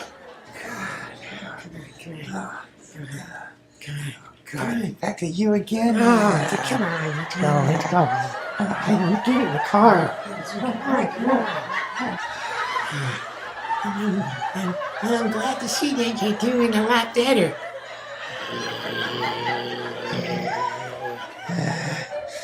I was doing better. Yeah. When you get home, please do me a big favor. Put a mask over your face and leave it there. Well, sure, honey. On one condition. Put some tape over your mouth and leave it there. I'm trying to dry now. quiet down. Quiet Yes, I'm trying to drive. Dang it. Oh, by the way, what did Dr. Wang say about my medical condition? Well, let me see. Well, you know what? I knew this all along. He said that your brain is small like a snow pea. Yeah. Well, if he would have examined you, he would have said that your equipment is the size of a microscopic Tootsie Roll. Yeah. Quiet down, bitch. Tiny Tim. Quiet down. Now, come on now, quiet. Kiss my butt. No, it's too damn big. It'll take a week for each cheek. Yeah. Taking the monster home. Then you jump out of the car and you drive yourself off a cliff. Yeah, just kidding. By the way, what else did Dr. Wing say about my medical condition? Let me see. Let me see. He said you were dumber than a bag of rocks. Yeah. Yeah, dumber than a bag of rocks. And let me see what else he said. I'm trying to remember. You better not have called me a witch, or you too. No, you know what what he said was you can scare away the warts off a witch's nose. And you have an odor. Have an odor of petrified dog food. That's what he said. The doctor wouldn't say anything like that. Oh, yeah. You know what? I said it. You did, didn't you? I knew it. Yeah, I said it. And the whole world would say it. Of course, after they stop vomiting. Yeah. You know what? Quiet down. Way down. Like 6 feet under in your coffin. Yeah. Quiet down. The only coughing I'm going to do is like... I hope you coughed your death. Oh, yes, quiet. What's the road, man? What's wrong with you? Con. Hey, look. We're finally home. Oh, excuse me. Sorry to bother you. Can you please direct me to the flower department? I know where the flower department is. Oh. I've been there before. I mean, Oh. full of these. Oh. Full of me. Oh.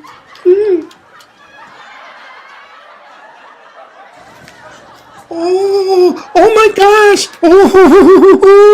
Oh, flowers! I love Miss Sunshine, I love. Red flowers, blue flowers, yellow flowers, I love it. Love it. Ooh.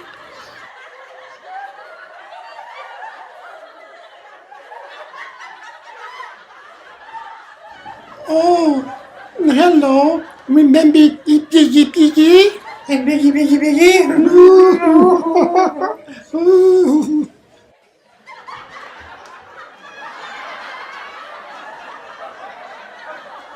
Oh, I do remember you ladies. I see you do sing lots of help. Anyway, for all of you who don't know me, my name is Mr. McPaddy, and I host a support group that meets twice a month. Here's my card.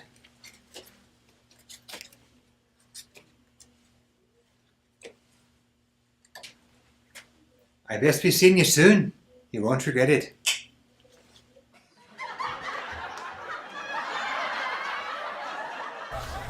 Oh, Miss McPatty. Oh, hi, how are you? Oh, remember me, Greg Merle? Hey, of course I do. Oh, it's so Yeah. nice to meet you and see you thank you. again. Yeah, thank you. Oh my God. Well, gosh, I just have to say, you really changed my life for the better. I mean, you really did. I mean, I'm getting along better with my wife and my family.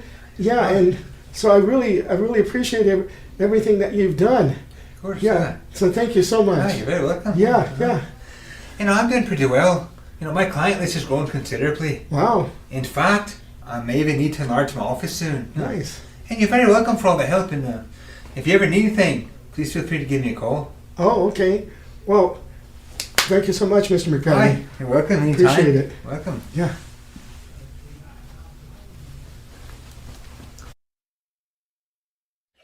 Biggie change?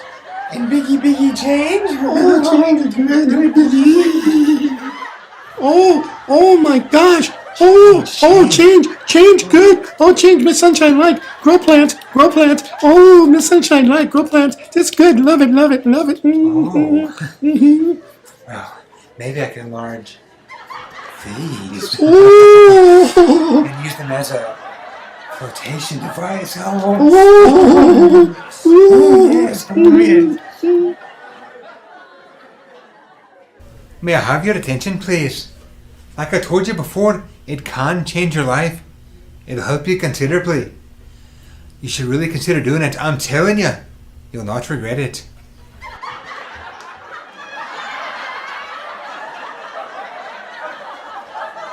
I'll be seeing you real soon then.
Welcome to Modern Word Ministries. I'm Deacon Tom Moore, and on behalf of my wife Kim and myself, we want to welcome you. And just to let you know that whether you're here in person or you're tuning in on social media, we appreciate that you have chosen to spend a little bit of your day with us. Before we get to this week's message, just a couple of quick things I'd like to cover. You know, we have an amazing website, and everything you want to do with us and we want to do with you can be found there. You can get on our prayer list on the website. You can do your tithes and offerings over the website, or you can communicate with us. I love feedback. My wife loves feedback. Tell us how we're doing. Tell us what you need. Tell us what you're looking for in your church, because this is your church. I shepherd this church, but it's your church. So before we start with the message, just a couple of things. First, if you're in need of prayer, or if you know someone who's in need of prayer, go to our website at modernwordministries.org and put in a prayer request. It's very simple to follow. We will get back to you within 48 hours. It's all anonymous, it's confidential, and we will get back to you. I promise you that. We will put you on the prayer list, and we will pray for you every single day, because that's what we do, because we're a praying church. Secondly, tithes and offering. You know, an important part of being a Christian is giving your tithes and offerings to the Lord. And there are a number of scriptures that tell us why that is so important. But I'm here to tell you, we have made this so easy, so simple. Just go to our website and click on the tab that says Support This Ministry. It'll take you from there. It's so easy, even I could do it. So again, thanks for coming out today. And now here's this week's message. Good morning, I'm Deacon T, and I'll be bringing you the Word of God today. Welcome to Modern Word Ministries. It's great to have you with us. Today's message is called The Importance of Knowing Who You Are. And this message really came to me this week, and it is exactly what the title would make you think it is. It is an absolutely critical component in our humanity, our personal humanity, and in our walk with God, that we know who we are. If I don't know who I am, if I don't know what I stand for, if I don't know maybe not why I'm here in the biggest context, but why I'm here doing the things I'm doing, if I can't answer those questions, the chances are that I'm getting way off course from where I ought to be. So the message today, I want to talk about figuring out who you are and making these decisions then in the rest of our life that back up who I say I am. How many of us know people who say, I'm this, I'm that, I'm the next thing, but they never do anything that make you think that that's actually true? And I'll give you a very obvious one. People that talk about, oh yeah, I want to be fit. I want to go fit. I'm going to go to the gym. I want to go to the gym. Dude, it's 3 years later. Either go to the gym or don't go to the gym. I don't even care. But stop talking about going to the gym. If you're a gym person and you're here in this audience or you're listening in, you know that if you're a gym person, you're at the gym all the time. And when you're there, you see the same people over and over. You may not know their name, but you be like, hey, what's happening? How you doing? And you recognize people who are truly gym people because they're there all the time. The people who aren't there, they're never there. They go right after New Year's. They go right after their birthday when somebody gives them a couple of free months, something. But the truth is that they don't know who they are. They say they're into fitness, but then they never go to the gym. Just as an example, right? Person that says, I'm a good Christian person, but just lives a completely heathen life. Now, we all have issues. We all have shortcomings. None of us live a perfect life. Of course not. But you know what I'm talking about. I'm trying to make a point. That is people that talk about stuff all the time, but their actions and what they do and who they surround themselves with and that kind of thing doesn't match what they say. And I've sort of broken this down into this. It's about comfort versus discomfort. In order to be comfortable, or when you're comfortable, you tend to be around things that provide you with responses and feelings and things that you've had before that turned out to be good for you. That doesn't mean they're good for you going forward. And I'm going to suggest to you that in the same way diamonds take pressure and wood has to be sanded and drywall has to be taped over and mud put on it to make it smooth, it's the same with us. If we're always comfortable, I'm going to suggest to you that we're not growing and learning. We're staying right in some very expected place where we know all the rules and we know what's going to happen, and we're not taking risks, we're not taking chances, we're not stepping out on faith, we're not getting ahead of ourselves. We're staying right where we were, even though we may say we want to do things, we want to change life, we want this, we want that, we want the next thing. But the truth is, when you look at your actions, they don't back that up. If you are always comfortable, you're never going to get ahead. You're never going to see the opportunities. You're never going to figure out what else might be out there for you. And it's kind of like, I'm somewhat guilty of this. I'm a very boring eater, and anybody who knows me knows that. I order the same stuff every day, every time. If I find a restaurant I like, I wear it out. I do. I just wear it out. And so I'm not a person that takes a lot of leaps when it comes to food, when it comes to eating strange things. I'm not. And I know I'm missing out. I know I'm missing out. But I don't go around and tell everybody that I'm a very wild eater and I'm a real, risk taker when it comes to my food. No, I don't. I try to be real and keep it real. It doesn't mean I do a perfect job, but I'm trying at least to be honest with myself. I'm not a risk taker when it comes to food. I'm just not. I'm just not. In our life, and this is what I think really wants to drive a lot of this home today. If we won't tolerate any discomfort, if we just refuse to have any discomfort in our life, well, then there's no way that we're going to have the status quo upset. If we don't have the status quo in our life upset, we don't have growth. We don't have development. We don't have new opportunities that are found and worked on.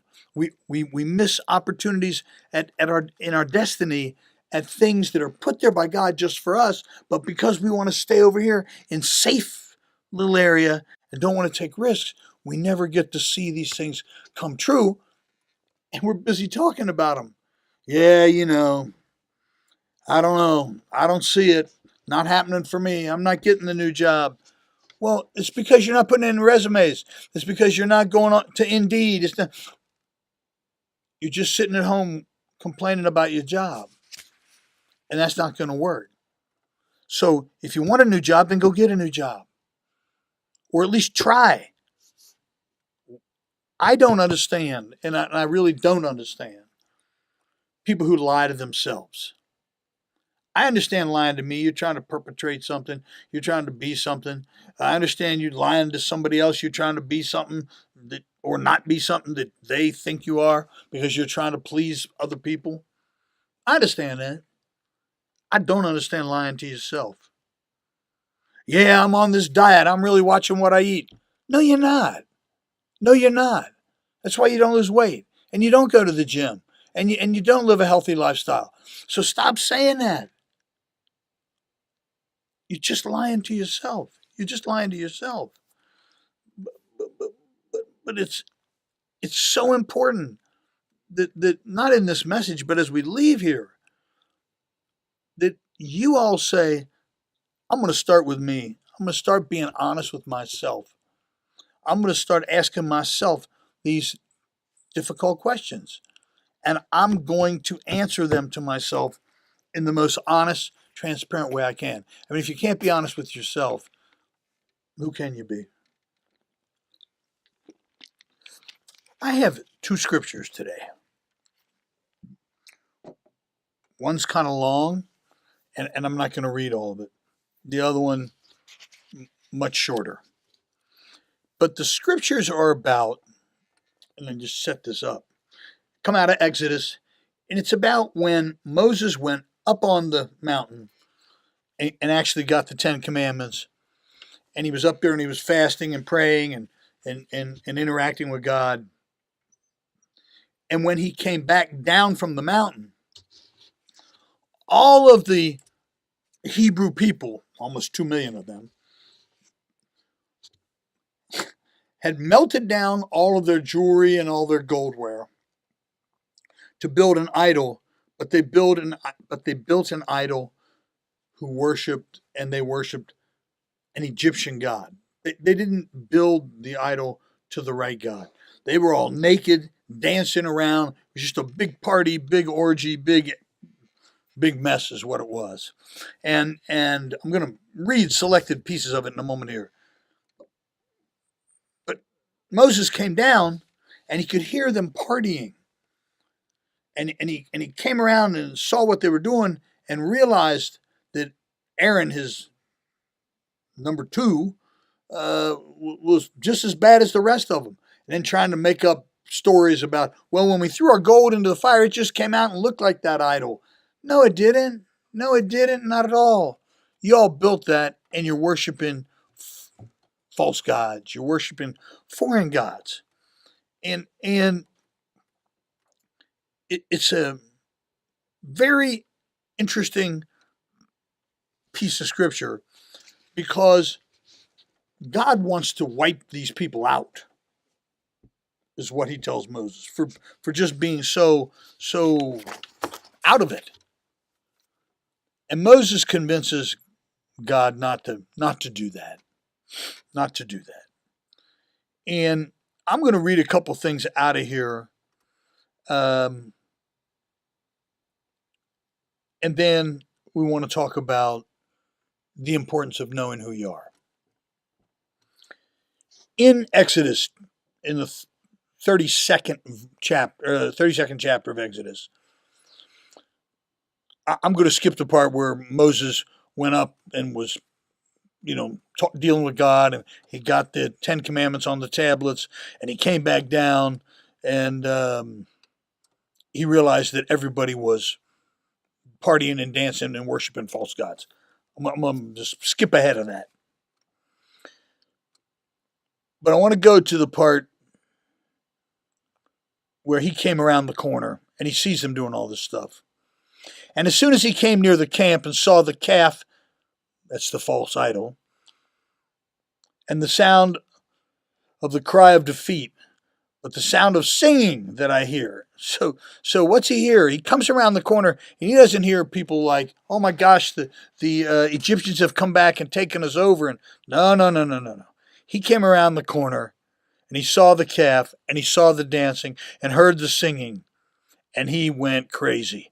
And it says Moses' anger burned hot and he threw the tablets. These are the 10 Commandments. He threw the tablets out of his hands and broke them at the foot of the mountain. He took the calf that they had made, the idol, and burned it with fire and ground it to powder and scattered it on the water and made the people of Israel drink it. Why? Because then it was real bitter because it had that metal taste from the gold and from the metal that had been melted down. So he made them drink it so that it tasted bitter to them. And Moses said to Aaron, this is the guy he left in charge, what did this people do to you that you have brought such a great sin upon them? So he was supposed to be in charge and he let them go. And Aaron said, let not the anger of my Lord burn hot. You know the people that are set on evil. For they said to me, make us gods who shall go before us. And for this Moses, the man who brought up out of the land of Egypt, we do not know what has become of him. In other words, he was up praying and they were playing the okey doke. They knew where he was. They knew exactly where he was. And they said to me, make us gods who shall go before us. As for this Moses, who brought us all the way out here, we don't know what's up. So I said to them, let any of you have gold, take it off. So they gave it to me and I threw it into the fire and out came the calf. So he was just lying to Moses, just lying to him. And when Moses saw that the people had broken loose,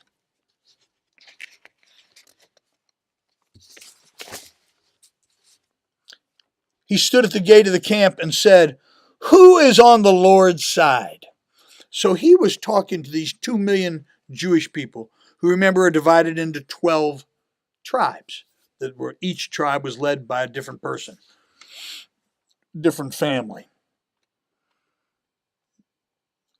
And the sons of Levi gathered around him, and he said to them, thus say the Lord of Israel, put your sword on your side, each of you, and go to and fro the gate to gate throughout this camp, and each of you kill his brother and his companion and his neighbor. So here's what happened. Moses came back from getting the 10 Commandments and dealing with God and praying and fasting. It was kind of like the first big revival.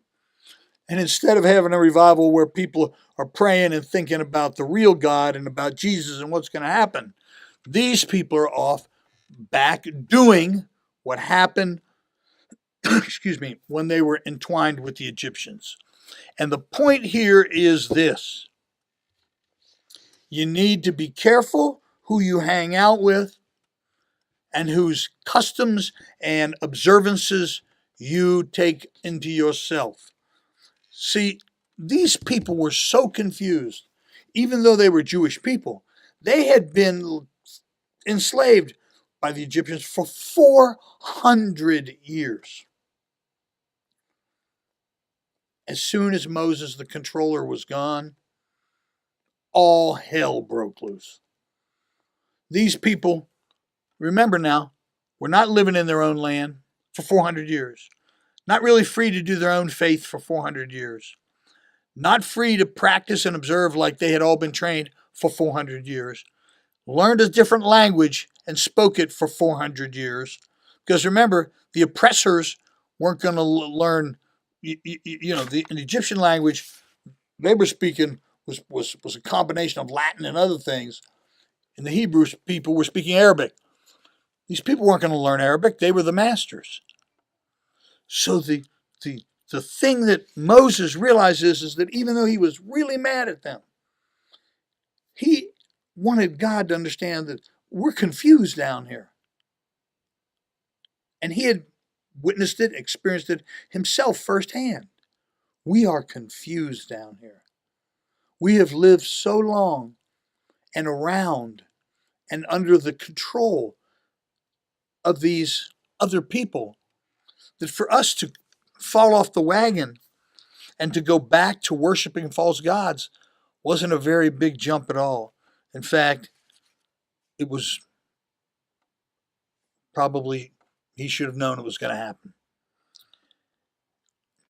Here's why I bring this up now. We had talked about in other messages about knowing who you are and being yourself and loyalty and these things. The issue with these folks was because they didn't know who they were. They should have known because they were trained and taught. But for 400 years, it had been watered down. So give them some break. The issue is that it is so easy to go back to the comfort of what you knew. These are the same people who were saying, why are we out here? Let's just go back to Egypt. I know we're slaves, but at least we had 3 meals every day and we didn't have to worry about it.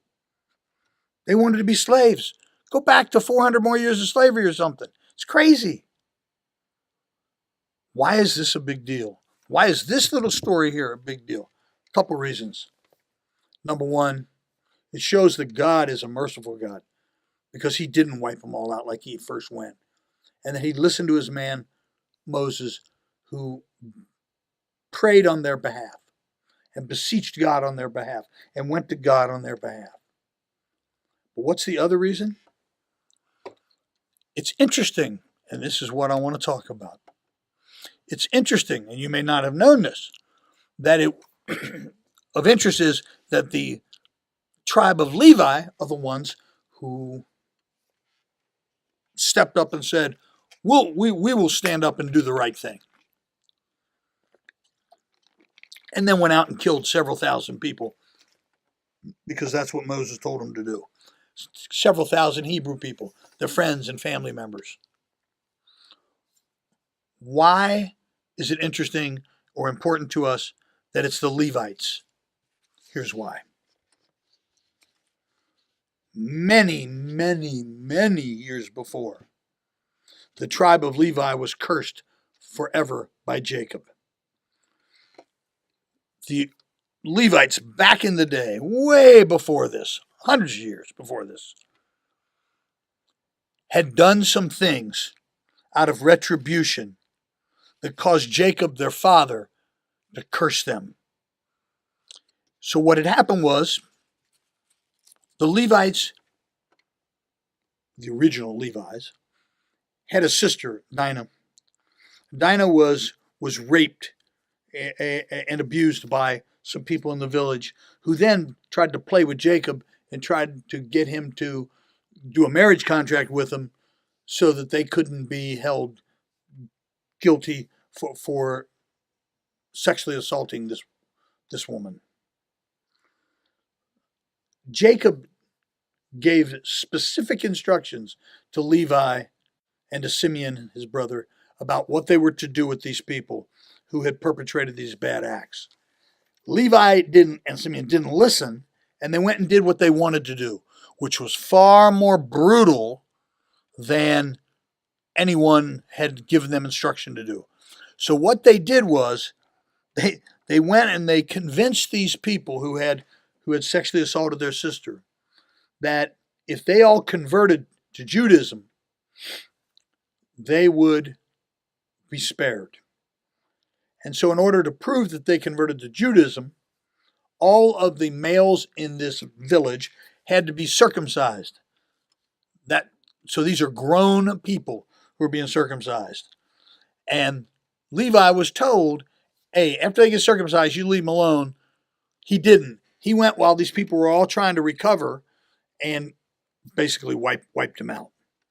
For that, Jacob said, you have disobeyed God, and therefore your people are going to be scattered. You're not going to live together in harmony and in a unit, and so forth and so on. You're out of here. They were banished, exiled, because they didn't do what God had told them to do. They, if you will, took matters into their own hands.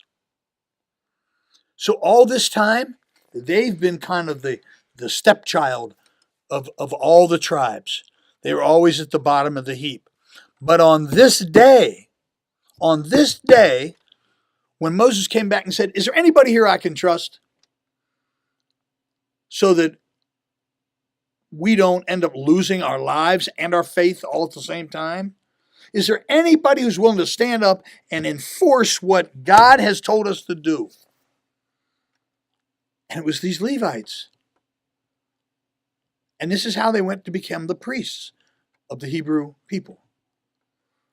But here's why it's important. They made one mistake. And I want you to think about this. Have you ever made a mistake? Or let's do it this way. Do you know somebody who's made a mistake, a really bad one, and it messes up 25 years of their life or their whole life? Do you know somebody who did something stupid, spur of the moment, didn't think it through, didn't get all their info gathered together, and because of that one mistake, they're banished, they're in trouble, they have real serious personal issues? That's the Levites. They were put out by Jacob, and they were out. But what I find interesting is that in this discomfort, so remember, they didn't get invited over for holidays, and they didn't get they were like, shunned is what they were. But what's interesting is, and this is what I said at the beginning about the comfort versus discomfort. In that discomfort, merciful God is giving them an opportunity to rebuild their tribe, to rebuild their status, to rebuild their standing in the Jewish community. And he does that in the midst of this crazy time when they're burning things up and statues and idols and all this crazy stuff. He has these guys who've been banished 100 years before for doing some really bad stuff. He has them come and be the heroes or the fixers of this situation. I want to tell you, when we say it's important to know who you are, it's also important to have the guts and the courage to stick with those beliefs in the face of others who want to say other about you, who want to say what you're not, who want to say what you'll never be, who want to say how bad you are, how you're this, how you're that, you're the next thing. Here's the thing. What they say doesn't amount to a hill of beans. What they say is less than not important. Whatever less than not important is, like totally bogus, nobody cares about, right? It's only important what God thinks and you think. It's only important that you realize that if you know who you are and you're willing to stand up and be that, even though it's rough, even though you're put in this discomfort, this uncomfortable situation, that God will continue to be there for you, be there with you, be by your side. That's what he did here. Here they are after being shunned for all these years. And they become Moses' go-to heroes to clean up the Hebrew people's bad acts and their lack of being contrite about it and their lack of understanding that they are Jesus, that they are God's chosen people, and they're all acting the fool. They're acting just like the Egyptians. They let that stuff rub off on them. This is why iron sharpens iron. It's why who you surround yourself with is so important. Because if you surround yourself with real people, they're going to call you out when you do wrong. If you surround yourself with people who have like-minded, who are going someplace with their life, they will not let you slip, slide, and backslide and what have you.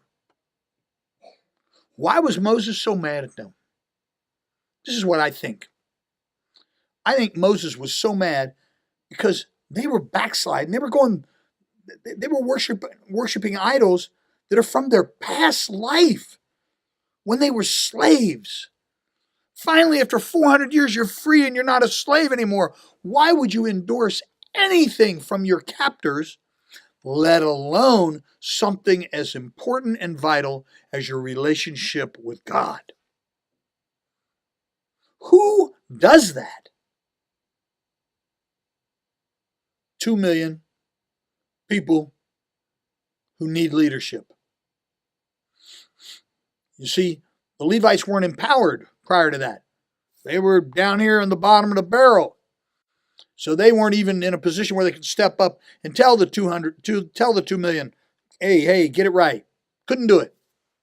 Now you see, they're working under the auspices of Moses. And Moses says, go kill these people and straighten them out and send them a message. And they did. And they did. Which put them right back in good standing with the whole of Israel. What's happening in your life? What's going on in your life?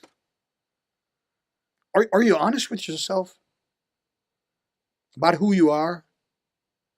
What's important? Who's important? How do I act? Not what do I say, what do I do? How do I interact with other people? I say I'm a Christian. Do I act like one? Do I love people unconditionally? Do I turn the other cheek? Do I help people when they need help, even if they're not my friend? They're just another person on this earth, another child of God, remembering that we're all equals here? Absolutely. Where are you in your walk with God? Who are you in your walk with God? Are you taking this comfortable, easy road out? Because if you are, it feels good today, but there's no future in it. There's no future in it. Are you listening to what God is asking you to do? Are you taking it in your heart when He asks you to do something and very carefully doing what He's asking you to do? Not like the Levites did, where they went crazy and did too much, went over the top, disobeyed God's command, didn't act in a godly manner. They were okay to go kill the people, but not to wait till they couldn't defend themselves. And they broke the rules. So they paid a very big price. Are you paying a big price? Are you paying a big price right now, today? You close your eyes, but you can't sleep. You can't turn the music off. It just keeps going in your head. And it's not the sounds of the future. It's the sounds of the past. I struggle with that sometimes. Lay down at night, mind going 900 miles an hour. Yep. It's really important that we don't let ourselves get sucked into thinking about the old days and thinking about making everything so darn comfortable for ourselves. Make it a little rough. Make it a little Levite-like. Because through that, that's where the development and the growth comes. That's where we become bigger, better, smarter people, Christians, human beings, just better people. But it's got to start at home. It's got to start with ourselves. If I don't treat myself right, if I abuse myself with medication and drugs and alcohol and smoking and I do all this stuff, can I really say I'm a Christian? My body is a temple of God. We believe these things, but I'm not treating it like a temple. I'm treating it like an outhouse. Really? See, what you're saying and what you're doing are two different things. And these don't have to be like big up in your face things. Some of these things I'm just talking about aren't big up in your face things. Think about what God has planned for you. And if you say, I don't know what that is, that's okay. A lot of us don't know what it is. But I know what it isn't. I know what it isn't. It isn't what I used to be doing. I know that. It isn't what I was doing a month ago. Because if it was, I'd still be doing that.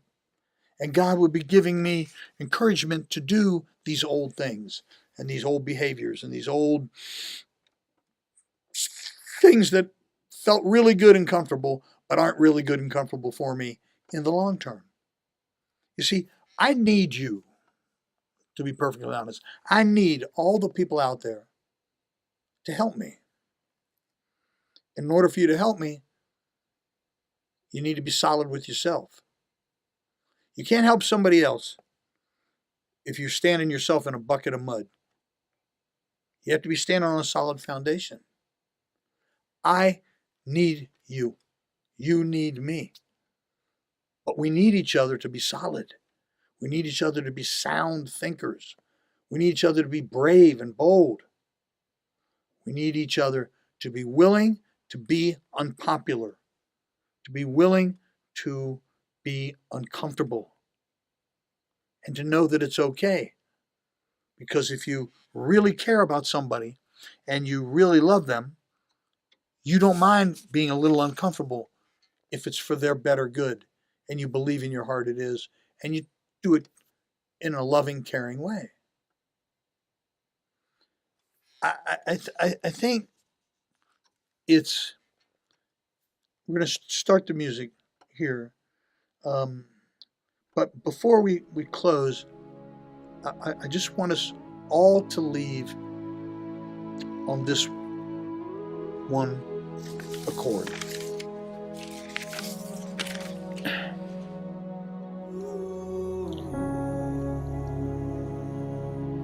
So many people are brand driven. Cadillac is a brand. Chevrolet is a brand. Under Armour is a brand. And so many people today are either unaware of who they are or unwilling to be honest about who they are. So they try to use brands to make a statement about who they are. We all know people who want some kind of logo, some kind of emblem, some kind of something on their shirt, their purse, to their shoes, their tires. They want it to say, Ferrari. They want it to say Louboutin. They want it to say whatever. It's an issue. It's an issue when you try to get your identity from somebody else's brand. It makes a difference if it's coming from a person or a product. If I just run around and wear Bugatti logo wear all the time, I'm trying to tell somebody something. If I insist on only using or wearing certain brands, I'm making a statement about who I am, about what I'm all about. And I think a lot of times it's a cover-up. We use these brands to hide our own insecurities. We use these brands to try to, as a defensive weapon, to try to keep people away from us. Try to say, hey, I'm a Bugatti, Mercedes person. Stay away from me. I'm better. I'm higher. I'm more expensive. I'm hoity-toity. Whatever it is. That's not how to be. It's not how to be. Using and relying on the brands to try to define you only leads to heartache. You need to be defined by yourself. You need to define yourself by creating a plan in your mind about who you are, and you put that together with God. Then you put together actions to support those beliefs and what have you. And then when you do those actions, your belief system becomes stronger, more successful, and good things start to happen. Good things can't happen. Can't. When you don't know who you are, don't know where you're going, don't know how to get there, you don't have a chance. All of this starts with me, with you. It's easy. We've all done it. We've all made a mistake. The Levites made a mistake. One bad decision caused them to be shunned for years and years. We've all done that. Here's the good news. There is a way out. There is a way out. In the same way that God gave an opportunity to the Levites out of their discomfort, they found their niche again. And I'm here to tell you the same thing can happen for you. Reach out. Pray. Reach out and talk to other like-minded Christian people about the struggles you're going through. Call me. Call the church. Go on the website. There's email address, telephone number. I'm not hiding anything. The key is that you take your identity, and with God you form that thing, and you put it in place and put it to work. You don't let Levi jeans define you, or Bugatti shirts. You don't let other people define you because you're female, you're minority, you're this, you're that. You don't let situations, I was in an accident, I did something bad 30 years ago. You don't let that define your whole life, because if you do, it ain't going to be a good outcome. These Levites did some bad stuff. But God saw into their heart and gave them another chance. And He will do that for you and for me. Absolutely. The key is when the opportunity arises, we grab it and we go with it. We don't sit here talking about la la land, lying to ourselves, just kidding ourselves. The key to a positive outcome is starting with realistic expectations and goals and objectives, which means you have to know who you are and who you want to be. And you need to understand a plan as best you can of how to get there. And that's what I'm suggesting we do today. Work together. Figure out who you are. Figure out who you want to be and the path to get you there. God has you on a path, even when you don't realize it. Talk to Him. Ask Jesus. Go in your prayer closet and find out, what am I supposed to be doing right now to be the ultimate service to the kingdom, to God and to the church? How do I get there? What is the right way to do things? Where should I be turning left? Where should I be turning right? If you do it this way, it'll all come together and it'll put you in a much, much better place, so that when the time comes, just like these Levites, you can step forward and say, I got this because I've been prepared. Lord, we thank you for bringing us out here today. We thank you for this opportunity to share your word. Thank you for a chance to have discussion with like-minded people about our future. We ask you, Lord, to build us up, to lift us up, to make us better all the way around as only you can do. Give us the courage, the strength, the enthusiasm, the stamina to stay with the fight no matter what. Help us to be honest with ourselves, transparent, completely forthcoming with ourselves as with no one else, at least with ourselves. We ask you to bless us today as we come and go and all this week. In the mighty name of your Son, Jesus, and all God's people said amen. Amen, everybody. It's been great having you here today, every Sunday morning at 10 a.m. You can follow us, modernwordministries.org. Check us out. Go to YouTube later.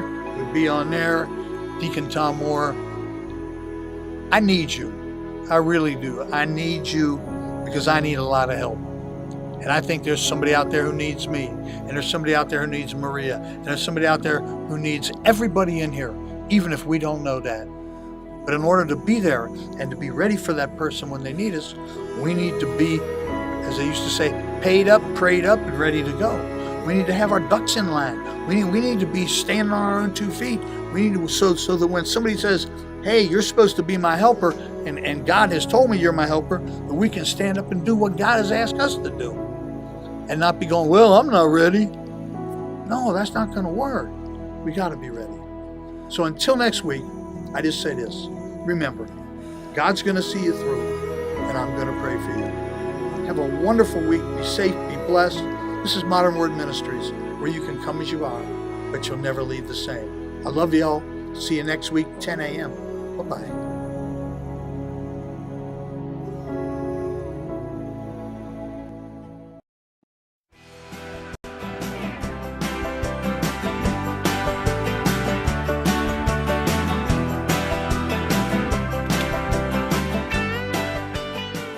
Hi, and welcome to this week's edition of the Las Vegas Advisor Weekly Update with Anthony and Andrew. Today is Friday, December 13th. Yes, Friday the 13th. What do you think about that, Anthony? Ooh, scary. Are you afraid?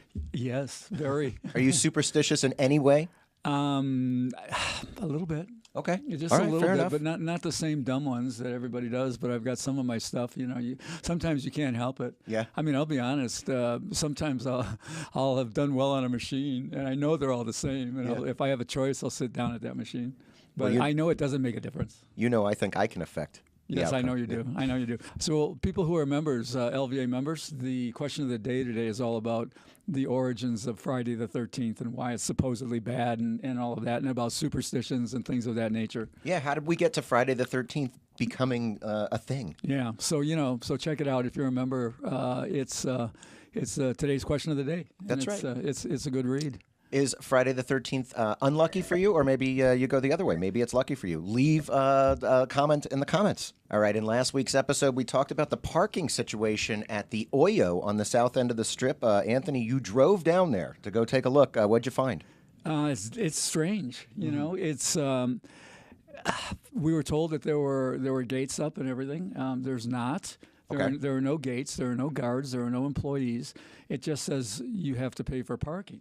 And there's a sign up there with a QR code, and you're supposed to, hit the QR thing and then fill out some sort of an application so they can charge you. Put your credit card in. But they're not. It's kind of like the honor system, I guess.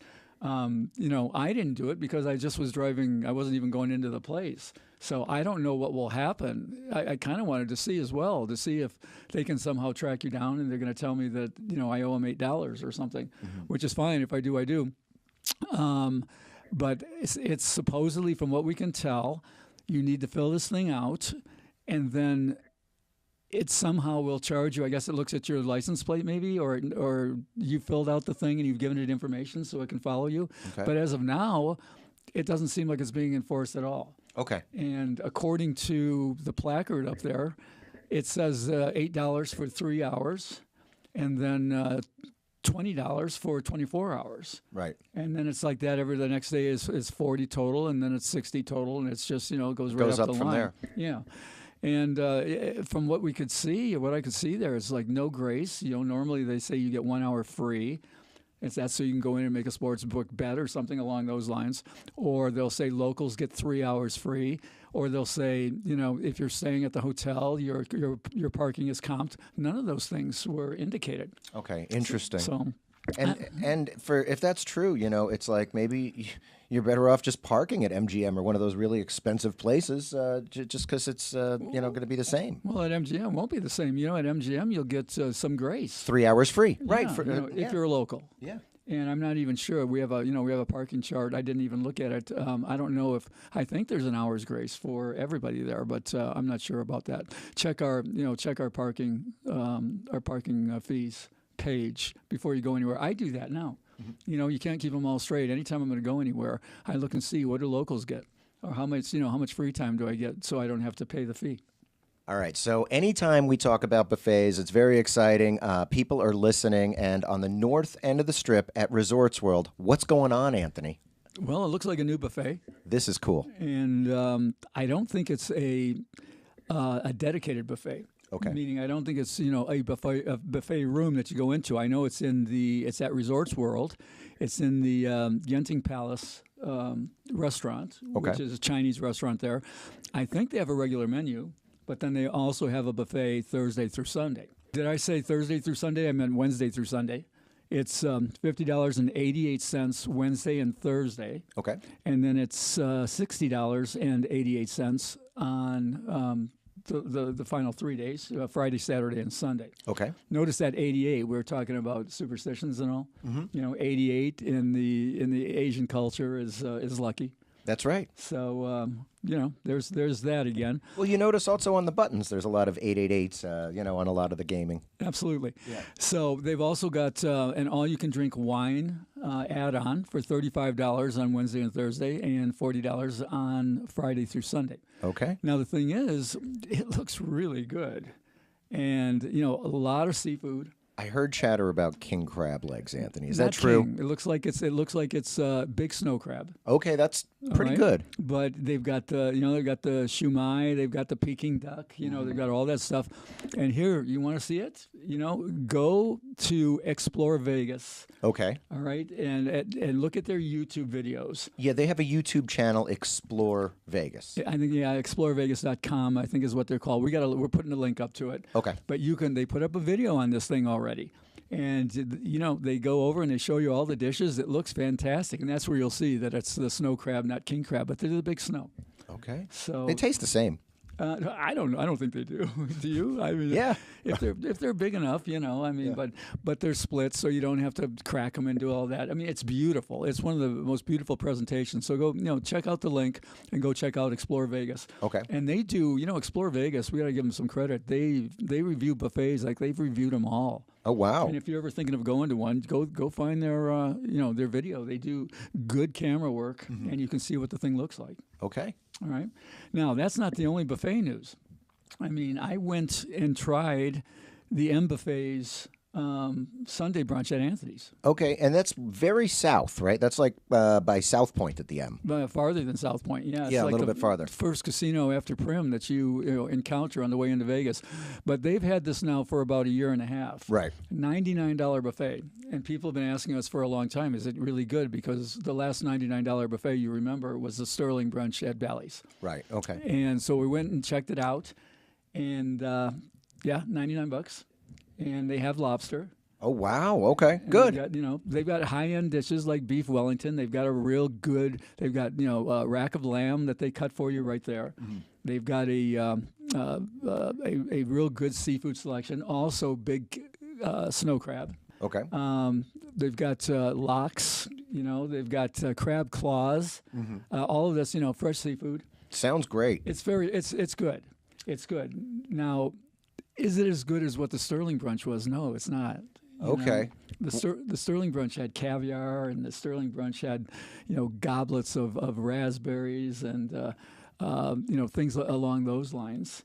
And also sushi, both of them do. This one also does at M Resort. Okay. But it wasn't quite as good. But you know what? To me, the fatal flaw here of the Anthony's buffet is that there is no drink add-on. Really? Okay, so it's just whatever. Well, they don't even give you like a cheap champagne, and also at the Sterling brunch at Bally's, it came with all you could drink good champagne. Really? Yeah. Okay. So this one, they don't even give you the cheapo stuff or sparkling wine. They don't even give you the option, like we talked about the one at Genting, where you have the option for 35 or 40 to add on to that. I hope I mentioned that. If I didn't, You did. Okay. And you can add on if you want that buffet. So all of a sudden, you turn your $50 buffet into an $85 buffet, but it comes with all the unlimited wine. That's right. And there was nothing of the sort at Anthony's, at M Resort. You had to just order off the menu. And, I was, with someone, and she got a $15 mimosa that adds on to the price, and I got a $9 Heineken, which adds on to the price. Right, so it just keeps going up, up, up at your buffet. Yeah, so I mean, it was good. I mean, I would go back, and it's a good splurge. And now it's got competition with this splurge, perhaps at Genting. But of the two of them, it looks like the better deal is probably Genting, even though we haven't tried it yet. One more thing, too, about the M Resort. When that came out a year and a half ago, it was like almost a 3-month wait to get reservations. Wow, okay. And I actually called 2 days before and was able to get the last seating. So you still want to call to get reservations, but it's nowhere near as tough as it used to be. And actually, I hear they're taking walk-ups too, and you can always ask to eat at the bar. That's kind of like a secret place. That's the hack. That's the pro tip. Okay, so you can ask to eat at the bar and then just make sure you get a reservation so you can... If you don't have a reservation, I'm saying. If Yeah. you don't have a reservation, you can walk up and say, well, there's seats at the bar. Can I go there? And they say that you can. But it's better to call ahead with the reservation. And since we're talking about food, let's go downtown to near Fremont Street. And one of Vegas's best hot dog deals has taken a hit. What happened at the Downtown Grand, Anthony? Well, one of the best deals anywhere in town. You know, Yeah. not just hot dogs. We've been talking a long time about a hot dog and a beer for $2 at Downtown Grand. Yep. And it's gone up to $3. Oh no, $3. Yeah, and they've changed it a little bit, and they did like kind of what a lot of the casinos do. They go, we've enhanced it, we've made it better. Well, what they did was you used to get a hot dog and a cup of PBR, a little beer. Yeah. Yeah. And now it's a hot dog and a can of PBR. Right, so you get a full 12 ounces now. Yes, but here's the deal. And it's funny because I've seen people get that and eat the dog and give away the beer or say I don't want it. Uh-huh. And I've seen people say keep the dog, just give me the beer, because they were getting a cup of beer for $2, which was less than they were paying at the That's right, at the bar. at the thing, right? So you would think this would be a little bit better. But, doing the analysis as we like to do around here, the cup of beer was a 10-ouncer. Mm-hmm. And the can is a 12-ouncer. Right. So you're paying an extra. What this boils down to is you're getting the exact same deal with 2 ounces extra of beer for an extra $1. Right, so it's mathematically not a better deal. No, it's not, because that equates with getting basically paying for a $6 beer. Mm-hmm. All right, so that's what it works out to. If you were to expand the 2 ounces to 12, it'd be like that beer just cost you $6. Yeah. So it's not a better deal. It's still a good deal. We just want to make people aware that that has changed.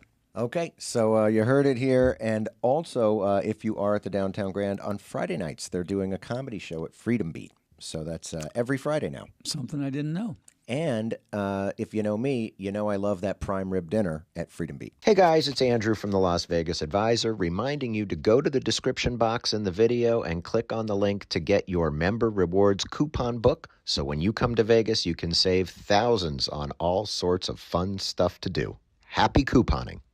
Right, so go to the link in the description box, become a member for this year. The new year is upon us. And also, if you check your email box, you will notice you got an email from LVA saying that Monday is the last day to ship.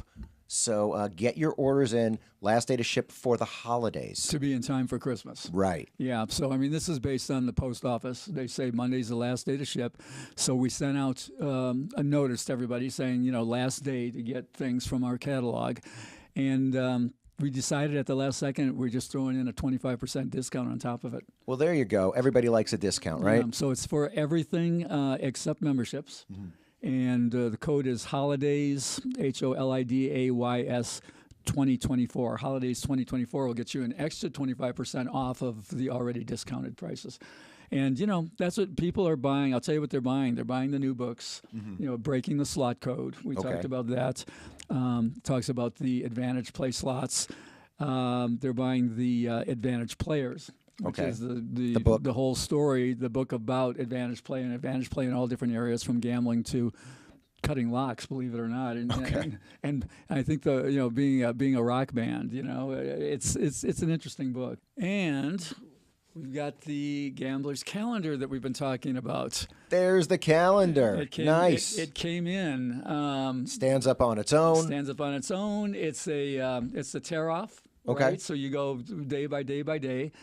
Every day has something about gambling, whether it's trivia or whether it's advice or it's some sort of insight, and it's done by Miss Brown is what she goes by. She is a professional and very, very good gambler. Okay. And so the advice in here is very good. She's good enough. I think we've said this before. She's one of the chapters in the Advantage Players book. Okay. So if you get the book, you can get a little background on the person who created the calendar. Yeah, kind of it's cool stocking stuffer, and you can get it at 25% off throughout the weekend. Okay. And it almost will fit into a stocking.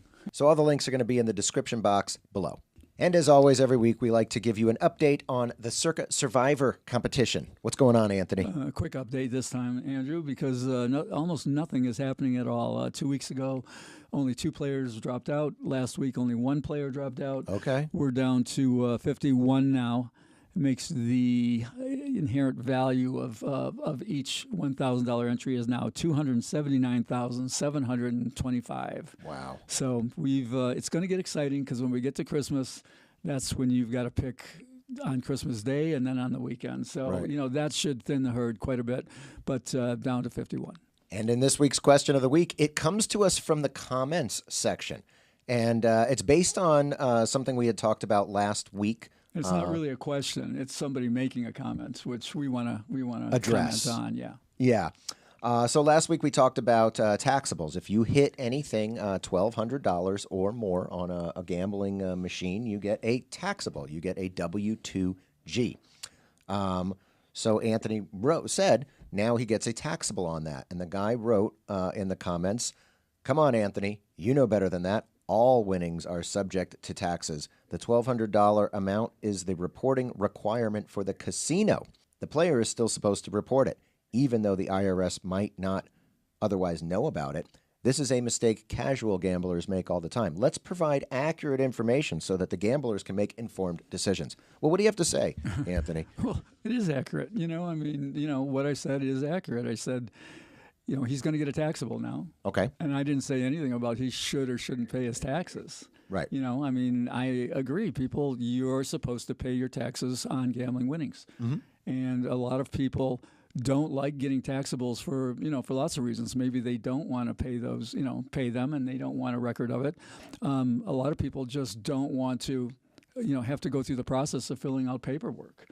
And, and the reality is that most people are not going to have gambling winnings to claim anyway at the end. Even if they did hit a taxable and didn't fill out the papers, by the end of the year, if they gamble enough, they're probably still not going to be in the black. They won't be in the black on their play. Yeah, you're playing a negative expectation game. We always talk about it. And, the longer you play, the more likely you are to lose over time. Yeah, I wasn't trying to make any kind of statement that you should or shouldn't pay your taxes. It's the law. You should pay your taxes. We have a book on it, Tax Help for Gamblers. Yep. And you can get 25% off this weekend, right, on that book. But it explains the rules and what you're supposed to do. Yep. But the reality is that he says, come on, let's give accurate information. Well, that was accurate information. If he hit it, he would hit a taxable, and there was no advice beyond that. This week's Jackpot of the Week, I really like it because I don't have to read it. The video tells the story. It comes to us from your friends, Christopher and Claudia D. Here we have a very interesting one. Don't see this very often. Delta flush and 4 to the royal. So the proper play is to go for the royal flush on the 3 of them. We got them all held right, and there we go. Yep. She got one. Yeah, you see it's tu tarjeta. Yeah, she got one.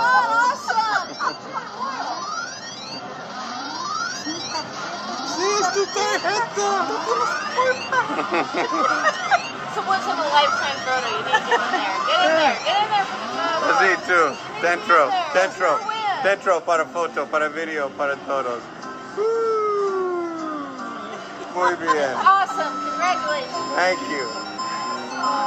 So that's fun, huh? Yeah, it's cool that we got a video of this. Yeah. We show the pictures a lot, but it's not quite the same as actually watching it happen. Yeah. Right? I kind of like the way Christopher was so subdued. It's like, oh, yeah, this happens all the time. Right, Christopher's cool. And Claudia's like, oh, yeah, look what I just did. You Yeah. know? And I thought that was kind of neat. Just in terms of what they were playing, no real lessons here. They're playing 9-5 jacks or better. Okay. That's 98.45% game. Okay. They were playing at Planet Hollywood in the high limit room, And notice they made the right play. You get 4 to a royal, but a made flush. And there's a little bit of a temptation to just keep the flush, especially on triple play. You're going to get paid 3 times, but the proper play is to throw that away for the royal flush 1-card draw. And darn if they didn't hit it right. Wow. Yeah, I love it when you get that long shot. Yeah, it was nice. It's fun when it comes in. Now, Anthony, why would somebody play jacks or better when typically bonus poker would be a better pay schedule? Well, actually, it's not that way necessarily in a casino. Okay. In a casino, we talk about this a lot. When you're playing in the bars, usually the default is to go to the bonus poker game. Because in a bar, that'll be the best pay schedule. Yeah, usually the 6-5 bonus poker in the bar is the best. And if you can find a 7-5 or 8-5, that's even better. Yeah, correct, which you won't in a bar. You'll find 7-5s, but you won't find 8-5s hardly ever. Okay. In a casino, it's different. In a casino, usually the best game is the jacks or better variation. Okay. Unless there's some, exotic deuces or some, not exotic, but I mean a regular deuces game with a good schedule or something along those lines. So that rule of thumb, the whole rule of thumb that you usually would migrate to or you would be attracted to the 6-5, the bonus poker in the bar doesn't hold true. Okay. And this 9-5 was probably the best game there because I know Chris and he knows schedules pretty well. Okay. What's interesting about this though, is you look at that 9-5 paying 98.45%. And a 9-6 would pay 99.54. Oh, interesting. And that's a rule of that's thumb. really, really good. Well, note that it's 1.1% away, and that kind of stands up for jacks or better games and bonus poker games, things like that. When you look at the full house and the flush for each number, for each pip, so 9-6 versus 9-5, that's like 1 off, 1 pip off, or 8-5. Is 2 off of 9-6. It usually costs 1.1%. Okay. And notice this is almost exactly 1.1% difference. So a 9-6 game, you've got 99.54. 9-6 take off 1.1, and that takes you down to the 98.45. All right. So as you can see with the arrow on the pay schedule, that's kind of what we're talking about. And so always check that area. You know why I don't like playing jacks or better? Because it's boring. Well, yeah, because essentially you only get 125 credits for the 4 of a kind. Right, it's boring. Yeah. And it's people want to play where they can get a bigger jackpot. That's right. And that's typically why they go away. But in most cases, you'll find that a jacks or better game, especially if it's full pay jacks or better is better than full pay bonus poker. And that's it for this week. Thank you for liking, sharing, subscribing. All the links in the description box below. Anything to add, Anthony? Just to set your calendars for Beer Friday. Yeah, let's do it. Next Friday, 1 week from today, 12/20, December 20th is Beer Friday. Okay. 4 o'clock. Be there. Las Vegas, where the stick man, he recognized me. He said, hey man, do you need another shot at freedom and harmony with your jackpot in Vegas? Feel like a bird that is flying, all along the shores of reaching star. I don't need any help or anyone. My decision is here, and I pray for every moment in my life to get along that I want. I believe I deserve much more. Hello, everybody, and welcome to Las Vegas Live with Nelia Ross. Every Saturday morning at noon and from Monday to Friday at 6 p.m. on socialmediashows.com and also on my website, neliaross.com, we are bringing you the biggest and brightest stars, from world-renowned entertainers to magicians, dancers, conductors, movie directors, actors, comedians, and so much more. But now, let's start with an amazing special guest. I'm so glad today to introduce you a wonderful performer. She has headlined with artists like Bo Diddley, Solomon Burke, Louisiana Red, Scott Henderson, Sandra Hall, Kenny Neal, Wilson Pickett, Billy Branch, and many more. 2019 BMA Best Female Jazz Performer LV, she is a 4-octave international classic BJ&G vocalist. Born in Nashville, Tennessee, and raised in Bloomfield, Connecticut. Famous for her contralto voice, strong yet smooth and crystal clear, voice that calls to mind the sultriness and class of Cassandra and Nancy Wilson, the sassiness of Eartha Kitt, the subtleness of Shirley Horn, and even, when necessary, the big vibrato of Bessie Smith, Etta James, and Mahalia Jackson, all wrapped into one phenomenally talented woman. Ladies and gentlemen, here we have Abaka.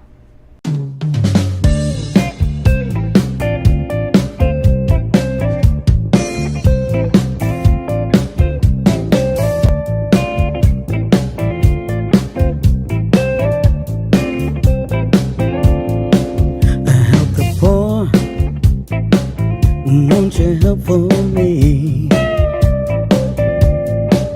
I have a heart, won't you, baby? Hello, Habaka. Hello. Welcome, and thank you for accepting my invite, for being here today at Las Vegas Live with Nelia Ross.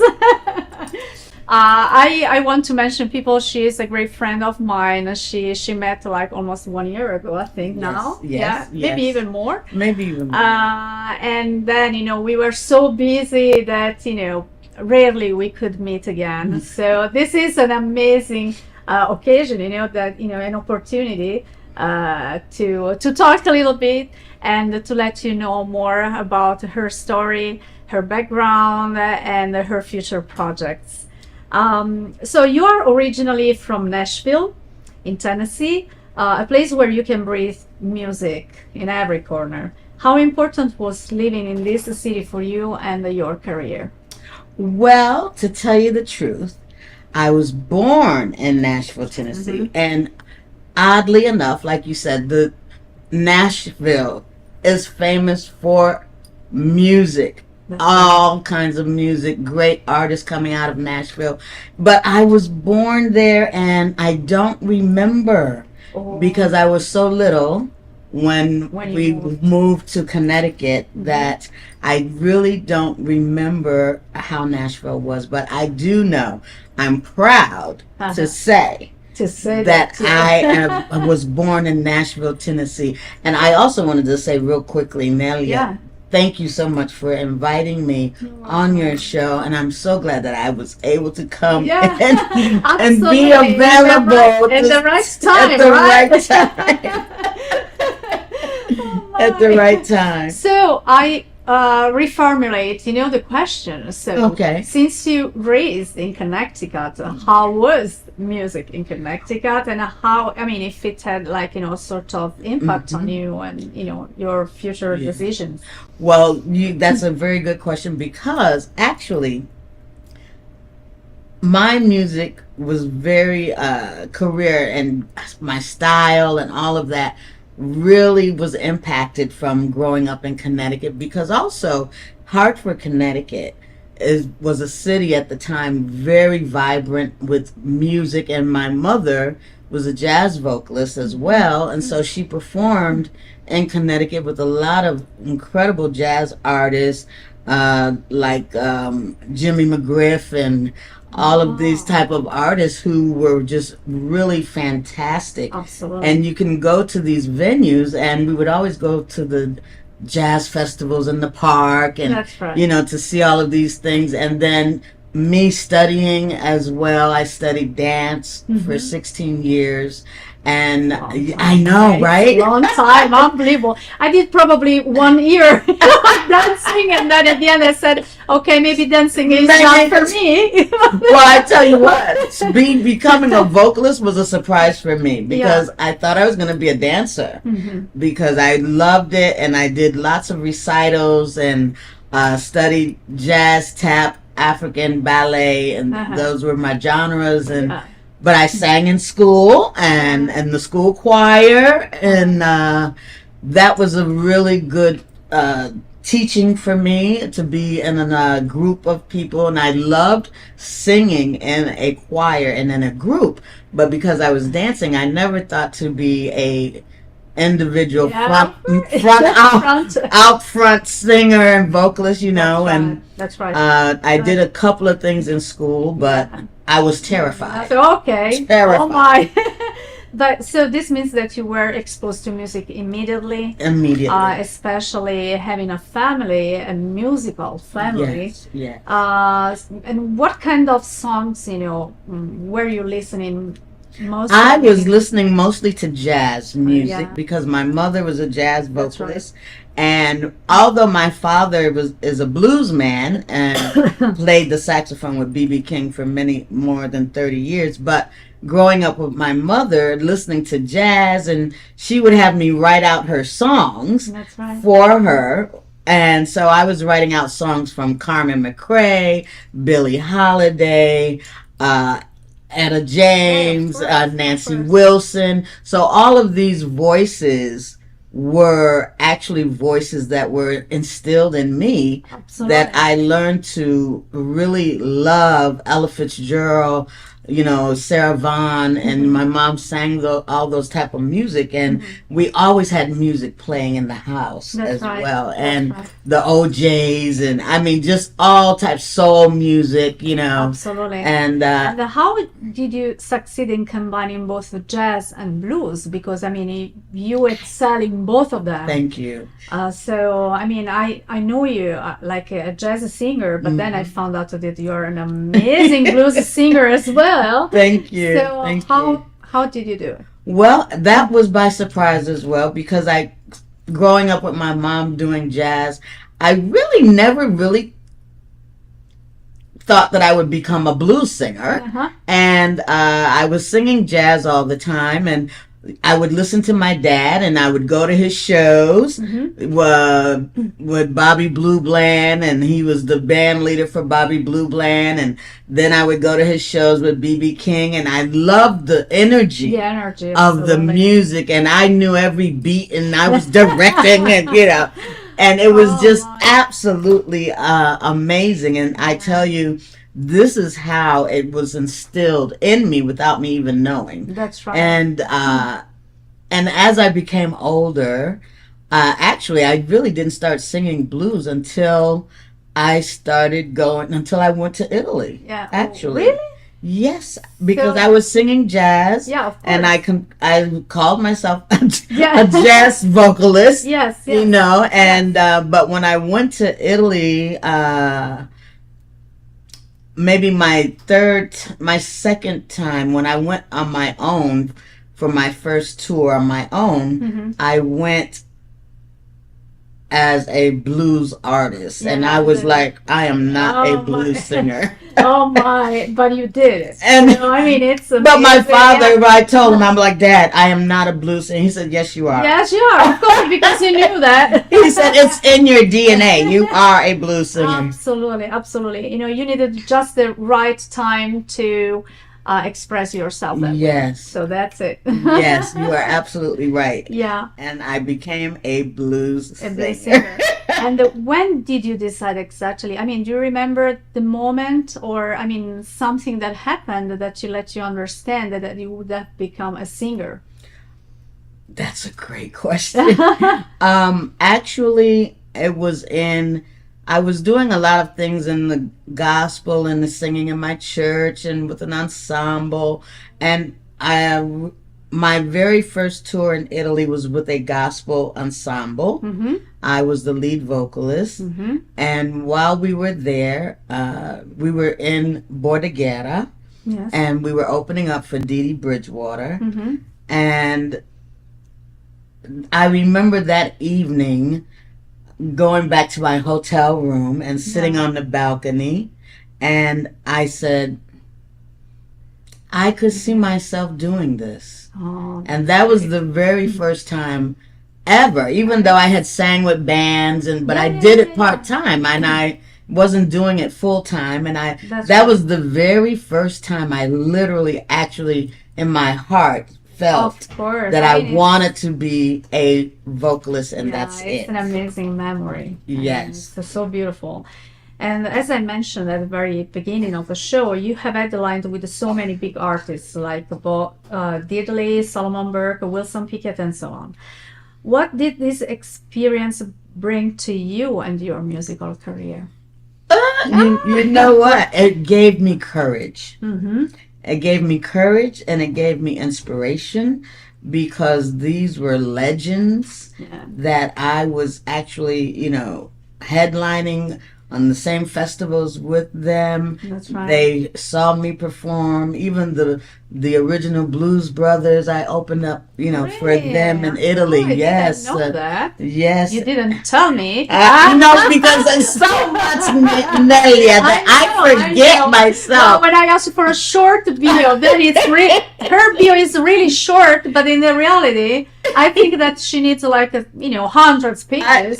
Yes. I mean, it's incredible. And so, yes, being around them and doing those festivals and hearing them comment and congratulating me and telling me to keep up the good work and that I'm amazing, and I'm like, oh, wow. Oh, really? Wow, that's encouraging because I become, absolutely. As an artist, we are always our worst critic. So, absolutely.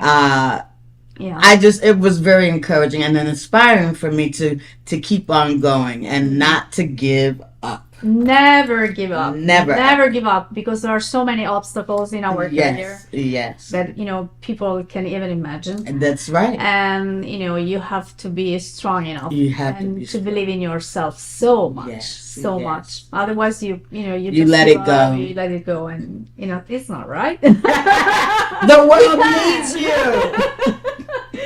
So, you decided you are, from Nashville, then you moved to Connecticut. Mm-hmm. When happened that, you decided to move to Vegas, and why did you make this decision? Well, actually, I was living in Italy when I transitioned to live in Las Vegas. So, puoi parlare italiano un po'? Posso parlare italiano un po'. Abitata a Cremona per tanto tempo, 25 anni. Do you understand that? Yeah, she has been living in Cremona for 25 years. Yes, so, it's yes. Amazing. And con la voce di Mina.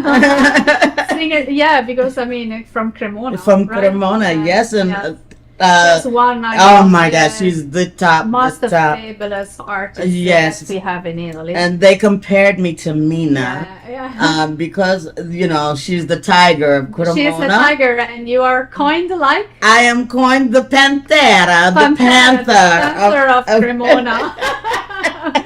And so it's like really, my dad lived here in Vegas, and he took very ill, and I came to take care of him until he passed away. Oh. And that is why I am in Vegas. I ended up staying here. Yeah. And I would have never came to Vegas, but it was written in my journey. Yeah, absolutely. I mean, it was on your pathway. I would have never imagined that I would be living in Las Vegas. Yeah. But thank you, Daddy. Yeah, absolutely. We thank him, so that we know you. And we have this treasure in this amazing and crazy town. Yes. You have been performing for a long time in many of the nicest jazz clubs throughout the States. Ain't got much more to say. You're gonna leave me here. Just know that hard times is come and gone. Yeah, but if you leave me here, baby. How do you think the entertainment world has changed, and if it has changed, in your opinion? Wow. I know. She asked a really hard question. So, That is a great question. I believe in my heart that, it's so hard with technology today. There's so much now. AI has come out, and it's really hard to stay on the path of live music and giving live music and staying true to yourself. And I am a classic vocalist. I call myself, BJ and G. That's what that stands for. That's right. A classic artist, because I believe in keeping the classic music of jazz and blues and gospel intact, mixed with a little of modern perhaps, but still keeping it intact and keeping it alive. And I'm finding that, it's hard, especially since the world has gone through such a trauma, a traumatic experience also with, the world shutting down and all of that. So we're starting to try to come back, and which I think is wonderful, because we need music in our lives. We need good music in our lives. Good music. And I believe there's a very thin line, that we are teeter-tottering with, because with technology and everything, and voice vocoders, and the correct your voice, and yes, that's right. And so it's really I think that we're teeter-tottering with that, because but maybe I think that probably too many corrections in a voice, so let the voice well, be that's like exactly a what I was sort getting of ready. fake, Exactly, and that's what chord, I'm getting ready to say. They are losing. You lose that. They are losing the real gut of the right. voice. Exactly. They're making it perfect. The voice is not perfect. It cannot. It's not perfect, and they are making people get used to hearing a certain type of voice, that's right, which is not the real thing. And so I believe even a robot could do that. Exactly. And I believe with us, it's our task to keep it real. Absolutely. And to remind people what real. Look at that, we are human. Yeah, we are singers. yes. And we are using our vocal We are cords using our vocal and cords. our feelings. Our feelings. Yes. Otherwise, you lose everything You that way. lose everything. And so I think, we have to be careful and not lose the feeling and the emotion, the real emotion of music. Yeah, I agree. And too much techno, Yeah, I know. It's a live band. We need a live band. Live band. We need a live band. We need live musicians. Absolutely. You perform to sold out audiences every time. She has sold out. And I rarely can go to see her, because when I decide, I have time. Okay, I can go to have my ticket. Then she has no more tickets available. So when you see her, go her and be in a hurry, to get the tickets. Because she is amazing. And Thank you. but besides the sold out fact, you host your radio show, Abacus Beehive. Yes. What is the intent of your radio show? Now I want to listen. Now, yes, you must listen. So, my radio show is based out of Montreal, Canada, T-Rex Radio T-Rex. And I've been with them now 3 years. I cannot believe it. Already? But, yes. But the basis of my radio show is jazzy, brassy, bluesy, and a little bit soulful. And what I bring to the table is introducing the audience to artists that they know and artists that they don't know. And I play really a huge variety of music. Sometimes I play opera, sometimes I play, Mina, Italian. Exactly. Send me your CD, girl. And because I love to mix in a lot of different styles of music, and I just like playing good music, and I want people to know and hear to get good music. Absolutely. Yes. Yeah. And so I'm very, very proud. And I think that you are probably one of the few people that can do that because Thank you you. have like an international vision Yes. of all kind of styles and Yes. music. Yes. And that you can include it, of course, in your Exactly. radio. So Exactly. and you can do it properly. Thank you so much. Yes, I'm so grateful to be able to have that opportunity to be able to bring good music. Absolutely. And like you said, just share all of the wonderful artists out there, signed and unsigned artists. Yes, absolutely. Because otherwise, only the signed artists, exactly. run, radios, and then you always listen to the same songs. Yes, the same song. So I think that it's nice, for all of us trying to expose more, Yes. people that people don't know. They don't know, and So- independent artists work so hard. That's right. And so I think it's great. I love being able to give It's an independent opportunity, artists, yes, it's a chance that the they exposure, have. Yeah, yes. absolutely. So you are considered to be one of the last authentic blues jazz voices in your genre today. Your latest single, "Love Is Never Lost," released in 2021 out of the UK, I think, climbed to number 4 in Canada. Love on the Brain peaked to number 1 in Canada, where it's evident they love your music. They love me in Canada. Thank you.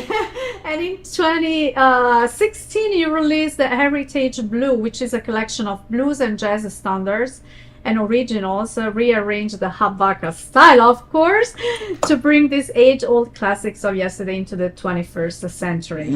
Where people can find you and purchase your songs? They can go to my website at www.habakakfj.com, and you will always know what's going on with me. Sign up to receive my newsletter. You'll get a free music download. That's right. You'll always just be able to know what I'm doing, when my radio show is airing. I also write a monthly vocal tip article in a magazine, and so I'm doing a lot of things. I have a podcast, and so You are so active. Definitely. That's why I cannot reach her. I mean, it's almost impossible. So today it's almost a miracle, right? it's a miracle. It's a miracle. It's a miracle. You have such a strong connection with my beautiful Italy, and we have understood that. Yes. Coin Panther of Cremona.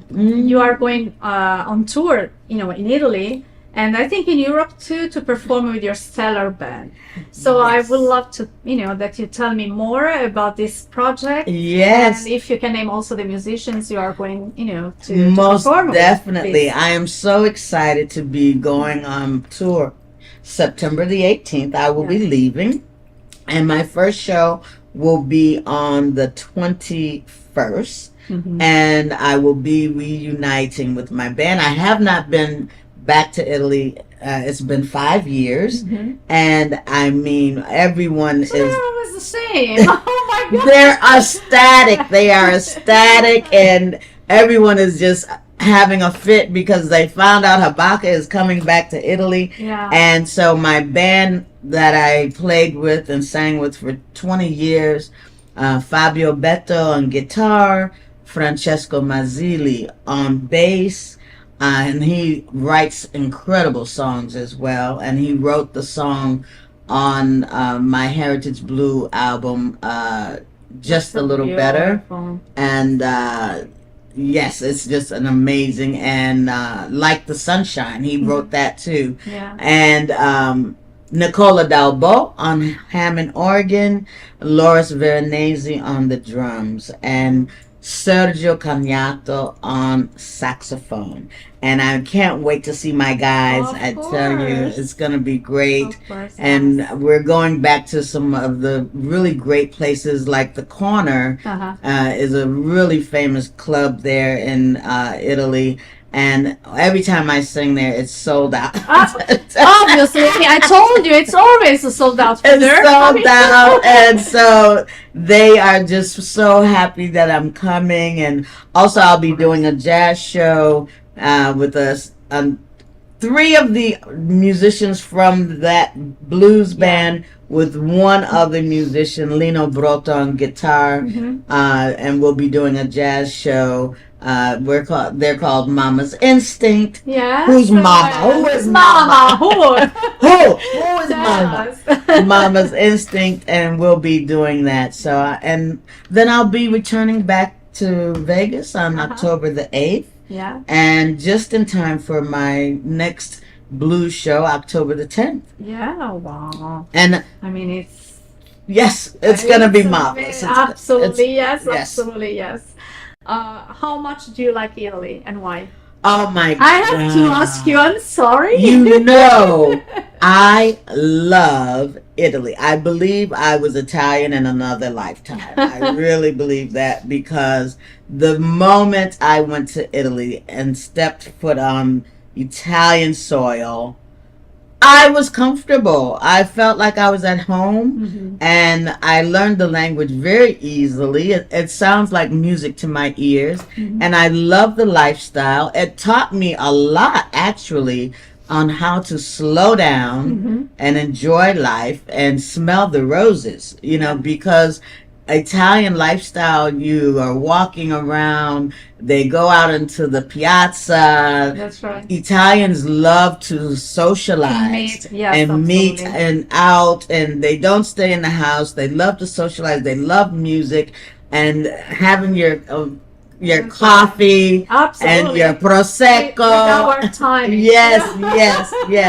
Prosecco and sitting out in the square. Yeah. And so I'm so glad to be, and not to mention the most important thing is the food. Of course. Well, the food is unbeatable. I'm sorry. The to say, food is but just I know. That's true. amazing. I'm Yes. probably going to gain several pounds because oh my God, everyone loves What to happens feed to you. me every They time I love go to back feed to- you. Every I know. vieni, Mangia. manja. And I love grana. No, oh well.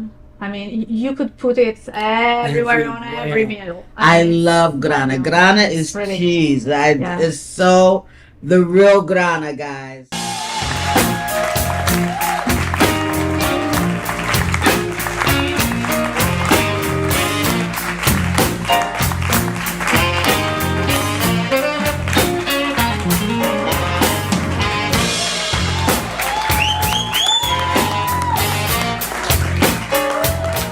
Come on, say Joe. Oh my God, say that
Do you have any dream you would love to realize still?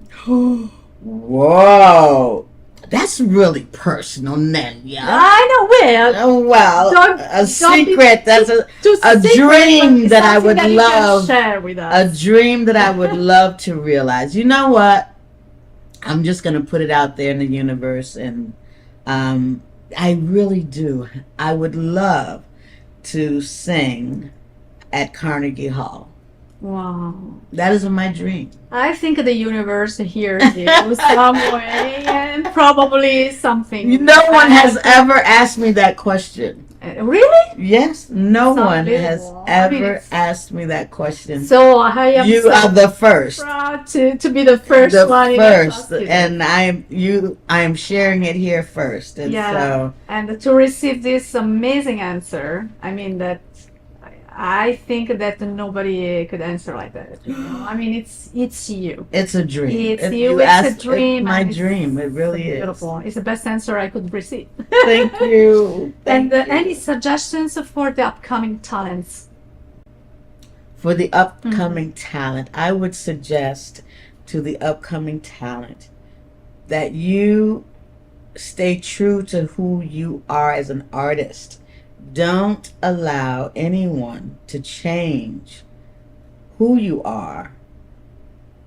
And I would also suggest to remember that you must study. You must study.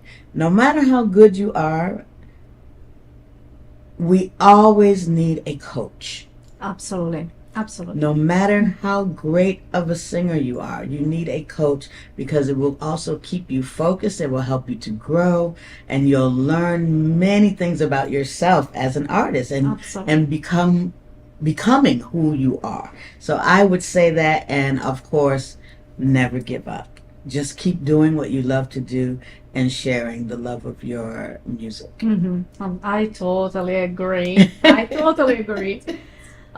So the last question before Yes. leaving you, that I'm so sorry.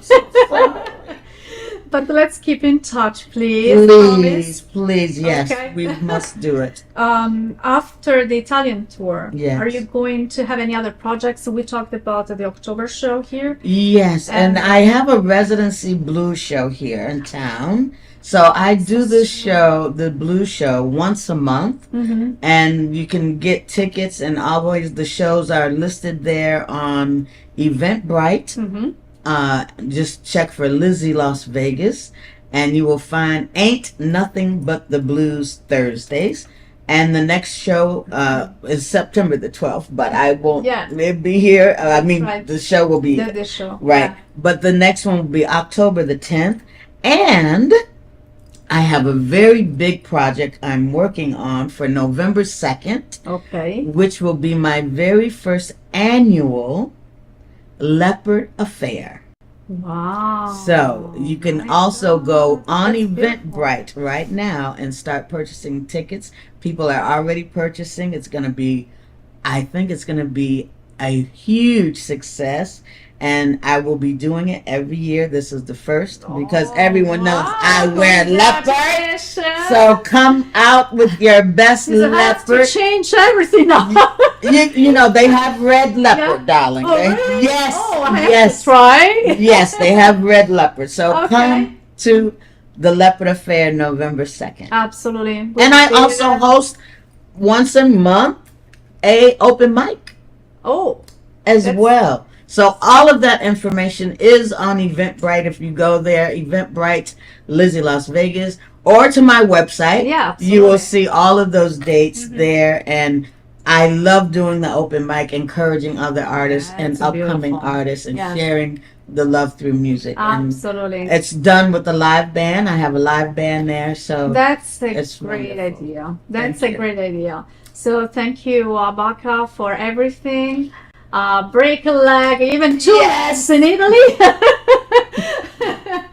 And thank you for coming. Hope to have you again here. So for having some, more updates from her. Yes. And thank you so much. Thank you, Nelia, for having me on this wonderful show. Thank you. Thank I you love so you, much. and I love you guys. Thank you. Thank you. Bye. And now we are going to have a break. After the break, we are back with my special segment, Bella Italia. See you soon. Your love is like a shadow on me all of the time. All the time. I don't know what to do. I'm always in the dark. You're living in a bother. Can I give it a spark? I really need you tonight.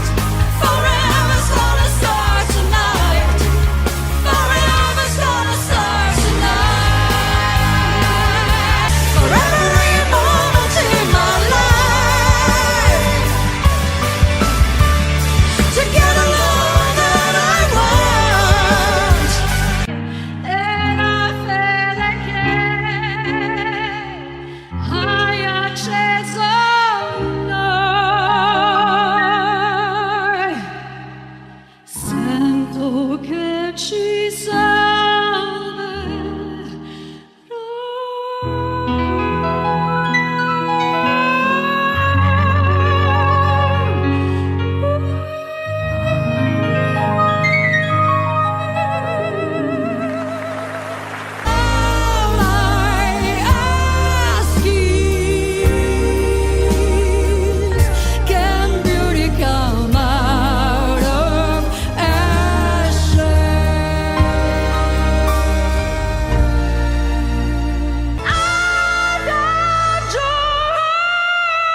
Traditional TV is going away. Hollywood is starting to fade. People are demanding real stories from real people. Our voices are now being heard in our own way. Podcasts, Facebook, Twitter, YouTube, and TikTok Live are becoming the norm. Internet TV has now reached the highest demand in human history. Social media shows is now the new media of the century.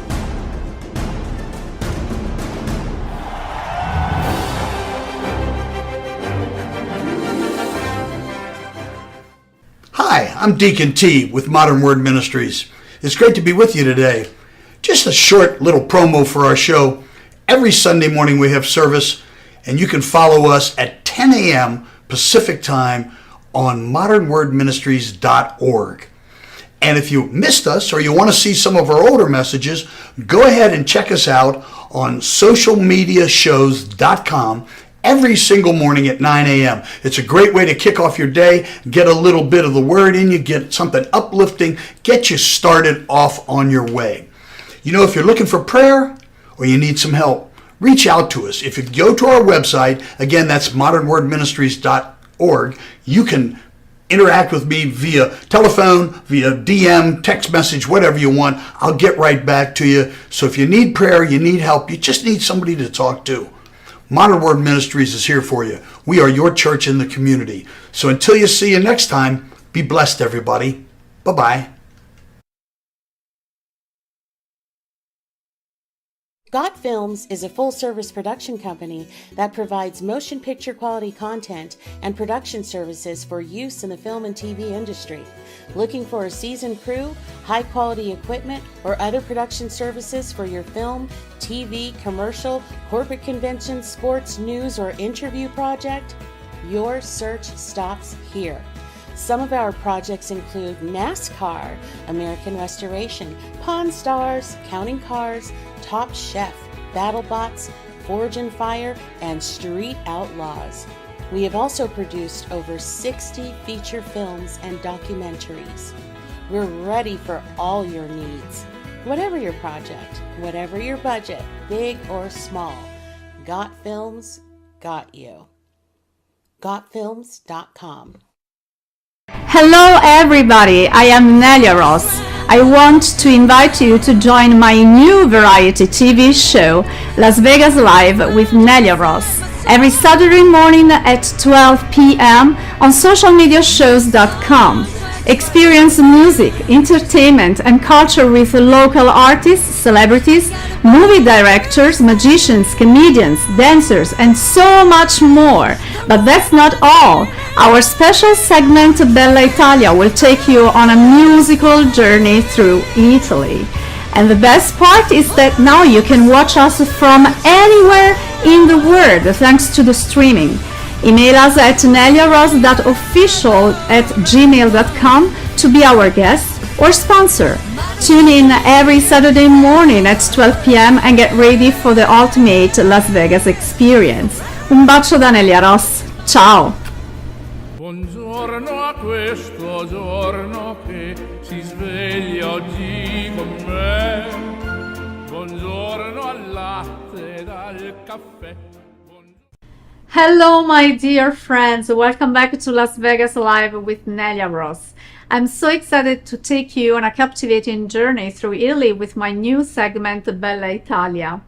In this series, we'll dive into the rich tapestry of Italian music, tracing its evolution from 1918 to the present. We will explore the vibrant styles, iconic artists, and memorable songs that have defined the generations. Along the way, I will share performances of some of the most beloved Italian songs from various decades to give you a delightful taste of our rich cultural heritage. Join me as we celebrate the magic of Italy. During the 50s, another innovative sector besides the Napolitan song was musical comedy, with the two great script writers like Garinei and Giovannini, musicians like Gorny Kramer and Armando Trovaioli, and singer-actors like the Cetra Quartet, Delia Scala, Renato Rascel, Johnny Dorelli. Renato Rascel launched the songs of great success in 1955 like Arrivederci Roma. Listen to it. Arrivederci Roma, goodbye, au revoir. Se rivede a spasso in carrozzella e ripensa a quella ciumachella che era tanto bella e che gli ha detto sempre no. Another innovator was Fred Buscaglione from 1956 to 1960, with his very personal tough guy look like Clark Gable and with songs like Che Bambola or Eri piccola così. Let's listen to Che Bambola. Se non mi baci subito tu perdi un'occasione, lei si volta poi mi squadra come fossi uno straccione. Poi si mette bene in guardia come Rocky, il gran campione. Finte il destro e di sinistro lei mi incolla ad un lampione. Che sventola.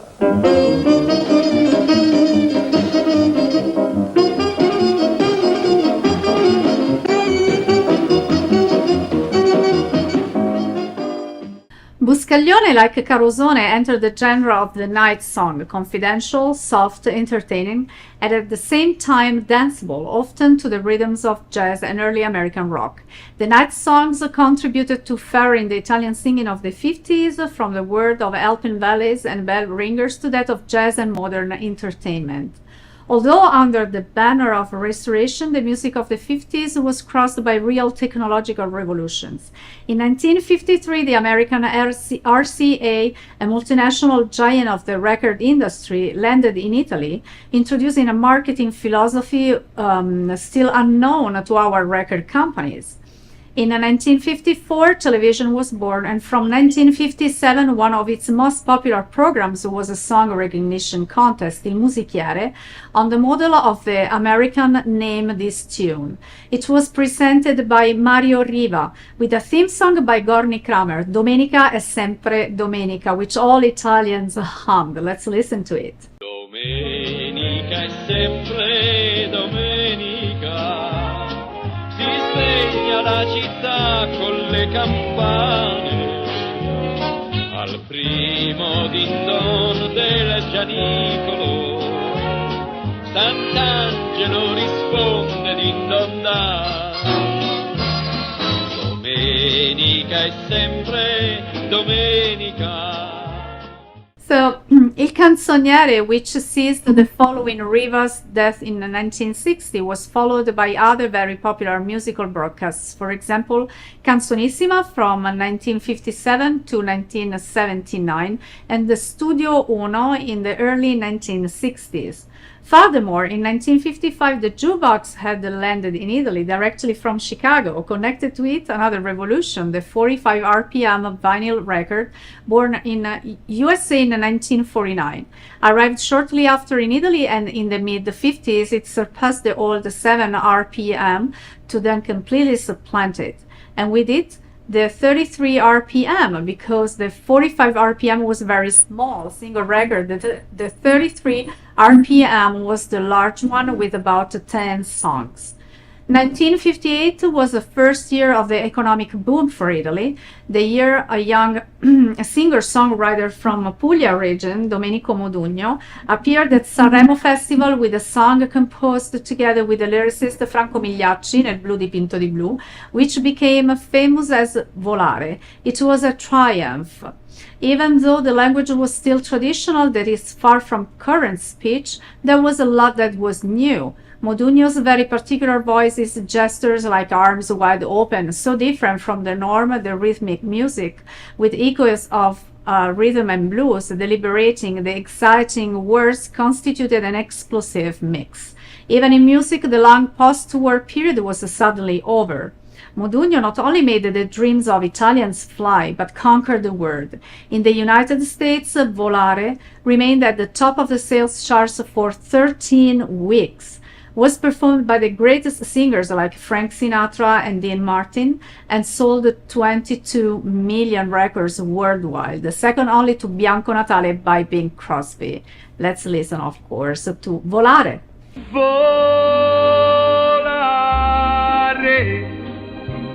oh, cantare, oh, nel blu dipinto di blu, felice di stare lassù, e volavo, volavo, felice più in alto del sole.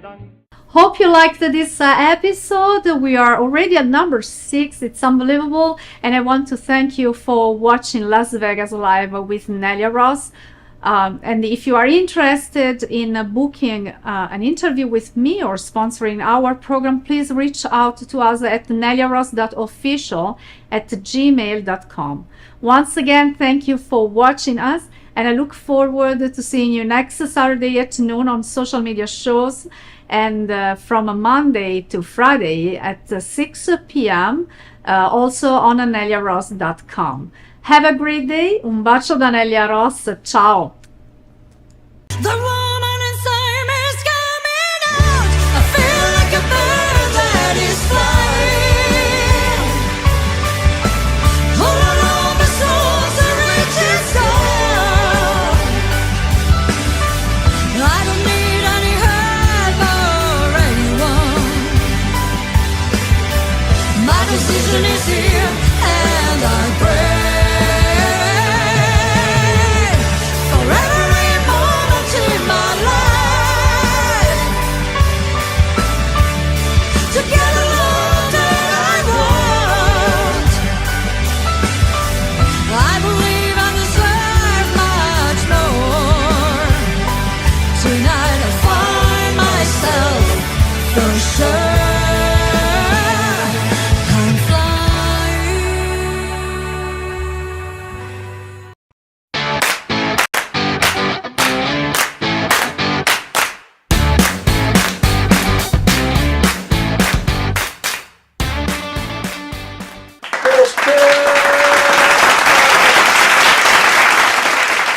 Hey, America, thanks for coming back.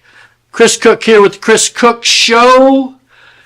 I don't know if you know, but Cook, spelled backwards, is pronounced Cook. And I was born in Cook County, Illinois. Anybody from Chicago? One guy way up in the back. Thanks, one guy. And, of course, with a name like Cook, you get the nickname Cookie. I've also captained a party boat in Austin, Texas, and I cooked chili for many years, and we call ourselves Chili Cooks. So my full official name and title is Captain Chris Cookie Cook, the Cook County Chili Cook and comedic curmudgeon, captivating crowds from coast to coast. Thank you. My rap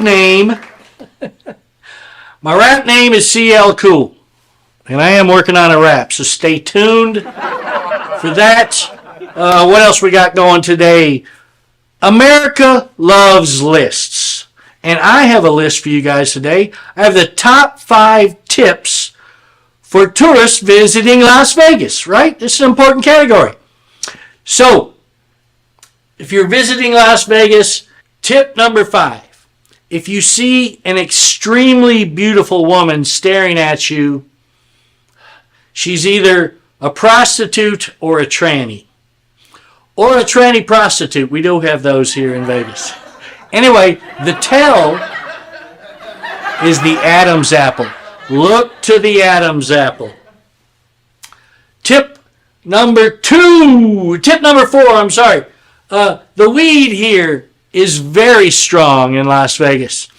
I've been getting high since, the first time I got high was December 14th, 1978. And I've gotten high almost every day since then. Since I got to Vegas, I said these 7 words I never thought I would say. I don't want to be that high. My advice to you is proceed with caution. Tip number 3 for tourists visiting Las Vegas. If you see a puddle on the sidewalks of the Strip or downtown, don't step in it. It never rains here. It's not water.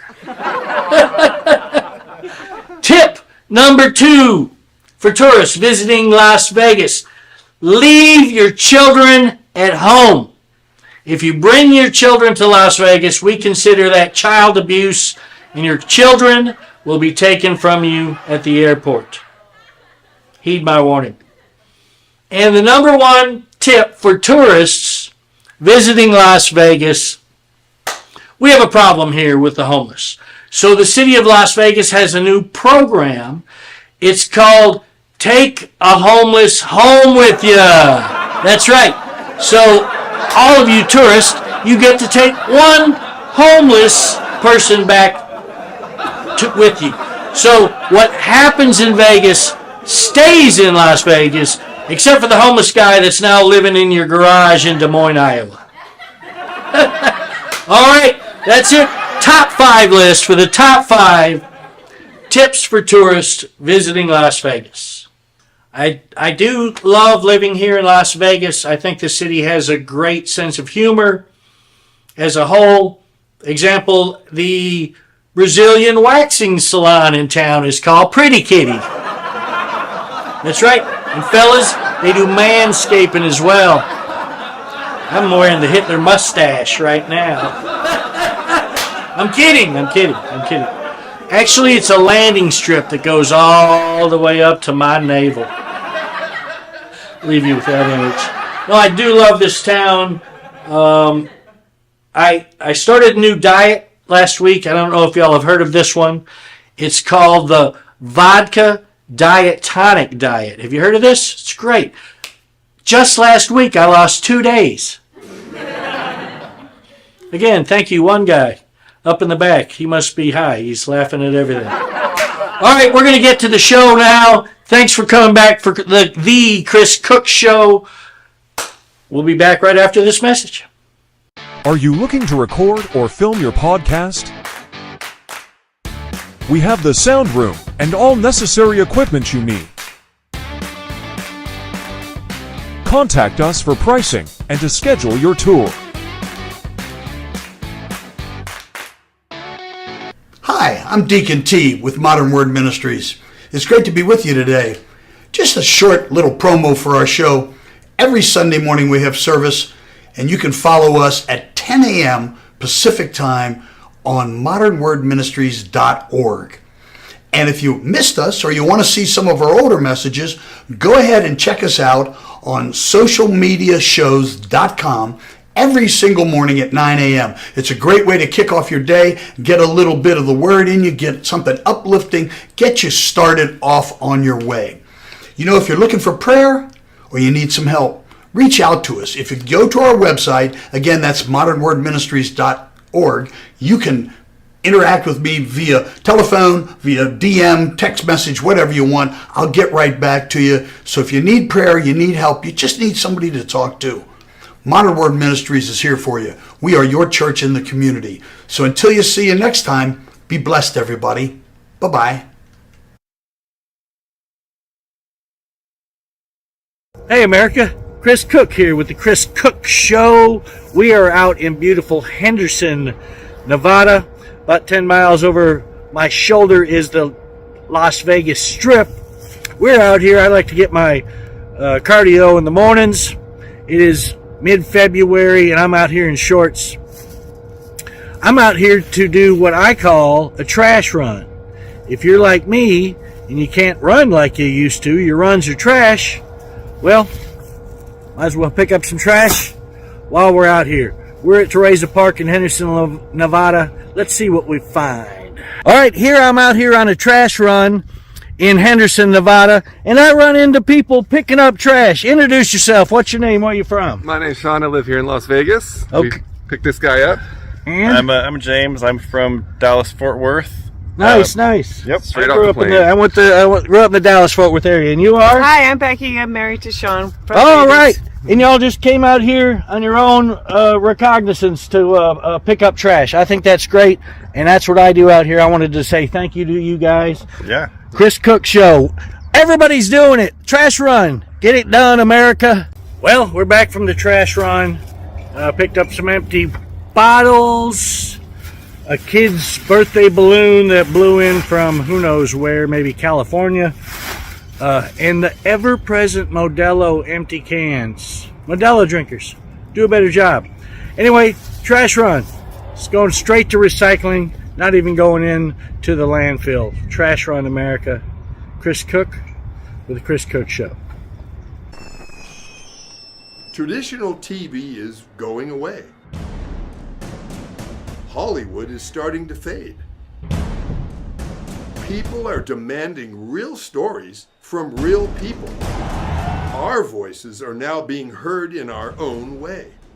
Podcasts, Facebook, Twitter, YouTube, and TikTok Live are becoming the norm. Internet TV has now reached the highest demand in human history. Social media shows is now the new media of the century.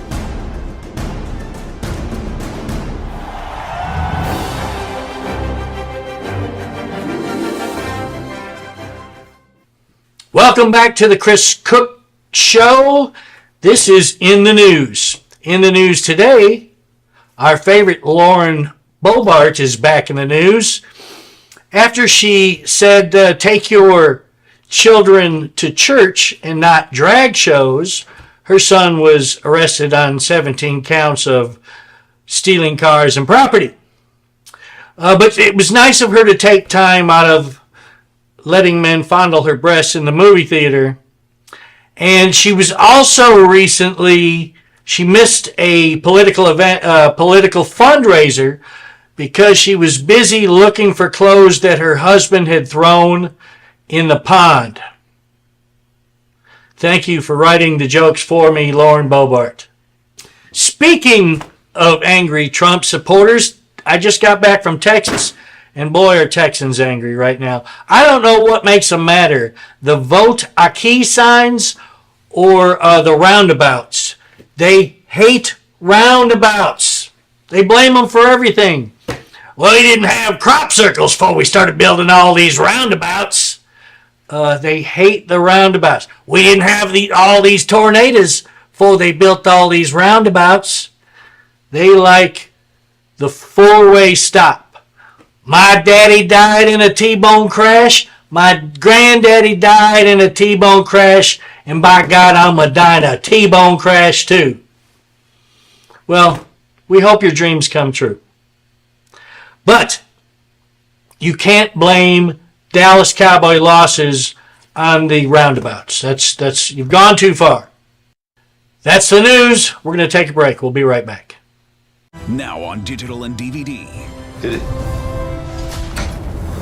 Space Wars Quest for the Deep Star is an epic sci-fi adventure. Do what needs to be done. An edge-of-your-seat wild ride. We have company. Tons of popcorn-munching fun. 5 stars. A love letter to the sci-fi films of the 70s and 80s. With plenty of action and fun for all. You need to see it. You really do. The captain just decided it's time to go. I am ready for a sequel. Experience a bold new adventure. Space Wars Quest for the Deep Star. A good old-fashioned adventure. Now on digital and DVD. Hey America, Chris Cook here with the Chris Cook Show, live on the Las Vegas Strip. I am here celebrating a big event. I'm from Texas, as you know, and I am here in Las Vegas at Whataburger. I'm so excited. Let's go inside and check it out, man. All right, America, here we are. Whataburger, Las Vegas. Bacon, jalapeno cheese.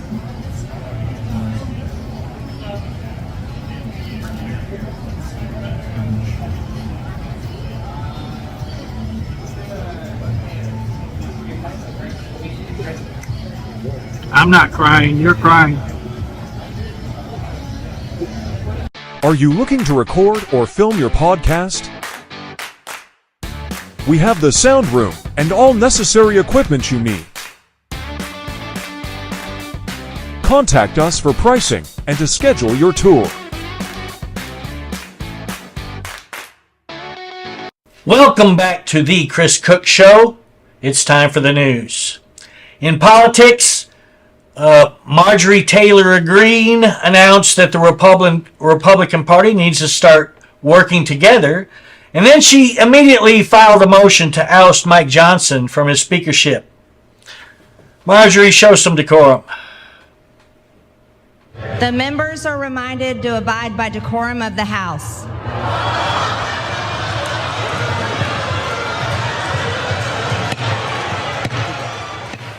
I love that clip.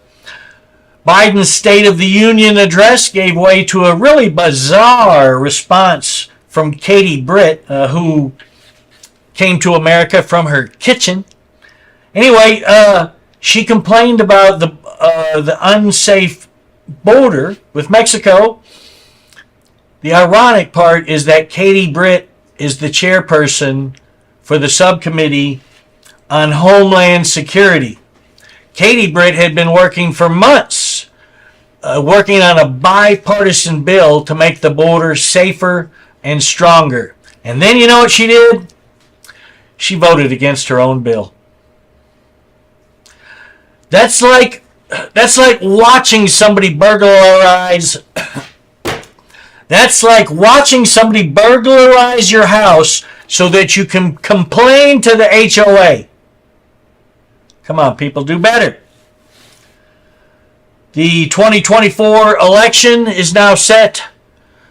President Biden and former President Trump have both clinched their party's nominations, leaving way for us to pick between two 80-year-old men. There's got to be a better system than picking between two 80-year-old men. That's why I'm voting for Jon Stewart for president 2024. I think every country should be run by a comedian.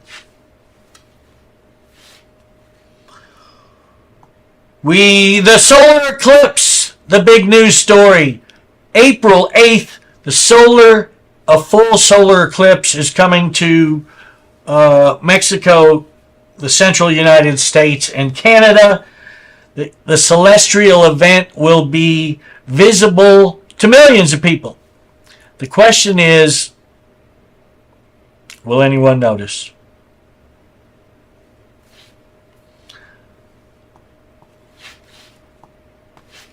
In sports, the NCAA is in full swing right now. I love me some March Madness. Let's go over some of the scores from yesterday's games.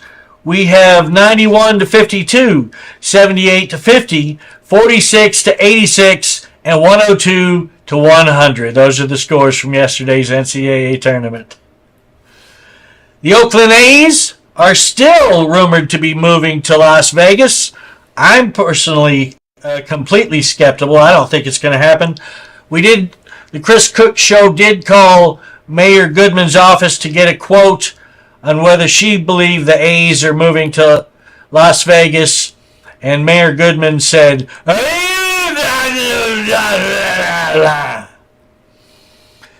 she has a drinking problem. Allegedly. All right, that's the news and sports from the Chris Cook Show. Thanks for stopping by, America. Welcome to Social Media Shows. Have you been watching social media shows recently? Of course you have. We have been live streaming for 4 years across social media platforms. We produce over 70 shows with over 1,000 episodes. In the process, we've helped over 100 creators realize their dreams and start their own show. We give platforms to promote your business. If you are an artist, if you have an event, if you are entrepreneurs, or if you have a story. If you haven't done it yet, go ahead and subscribe and follow us on major social media platforms. And if you have a great idea of a show, join us. Social media shows can help you produce and live stream your own show. Let us help you make your dream become a reality.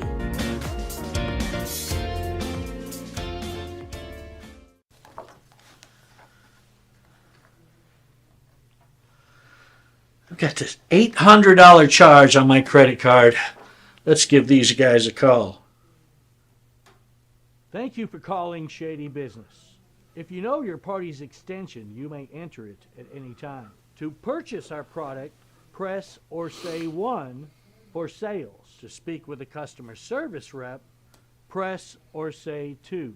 To end this call, press or say 3. You have selected 3. Thank you. Goodbye. They hung up on me. Let's try that again.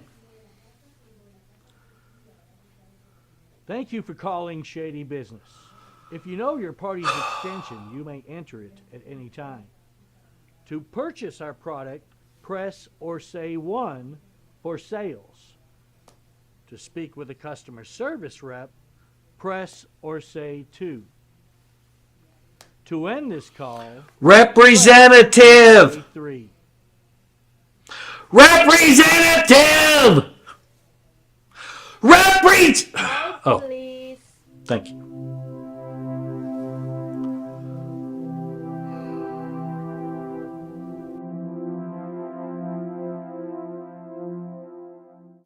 Thanks for calling Company Shady Business. Yeah. My name is Chris Cook. There's a charge for $800 on my credit card.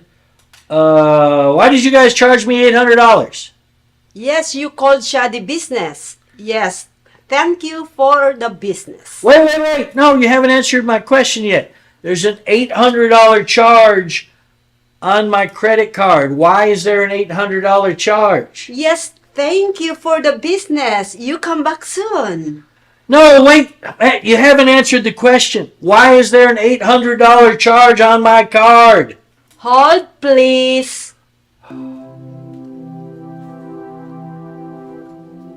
Americans.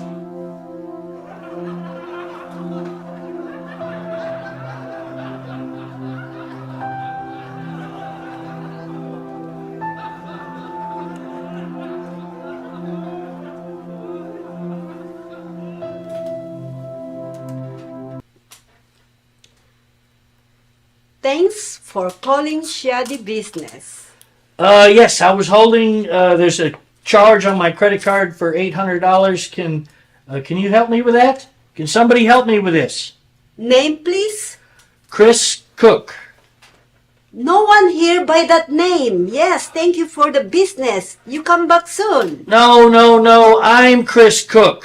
There's an $800 charge on my card. Can I speak with the manager, please? Hold, please.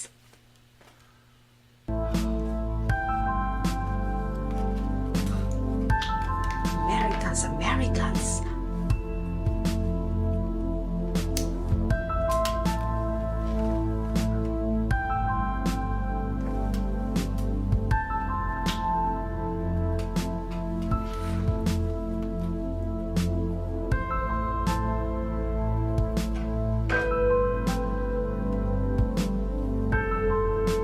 Hello? Thanks for calling Shady Business. Yes, I was holding for a manager. Yes, manager. No, this is the same person I just talked to. Look, why did you charge my credit card $800? Shady Business. Yes, I know what the name of the company is, but why is there an $800 charge on my credit card? Name, please? Chris Cook. Credit card number. I'm not giving you my credit card number. Credit card number. Lady, I was born at night, but not last night. I'm not giving you my credit card number. No can complete transaction, sir. I don't want another transaction. I didn't want the first transaction. I want to know how I can get this charge removed from my credit card. Hold on, please.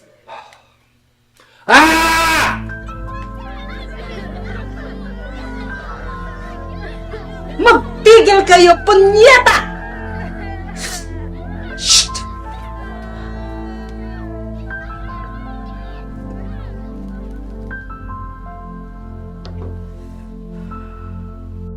Thank you for Shady Business. Yes, it's Chris Cook still. I've been holding. So, I'm never going to see my $800 again, am I? Yes. No. Thank you for calling Shady Business. Hello, everyone. This is Joseph Skoda with Social Media Shows. Well, I thank all of you for your support through these last several years, and it's been a lot of fun. We've given people a voice they never had before. Now, Social Media Shows is always collaborating with our veterans to help them do things and help out the veterans who are struggling today. And we teamed up with GI Connections, connecting veterans with resources. So please consider helping and donating to this great cause because we're always doing things for veterans.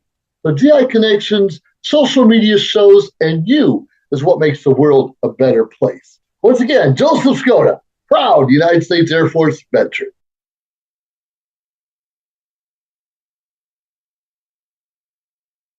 Hey, that's our time for tonight. Thank you again for stopping by the Chris Cook Show. We'll be back next week. Say goodnight, Maria. Good night, Maria. Good night, America.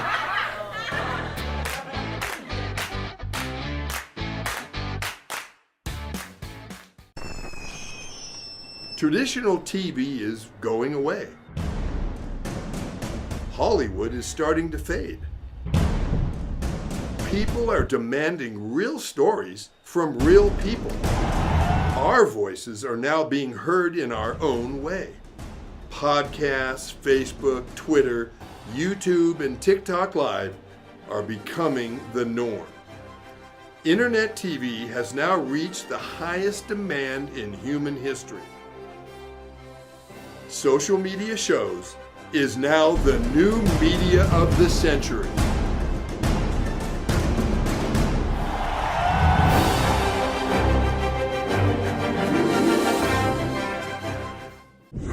And welcome to the next exciting episode of Arena War. A fresh batch of institutionalized gladiators fighting for their freedom. Ready, here we go. You guys heard Perez? I smell that. Get back!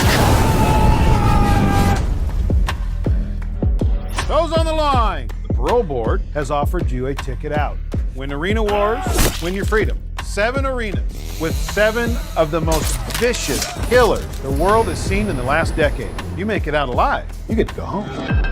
Luke Bender, you're an innocent man. Innocent man can mean big ratings. I'll be watching. I think it's time to audition Mr. Bender. No! What was your last physical? Cell block shower this morning. Oh yeah. You ready for this?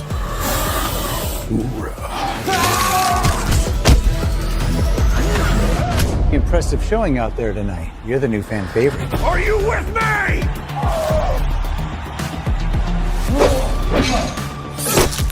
Cutie pie back for the kill. If you want to live through this, we have to work together. I'm watching you.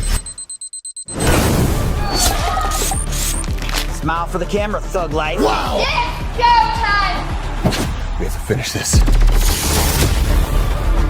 Come on!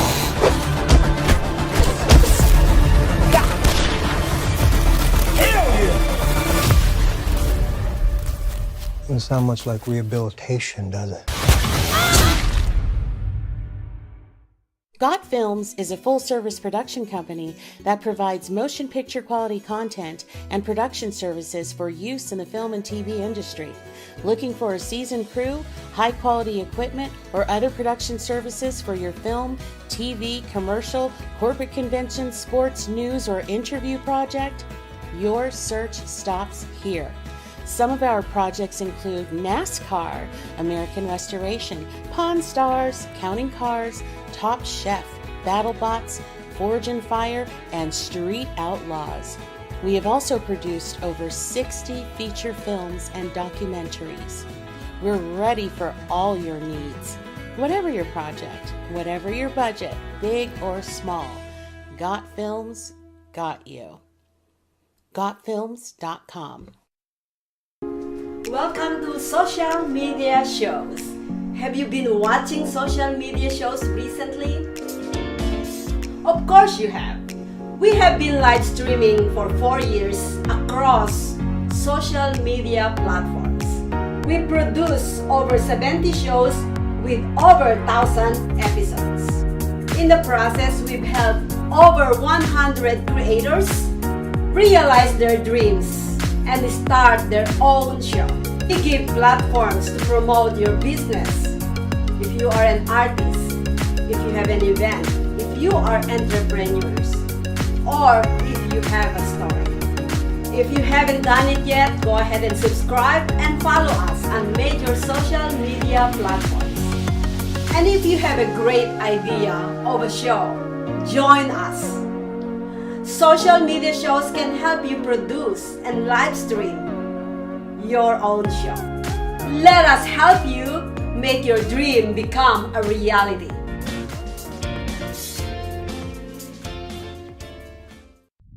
I was not ashamed of the hatred that I had to bear. I shared it with them. They just didn't know. From their point of view, I was just some savage crusader, devil sent by a country of devils to kill. And that's what I did. So you just,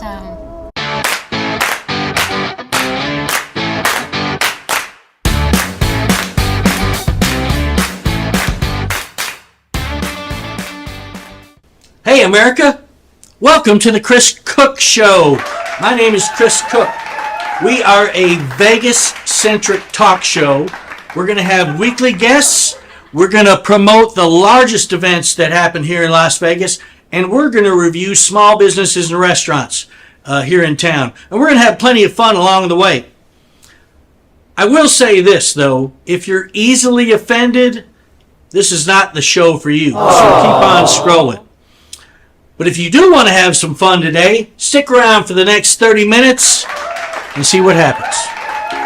Welcome to Social Media Shows. Have you been watching social media shows recently? Of course you have. We have been live streaming for 4 years across social media platforms. We produce over 70 shows with over 1,000 episodes. In the process, we've helped over 100 creators realize their dreams and start their own show. We give platforms to promote your business. If you are an artist, if you have an event, if you are entrepreneurs, or if you have a story. If you haven't done it yet, go ahead and subscribe and follow us on major social media platforms.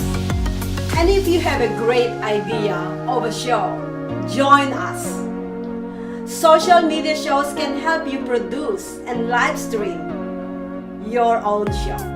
Let us help you make your dream become a reality.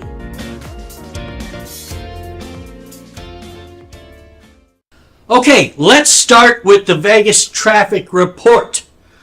Clearly the list of roads under construction is too long, so we're going to list the roads that are not under construction. Maria, put up the graphic of the roads not under construction in Las Vegas. That's what we got. So avoid these roads and you should be fine. We're not going to do weather on the Chris Cook Show because it's always the same in Las Vegas. So we'll do it one time right now. The weather forecast for the next 8 months, sunny and hot. There you go. This old dude here is down in the 89101 with the pimps, hookers, and crackheads. I have the ass of a 16-year-old boy. So, get you some cheesecake. I had to watch porn at the office. They paid me to watch porn at the office. Up is down, black is white. Porn is good again. Hooray, porn! Official name and title is Captain Chris Cookie Cook, the Cook County Chili Cook and comedic curmudgeon, captivating crowds from coast to coast. Hey, Chris Cook here with Chris Cook Show. We met some great people this weekend out at the Container Park in downtown Las Vegas. The company is called Shades Deluxe. We met, it's a couple that owns the place, Scott and Stephanie. Take a look, America.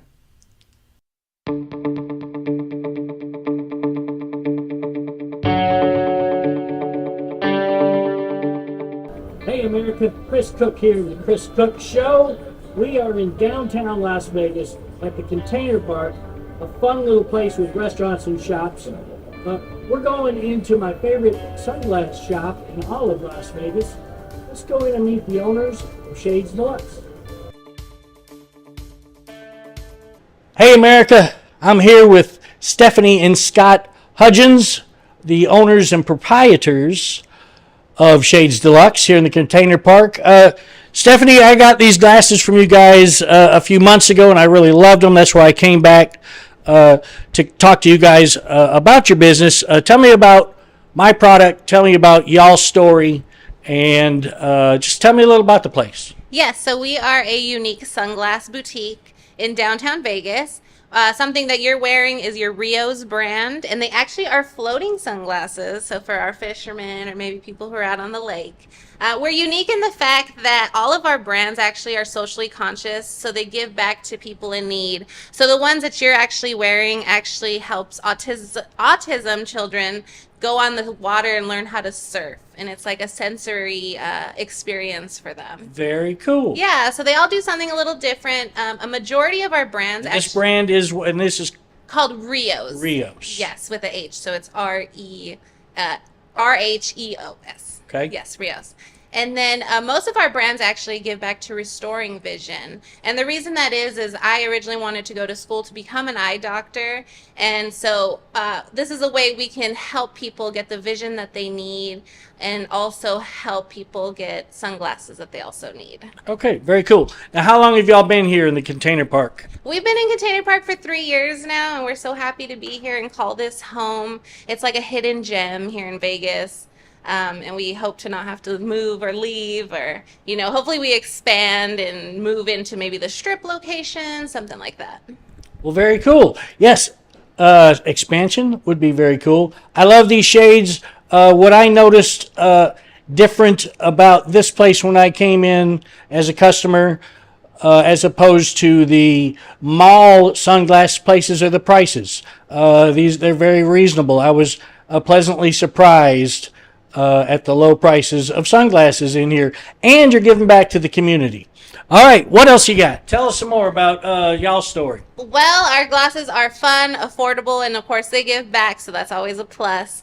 We have fun, stylish, trendy glasses, and we have something that we call sunglasses for all. So we have baby sunglasses, we have kids, teens, adults, a little bit of everything.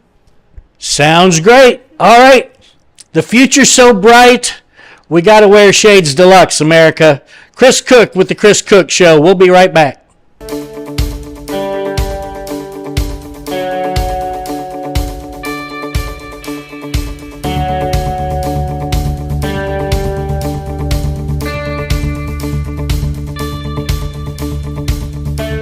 See, I told you, want those great people? Shades Deluxe in the Container Park. I wear them, you should too. Thanks, America. Hi, I'm Deacon T with Modern Word Ministries. It's great to be with you today. Just a short little promo for our show. Every Sunday morning we have service, and you can follow us at 10 a.m. Pacific Time on modernwordministries.org. And if you missed us or you want to see some of our older messages, go ahead and check us out on socialmediashows.com every single morning at 9 a.m. It's a great way to kick off your day, get a little bit of the word in you, get something uplifting, get you started off on your way. You know, if you're looking for prayer or you need some help, reach out to us. If you go to our website, again, that's modernwordministries.org, you can interact with me via telephone, via DM, text message, whatever you want. I'll get right back to you. So if you need prayer, you need help, you just need somebody to talk to, Modern Word Ministries is here for you. We are your church in the community. So until you see you next time, be blessed, everybody. Bye-bye.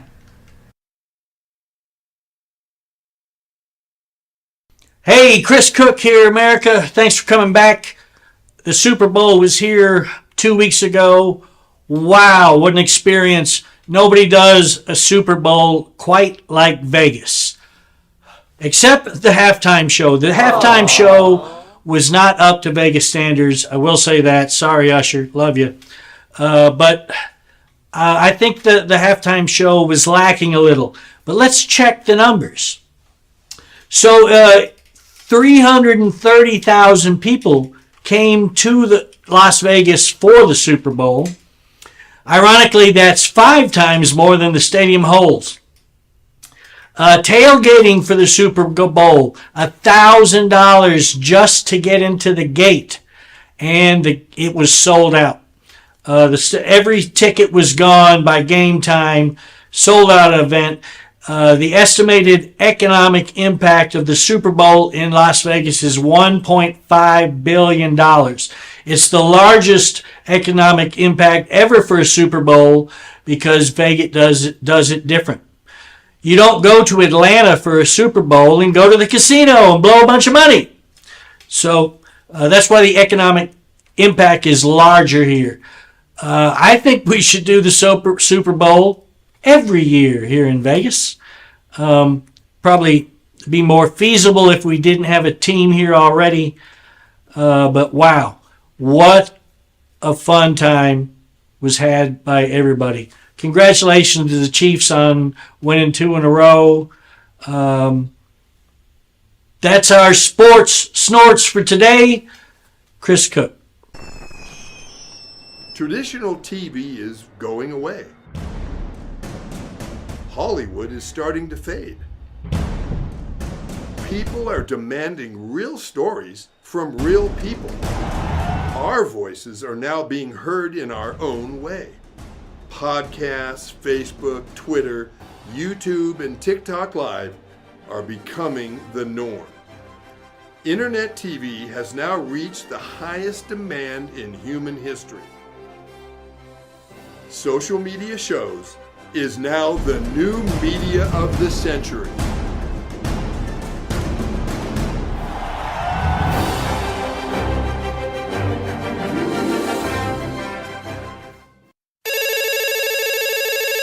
Thanks for calling Walmart. This is Chris. You left your underwear in the bathroom. Ma'am, we recycle those that we find back in the stock. I suggest you look in the bargain bin, but you're going to have to buy them back. Thanks for calling Walmart. Thanks for calling Walmart. This is Chris. You're in the store and you can't find your wife. Did you try calling her cell phone? You didn't. She's not answering. No, sir, we can't page her. But I suggest you check the bakery. We have delicious croissants. Thanks for calling Walmart. Thanks for calling Walmart. This is Chris. You left your child here this afternoon. Well, ma'am, we don't call them lost children. We call them junior employees. What's your son's name? Orangelo. You named your son Orange Jello? I'm sorry, ma'am. Well, Orangelo is busy cleaning up a mess on aisle 6, but he'll be ready for pickup right after that. Thanks for calling Walmart. Thanks for calling Walmart. This is Chris. You bought sod for your garden from our garden department, but it died? Can you return it? Well, sir, is it still on the pallet? You already installed it. Sorry, sir, that grass was alive when you bought it. It's yours now. Thanks for calling Walmart. Thanks for calling Walmart. This is Chris. You'd like to return a sweater? You bought a triple X and it's too small. Our sizes don't run true. Well, ma'am, sounds like our sizes aren't the only thing that ain't running. Thanks for calling Walmart. Now on digital and DVD. Did it? Space Wars Quest for the Deep Star is an epic sci-fi adventure. Do what needs to be done.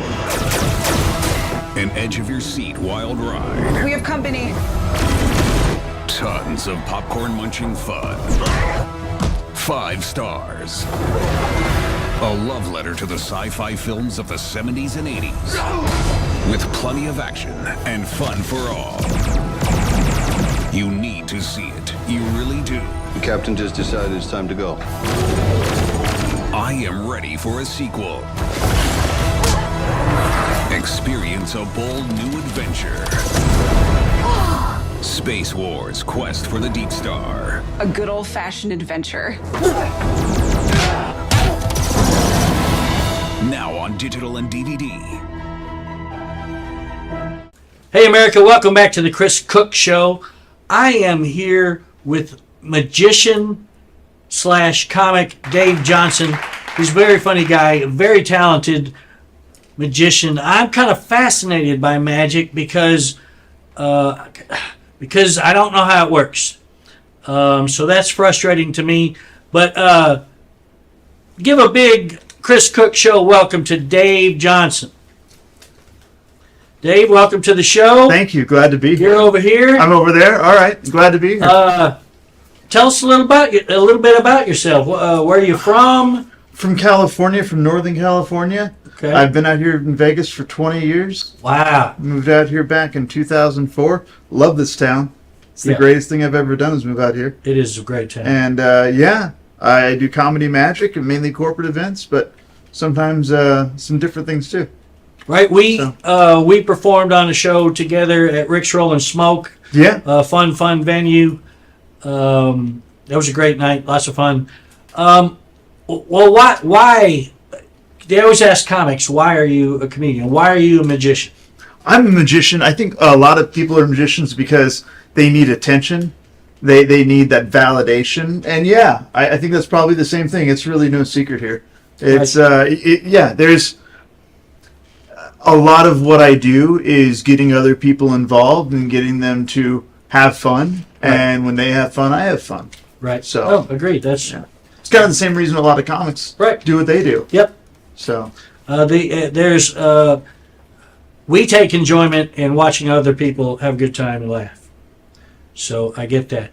Now you just the Super Bowl was just here, Maria. We did a big Super Bowl wrap up here. Tell us about that experience. How did you find that gig, and how were the crowds? You were in the parking lot? I was out in VIP tents? the Touchdown Club, yeah. Very It was cool. a lot of fun. What happened was an event planner here in town, Steve Byer, called me up, and he says, hey, you want to work the Super Bowl? And I said, yes. We don't have to negotiate. I'll just do it. Right. And so, yeah, it was great. I had a lot of fun. There was Cedric the Entertainer there. Oh, right. There was Billy Idol there. Oh, very cool. And they both performed on the main stage. And then I was way. over entertaining at the Touchdown Club, which was this area where people are eating and drinking and having a good time. And yeah, I did about 2 hours of walk-around magic out there. It was fun. My wife got to come out and videotape me. And, Very cool. Yeah. I was wondering who took all the video. Yeah, my wife did. We got her on in there. It was good. Very cool. Good stuff. And speaking of that, Maria, roll the tape of his Super Bowl adventure.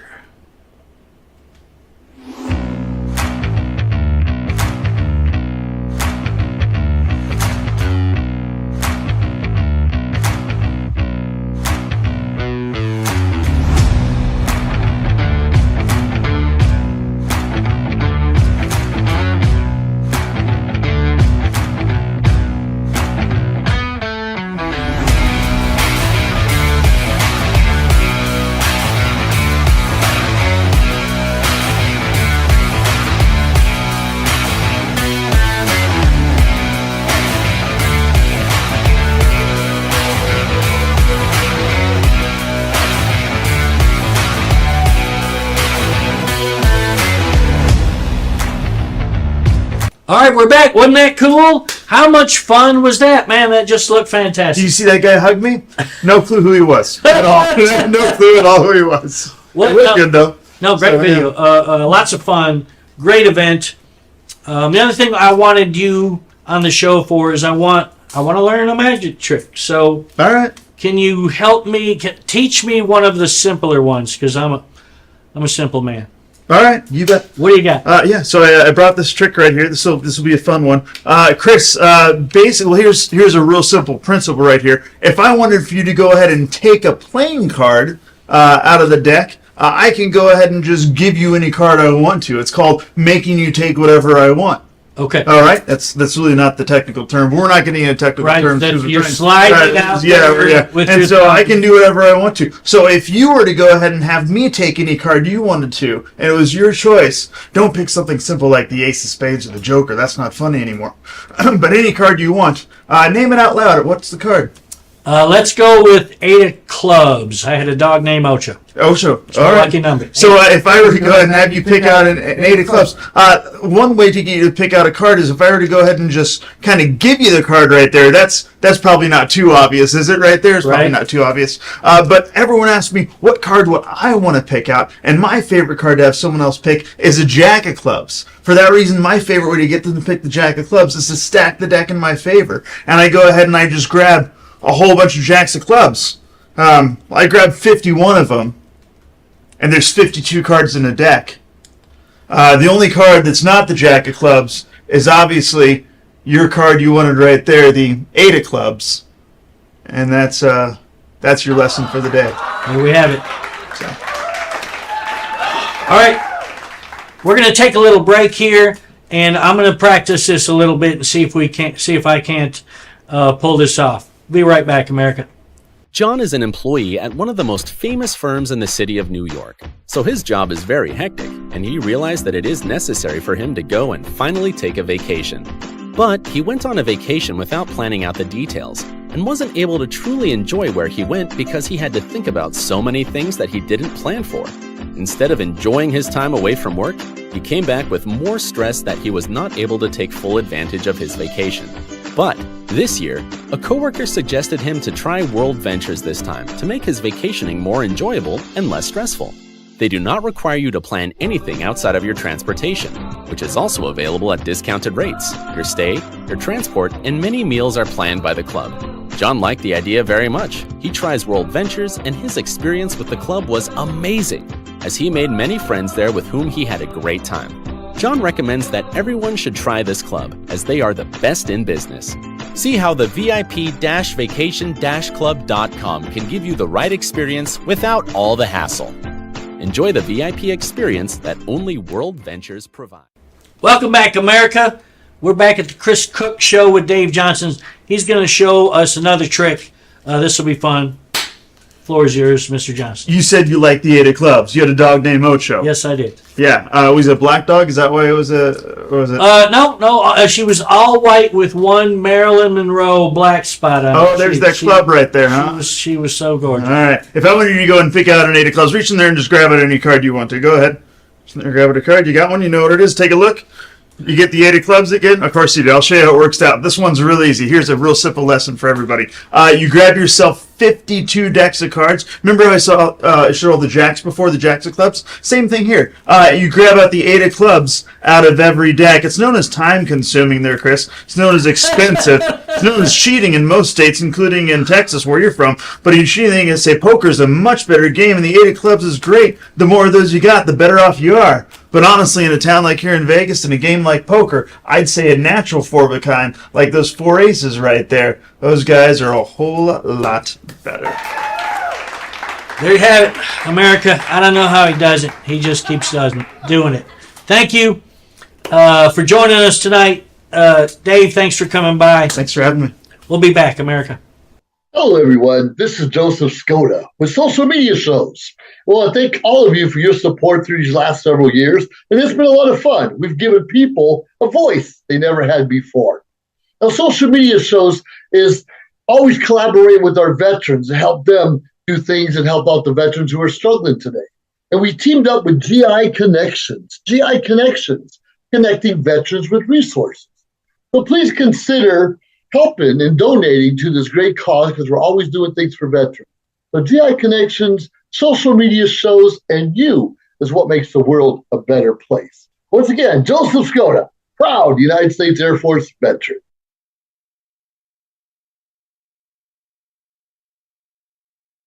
Hey, America.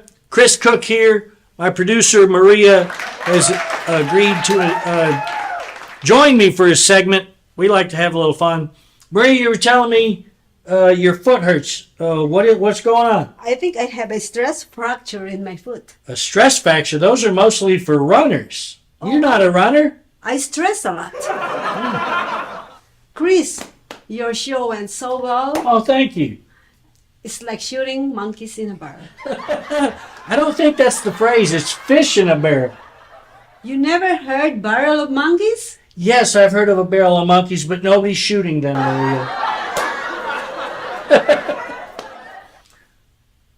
Maria, I heard you broke up with your boyfriend. I thought he was like a trophy boyfriend. He was, except he was third place bowling trophy.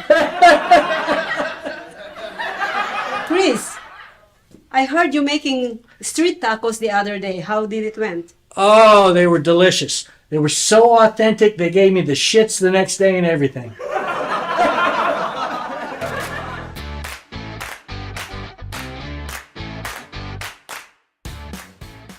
Now on digital and DVD. Space Wars Quest for the Deep Star is an epic sci-fi adventure. Do what needs to be done. An edge-of-your-seat wild ride. We have company. Tons of popcorn-munching fun. 5 stars. A love letter to the sci-fi films of the 70s and 80s. With plenty of action and fun for all. You need to see it. You really do. The captain just decided it's time to go. I am ready for a sequel. Experience a bold new adventure. Space Wars Quest for the Deep Star. A good old-fashioned adventure. Now on digital and DVD. Traditional TV is going away. Hollywood is starting to fade. People are demanding real stories from real people. Our voices are now being heard in our own way. Podcasts, Facebook, Twitter, YouTube, and TikTok Live are becoming the norm. Internet TV has now reached the highest demand in human history. Social Media Shows is now the new media of the century.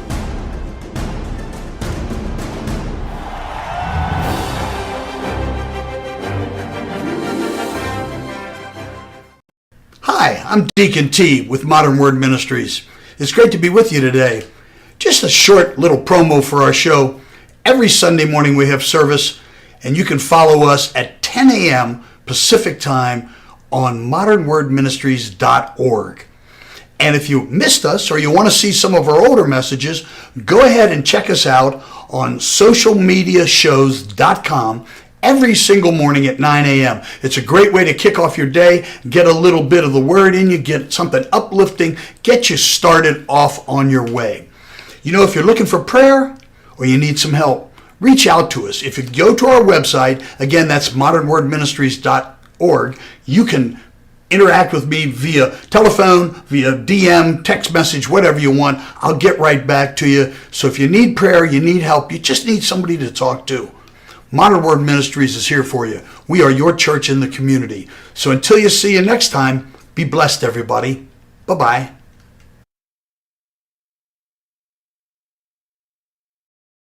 Now on digital and DVD. Hit it. Space Wars Quest for the Deep Star is an epic sci-fi adventure. Do what needs to be done. An edge-of-your-seat wild ride. We have company. Tons of popcorn-munching fun. 5 stars. A love letter to the sci-fi films of the 70s and 80s. With plenty of action and fun for all. You need to see it. You really do. The captain just decided it's time to go. I am ready for a sequel. Experience a bold new adventure. Space Wars Quest for the Deep Star. A good old-fashioned adventure. Now on digital and DVD. Welcome to Social Media Shows. Have you been watching social media shows recently? Of course you have. We have been live streaming for 4 years across social media platforms. We produce over 70 shows with over 1,000 episodes. In the process, we've helped over 100 creators realize their dreams and start their own show. We give platforms to promote your business. If you are an artist, if you have an event, if you are entrepreneurs, or if you have a story. If you haven't done it yet, go ahead and subscribe and follow us on major social media platforms. And if you have a great idea of a show, join us. Social media shows can help you produce and live stream your own show. Let us help you make your dream become a reality.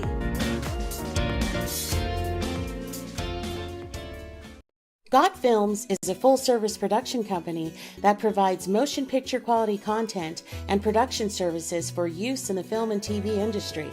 Looking for a seasoned crew, high-quality equipment, or other production services for your film, TV, commercial, corporate convention, sports, news, or interview project? Your search stops here. Some of our projects include NASCAR, American Restoration, Pawn Stars, Counting Cars, Top Chef, BattleBots, Forge and Fire, and Street Outlaws. We have also produced over 60 feature films and documentaries. We're ready for all your needs. Whatever your project, whatever your budget, big or small, Got Films got you. GotFilms.com.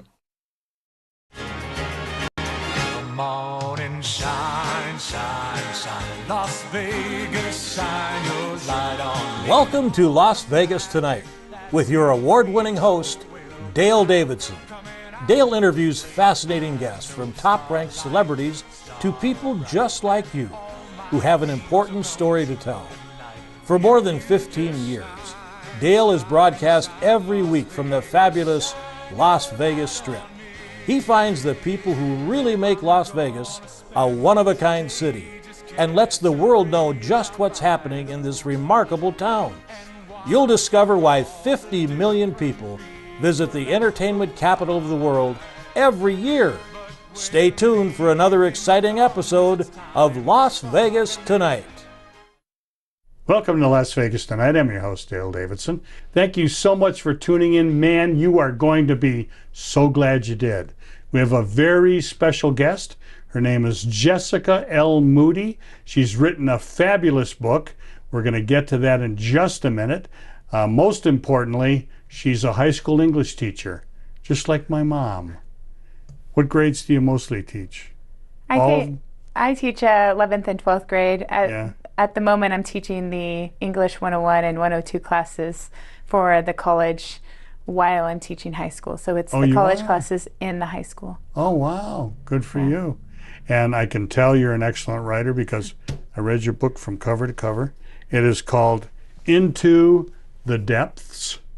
And William will put that up in a far better way than what I'm doing right now. And it's really good. Well done. And you made a courageous choice.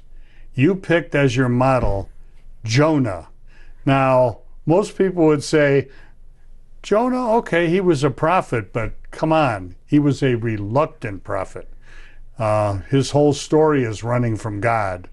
And then when he was finally forced to show up at Nineveh and get those people to repent, he was cranky the entire time. But I see why you did. But explain why Jonah was your model in this book. Well, I was praying to the Lord, and I was really seeking, intimacy, deeper knowledge of Him. And I was asking Him, Lord, how do I get deeper in my relationship with you? And immediately I felt like He said Jonah. And I was like, Jonah? Jonah's like the worst.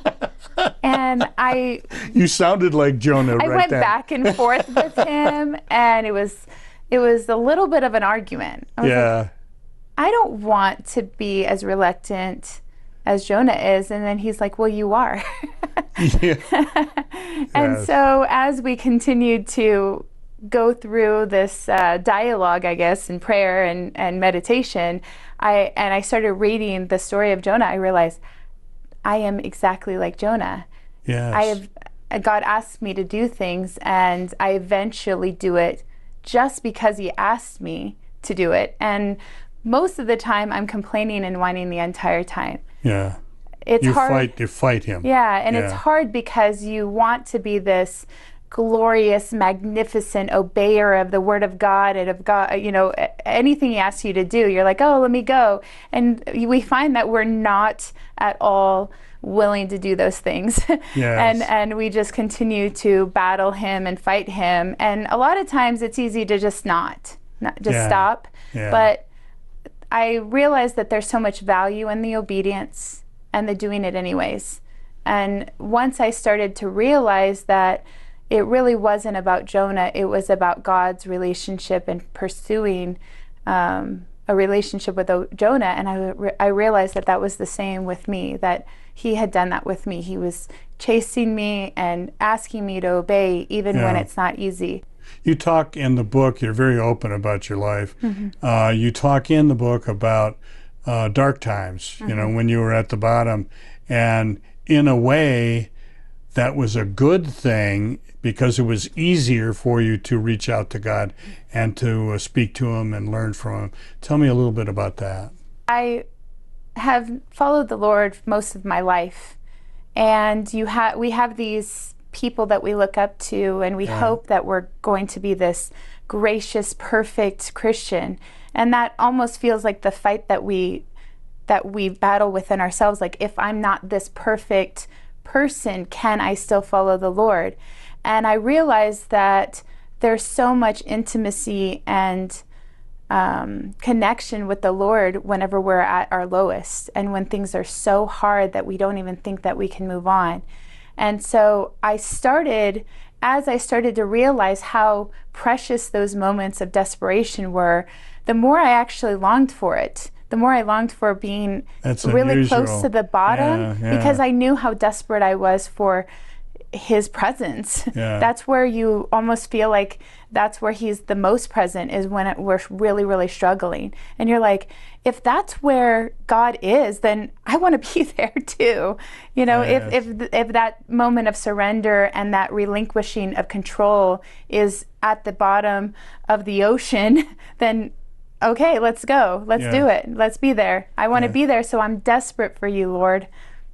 When you want the Lord as much as you want water, they say, that's the place you need to be. And you're right. When things are going swell, we don't think about the Lord much, do we? Yeah. Yeah. And you discovered that, and you put that, when you talk about desperation, you put that in a really good way. Mm-hmm. And I appreciated that in your book, and the honesty that you show us. Let's rewind a little bit on Jessica's life. Where'd you grow up? I was a daughter of a U.S. Marine Corps Sergeant Major. Oh, wow. So he was a Sergeant Major. Vietnam veteran, pretty hardcore. You know, he was tough, and my mom was the gracious, sweet one who got saved during the Jesus movement. Oh, wow. Yeah, so in the 70s. In the 70s, yes, Yeah. she got saved. I moved around all over the place. I was born in Hawaii. I lived in New Orleans and San Diego. I've moved around quite a bit. I'm a little bit of a gypsy of sorts, where I love change, I love growth, I love opportunities to kind of shake up the world that I'm in, so that I can, I don't know, connecting with people and meeting people is definitely one of the things that I realize now I've always done. I didn't know that I was doing those things at the time. I was just excited to meet new people all over the place, do new things. And that's why you joined the Marine Corps. I did. Yeah, and even living under the tutelage of a Sergeant Major, Yes. which is a very big deal in the Marine Corps, by the way. Yes. You still wanted to do what Daddy did, huh? Yeah, it's funny because so much of my life has been a little bit of moving forward and going, oh my gosh, what am I doing? Where should I go? What's next? And getting an inkling from the Lord or an idea, and just saying, okay, let's do it. Let's jump in. So that's kind of how I joined the Marine Corps. Is I was going to college, and I was like, I don't know if this is for me quite yet. I was 18, and so I was like, I'm just going to join the Marine Corps, and I signed up like the next day. And did we regret it during basic? You know, it's funny. Yeah, I mean, as the, you know, we're sleeping in our racks in the middle of the night, and everyone around me is crying, I'm like, okay, this is what I'm doing, so I'm gonna do it. Yeah. As well as I can. I definitely wasn't the best nor the worst Marine, but I was there, and I was dedicated to finish the contract, and I did well. I realized as I was in, I was like, it inspires me to do other things that I'd like to do, which is become a teacher. Yeah. Where were you stationed? Any place fun? I was stationed in Hawaii. Oh, nothing wrong with that. Right outside of base. It was my aunt and uncle that I could spend holidays with. My grandma was in Honolulu, so it ended up being a really great opportunity to get to know that side of my family a little bit more. And then I got stationed in Okinawa for a year. Oh, okay. So that was really nice too. Okay. That was one of those moments that's kind of neat. You know, at one point I was in Hawaii, and I was like, Lord, like, I feel like I'm not growing here. I'm not doing the things that you want me to. Like, is there an opportunity for me to go someplace else and really seek you and have an opportunity to grow with people who are like-minded? And then the next week I had orders to Okinawa, and I met some of the greatest believers. We had so much fun worshiping the Lord, going to different churches all over the place, and just enjoying my last year in the Marine Corps. What a blessing. What a blessing. Yeah. Obviously, you then came to Christ at an early age. Yes. Tell me about that. At a young age, we went to a Lutheran church. My dad grew up Lutheran in a German-speaking Lutheran church in Arkansas. And so we grew up in a Lutheran church. I feel like I came to faith pretty young, about 13. Okay. So we started out pretty traditionally, but then we moved over to a Southern Baptist church. And then our pastor went to the Toronto Revival and started speaking in tongues. He came back completely charismatic, healing, speaking in tongues, all of the things. Not really Southern Baptist. Our Southern Baptist preacher turned out to not stay with the Southern Baptist Convention. I love Southern Baptists. I love Lutherans. I love charismatics. But it was pretty neat to get experiences with all of them. Yeah, somebody once said to me, we're all one church. We just sit in different pews. Absolutely, I agree with that. It's been neat because I have been to so many different churches and denominations. I'm like, we're all seeking the Lord. We all love Him. We all want to honor Him. And so let's do it together. Yeah. The other thing that you talk about in the book that I admire because it's common. People fall away from the Lord. People walk away from the Lord. You admit to doing both. Yeah. Many of us who are Christians put on a false front, a fake smile, and everything's great, even when it's horrible. Talk to me a little bit about your experiences in leaving the Lord and then what brought you back. I think as a young person, we really struggle with the Lord, especially in our 20s. Obviously, there's a lot of emotions and sadness associated with moments of turning our backs from the Lord. We want to pretend like those don't exist. Right. But, our God is bigger than all those things. I realized that even when I maybe turned away from Him or had seasons where I was wondering, why in the world am I doing this? What is this? Who are you?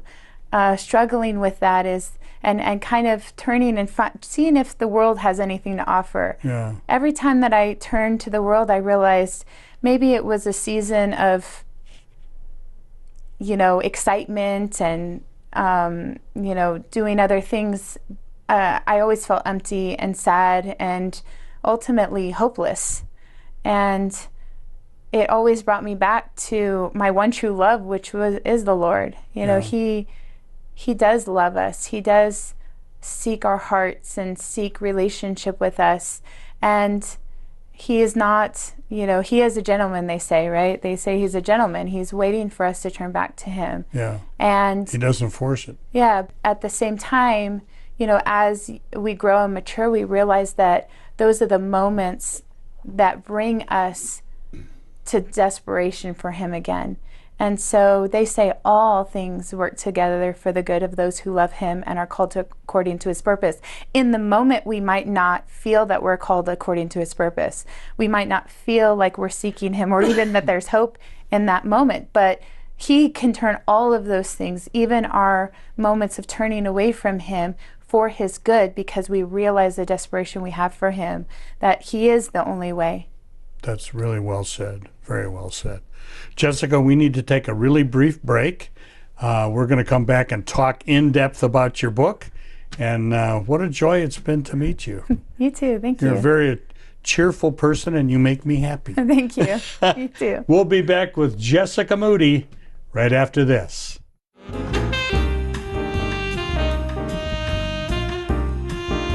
Hi, I'm Dale Davidson, host of Las Vegas Tonight. Radio has an enduring place in the heart of America. Sometimes it's music that can enliven your spirit or keep you company when you need some. More often for me, it's just been the right spoken word or two that can quiet my mind and soul. Radio brings me a reassuring word in the quiet of night or a welcoming voice early in the morning as I shake off the night's sleep and find my way into God's purpose for my day. And always, I find the best radio station is the one that brings me the best news, the gospel of Jesus Christ. My favorite radio station is KKVV in Las Vegas, Nevada. It's still right where it's been for years, at 1060 on the AM dial, hovering over Sin City like a gospel airship, broadcasting the good news of the abounding love that Jesus Christ has for every single one of us. No matter who you are or where you live, you can receive God's Word via the KKVV Gospel Airship. Just go to kkvv.com and click on Listen Live. KKVV is using all the tools that God's provided them, like podcasting and video streaming and video on demand, to produce programs that lift up our fellow believers and save the lost. If you feel a calling to speak to others about Jesus Christ on your very own show, pick up the phone and call the station. They'll be happy to tell you how. Call KKVV today at 702-731-5588 or drop them an email at kkvvradio@hotmail.com. Please join me in becoming part of the KKVV family. You'll be glad you did.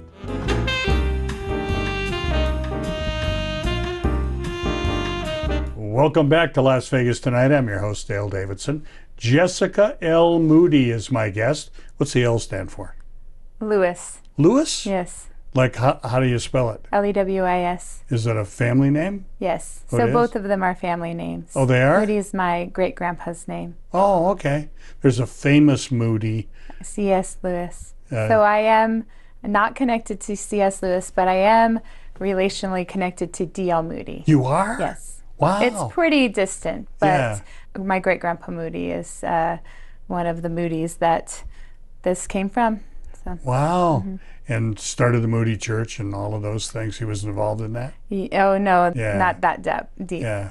But That's we nice. have a very, very long line of pastors and ministers in our family line. It sort of cut off between my great-grandpa and my mom when my mom got saved during the Jesus movement. Right. But I always feel like God had his hand on our family line. Yeah. Was she in L.A. during the... Yes. Did she meet She Chuck used- Smith and all that? She wasn't a part of that. She was a part of a small ministry in Watts. So Oh, she wow. was a very, very shy young girl, and she used to play the guitar and not say anything else in this sweet. ministry. That's sweet. And then she was there for about a year and then went back home to Kailua. Wow. Hawaii. That's a great story. Thanks for sharing that. You had a bad car accident. Yes. Tell me about that. So the summer after my 8th grade year, me and my friends went with one of my friend's older sisters up 3 hours to, I was growing up at that time in Missouri. So we okay. had a 3-hour trip up to Six Flags. Oh, yeah, On the way sure. back, it was at nighttime and all of us girls had fallen asleep in the back. No one had their seatbelt on. God had given me a dream while I was sleeping in the back that I was in a car accident. I woke up and I was in a car accident. It was a completely different, so I have 2 memories of a car accident from that night. I woke up and I started saying the Lord's Prayer out loud, and suddenly I blacked out in the middle of it. I woke up, blood all over my face. The ambulance was there. I found out later that a nurse, during that time, no one had cell phones in their vehicles. Right. We were in the middle of nowhere. And there was a lady behind us who was a nurse who had a car cell phone. And Oh, so my she was in Lord. there, was able to call the paramedics right away. They were on the scene very quickly. Wow. We had rolled 3 times, not one serious injury. I believe that many of us flew out of the vehicle. We ended up landing on my side of the vehicle.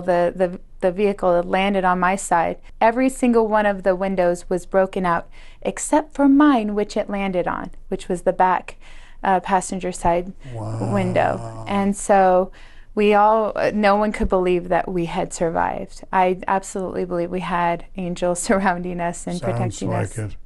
Yeah, and that strengthened your faith as a young gal? Yes, absolutely. We should have died at that moment. Wow. And so God intervened and saved us.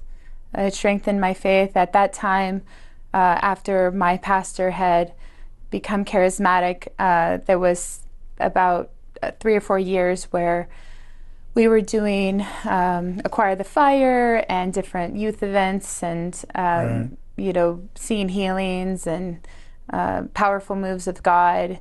I had moments of boldness when I was a very shy child, but God intervened and gave me words and abilities abilities to speak to people that I didn't have naturally. Yes. And now you're a teacher, and I you can am. speak in front of people almost your age. Yeah, well, luckily we're about 20 years apart now. But, that was a lot of practice, a lot of work.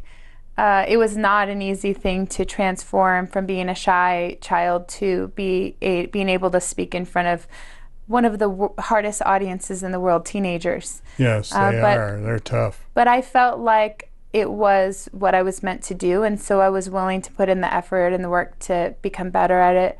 I would say, my students right now, they're like, Miss, can we watch your video? And I'm like, well, yeah, we'll see how it goes. I want to be able to see what, how a smaller group interacts with it as far as my students are concerned, because I'm working at a public school. So we'll see how we go about that. I probably will let them see it. If they'd like to see it. So, And then they're a part of my heart. I'm a little bit tough now. Bring out the Marine Corps in me. Do we need to bring out the drill instructor? Do we need to put this, establish these boundaries? Yes. But we have a good time, and I love what I do. Teachers my wife and I were talking about this morning. Teachers are just such wonderful people. They really are. Thank you. You give up, a lot of money, Mm-hmm. You give up career growth, you give up a lot of things to be a teacher. But, watching the students come back and tell my mom, who was an English teacher, that it meant so much having her as their teacher just used to thrill her. And me listening to it, Yes. It's just such a joy. It really It's is. wonderful. Yeah. You fought God in writing this, too. You talk about that throughout the book, where you say, well, okay, but, who am I? You were feeling like a little bit like you didn't have what it takes to tell other people how to live their lives. Tell us a little bit about that struggle. So people were struggling with creative and even non-creative projects can learn a little bit from you.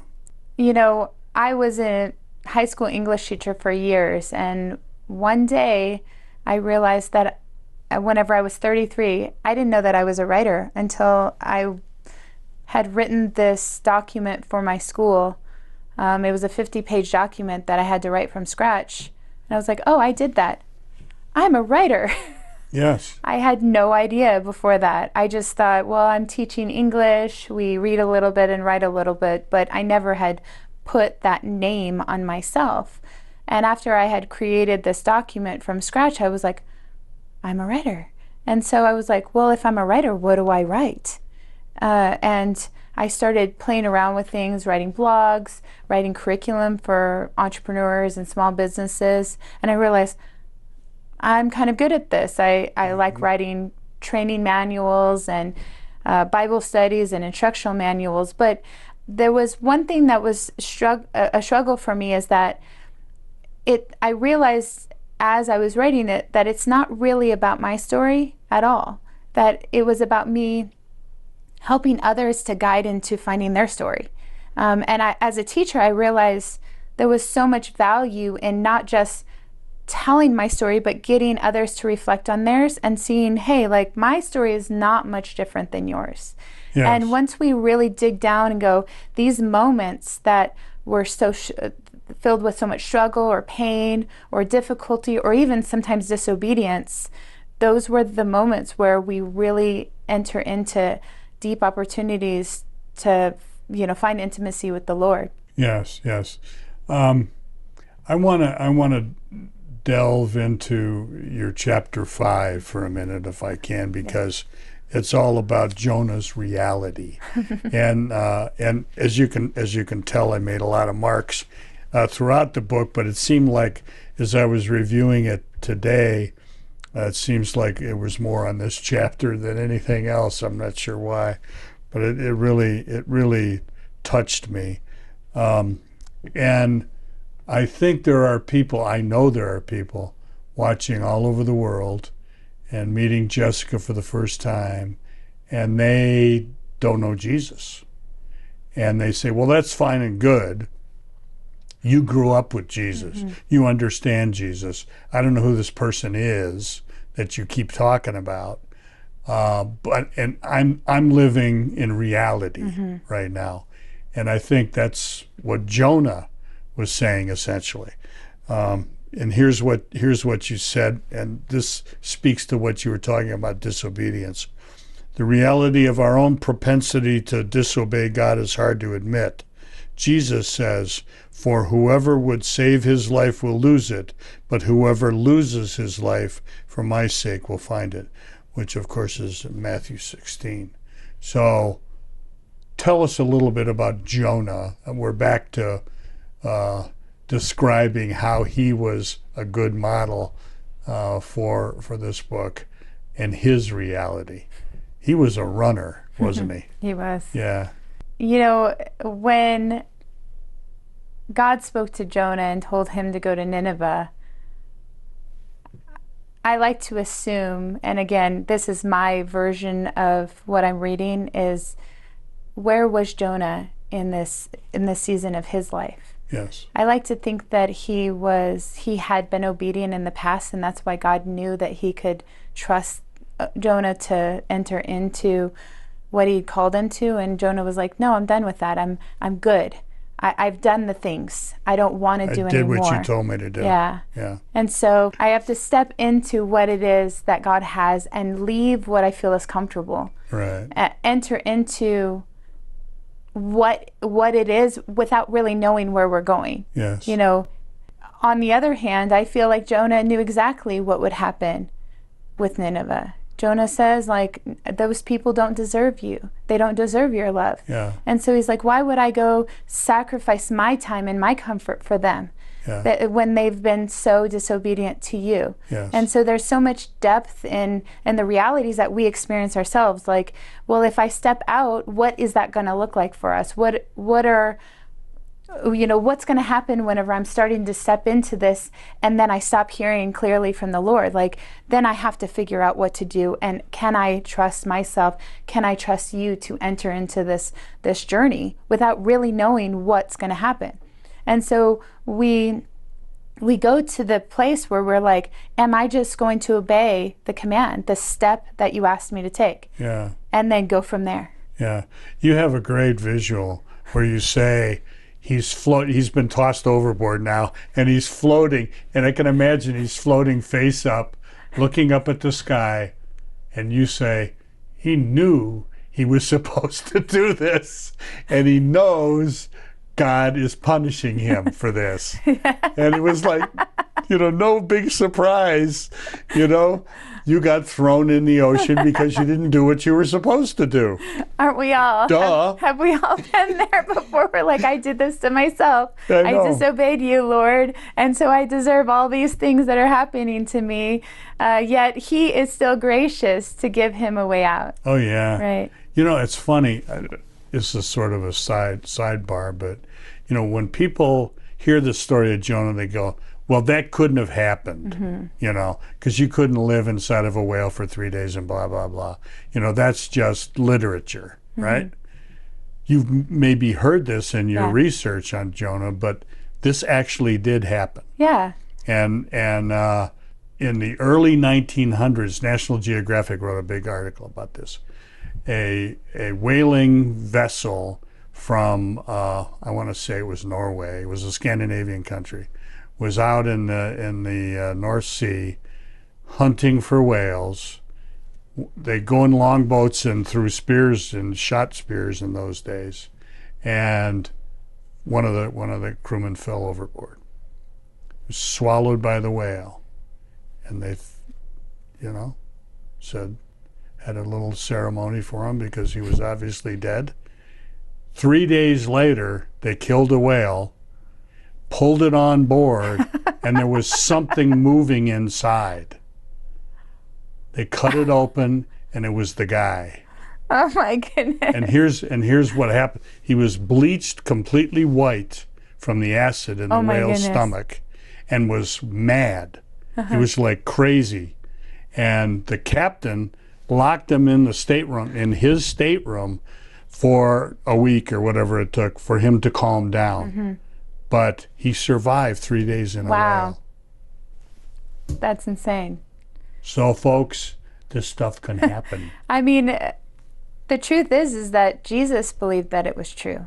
He's the one who mentioned, just like Jonah was in the depths for 3 days and 3 nights, I will be in the ground or in the, I'm not sure what the exact scripture is, but Right. he says the same thing. So Yeah. if Jesus tomb, believes yeah. it and we believe Jesus, then we have to believe that Jonah's story is true. Yeah. Right? You know, the Bible is one book, and that's one Mhm. thing we always need to remember. Mhm. And Jesus is throughout. Mhm. He's in the Old Testament, he's in the New Testament, he's always there. And you know that. Yeah. Wow. Jessica is great, isn't she? We need to take another brief break. We're going to come back with Jessica Moody, who is the author of this great book called Into the Depths. And I promised that I'm going to read it a second time because there's a workbook aspect to this. There's room in the margins, that's why it's wider, and some pages that are like that Mhm. where you can journal. And then you ask good questions. Thank you. Good journalistic type questions. We'll be back with Jessica right after this.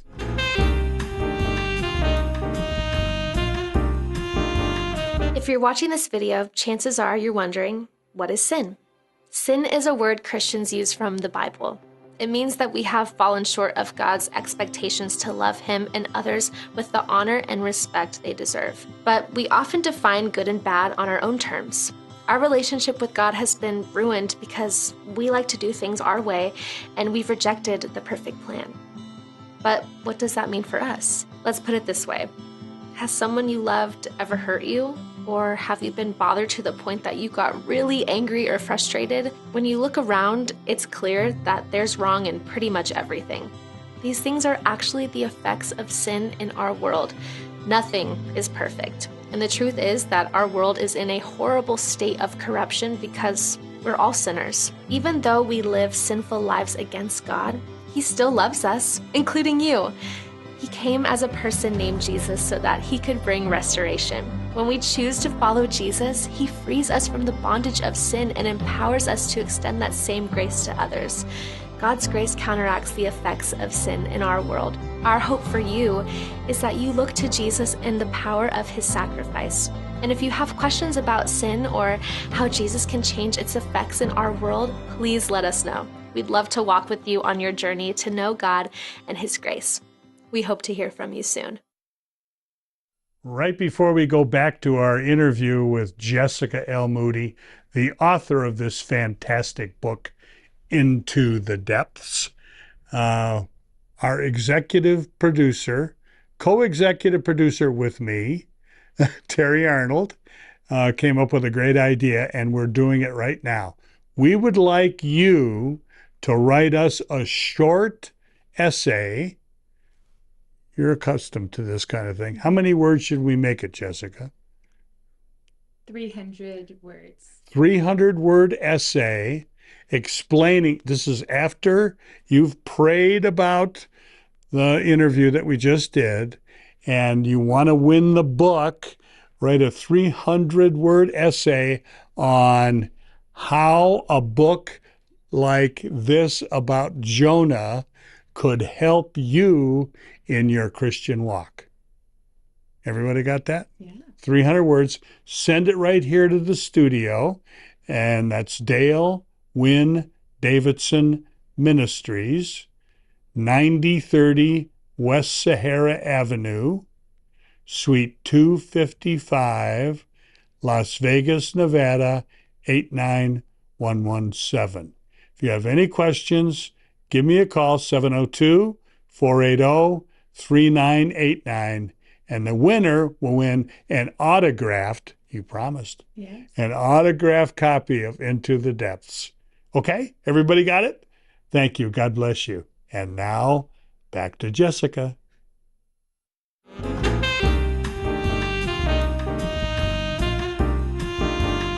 Welcome back to Las Vegas tonight. We are having some kind of fun here with Jessica Lewis Moody, J.L. Moody. Why did you use your initials in the book instead of Jessica? Any particular reason? It's by J.L. Moody, by the way, when you look for it. If we're honest, Yeah. I really struggled with being a female writer because I sometimes feel that female writers are supposed to be women pastors, and only women pastors. Like Beth Moore. Yeah, and I value their contribution, and I think that they've been following the Lord and doing the things that God's called them to do. But I've never felt called to speak to only women. And I wanted to avoid the stereotype of, oh, it's a woman author, so this is for women. I think this is an opportunity for everyone to step into the things that God has for us. That we might struggle and have challenges and even arguments sometimes with the Lord, but ultimately, he just wants us. He wants our hearts. He wants our obedience, and he wants to use us for his vessels. So I wanted to take that off the top, that it wasn't a barrier for men or other people to think, okay, well, since she is a woman, she must only speak to women. Oh, that makes sense. Yeah, I hadn't thought of that. And I never thought when I was reading it that this is a woman's book. You know, I think it's for everybody. It really I think is. so. I mean, being a teacher, my audience is men and women and people from all backgrounds and cultures and all the things. So I want to be able to speak. And again, it's not necessarily about my story.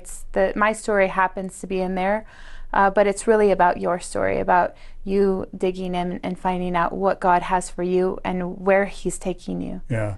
And you don't need to feel inferior about any of this. Thank you. You know, yeah, like I sensed that when you came right out and said it, you know, in the book. I don't know how to do this. Yeah. But you did a great job, and it's well done, well written, and biblical. Thank you. Yeah, I mean, you really covered it. You really did. And you came to Nineveh right here. Yes. Did you ever think of that when you were flying up here, that you're coming to the modern day Nineveh? Absolutely. When the opportunity came for me to be here, I was like, no, thank you. Yeah. And having a conversation with my small group and some wonderful mentors that and Terry Arnold, you know, she said, no, you can do this. And I was like, no, I can't. You know, just like, no. Yeah. And they're like, well, you know, isn't that what the book's about? I'm like, yes, the book's about the fact that I'm Jonah. And I don't want to do this. I don't want to do this. And, you know, going through it, going, well, I'm going to do it, not because I want to, but because God told me to. And so ultimately, you know, there's a lot of fear around stepping out and having these opportunities because of the idea of, you know, I don't want it to be about me. Yeah. And I never want it to be about me. It's about what the Lord has done and can do.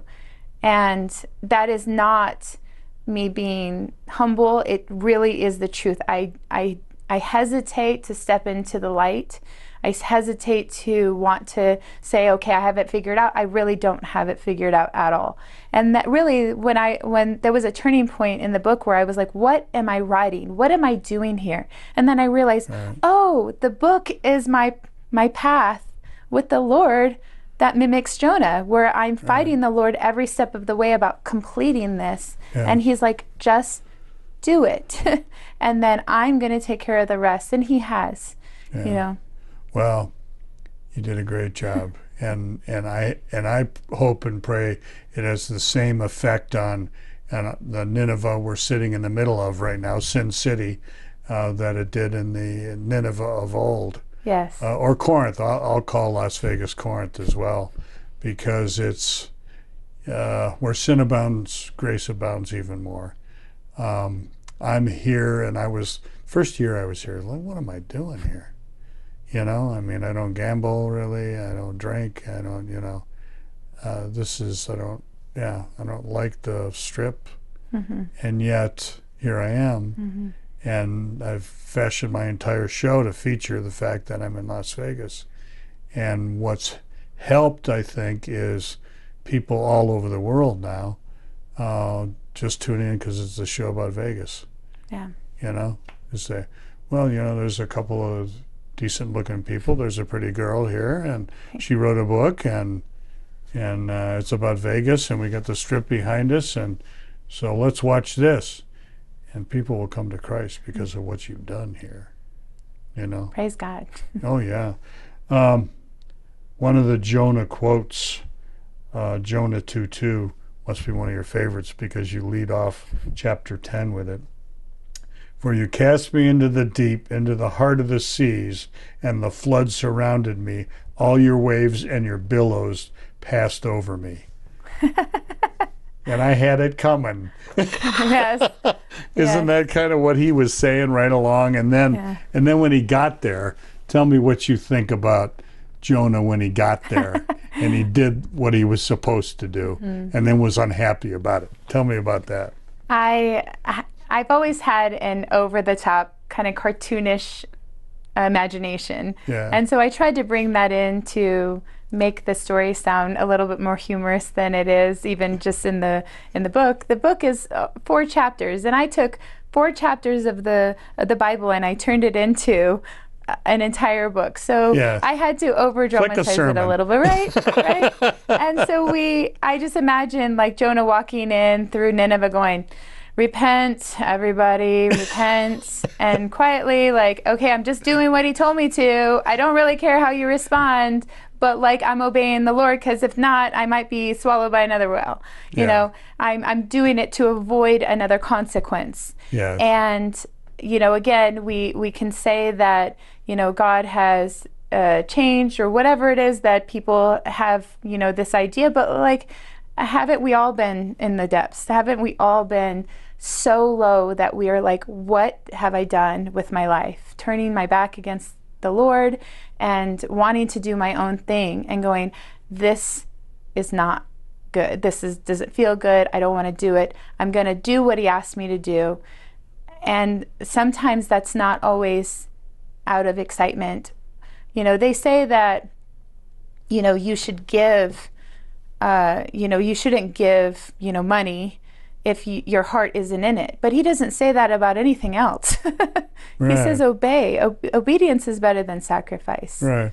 You know, sometimes we have to step out and step into obedience before we feel the peace and the fruits of the Spirit that he offers us. Sometimes we have to obey first. Right. It's not out of, you know, our own goodness that we do these things. It's about him transforming us and his movement forward. And it's really exciting whenever we've done things that we don't necessarily think that we want to do, and then we do it anyways, and we find joy after the fact. Yes, often. And it's, you know, what I liken it to is somebody saying, Mom, as a kid, some of these your students, I really don't want to do this. You know, it's outside my comfort zone is what they're saying. I'm going to hate this. And then they find great joy, particularly in being in service to others. Yeah. And you talk about that quite a bit in the book. I think you did everybody a service by picking Jonah. Thank you. You know, I think Jonah got a whole book because he's us. Yeah. Isn't that really what it absolutely, is? I mean, we've all known people that just charge ahead and they never had any second thoughts whatsoever. But how rare is that? You know, most of us are just, I don't want to, you know. Yeah. And have you found it easier in your own life now that you've really examined Jonah and written about him? Have you found it easier to get back to the Lord and to be obedient, or is it still a struggle? I think of it more like a relationship where it's like, you know, I seek clarity. I seek, you know, confirmation from the Lord of the things. He knows I'm going to be obedient eventually. Am I always obedient right away? I still struggle with that, even being here at this moment. Right. But what I have committed to him is I'll take the first step. Yeah. You know, I do need him desperately to be with me along the path. You say that a lot in the book. Yeah. Yeah. It sometimes is scary because sometimes we take the first or second step and then we're like, wait, where are you, Lord? Are you still with me? And he's like, I led you on the path. I asked you to go on it. Of course I'm going to be with you. Yeah. And whether it's going to be extreme clarity, it might not be. Yeah. But obedience is in the consistency and the and he's with us even when we don't always feel that he's with us. Yeah. So it's not like I've necessarily figured it out, but I have figured out that even if I mess it up, he's still there with me too. Oh yeah, yeah. And he sees in us capabilities we have no idea that we have. Yeah. You know, and also there's a saying that I like a lot because I use it a lot, and that is, he doesn't call the equipped, he equips the called. Yes. And that's what you experienced in writing this book. Absolutely. Right? Because you said, I don't know how to write a book. And yet you wrote a terrific book. Thank you. So what better example do we have than Jessica Moody? And I think that's why you're doing a service by showing up here and wherever else you go. Because as they say, 99% of it is just showing up, you know. And we all have fears, and we all wish, gee, I wish I had done that. You know, and I think if people have regrets, you need to buy this book, Into the Depths. Okay? Promise? I think you'll really be glad you did. Jessica, I told you during the break that I was going to spring something on you. So it's not a complete surprise, but we only have 3 or 4 minutes left in the show, and I'd like you to take it over. Take the show over and talk to people who don't know Jesus. We have millions of people who watch this show, and you're a wonderful example of a great Christian lady. So whatever the Holy Spirit puts on your heart, tell them. I just want all of you to know that God called you. You know, he equipped you with your talents, your skills, all of the things that are available for you to take the first step. He is with you. He's not always going to be, it's not going to always be obvious that he's with you, but he is, and he wants the best for you. And for you to step into that, you're going to find an abundant life and abundant opportunities that you've never expected.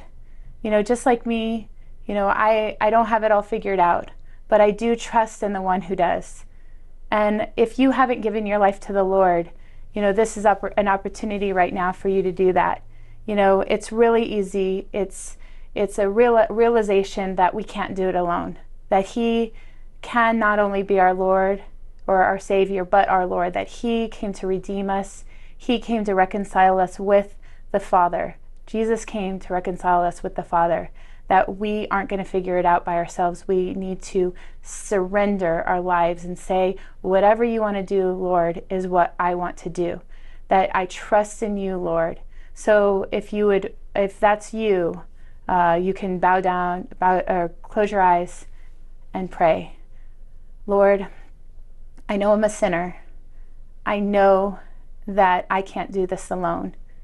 I want you not only to be my Savior, to reconcile me with the Father, but my Lord, to guide every step of my life so that I can be an honor to you, that I can say that you are the thing that changed me, that this moment right now is my testimony to your goodness and your kindness and your love. And I want to spend the rest of my life following you alone. In Jesus' name, amen. Amen. Thank you. Thank you. Yeah, people came to Christ right now. Praise the Lord. Through the Holy Spirit and through you. So thank you for doing it. Thanks for coming on the show. What a blessing it's been to have you on the program. Thank you. Please come back. Are you going to write another book? I do have another book in the works. Okay, when it is ready, all right, you have an open invitation. Come whenever you want. Thank you. And we'll talk about that. Awesome. Jessica L. Moody. And boy, she's got ways to reach her hello@jessicalmoody.com. That's my email. That's your email address. jessicalmoody.com/into-the-depths. Yes. Which is the name of the book. Amazon. Mm-hmm. Do they have an electronic book as well as the paperback? We don't, because I realized that I want everyone to be able to write in the book. That makes sense. Yeah. So having it as a workbook is going to be better for everybody. Yeah. Okay, great. And Instagram.com/JLMoody. Mm-hmm. That's wonderful. Please get in touch with her. She'd be happy to talk to you. And believe me, if she can help idiots like me when I was in high school to be writers, which I know she has done, she can help anybody. God bless you. Thank you. Thank you. Jessica Moody, and the book is once again Into the Depths. So thank you so much for dropping into Sin City, our version of Nineveh, and being Jonah for us. We appreciate it. And as I try to remember to say each and every episode of Las Vegas Tonight, when it comes to our Lord and Savior Jesus Christ, please walk with him. God bless you.